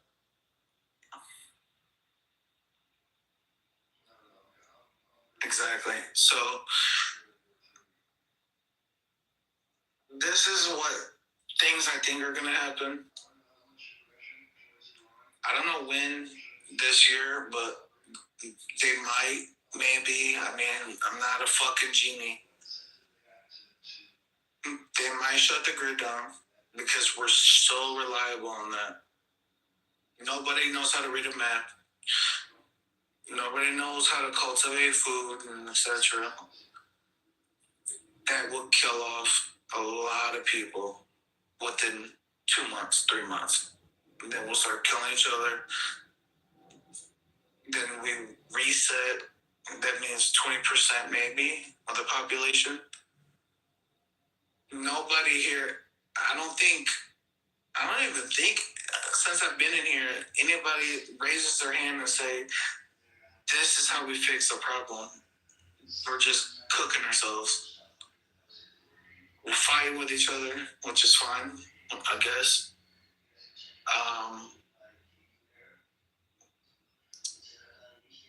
Yeah. What do you call it? What do you call that word? When you're in the wilderness? Selection? We're all off. And then the ones that understand can build the chessboard, build the pieces. Okay, look, you're looking at this more of a tribal way, which, hey, to each their own. Congrats for you, but I can't really see how that's realistic in some way. So what's going to happen with you? What do you think is going to happen? Well, not just with me. I'm saying with the whole society. I mean, it's not going to completely go complete. Like, all right, let's say if the power grid goes down, right? Internet, all that goes down. Most likely, people are going to have backup generators. People are going to have guns, weaponry. Obviously, it's going to be like the purge or mixture of purge and anarchy at the same time in the beginning for, let's say, I wouldn't say a year, but some people would believe that's a year. So from my perspective, it would probably be around a couple months, so let's say a year, not fully. Then during that time, it would create some different ideologies that create their own forms of government, which then, let's say, for example, a full-on Christian government would be produced within this type of situation. Catholics, other religions would have their own forms of governments as literal nations within the U.S. Let's say corporations, for example, too. Some corporations like Amazon would be able to have their own form of land and territory and all that. But they would have a winning or more of an upper hand in the situation because they have more resources and more resources and population to support them. How many humans do you know that have like walkie-talkies in case the grid goes down? Not that many, but I mean, not that many, or pretty much not at all. Not that many. Yeah. Well, exactly. 20% is like that's the bare minimum, and it's gonna get like that. People get hungry. People look at the black mirror of their phone and see, oh, I don't have a signal, and then it's just gonna drop down dramatically within 1 week, maybe 4 days. Like we don't know this shit, so therefore, people are just gonna off each other and whatever else. Off. Yeah, you said what? They're building different societies. So, but the most problem is, I'm hungry. You're hungry. You're trying to protect your family. What do? I can't find my family that's maybe 2, 3, 4 miles away unless I was prepared for that. You know, it kind of sounds like a you problem if you rely on your family. No, I just want to see them while this world's crumbling and maybe the electricity. How do you think it's the end times and all that? Okay.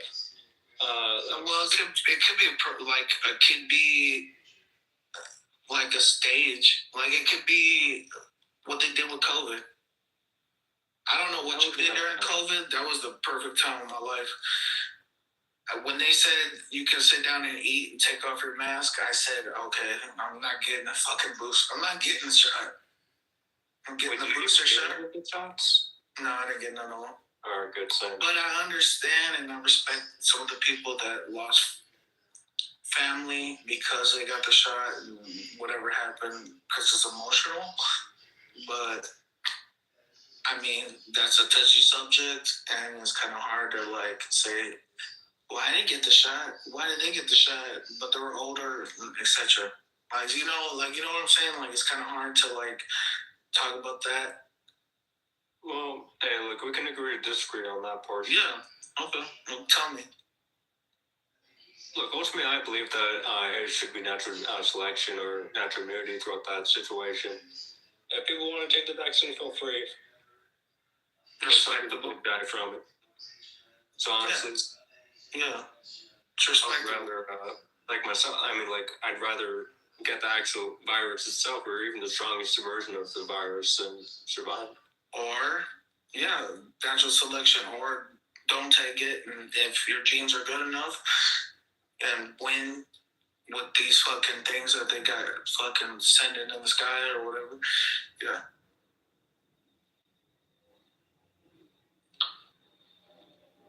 I think, yeah, it'd probably be, I don't know what nobody else is talking, but I think it'd probably be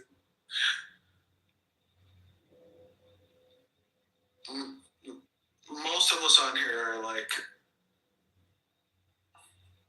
we could build a utopia, and I always think, and it's funny, North Korea, I feel like North Korea is a utopia, and we just see them as like the bad people with nuclear bombs. But I think maybe, just maybe, they got an underground system, like they're building in America, and they have free energy.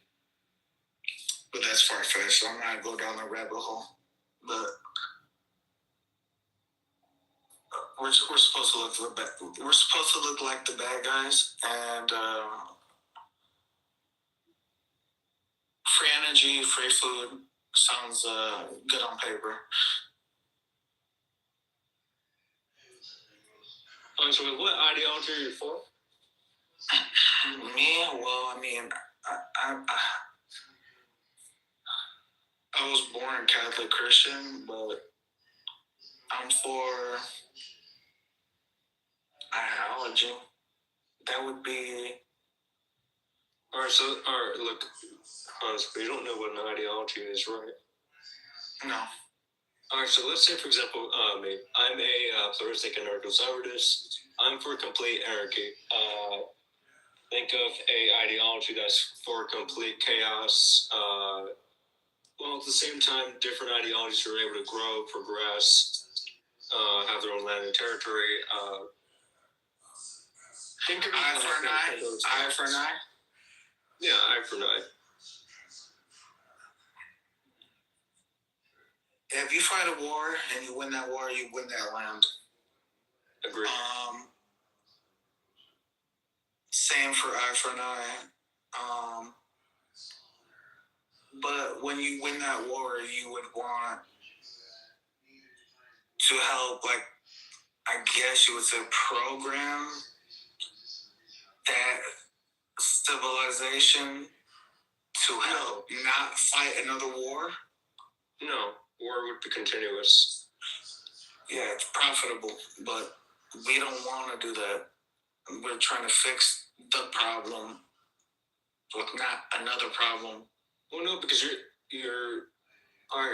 from my perspective, I mean, you're kind of decreasing our technology if we don't go down the war route.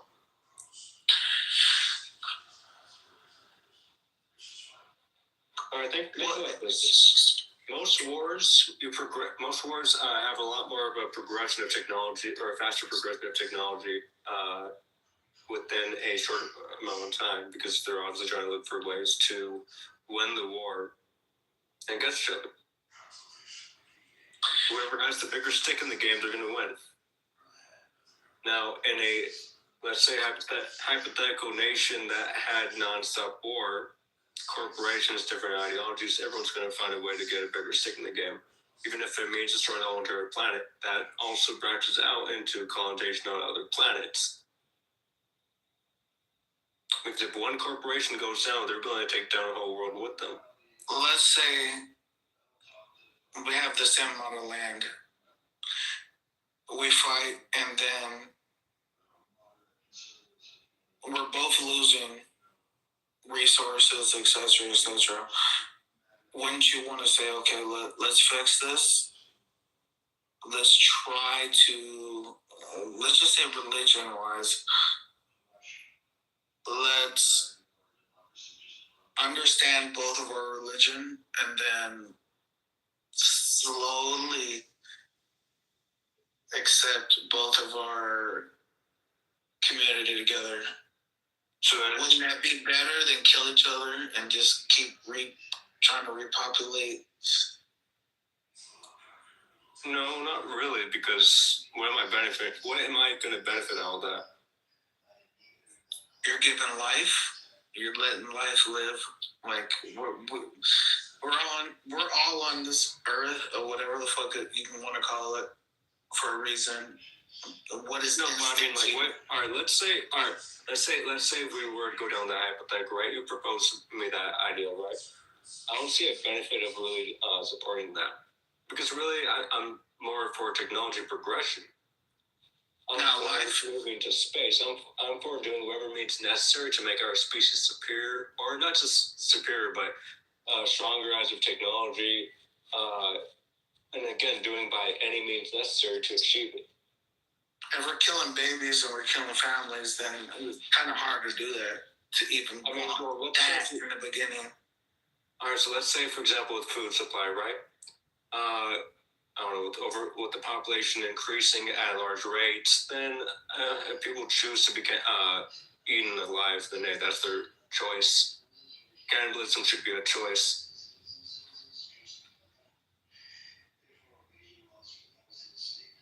Yeah, then that would depend on, like, what have we been taught and brought up by them, and then them, and then them. But we all know. I mean, I guess we can get to if you're special or something, but we all know that. And we can see from animals that what are we here for? To populate. Therefore, we want to protect the species and figure out the problems that are at hand, which would mean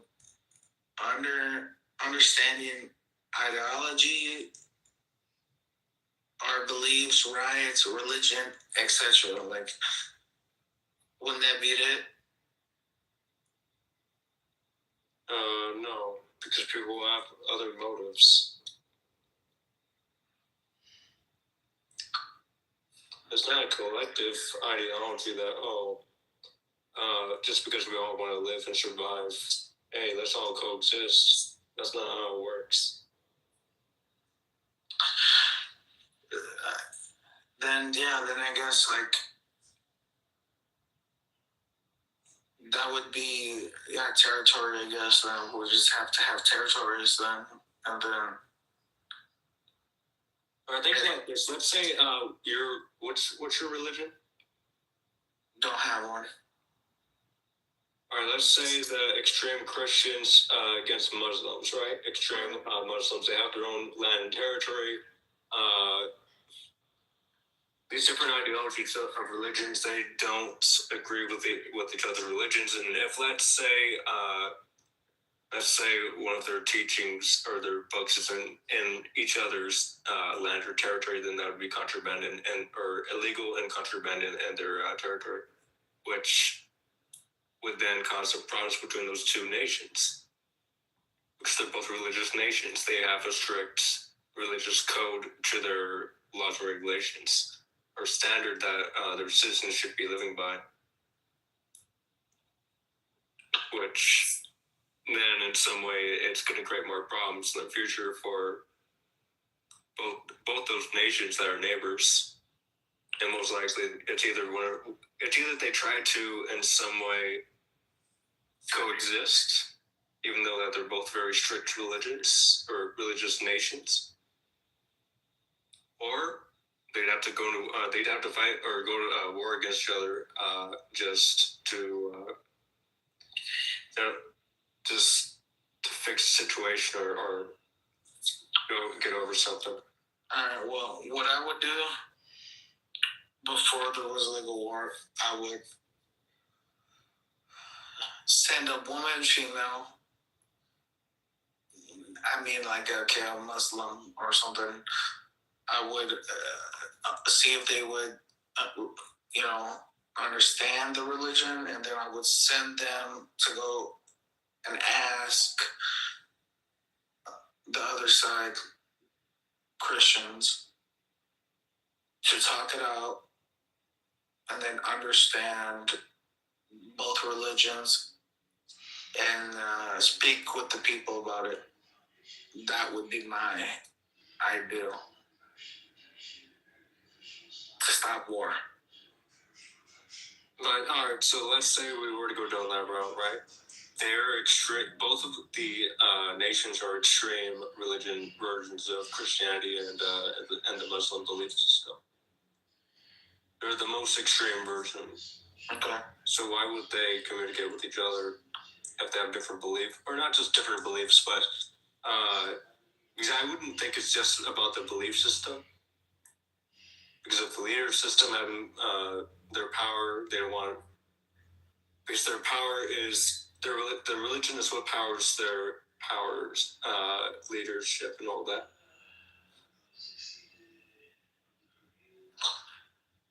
Are you kind of getting what I'm saying in some way, or so? Yeah, but there's always an exception to the rule, so it's kind of hard.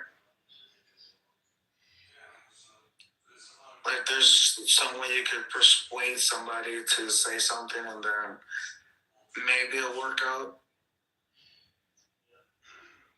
Or maybe we just kill each other.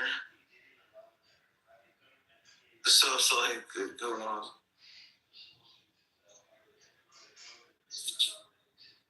You know what I mean? Yeah, but see, I'm trying to help you out with this, but I don't think you're really getting it because you're thinking about it in a full-on. Yeah, I mean, well, it sounds like it's gonna be 6 million. Oh, well, it's not gonna be 6 million, but you would take out 3 million to fix.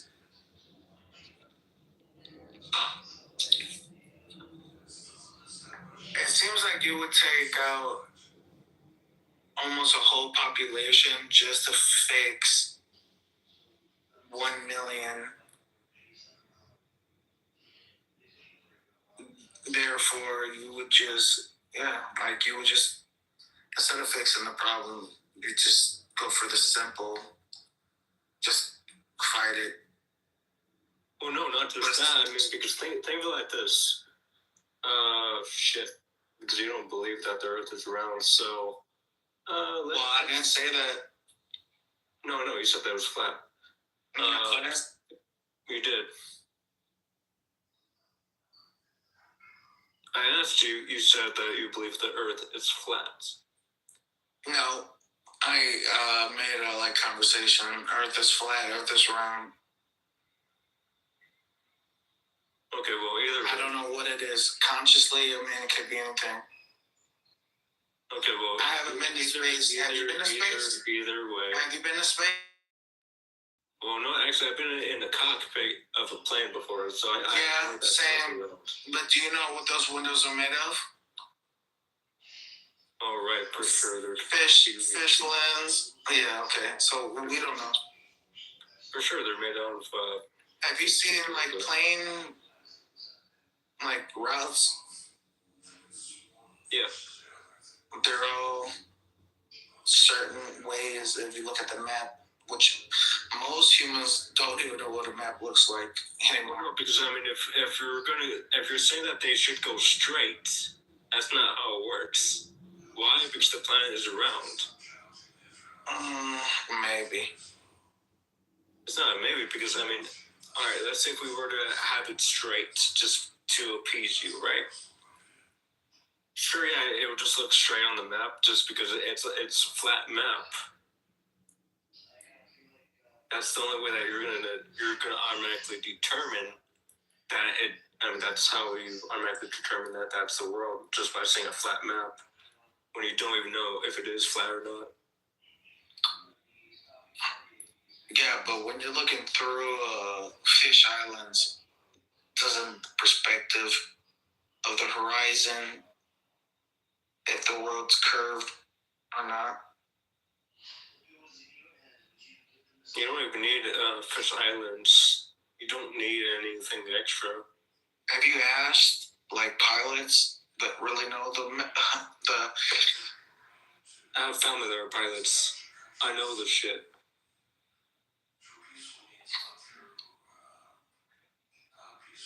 I mean, honestly, it doesn't really matter, because at the end of the day, the fact that we're arguing what is, what isn't, is what keeps those people making the world go round, regardless if it's a star or whatever the fuck it is. It's so easy for us to just kill each other off than fucking worry about anything. But can there there's that self-doubt in humanity, we're good. Let's say we were to go down my hypothetical ideology, right?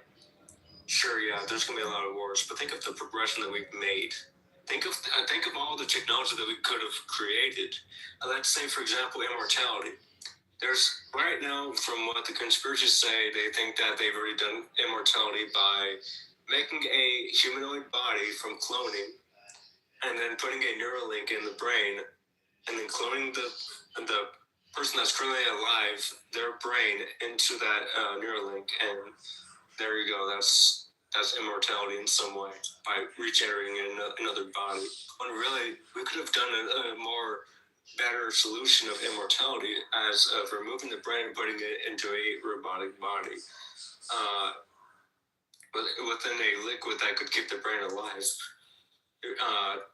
We could have progressed further as of creating different forms of weaponry, technology, electricity. I mean, think of all the different forms of electricity that we could have done. Because all living things produce energy, so think of, let's say, an atom battery.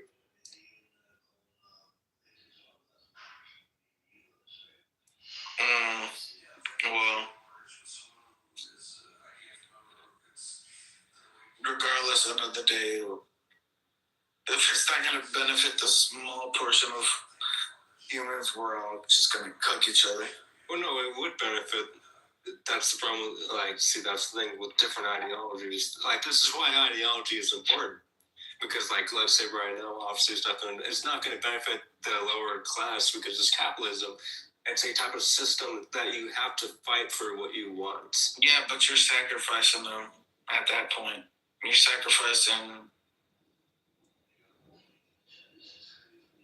in my ideology. You're sacrificing people with no knowledge. Therefore, you're just like, oh, well, if they don't know the knowledge, then just they're cooked. Therefore, gaining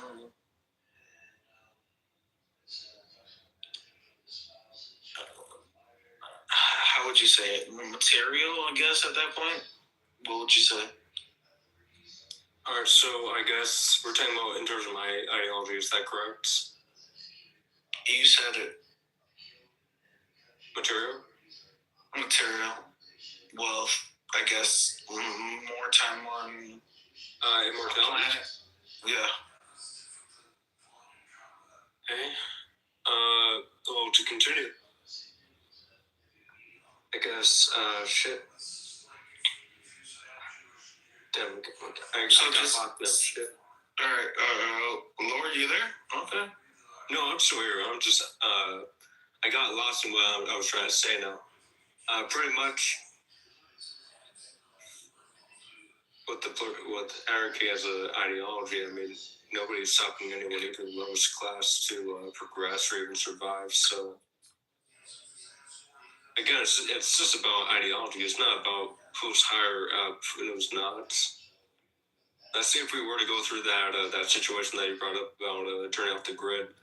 And I already explained the full situation to you of how the different ideologies would be formed in that situation.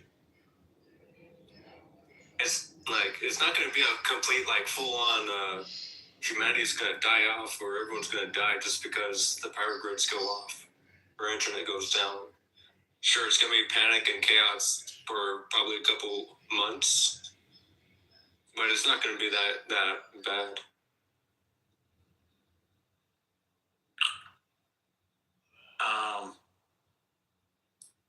I don't know about that. When somebody's phone goes out for 2-3 minutes, we've been so reliable on the phones. We are cooked. It's at least a week. Okay, so you think that your phone can automatically turn off? Yeah, I mean that's a rabbit hole. No. Your phone can't automatically turn off unless it's not gonna automatically turn off.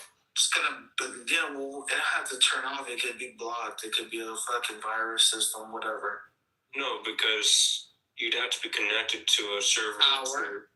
You'd be connected to a tower. All right. We're not talking about backdoor things. Battery. Your phone has a battery. We're not talking about backdoor things. Your phone has a battery. Your phone has a battery. You're talking about backdoor shit, bro. We're not talking about NSA, CIA, and all that weird shit. And the fucking towers go out, you can't call your family, you freak out, and then from there, it goes on and on and on. Your phone, alright, I get it. Because I'm sure that there are people that know how to, shit. Because the internet deals with more satellites, so pretty much if the power grid goes off, it wouldn't really be a problem because there's still satellites. Now, that would mean that you would have to have control over a satellite, or let's say like a NASA base or something like that, to have control over a satellite. But, the internet wouldn't fully go away if the power grids go out.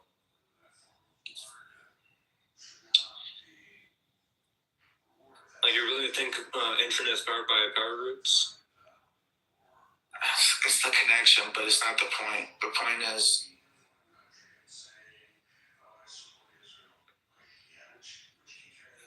because they already have backdoors for a lot of things, a lot of these companies, so it doesn't really fucking matter. They play 4D chess, so all it would take is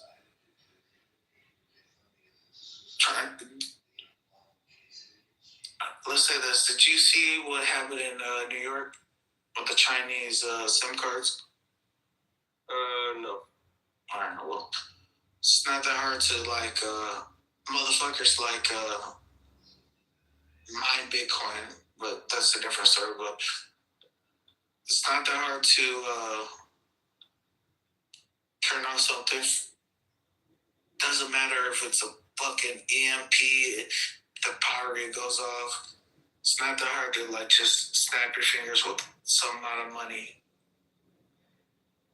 and make humans like get nervous because they can't fucking call somebody or something. You know? And nobody knows anymore, I don't think, how to fucking use a map. Where are you gonna get the map? Your phone don't work. You're cooked.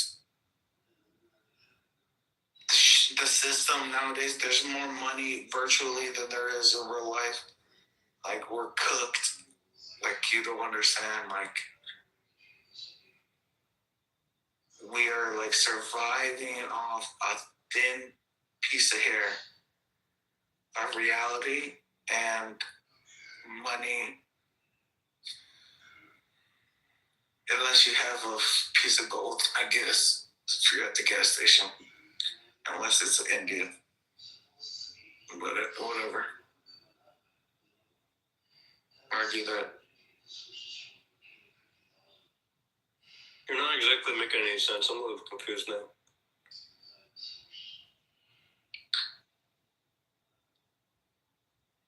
What do you mean? Electricity? No. Will you say it again? Because I got confused. Power grid. Everybody's connected by phones nowadays. Most money is virtual. If we go to a gas station and they want money and then they see that the power grid's down, or they did it for a reason, like COVID, which I'm ready to get into that. Everybody freaks out. It's a train reaction of problems that nobody would understand. Therefore, after 1 week, everybody goes crazy. Therefore, after a month, everybody's, off in the, Not really, no. I don't know. What do you live in? You live in a utopia or what? No, I live in Cali. Even worse. You'd be probably the first. I disagree. You're in the hills? No. City. Okay, so you'd be... Alright. Well, let's be funny. Let's say you, somehow lose, internet, phone calls for a week. What do you think would happen? Obviously, there will be some panic, but it wouldn't be that bad. Most of the people where I'm at over here are a little bit more outgoing, so it wouldn't be affecting them. Now, if it was 2 weeks, then it would be concerning a little bit. It wouldn't be complete chaos, but it would. The only problem that we would really have is the homeless, but that's pretty much it. And, everyone carries a knife, so it's not really a problem. Or a knife, gun, anything really, so it's not really a problem. As long as you stick to yourself, you mind your own business, that's all fine.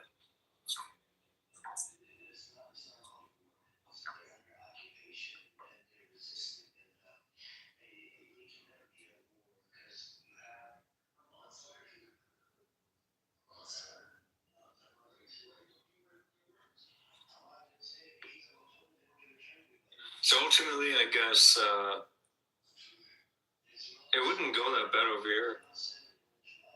From my perspective, it wouldn't go that bad.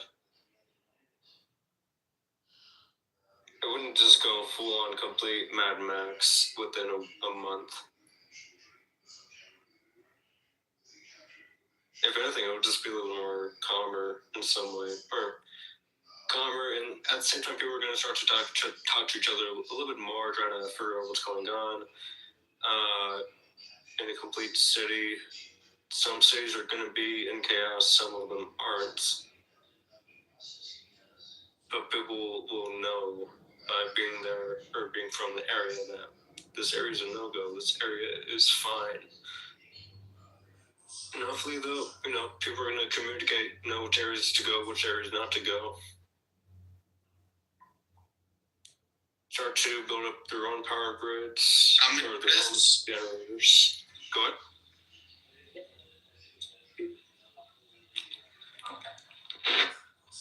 Hello?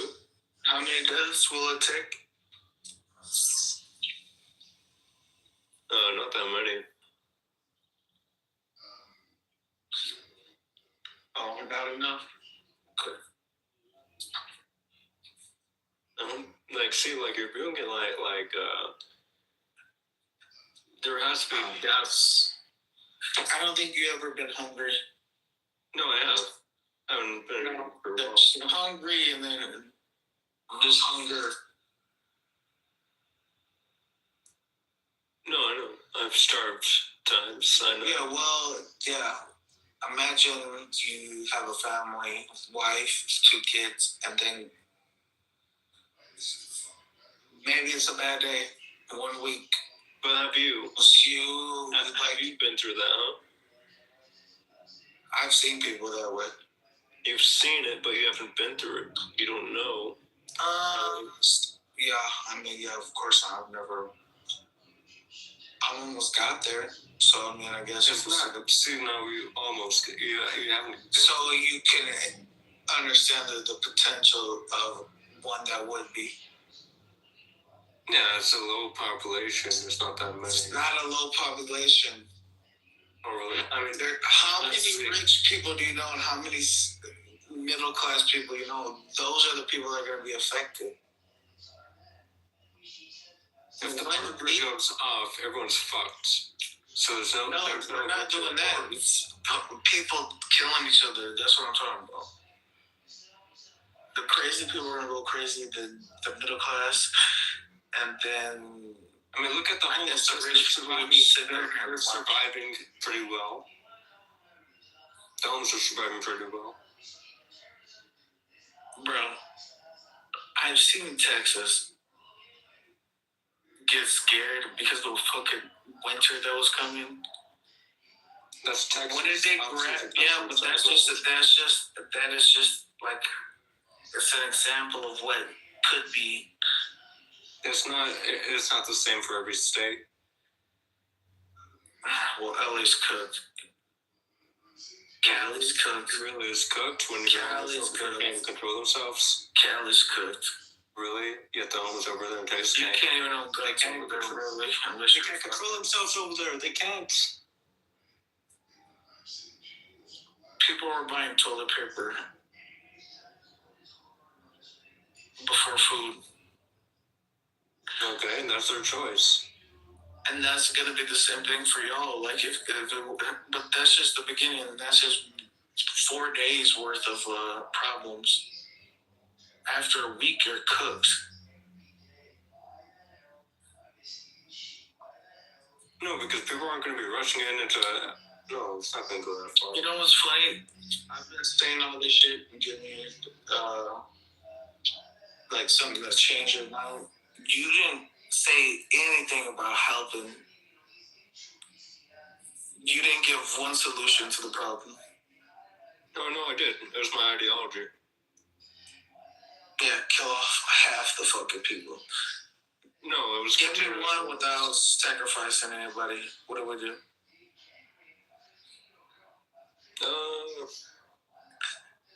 Let's see. A collective consciousness, and most likely people would have to be connected to a type of. Without religion, then. Well, then there wouldn't be anything else. Kind of. Oh, right. We all have instincts, don't we? We know what's wrong and right. A little bit. No, because we have different opinions of what's right or wrong. No, you feel it. You feel something in your gut when something's wrong. Have those. Do you not? Have you ever did that? I have.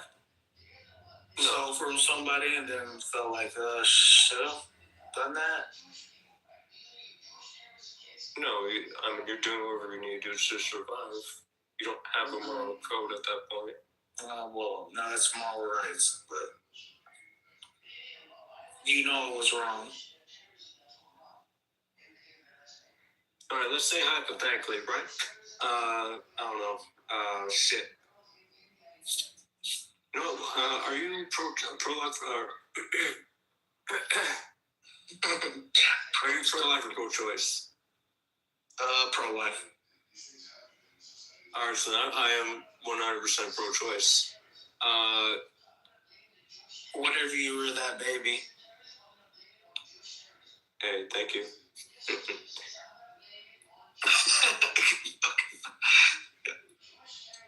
Hey, you did me a favor.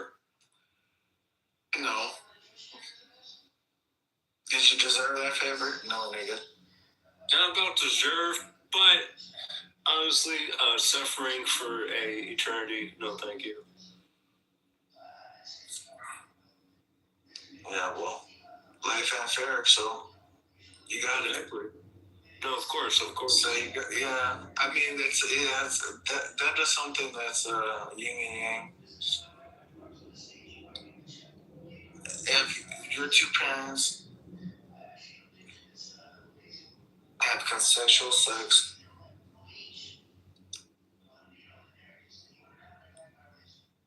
you are, how would you say it? What's the word? You're condemned.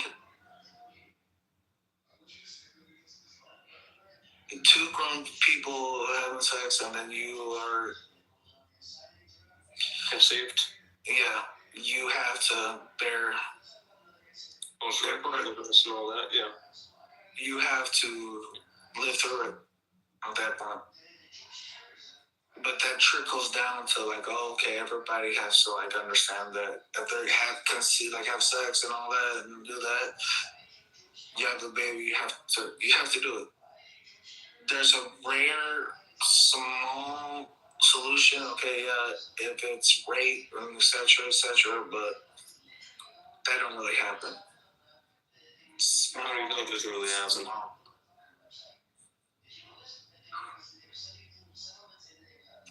Well, that's a whole different fight. I ain't going through that one. All right, so let's say wait. We agree that we live in a double standard world. Do we agree on that? 50-50. But that's not true.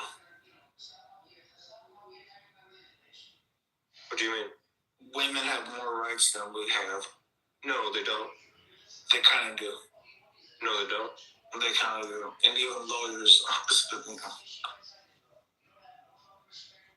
Everyone has somewhat the same amount of rights.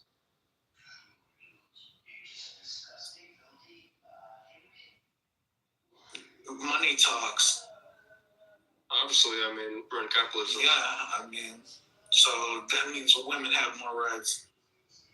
Oh, no, because women aren't the ones that are making more money. I mean, well, first off, it's guys that are sending them more money, so really, it's on the guys for sending them more money.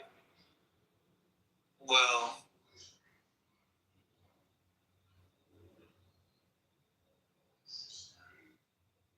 honestly, no. I think it's women. Statistically, women are like getting more PhDs and et cetera, nurses and yeah, because when a lawyer that's a man probably sees that there's more potential in a woman getting money from their ex-husband. Well, it even gets difficult. Word. What's up, everybody? Thank you, Megatron. What's up? Oh, shit. Damn, yo, I got a higher rank than Nate? This don't make no sense. I was Nate 0.2 and I'm 0.1. What's up? What are you saying? If you look at your karma. No, I'm saying that it's appropriate, you know what I'm saying, for me to be at the 0.1 and him to be at the 0.2. You know what I'm saying? And then knowledge at 0.3. That actually makes a lot of sense. They ranked it appropriately, I think. Do we live in a double standard world? Megatron? Do we what? That ain't got nothing to do with what I'm talking about, bro. I'm talking about the ranks. I don't give a fuck about the ranks. Oh, that's what I want to hear your knowledge. Do we live in a double standard world? I know what I know. That's all I know. Yeah. Well, I want to know what you know. Metro, I know that sitting around talking about people who abuse children is not really a topic. No, my God, we're not talking about that. We're not talking about that. We're not. Oh, okay. So then, what's up? All right, look, Metron, we were talking about does women have more, is women able to do more than men currently? Yeah. They got that guap. They got that guap. They born with guap. They got that grip. They got that thing. You know what I'm saying? They got that thing, and men want it. So they control it. That's it. No, I agree with you on that, yeah, but so you sound like you don't got that many options. They just sound like y'all hate them. That's it. Look, I'm not the one that's hating. No, I hate them because I love them. That's my problem. I love them all. Shit. See the ace in the Oh, that's yours? That's yours? No. She's not, but let's hear him talk. Let's tell me, Nathan, can you bring it? Okay, let's see if let's let you know. Is it a bird brain or what we're talking here? They're going to the highest bidder, and you've been outbidded, my man. So that's it. She ain't gonna be with you. I didn't say it. Holy, why you pre-predict this shit? I just want to see if she had something on her shoulders. She want nothing to do with you, my man. Oh shit! Hey, she learning to talk for you? She want nothing to do with you. And like I said, she going to the highest bidder, and you can't even bid because you already outbidded on the first one. You're right. So, we all got a check. We all have a number. Man, yo, you either got it or you don't got it, bro. There's no in between. You understand what I mean? When you don't got it, you're just gonna hate. When you got it, you just gonna live. That's it. It's that easy. True. Okay, that's true. So women have more power. So what?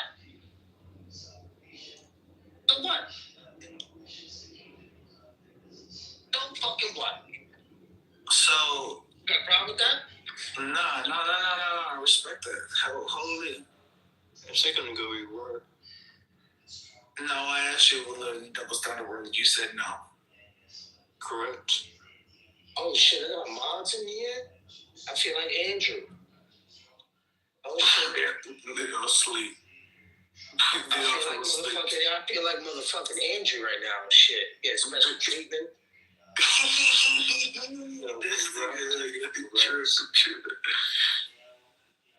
Everybody sleep this way.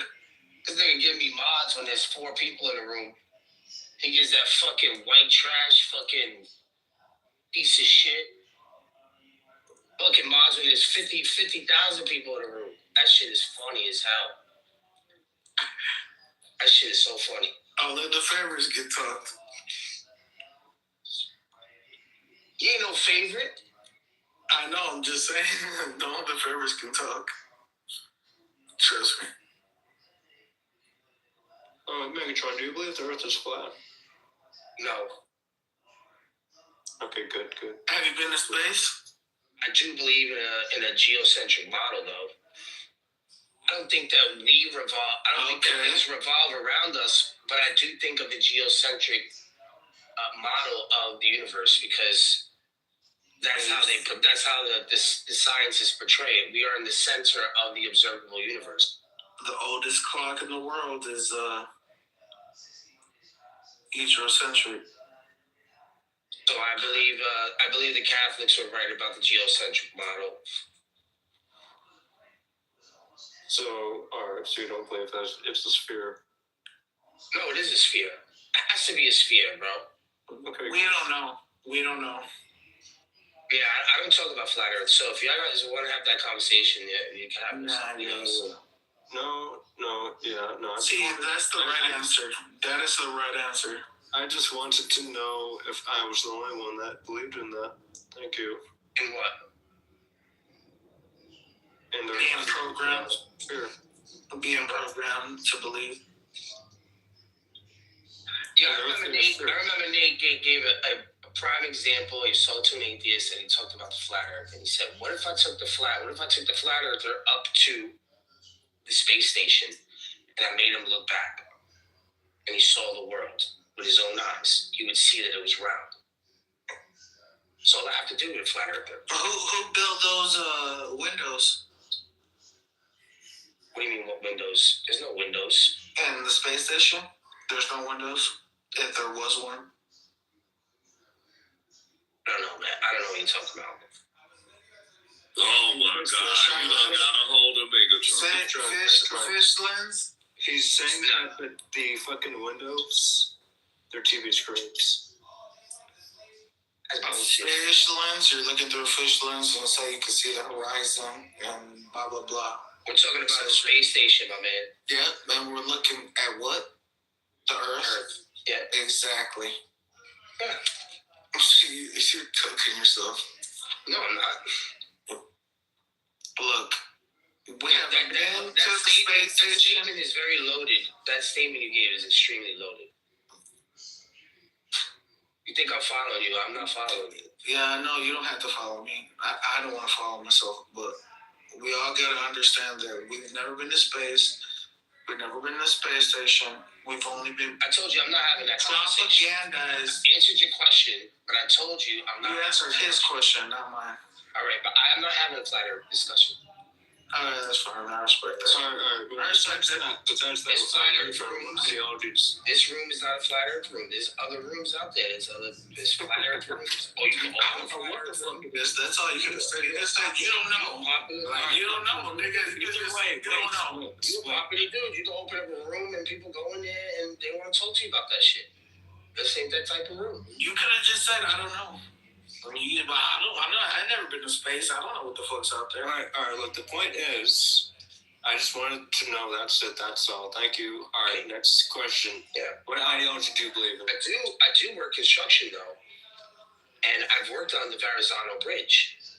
And the Verrazano Bridge, the uprights are so high. They're so high.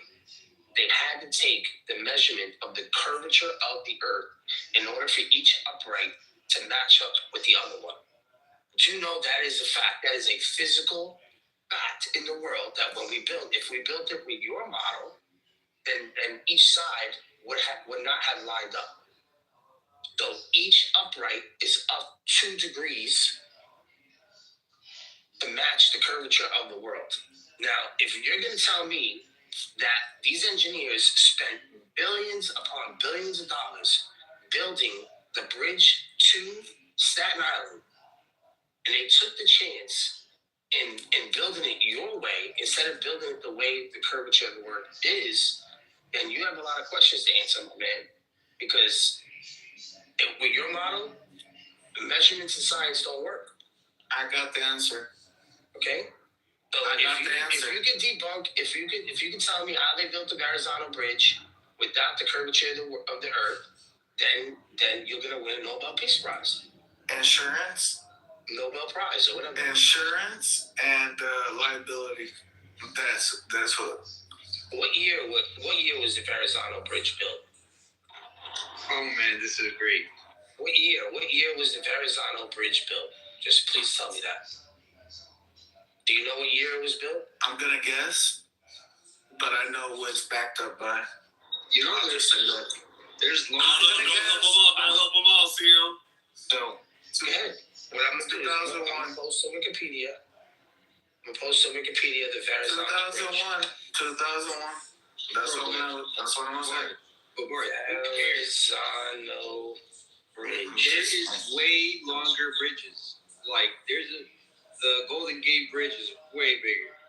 The bridges in Key West. They are. Bridges in Key West go all the way to Cuba. No, you're right. The fact he didn't deny insurance and liability is fucking crazy. I don't know what insurance and liability have anything to do with this conversation.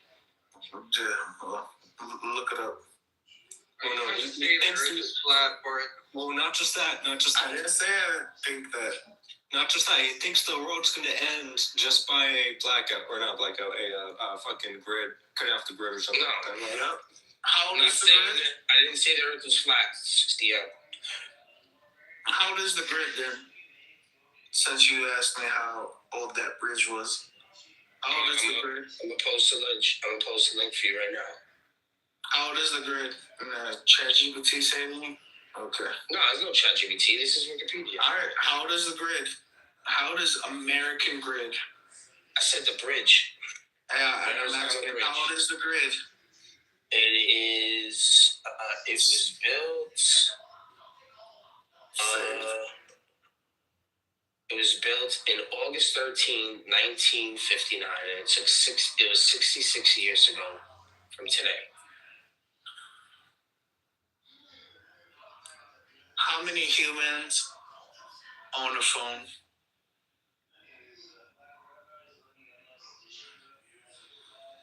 You a flat earther, bro? I don't give a fuck about this. No, Megatron is not a flat earther. No, he's not. Okay? I'm not a flat earther either. I was just asking. What you asking for? What the fuck you asking for? We weren't arguing about that. No, we weren't. I told you I wasn't talking. No. Before. Okay, look, so the previous conversation that we were having was about his hypothetical of the, I guess, elites or something, breaking down or taking out the grid, the power grid, and the world goes to chaos, or not chaos, but just completely dies off or something like that. I don't fully believe that would happen. But if it did, you said a week and a half?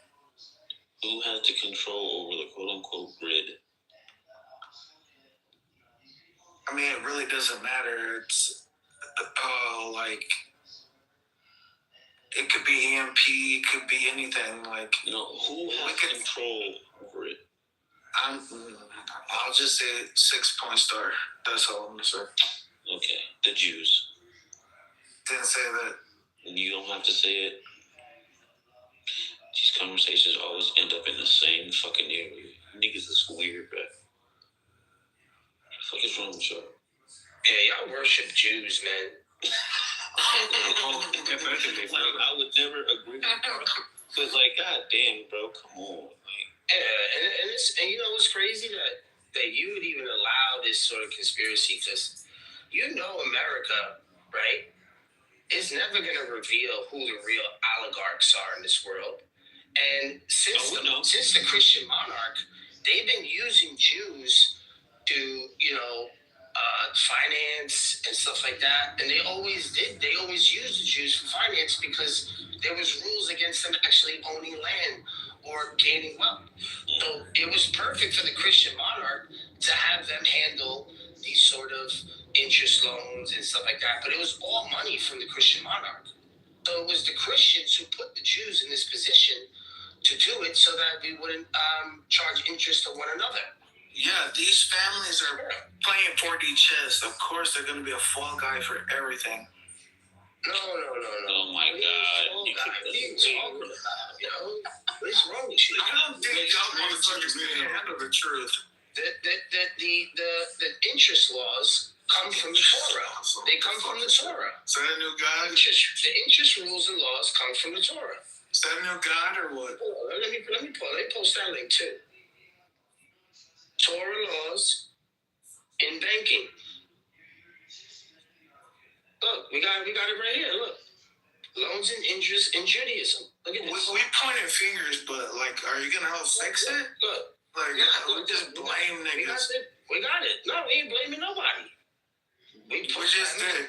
No, you said it's the Jews though, right? Yeah. I just said it. I just said a star.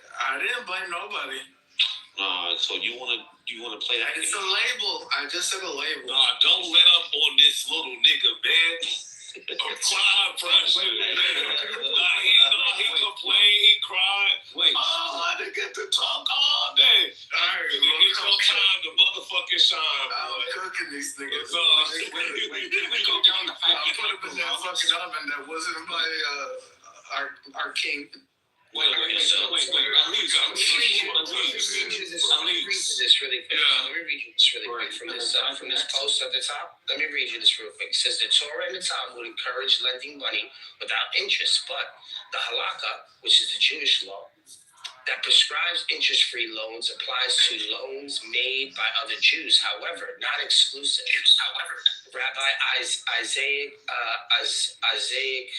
whatever his name is, however, declared that the appearance of interest from non-Jews does not apply to Christians or Muslims, but their faith systems are also Abrahamic, therefore share common ethnic basis. Right? So there can be loans we can give to one another for a price. Now, if you want to say that's interest, if you want to say it's a flat out, a flat rate, that's the reason why we use the Torah as a guideline to. Speaking of that, hold on. I've been waiting for you, Megatron. I got a gift for you. Talk to me. We was in a room having a debate about religions and all that kind of stuff, and it slid across my desk. I'm gonna put it in the chat.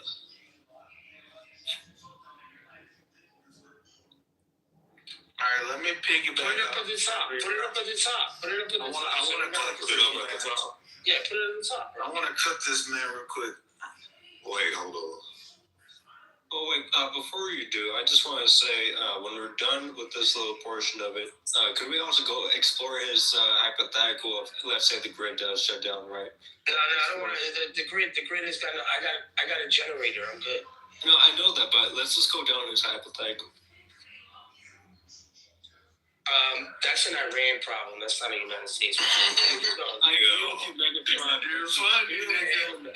funny, nigga. You're losing, nigga. You're losing. Nah, you hear him out. Go ahead, Kendo. Talk to me. I'm an Iranian now. I went from Somali to okay. So yeah, we was talking about how Islam was basically, choice selected, copy and paste. From the old religions, and they just added a little spin on interpretations and shit like that. Yeah. So these Muslims was in there and they was fighting hard too. No, it's not. There's nothing that, the Arabic scholars, actually derive from these other places and stuff like that. And I was like, you do know that there was Khazarian tribes and all that kind of stuff before that, right? So how do you think these people actually knew the stories of the Old Testament and actually, put them in the Quran? Oh, these are the people that are more closely related to the Bible more than all of you other people. And they was talking hella shit, bro. But yeah, you got ChatGPT, right, Kendo? Oh yeah. So I'm just gonna remove your links. I'm gonna put my links. So I did this right. What I did was, right? I'm gonna post this link, and I want you to save this link on your shit, so you can have it, and you can analyze it, and you can branch off of it. So you can bring this up. And this is one that I made for the people that I speak to on this app about where the Quranic stories actually come from, and I broke down every 72 stories that are in the Quran, 70% from the Old Testament, and then the extra biblical stories that they have in there, like the angels not bowing to Adam. That's in the Talmud. The dust that they took to save Aaron from committing some sort of idolatry by collecting the gold for the calf, we have this guy named the Samarine, right? Took the gold dust that was from Gabriel's horse, and every time Gabriel's horse would walk, the ground would grow. So he took that and he put it inside the pot, and then the pot said "moo," right? This is another story that's in the Midrash and the Talmud, and all these are all biblical, all extra biblical stories. Yeah, the one you could really, really hit him with, right, is chapter 246 to 253, right? And if you put this verse in there, you're going to see that they mixed in 3 different stories: King Saul, David and Goliath, and I forget the other one. It's like from Judges, right? And they put all these 3 stories together because when the rabbis are teaching the kids in yeshiva, when they're teaching them, they don't want to hit them with too much information, so they give them these short, sort of oral stories that they teach the children over a campfire. And these are the stories that Muhammad heard. That's why I always say it's an oral transmission. So if you just take this story, just see that verse that I put in the chat? Put that in ChatGPT and say, what stories are they talking about that are in the Quran? And it's 3 stories that we ourselves have separate books for. But they follow a specific moral judgment that they're trying to show. And that's what the Quran is doing. It's taking these rabbinical, oral transmitted stories, and that's what makes up the Quran. So you can keep that link at the top. And all I did was, now this is the key point here, all I did was reverse engineer the tafsirs, which is the explanation of the verses, and I found out where they got the information from. And when I see where they got the information from, it went to the rabbis. And then the rabbis are making commentary on the Torah. So if you reverse engineer the Quran, you get to the Torah. And then we can just go forward and see how it gets into the Quran. So you can just easily tell them that. Be like, what story is different? What story are you telling that we haven't told already? And every story there got the year, got the tafsir writer, and the years that they found out, and so on and so forth, Kendall. So that link, that link just looks like it's, not to say that link isn't official, but when you give them a ChatGPT, like I put at the top, they can ask the questions to themselves when they get the link. The other one that you gotta do, when you look into it, put Bukhari, put the influences of the Midrash. Actually, you know what you do? Put Midrash 1:1 and put Bukhari 1:1, and just tell them to explain the difference or the commonalities of Bukhari verse 1:1 and the Mishnah, or should I say the what is it called? The Gemara. And it's going to give you Gemara verse 1:1, and it follows the same exact framework. Jewish framework. Yeah, they get mad. Yo, you're salad talking, nigga. No. Look. I already dropped the nuke on them, though, using their old history by saying, like, hey, you know that they have to flee, like, and run under a Christian kingdom for Islam to exist. And I had them do the history through ChatGPT, bro. They one by one start leaving the fucking room. I already sold it, but they probably gonna have like another like debate like next month about it. Yo, Kendo, this is the thing. All you gotta do is plant the seed. You ain't gotta debate them about. This is not a debate. Oh no, yeah, no. It ain't. I just hit them with cold hard facts. Yeah, that's it. This is history. Yeah. Look, and then I didn't even use like the book, or I just gave them historical context, because like sometimes when you gotta like compare stories and all this other stuff. You know, that kind of, they try to wiggle their way out of it and shit. But history, flat. You can't wiggle your way out of like some shit that's like recorded indefinitely in a certain way. You just can't. You can't. Y'all sound cooked. I think we're arguing about the wrong shit. Shut up. Nigga, we're talking about ancient Bibles, books that have certain, like... I got another one. Don't worry about him.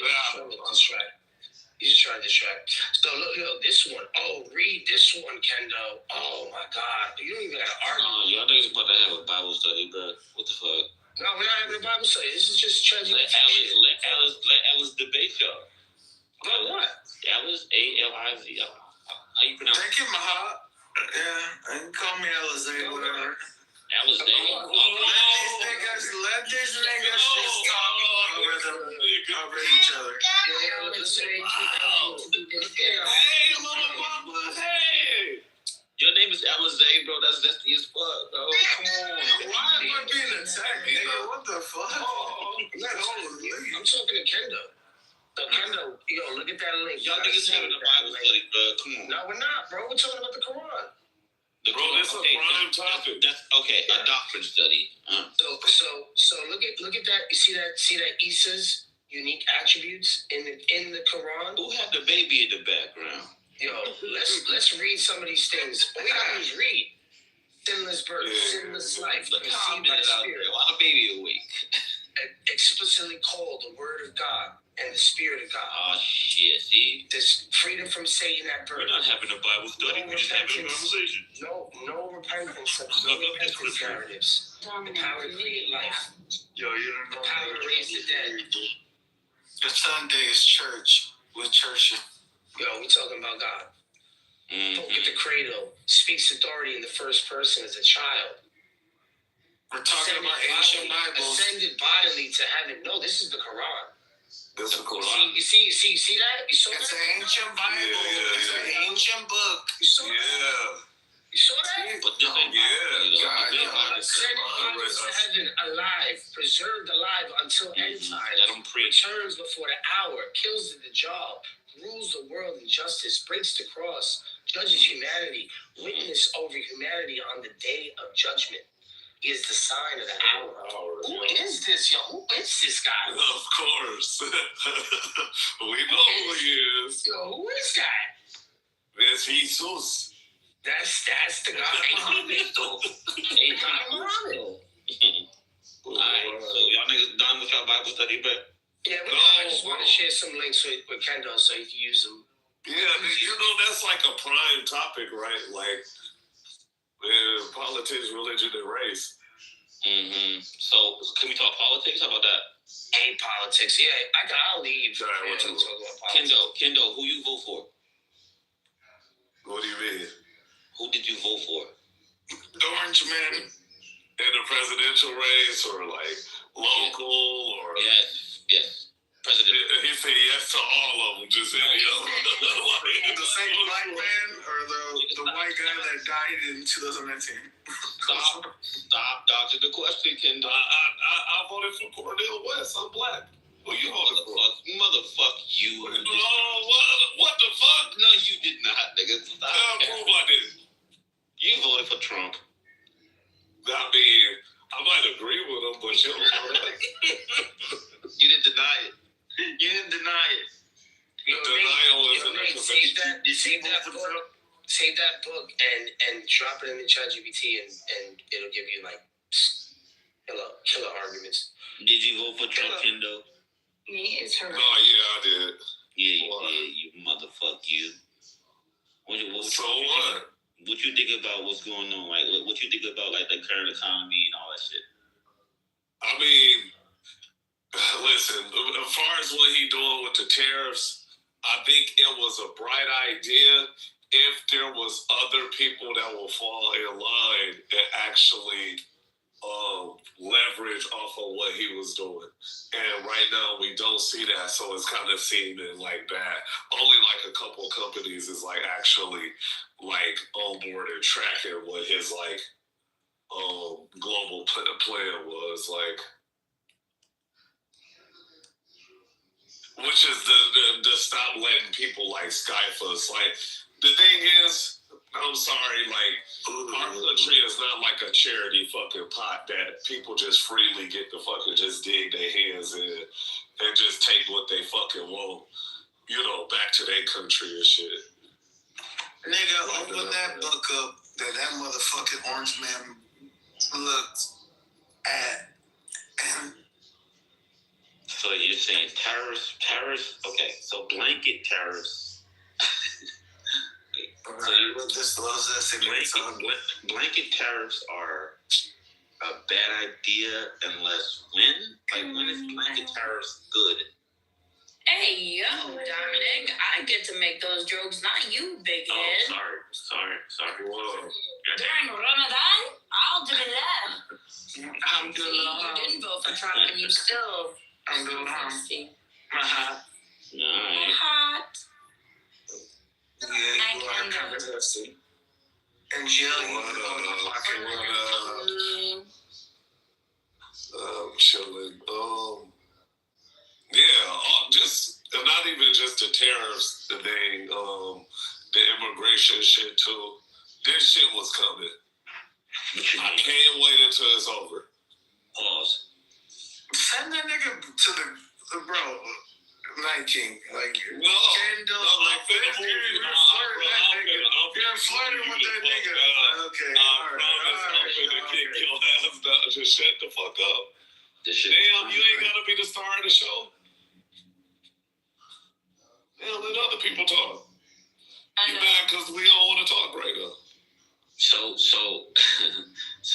what do you? Okay, Kendall. Let me ask you this. What is the best thing that Trump did? Okay, so the best thing, look, because I can't just name one thing, right? I'll say this, right? Because it's fucked up. But I think putting this immigration shit into place so we can actually like figure out what all we need to change going forward and how shit look, because like look, this got something to do with the inner city versus outskirts politics, right? And what people like to hear versus what's actually going on and what people can fucking see. You know what I'm saying? Do you get what I'm saying by that? Nope. Okay, so basically, you can't work off of just like shit on paper. We gotta actually see its effect, because a motherfucker can write up and draw up a plan, but guess what? Like a plan of action and legislation don't always dictate the rules of reality. What? Nigga. Okay, well then, nigga, you just need to read. So shit, I don't know how to nigga, I asked you what's the best thing Trump did. And you I'm just saying, like, addressing immigration. That's just been a long pressed issue. And he's the right person to fucking do it. Because these niggas hate him enough. So by the time, like, it's done and shit like that, they just gonna, like, just blame him, but then, like, shit, we'll get a chance to, like, fix that shit. Hey, I've done my answer. Yeah, your answer is trash, brother. Well, so what? What do you think the best thing he did? I don't like Trump. He didn't do shit. Nothing. See, you ain't even got nothing. Let me cook this nigga. Let me cook this fucking monkey. Oh my God. Hold on. What's Trump's? All right, go ahead. Look, I didn't like Bush, right? No. Hold on. Trump's. Okay, what's healthcare plan. That's not one of the things. Wow. We're gonna help you with your transgenderism. That's what we're doing. We're helping you. What is this? We're helping you fix your problems. What is the limit? You tell me what is his healthcare plan? I didn't know there was Trump care. That was a trick question. What? You don't have a healthcare plan. Bro, we still got, bro. What is it? You're not liable to talk. You are a troubled man, therefore you can't talk. What's this healthcare plan? Oh my God. Wait. So what's your point in asking that? Shit being said, but What's your point in asking that? I'm just kidding. I didn't ask a question. I said he doesn't. You said what's his? Oh. I said, wait, hold on. And do you think that just like every president like has like a healthcare plan? What the fuck does that have to do with the question? Okay, you're being transgender again. Stop. Be calm. Be calm. Do you need healthcare? When you're like a billionaire? I'll pay you healthcare for this nigga right here. I'll pay for you. Dominic is clearly asking what was Trump's plan, what was his policy for like healthcare for Americans. And y'all niggas waffling. Good morning, Lizzie. Morning, Liz. How you feeling, love? Yeah, I said I don't know. I ain't looking at it. Yeah, he doesn't have one. That's the point. None of them did. What do you mean? None of them. Like, do they need one if they're like rich? Go through with it. Obama didn't go through with it. Trump didn't go through with it. Imagine being rich and be like, oh, let me check my insurance. Have you ever heard It's not like a house. Care Act? Have you ever heard of the Care Act? He's talking about like Obamacare, like something like Obamacare. I've never heard of Trump Care. So Some sort of healthcare plan that Trump Care.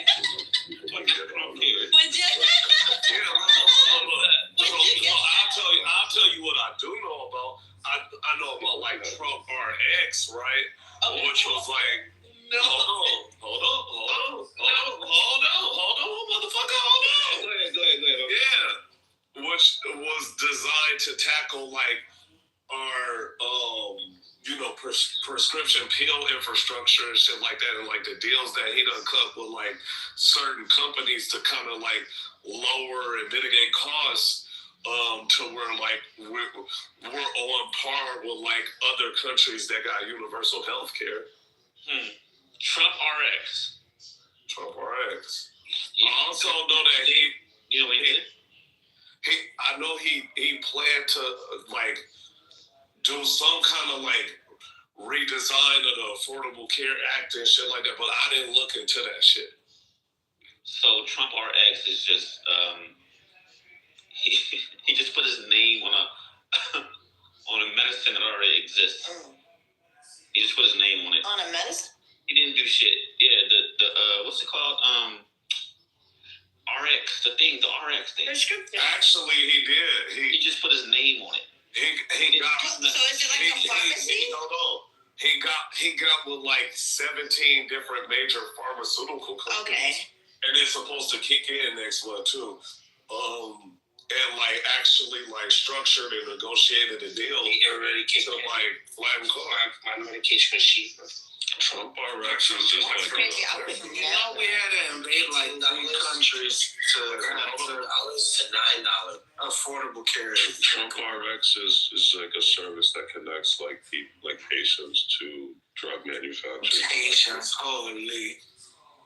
Directly 80s? Or Trump on 80s? And it like offsets the price because of that. Did you see what they did to the president? It's a decent program. I wouldn't say it's like, a holistic healthcare plan. It's like one thing. And like I probably have to do a little more research to see like how effective this has been. But yeah, this is something I'm reading like just like the overview of what it is right now. It seems pretty good. So he had to create a whole pharmaceutical outlet to give people access to the same type of medicine that we have today, or like a medicine that is more low grade that people will have access to? No, so it's actually supposed to be like an outlet for like, you know, more like, I guess, generics that's like on par. Yeah, I guess with like name brand, yeah.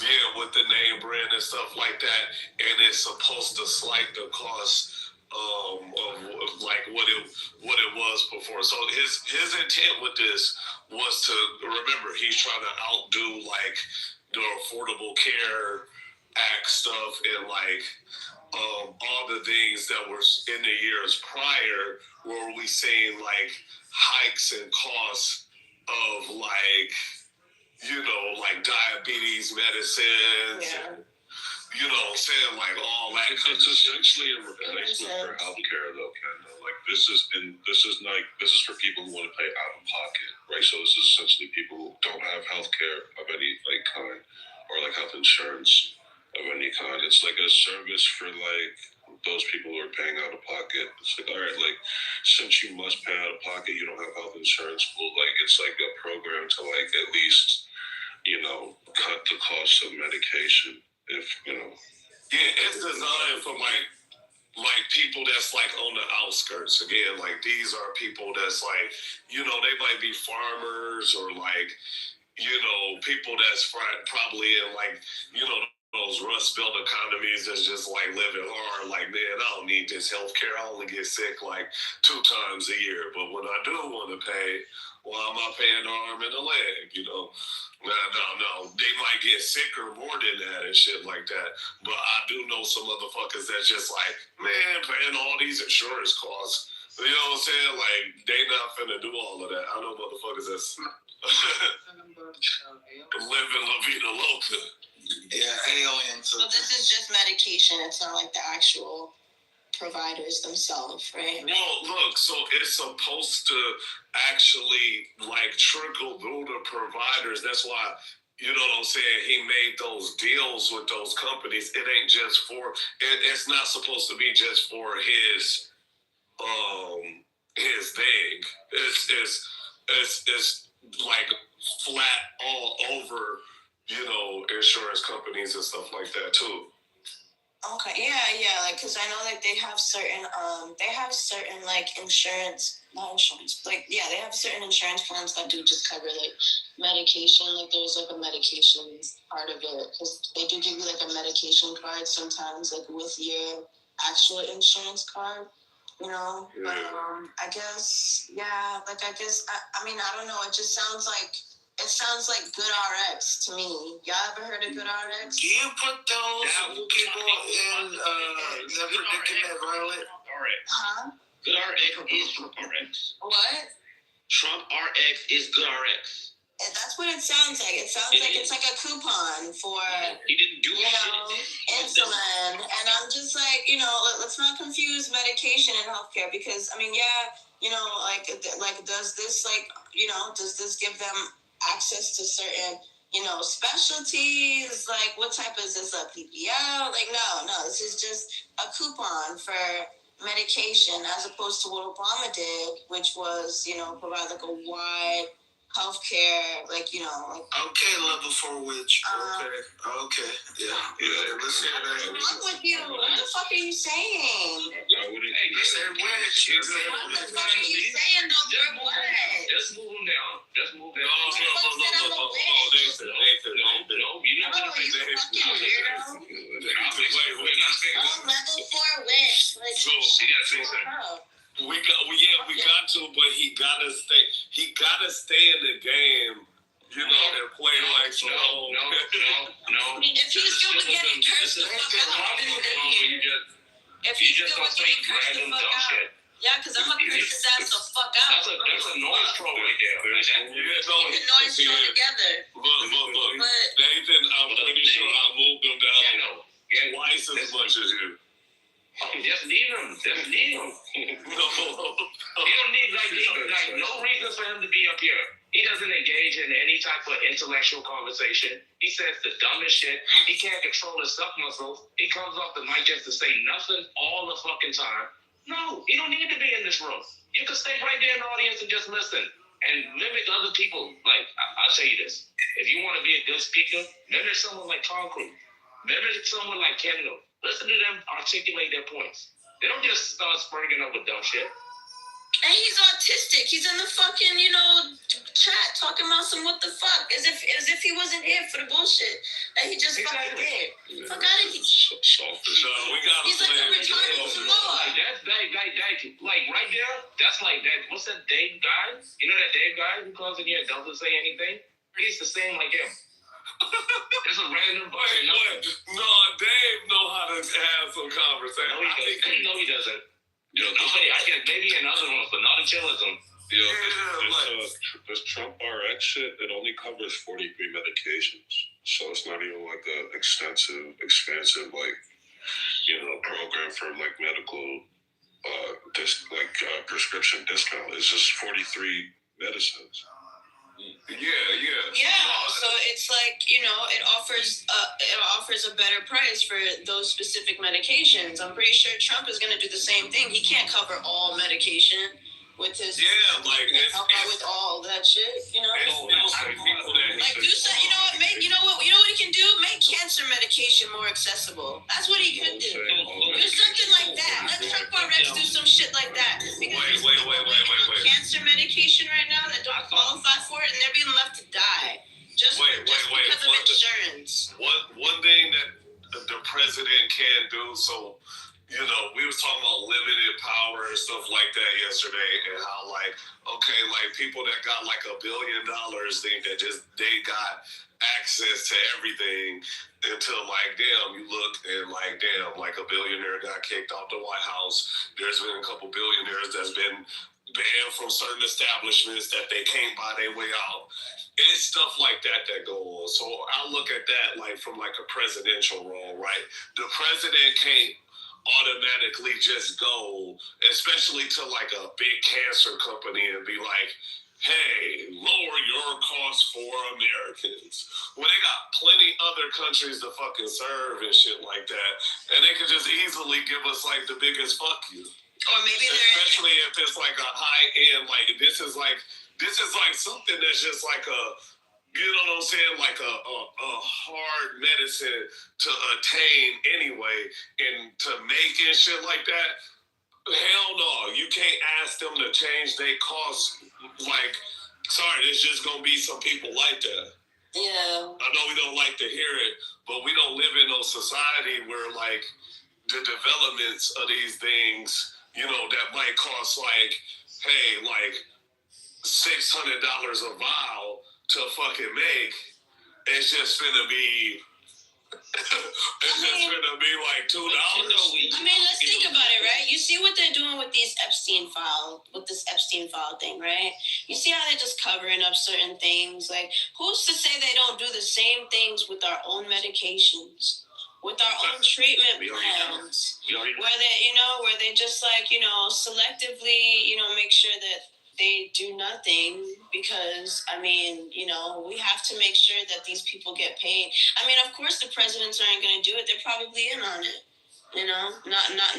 not providing access, not going too far within the research, because we don't want to break the cycle that has provided, billions and trillions of dollars to, the American pocket. Yeah, that's a low pay grade. I can conceptualize it, but it's going to be a constant. Yeah, that's just what it is. This is a different subject because we were supposed to release, the Supreme Court ruled that we were supposed to release 100% of the files. How much of the files have we released?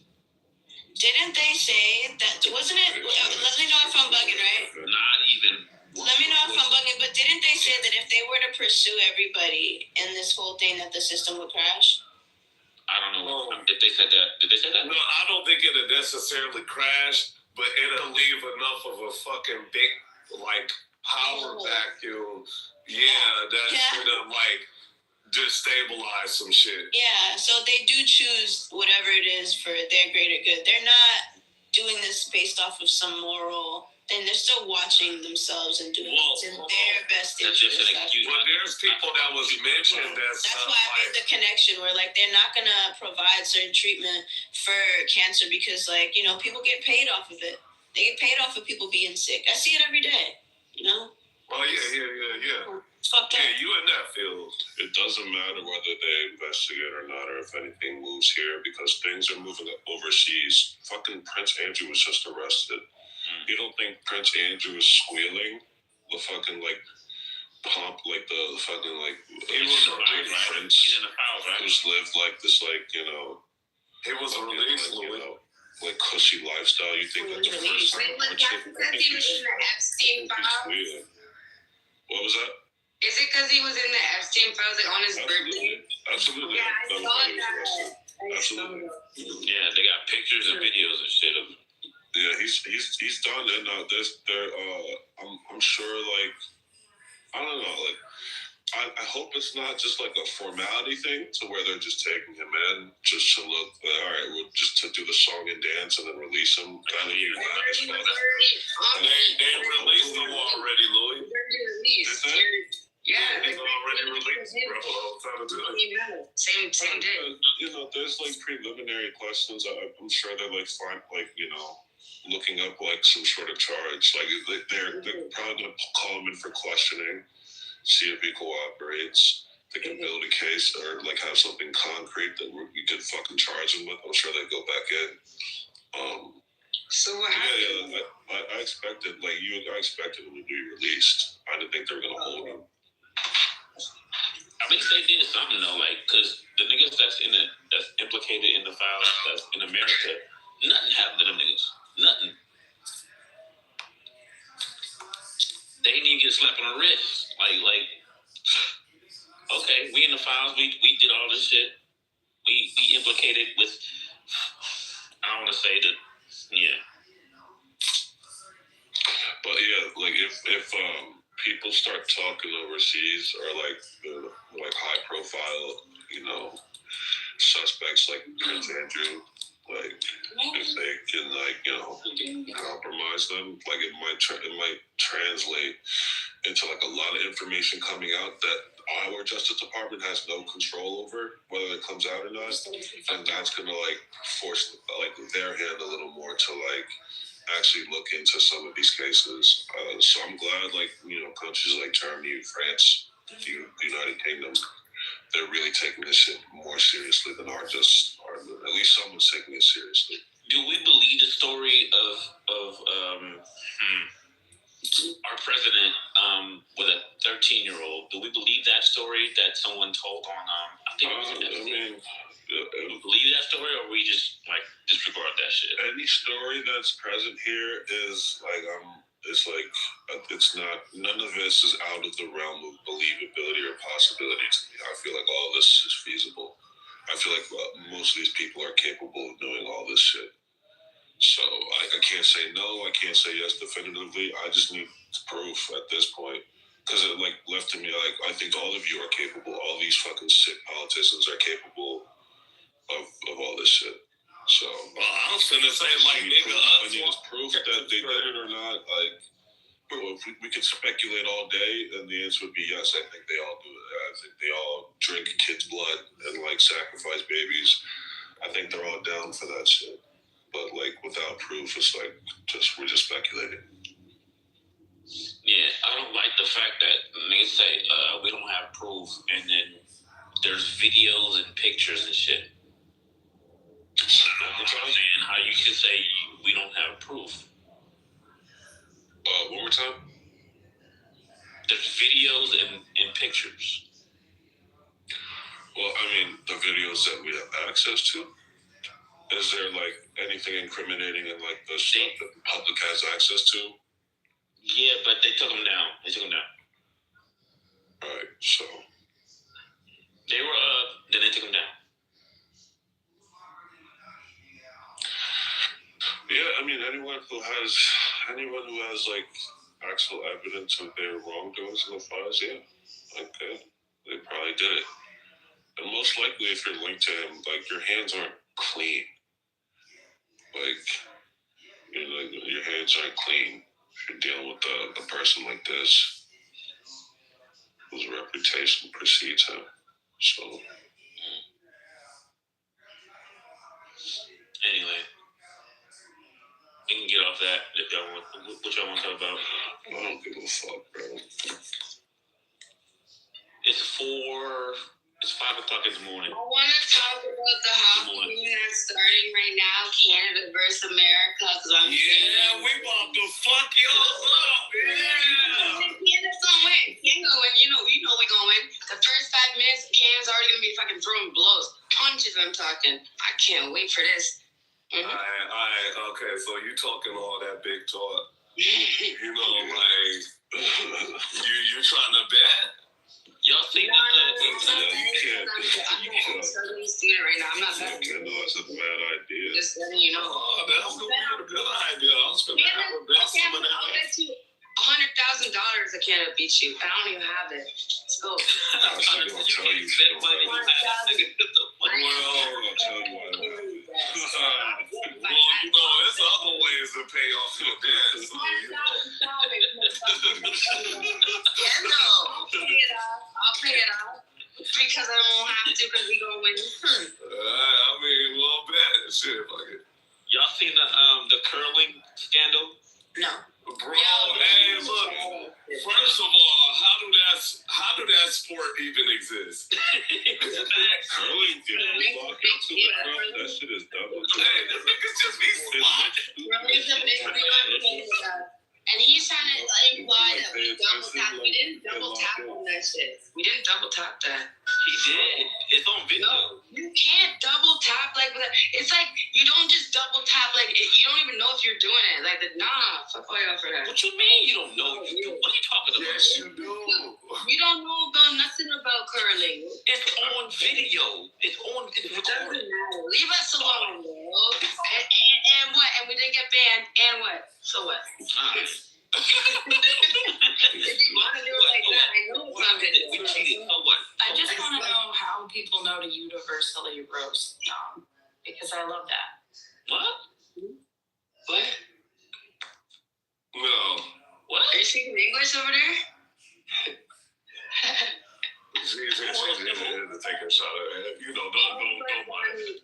In Canada, opened up the liquor store at 6 a.m. today just for the hockey game. Maybe you need to go have a drink with me. You know what I'm saying? Hell no. I'm not going to the liquor store ever at goddamn 6 a.m.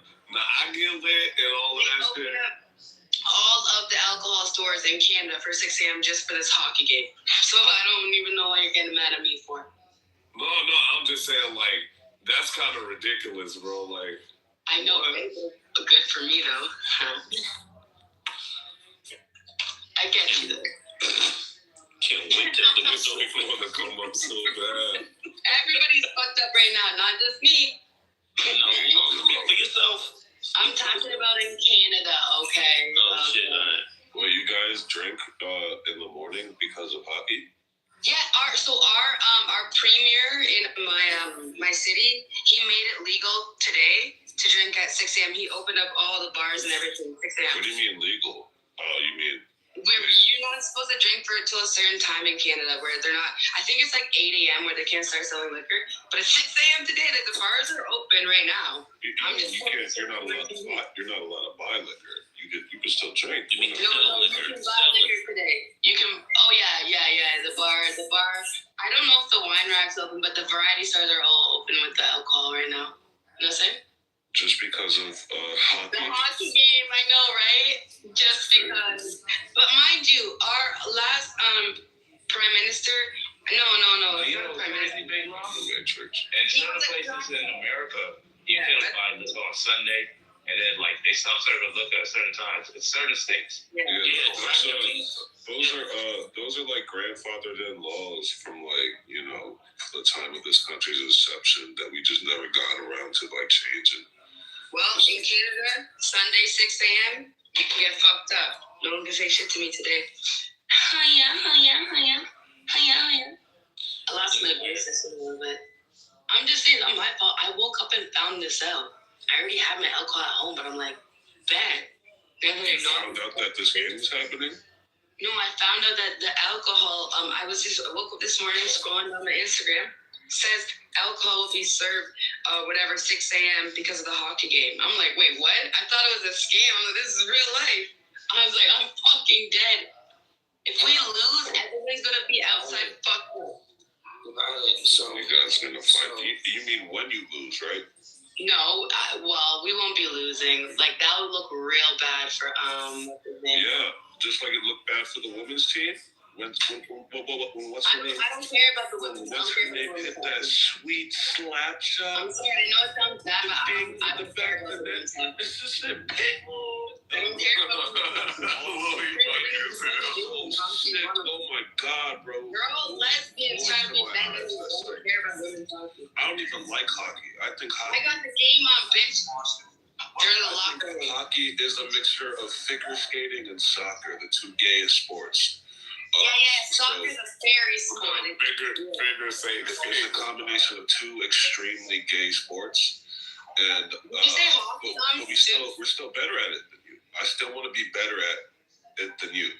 Wait, yo, Gustavo, don't you agree hockey is one of the gayest sports? Nah, soccer is not, bro. That shit. Soccer and what? It combines soccer and figure skating. The two gayest. Oh, yeah. I'm not gonna lie. He's right. I mean, you're right. You're right. Some of the most athletic people in the world are soccer players. Come on, bro. Yeah, no, I think soccer is the gayest sport. No. Hockey is the gayest sport. It literally has to be. What kind of Mexican is this? That's what you see this, please? Gotta disown them.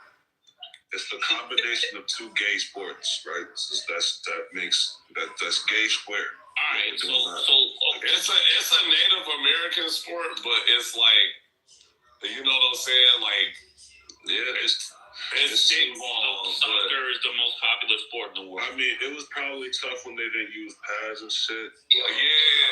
They didn't use your skates to like slice niggas open or something. That was probably a rule back then. Y'all realize soccer is the most popular sport in the world. So everybody Blink twice. What the fuck is y'all talking about? Oh, blink twice. Knowledge. Blink twice? Yo, doesn't ring a bell. Bunda? Terrible movie. Is there a Bunda? I think it's on Prime, but I forget what network it's part of. Yo, y'all like bad movies, huh? Yo, this movie, you have to watch Blink this movie. I think I've seen that. Don't Blink Twice. Who's in that? Don't Blink Twice? It sounds mad familiar. I remember fucking hating it. No, it's called Blink Twice. No, don't blink twice. This game means more than ever. That's what he just said. Oh no, it's Yeah, I found the game. They're about to walk onto the ice right now. USA looking real weak right now. Yeah, I see that. Zoe Kravitz. Black producer. I think she's a black producer. Zoe Kravitz is in it. It's directed by Zoe Kravitz. It's directed by Zoe Kravitz. Zoe Kravitz directs? Zoe Kravitz is the director? It's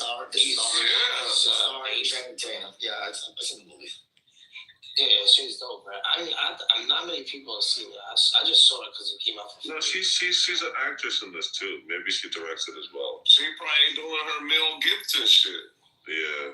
She's on it. Yeah. Bro, you guys know, like, I was watching this sports science guy break down like different like famous gym influencers, like workouts and their diets, and like he's like critiquing it on like a scientific level. He did an episode on Lenny Kravitz, bro. The dude's like in his 60s, just jacked the fuck up. Oh yeah, he yoked out like He's Bahamian. That's why. Bahamians are different, bro. I don't know it, bro. They built the last. The nigga got the vitality of literally a 20-year-old. Like some of that shit. My great grandfather died at 115 years old, bro. 60 something, bro. He's like banging out full range of motion pull-ups, like perfect form. I done seen the nigga before. It's like he came to the airport when I was working in Chicago, and he like a little nigga. So like them little niggas like they come through, they muscles pop and shit like that. Yeah.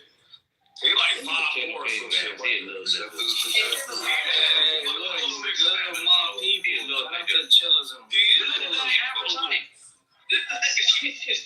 Yeah, look, bro.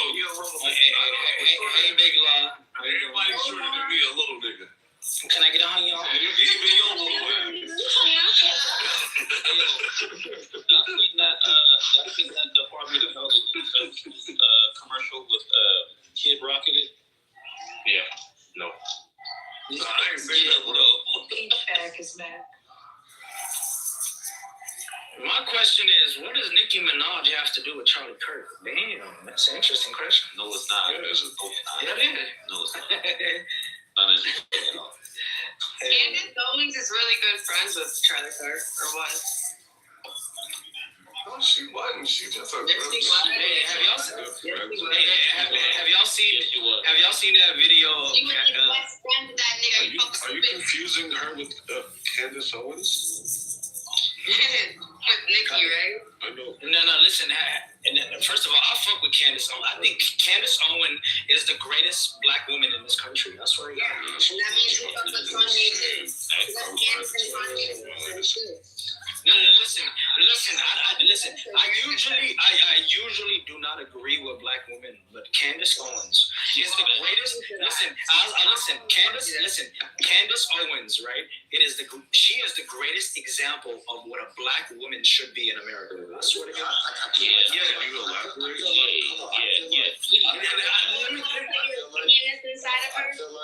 I feel like Dominic was the greatest black woman. Feel like? He wants to put his pee inside of Candace, and that's the only thing why he's so in love with this one, because he gives like no other black woman, just her, right? Yeah. No, it's not. You know what's the difference between Candace Owens and other black influencers? What about Jasmine Crockett? Compared to Jasmine Crockett. I don't even know who that is. Yeah. Wait, hold on. Don't compare her to her. She's an actual member of Congress. Yo, why do you say Candace Owens is like the model? This is what I say, right? When it comes to Candace, right? Isn't her Candace, no, it's not. First of all, I honestly, she's not even that attractive, but she is very intelligent, right? And let me finish. This is what I would say about Candace, right? Candace almost just body checked. You know when I knew Candace was real is when she chose to dig deep down into this whole. Yo, I got pictures of Big Lob. Let me finish, bro. Please, let me finish, bro. Let me say my point. Please. All right, listen. I picture Big Lob pussy though. The moment I put respect on Candace Owens is when she chose to dig deep down into this whole Macaron and his wife being a man situation, and she got death threats. I swear to God. Like, she was literally threatened that if she continued to report, listen, if she continued to report on this, that her life can be in danger. And she still chose to speak on it, and I can respect that. Why? Because she had a gun pointed to her head, and she said, fuck you, I'm gonna choose the truth. What the fuck are you talking about? What do you mean what I'm talking about? I believe that the French president today is married to a man. A fucking woman. It is a man. Stupid. Yeah, just like Michelle Obama was a man. Yeah, see? Nigga, you're just talking the talk, nigga. You don't know nothing about Carly. Shut the fuck up, nigga. You stupid. Yeah, shut the fuck up, nigga. You know nothing about Charlie Kirk. Or Candace Owens or these grifters. Macron's wife is a woman. She was born a I'm woman. not talking to you, nigga. Candace Owens is on some fucking cruise. I thought you were transgender, nigga, the way you talk, but okay. Talk. Wait. So it's 0-0 in the hockey game right now, but Canada's all up in America's like grill right now. Y'all about to get fucked up. I ain't gonna lie. Yeah, there was no like threats being made. What's it called? The Macrons did sue Candace Owens for defamation. No. They were actually fucking French agents. I swear to God. Wait, right? Can you just drop the thing that says what you're saying? Yeah. I'll drop the links, right? But let me just say this, right? Yeah. Candace Owen was threatened. She received emails. She received emails, and she also received phone calls, by the way, and she reported on this. If you guys follow, listen. So supposedly, she accused. Listen, let me finish, bro. Can I finish? She accused Candace Owens. Let me finish. I believe her because she is a black woman, and all black women are truthful. Listen, right? Let me finish. Listen, bro. Listen. Go. I'm not able to cut this. I can't go. The niggas don't want to let me finish, bro. But listen, right? So Candace Owens, right? She received threats that if she continued to report on this Macron or French, I never even knew who the fuck Macron was. Whatever. Listen. I didn't know who he was, so I looked into it, and supposedly she received threats, like literally, if you continue to report this, like your life is in danger. And she continued to report it. And YouTube don't YouTube. I'm not gonna lie to you. Most of this information, listen, it's on Rumble. I don't know about Rumble. No, you don't. No, you don't, because y'all watch all your shit on YouTube conspiracies.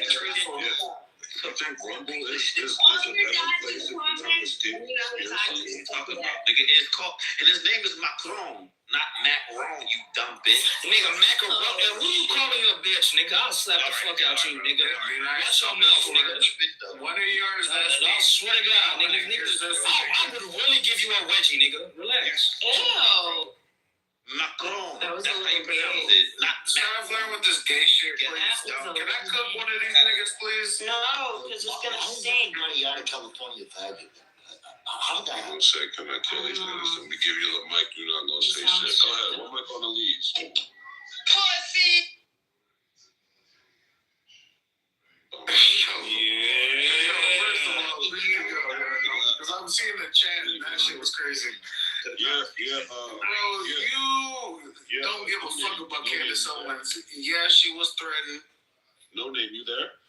Listen, at the end of the day, listen, you know what? Listen, all I want to say. Wait.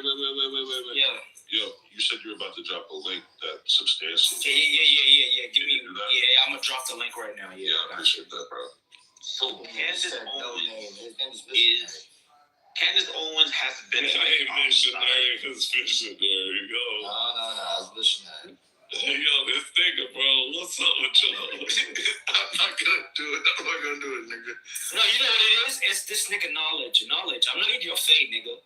I swear to God, knowledge is the one that started this free bullshit. You fake black Mexican. You said black, Aryan, whatever. Hey, knowledge. Knowledge started their little Lion started their little ass. That nigga fuck. You know what I told you? Let me know this nigga, and I will tell you what I. Yo, listen, knowledge. Que la ropa de rápido de pinche puto. I told you what. They're all faggots. Nigga just told me to take off my clothes. So he just called you a bitch, right? Nah, you little ass bitch. Man, you don't speak Spanish, Dominic. Relax, my nigga. You just called him a bitch, didn't you? Sound like that, but you know what I mean? Yeah, I said take off your clothes. He don't speak Spanish. He don't speak Spanish, bro. Yeah, you don't speak Spanish. You don't speak nothing, nigga. You're a fake Mexican black. Like, first of all, shut your fucking Armenian. You're a fucking Armenian. And then you're a fucking Indian, nigga. The highest grade. Anyways, let me give this dusty ass Nike nigga this link real quick. Security, nigga. I swear to God. I promise you. Who's the faggot? Okay, cut that shit out. This ain't the ghetto. We don't do that here. Cut it out. All you, shut up. Cut it out. This ain't the ghetto. I'ma move you down. I'm gonna move you down. Out in the water. This ain't the ghetto. We don't do that in here. Next person, go back to that ghetto shit, getting that out of here. I'll do it to all y'all. I don't care. I got a wife at home. Okay? I don't care about how I treat all the women in here. You understand? All right? What the fuck was that? Hey, no. Y'all better stop, bro. What's up with y'all, man?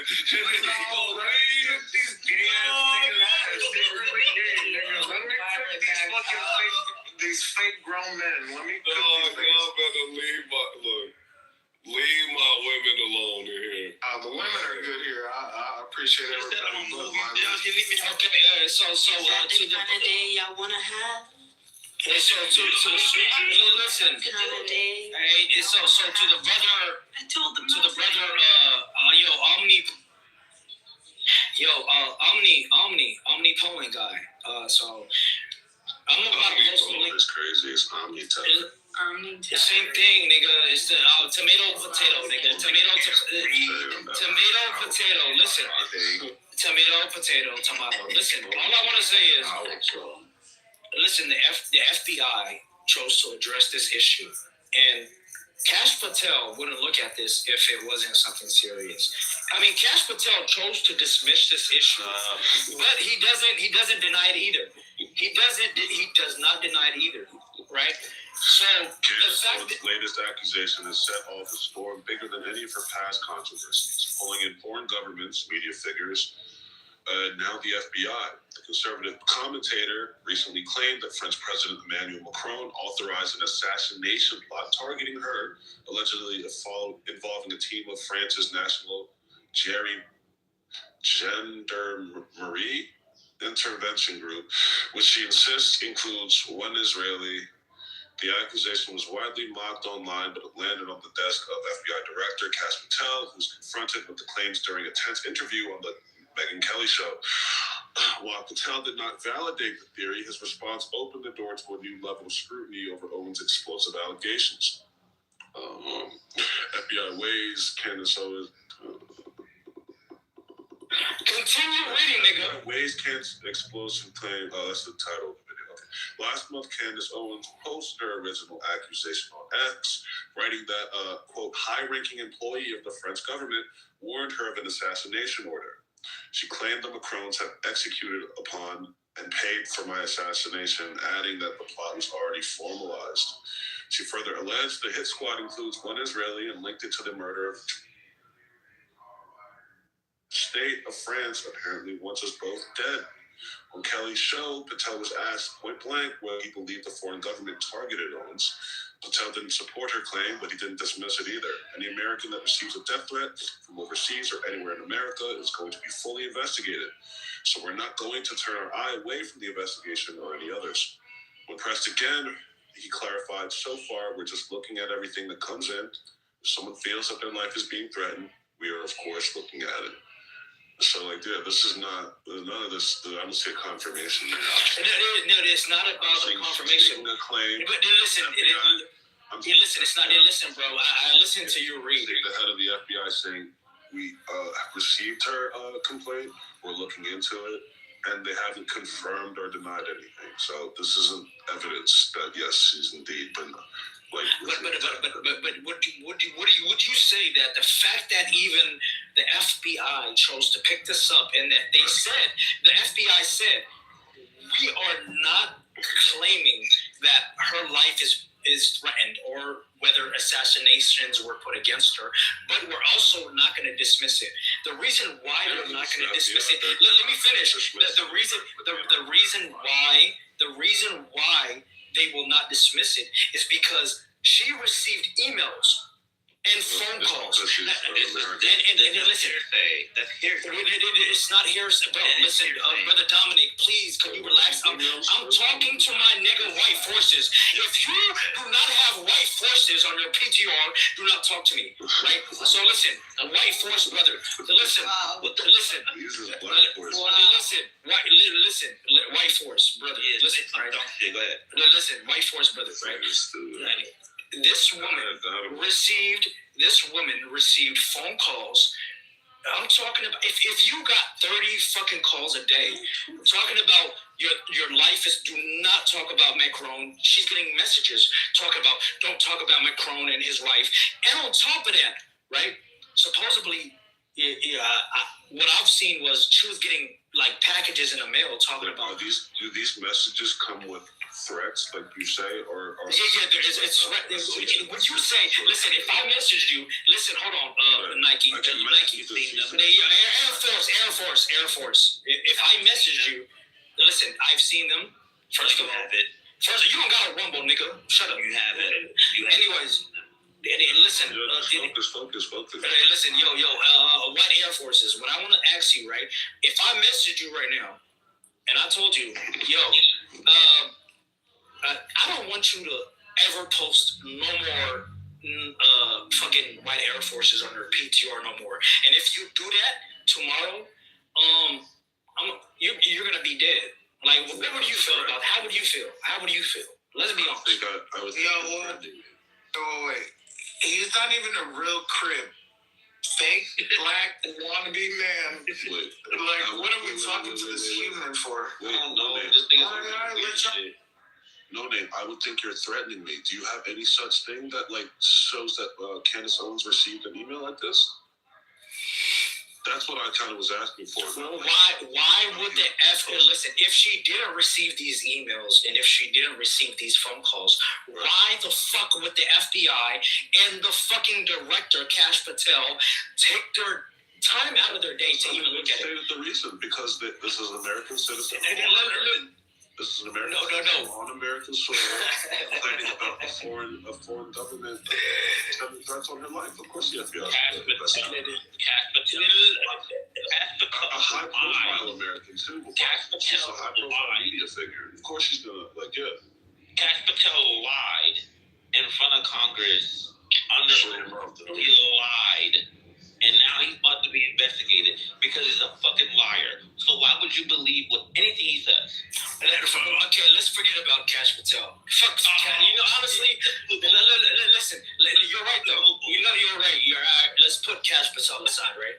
How about let's just look out the FBI, just the FBI. Fuck, because I know there's a whole. Listen, bro. I know Kash Patel. There's a whole bunch of weird shit going on with him. But let's look at the FBI. Listen, bro. Please listen. Why would the FBI take time out of their day to investigate whether assassination threats on Candace Owens is true or not? And mind you, they didn't dismiss it. Nor are they saying that, okay, these claims are true, they're not. But listen, when you look at the English language, right, if they say, okay, we don't dismiss it, but we chose to investigate, there has to be a problem. The problem, there has to be a problem there. Before you bloviate, let me ask you this. Who's the head of the FBI? Kash. He lied. Did he open the book and get scared, or did they pay him off? He lied. Be honest. Is that your did he open the book of knowledge and get scared? Or did he get paid off? Question pretty succinctly. You should have got paid off. Yeah, she's a high-ranking American, right? Who's well known, especially in the political atmosphere, who's currently running the show, this administration, right? Of course, if she makes a claim that her life is in danger, considering that one of their boys just recently passed, right, they will look into it. She is special in that regard, right? But, I mean, I don't know. Okay, still, for example, it's not even just in danger. It's in danger at the hand of a foreign dictator. It is. Like Omni. Omni. Macron is not worried about Candace Owens. But Omni, I'll be honest with you, right? Like Omni, can I be honest with you? What Omni, hypothetically speaking, what if you have, I don't know if you have a wife or not, do you? No, respectfully. It doesn't matter. You don't. Okay, it doesn't matter, because I just want to be respectful, right? So if you had a wife, right? If you had a wife, right? Let me say this, right? If you did have a wife, right? Sure. And what would I get? What would I get out of? Listen, please. This is a good question. Anyone? Yeah, listen. If you had, hypothetically speaking, if you had a wife, Q. Please, Q, right? Q? Yeah, just one. Listen, I swear to God, I'm gonna speak for 3 seconds, and I'm out of your ear, right? White Air Forces. If you had a wife, right? And what would I get out of proving whether your wife is a male or a female? What would I get out of it? Like, I'll be honest with you, bro. I'm not gonna lose sleep over it. I'm not. It's like I don't care. But why? But in this analogy, are you taking the role of Candace? Yeah. Yeah, you have this kind of what is it? The sensationalism of the fucking idea that I'm spreading this story, quote unquote breaking story that one of the biggest countries or the most powerful nations in the world, their president's married to a man who turned into a woman. That's that's red meat galore. That's clicks galore. And to be the person that breaks this story, that's a pretty big thing, pretty big stuff, especially, consider her as a journalist. Journalists break big stories. That's typically a plus for their career. Okay, so your career. Are you saying she doesn't stand to gain anything from release? What I would say is, when you look at Candace's net worth or whatever she's worth, sure. I would say, I'm just being nice. I would just say she definitely has over 500,000, right? So I'm sure. You know what I mean? Yeah, 100%. I know she has over at least 500,000, right? Sure. And why would somebody that is making all that money, right? On top of it, if I was making $500,000 a year and somebody threatened me and said, yo, let's say I'm a reporter and somebody said, yo, he stays relevant. Yeah, listen, somebody said, yo, do not report this. Either you're dead or there's a possibility that you're going to be canceled and your income is going to be affected. You know what I would say? I would be like, yes, sir. Yes, sir.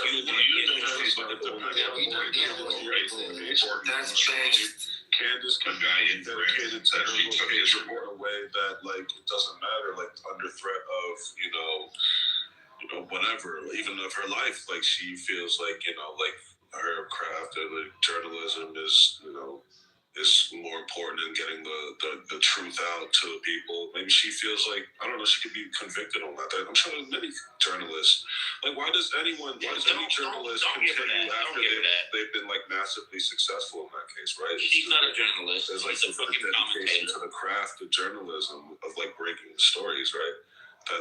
That's not going to be swayed just, by threats. A lot of journalists are under threat, right? It's probably one of the most dangerous jobs, especially the more high profile a story you are about to uncover. I'm sure this is dangerous territory for a lot of journalists, but they still go through it. But you're giving her too much credit. She's not a journalist. She doesn't research. I'm pretty sure she's a commentator for journalism. Yeah, but she doesn't. She's been on quite a few news. I guess it's she's a commentator. I'd say a pundit.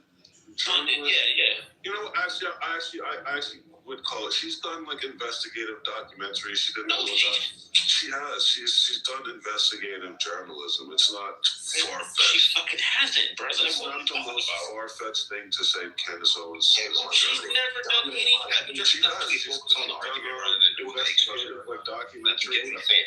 There was what was the doc she did about George Floyd? She's break stories where she's gone in depth and what? Candace Owens. Hold on, I forgot the name of the documentary. I'll find it. Really, maybe Dominic should tell us what a journal is. Maybe we are. No, she's not a journalist. She has convicting a murderer. Hold on, I understand. Dominic, what is a journalist? Journalism. When you actually do the work, go in the streets, do interviews, talk to people, go and see what's actually going on. That's a journalist. Right. So investigation. Hold on a second. Investigation of news, right? Mm-hmm. Yeah, that's what she does. No, she doesn't. Oh my God, Matt. Hold on a second. She does research. She interviews people. She gathered the information and she presents the information. That's exactly what journalism is. And Dominic, here's the issue, Dominic. Hold on. I'm discussing this whole thing and you can respond. Your problem is that you don't like, and that's fine, I agree. Like, I don't like what you report. Right, exactly. You don't like it. No, wait, hold on. Let me respond. I want you to name me one time where she went actually in the streets and got journalism and got. So where she created the documentary Convicting a Murder. So it's an American true crime documentary series narrated and hosted by Candace Owens. The show is a rebuttal to the 2015 Netflix documentary series Making a Murder, which argued for the use of Stephen Avery, a man convicted of sexual assault and later freed, charged with and convicted of the 2005 murder of Teresa Halbach. While Making of a Murder sought to build a case for Avery's innocence, Convicting a Murder argues that Avery is in fact guilty and that Netflix irresponsibly attempted to portray him as innocent for media attention. It's diving deep. It's her going into the story, like reviewing the evidence, and like coming to conclusions that that what like the narrative that was pushed by Netflix earlier was like coached. Right. Yeah, this is does it get more journalistic? What she does is journalism. Not everybody goes on the street with a microphone. Not everybody goes in the library and do the research. There's different kind of journalists. That's like you saying somebody that will report on war is not a journalist. They're a war journalist. What she does is journalism. You may not like it. You may not like the content that she's producing, but it's journalism because she does research and she report the research that she investigated. Journalism is purely an investigation. So you can't say she's not. Yeah, but nowadays, there's a lot of opinion influence into journalism, and that's the problem. That is true. Can David tell us what he meant by that? For instance, I think in the lawsuit against Tucker Carlson, one of the things they said was Tucker Carlson was not a journalist and that he was a commentator. Sean Hannity, commentator. They don't say those guys are journalists, right? But as opposed to Brett Barr, who Fox says is a commentator. So the distinction between the two, Tucker Carlson would give his opinion, and Sean Hannity would give opinion, right? Yeah. While Brett Barr does the interview and report the news. He doesn't give you his opinion. Right, but that is one of the two differences. The problem is, like, when the thing happened in Minnesota, times was, a person got shot by ICE. Okay, so that's a great headline, but, it's more complicated than that. No, but so kids say because the headline is not thorough, they cannot print an entire 50-word sentence in a headline. The headline is meant to grab you to read the story. It's a billboard. It cannot be 50,000 words in the byline. Yeah, the byline is the byline. Man, yeah, but it's a New York Times. No, hold on, Matt. Hold on, Matt. Matt. The thing is, Matt. Let me finish, bro. Chill. Energy. Billboard is supposed to be attractive. Big breasts, big butt. That's why That's why it is like in big, bold letter so that it can attract you to buy the paper. Yeah, but the LA Times, the Washington Post, the New York Times is different than the. Hold on a second. It's different than the New York Post. They all do it. They all do the headline thing. It doesn't mean it's right. That's not the article though. That's the headline.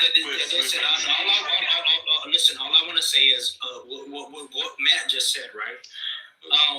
Like I said, a reporter can be anybody, right? Like, let's say I'm a huge fan of Vice, right? Let's say a reporter that makes content for a Vice, right? You're a reporter. You go across the world, and you get to chill. Everything is on the company's funds, right? Sure. But Candace Owens is an independent reporter. By the way, that is well off, right? She doesn't even have to be doing what she's doing. I can guarantee you. Hold on. Listen. Whatever it is. Listen, let me finish my point. Let me finish my point, right? It is currently February 2022, 2026. Candace Owen can choose to retire for the next 5 years and still be well off, right? So when it comes to this macaroni nigga, whatever, right? She doesn't have to. Listen, she doesn't have to speak on it, right? On top of that, her life. Yeah. On top of that, sued. I mean, he's suing his fucking wife. Let him finish, bro. Let him finish making his point. Let him finish making his point. This guy, because his point. Well, I mean, she called his wife a man, which is not nice. He doing the nice things, and that's what she'll comment. Hold on a second. And as for she'll comment, that's an anecdotal experience that you're giving us people in your own experience that because you have money you can be tired. People do what they do, sometimes out of love, not they have to do it. Okay, what if Matt? What if you Matt? If you want to mention, you gotta give it. One second. If it was me, yes, if it was you, not her. Like, people do all kind of stuff for satisfaction. We don't know what her goal in life is, whatever that she wants to do. Maybe she wants to run politics. Exactly. You know, that's her own prerogative, what she chooses to do with the million that she has. Telling her that, well, she could be retired. Of course she could be retired. That's what you would have done. Right. But she's doing. Like, your top level is different than her top level. Exactly. You cannot put your own opinion and obligation on her because your situation and her situation are not the same. Maybe you're satisfied with, a 1-bedroom apartment in Midtown, but maybe you want a 3-bedroom in Upper East Side. Well, you gotta make more money. No, 100%. And I would agree, right? But I'm not gonna lie to you. Yes, you did bring up a good point. Me and Candace Owen were not the same. Because if somebody threatened me and they said, yada, yada, don't speak on this no more, or you're not going to make $1 million. She's also educated. Let me just say this. Imagine you're a public figure and I called your wife a man. How would you react? Journalists is among some of the most... Listen, I mean, if you had a right to sue, wouldn't you sue somebody for saying that about your wife? Absolutely, I would sue. That's what's happening to her right now. But this is the question I asked my nigga White Forces on the top, right? I asked him this question. I said, yo, if you had a wife and I wanted to prove whether your wife was a man or not, what the fuck? It's not gonna. Listen, my life is good already. I don't care whether your wife is a man to begin with. Whether why she chose to set her or not is, I believe she truly was what she is reporting on. Right, and based off of that, let me finish. Let me finish, my nigga. Let me finish, right? You're a dumb. Based off of the information that she chose to put forward, and like I said, no information. Listen. Let me finish, please, my nigga David, too. Right? Like I took 3 hours of my day to really go down this rabbit hole and dig deep, right? And I'm just thinking to myself, why? Okay, go to the head. Let me finish to the head. Let me finish. Guns to the head. Yo, you gotta hurry, because niggas getting impatient and they can't. All right, all I'm saying is, listen, all right, all I'm saying is, before niggas interrupt me, based off of the rabbit hole that I went under, I believe that the president of France is married to a man.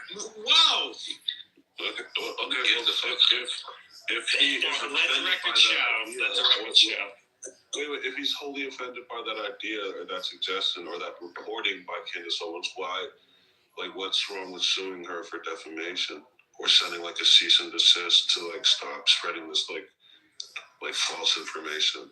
If I'm talking from the perspective of Macron, what's wrong with that? How is that correct? I mean, exactly. If I was Macron, I would definitely sue somebody who said that.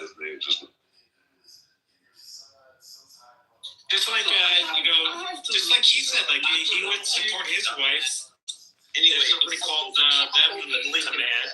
Dumbass.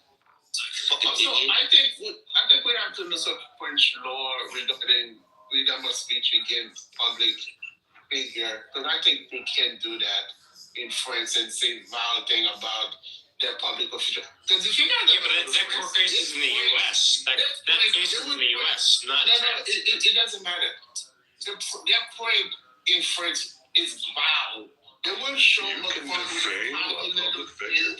They will show in France they do cartoon about their official where they show them getting fucked by dogs and shit like that. Like the French are very vile people. So remember the Charlie Hebdo when they put a picture of Muhammad, right? Well, people got shot behind them. Yo, man, that video is fucking insane, bro. I saw that yesterday. Look, that punch, yo. Check out the link that I posted. Yo, I will shoot that later. Yo, the fuck shooting, bro. You gotta scope her or something. Like, you gotta shooting is, I think, that's the bare minimum. What the fuck? This is AI, dog. Nah, bro, that's real boxing. This is AI, nigga. That shit is real, bro. Hell no, this ain't real, nigga. Fuck. It's built like He-Man. That's Hercules. No, bro. There is no He-Man movie coming out. Her shoulders is too round for that to be a real woman. That's not real. That gotta be AI. What is the woman? AI, or she's on steroids and they didn't drug test her. That's insane. This is not real. Yeah, that can't be real. This is not real. Actually, no, I'm willing to put money down now. I'm actually now willing to put money down that this is fake. That shit look fake, bro. I'm not gonna hold you. Dominic, are you being misogynistic? Is it because she's a woman, Dominic? No, because she's big as shit. It is. No. But yes, it is because she's a woman. I don't think any woman, naturally, not helped by steroids or some sort of natural drug, could achieve that physique. Yeah, no, I mean, I will say I think there are some big women, but I hear you. I think I think steroids should be illegal if you're engaging in any form of fighting, MMA-based sport. It's not even. I'm trying to see who the fight is. It's not even a fact of roids. It's like, what the fuck? Like, she looks like Superman. The person that knocked that woman out is like 2 times her size. She would fuck. This person would knock. They're not in the same weight class. That's muscle density for you. But yeah, maybe they're as long as that's the muscle density shit. You know what I'm saying? Look at, for example, John's. That's not real, bro. That's not real. I was about to say, look at John Jones versus what the F is his name? John Jones versus who? Daniel Cormier. You look at, you know what I'm saying? Look at the difference. Were they in the same weight class? What do you mean? They're in the same weight class, though. Yeah, they were. Yeah, but the person that's in the let me get the point. Drunk ass bastard. Oh, sorry. What I'm saying is simply that just because you're in the same weight class does not mean that you have the same physical advantage. Because, like I said, in the case of a John Jones versus a Daniel Cormier, right? Jones' reach is fucking insane, right? Yeah, but Jones is also a cheater. He is, and he's a fuck nigga. He's a fuck nigga. Rampage Jackson, nigga. What y'all know about Rampage? Everyone knows about Rampage, bro. Do you get the point? Don't try to do that, bro. I'm sure you know about Rampage and Josh. We know about it. But I think it's a UFC sin to know John Jones. I'm not gonna lie. I think Rampage will be the fuck out of John Jones. He lost to John Jones, bro. Did you not see the fight? All John Jones does is take steroids and poke niggas in the eye. That's what he did, exactly. He poked. All John Jones does is get injured, and Dana White can't fund him no more. Bro, Dana White can't even lift. You know what? John Jones, if you saw the fight, he don't only poked Rampage Jackson sides out. That's what fucked that nigga's knees up. That's he stands with his he does striking stance. His hands are fucking open. Yeah, and those knee kicks are just fucking. That should be illegal. Yeah, bro. He just does a bunch of fuck shit. He's a slimy person, a piece of shit. He's gotten into how many DUI incidents? Bro, I think he's being yeah. It's probably the scummiest thing you could do. Okay, so how do you guys feel about Dana White paying his competitors for the belt $14,000, and they gotta get a second job? Everyone knows that, and most people, of course, who watch the UFC are fans of how Dana White has been running the business. It's very unfair because you gotta think about it, right? When you win that belt, all that money isn't yours. You gotta, like, of course, distribute that money to your team. Yeah, so, like, listen, the UFC is probably the worst sport for business for fighters in terms of, like, how they get paid. Bro, definitely is the worst. NBA, I probably say, is, like, the best. You know why? The fighter pay already. You know why? And the reason being is because the owner of the UFC happens to be a gambling addict. Well, we know White's a very fucked up type of guy. I'm not really a fan of him. Yeah, Dana White is a piece of shit. I remember when he moved, there was like this gigantic event that was supposed to take place, I believe, in Vegas. It was John Jones was headlining, and it was something about, like, because John Jones couldn't make the venue, he moved the entire event to, like, a whole different city, and it was just like a logistic nightmare. Like, people who had bought tickets way before had to, like, they were like stuck with tickets to Vegas for an event that's not in Vegas anymore. Like, it was just like a logistic nightmare. Like, companies were pulling out that thought it would be set in Vegas, all for John Jones. All for John Jones, just because John Jones couldn't make it. Like, he torpedoed like a whole event. It was kind of shitty. I hate that. Yeah, I'm not going to listen. I would say. Can I say something? I'm just going to some stuff. Go ahead, Tim. So last night, because I'm much cooler and I do way cooler things than knowledge, I did no, this is a true story. I did an event with I'm in Seattle right now, and I did an event with this guy, Ed Herman, and he's a big Irish. I don't know if he's Irish, but he's a big redheaded dude. Yeah, he's in one of my PTS. But so I'm doing this live with him. As a fighter, right? Yeah. I think that, yeah. And bro, his nickname is Short Fuse. Ed Short Fuse Herman. Is he like a fucking maniac? No, he's mad cool. But I'm doing the live with him, and I'm like, fucking shit, right? Because we're like giving away prizes, we're like giving away shit. And I called him Ed Sherman by accident, and he didn't actually like it. Like, it was, he obviously didn't beat me up over it. He didn't like that shit. What did he do? Yeah, I just wanted to tell that story because was he American? Yeah. What did he say when you called him Sherman? He just did what do when you don't like something. He didn't say anything to me. He just did the thing and, like, balled up his right fist and, like, but out of the corner of my eye saw him do it. It'll be on camera. I mean, you got punched? No.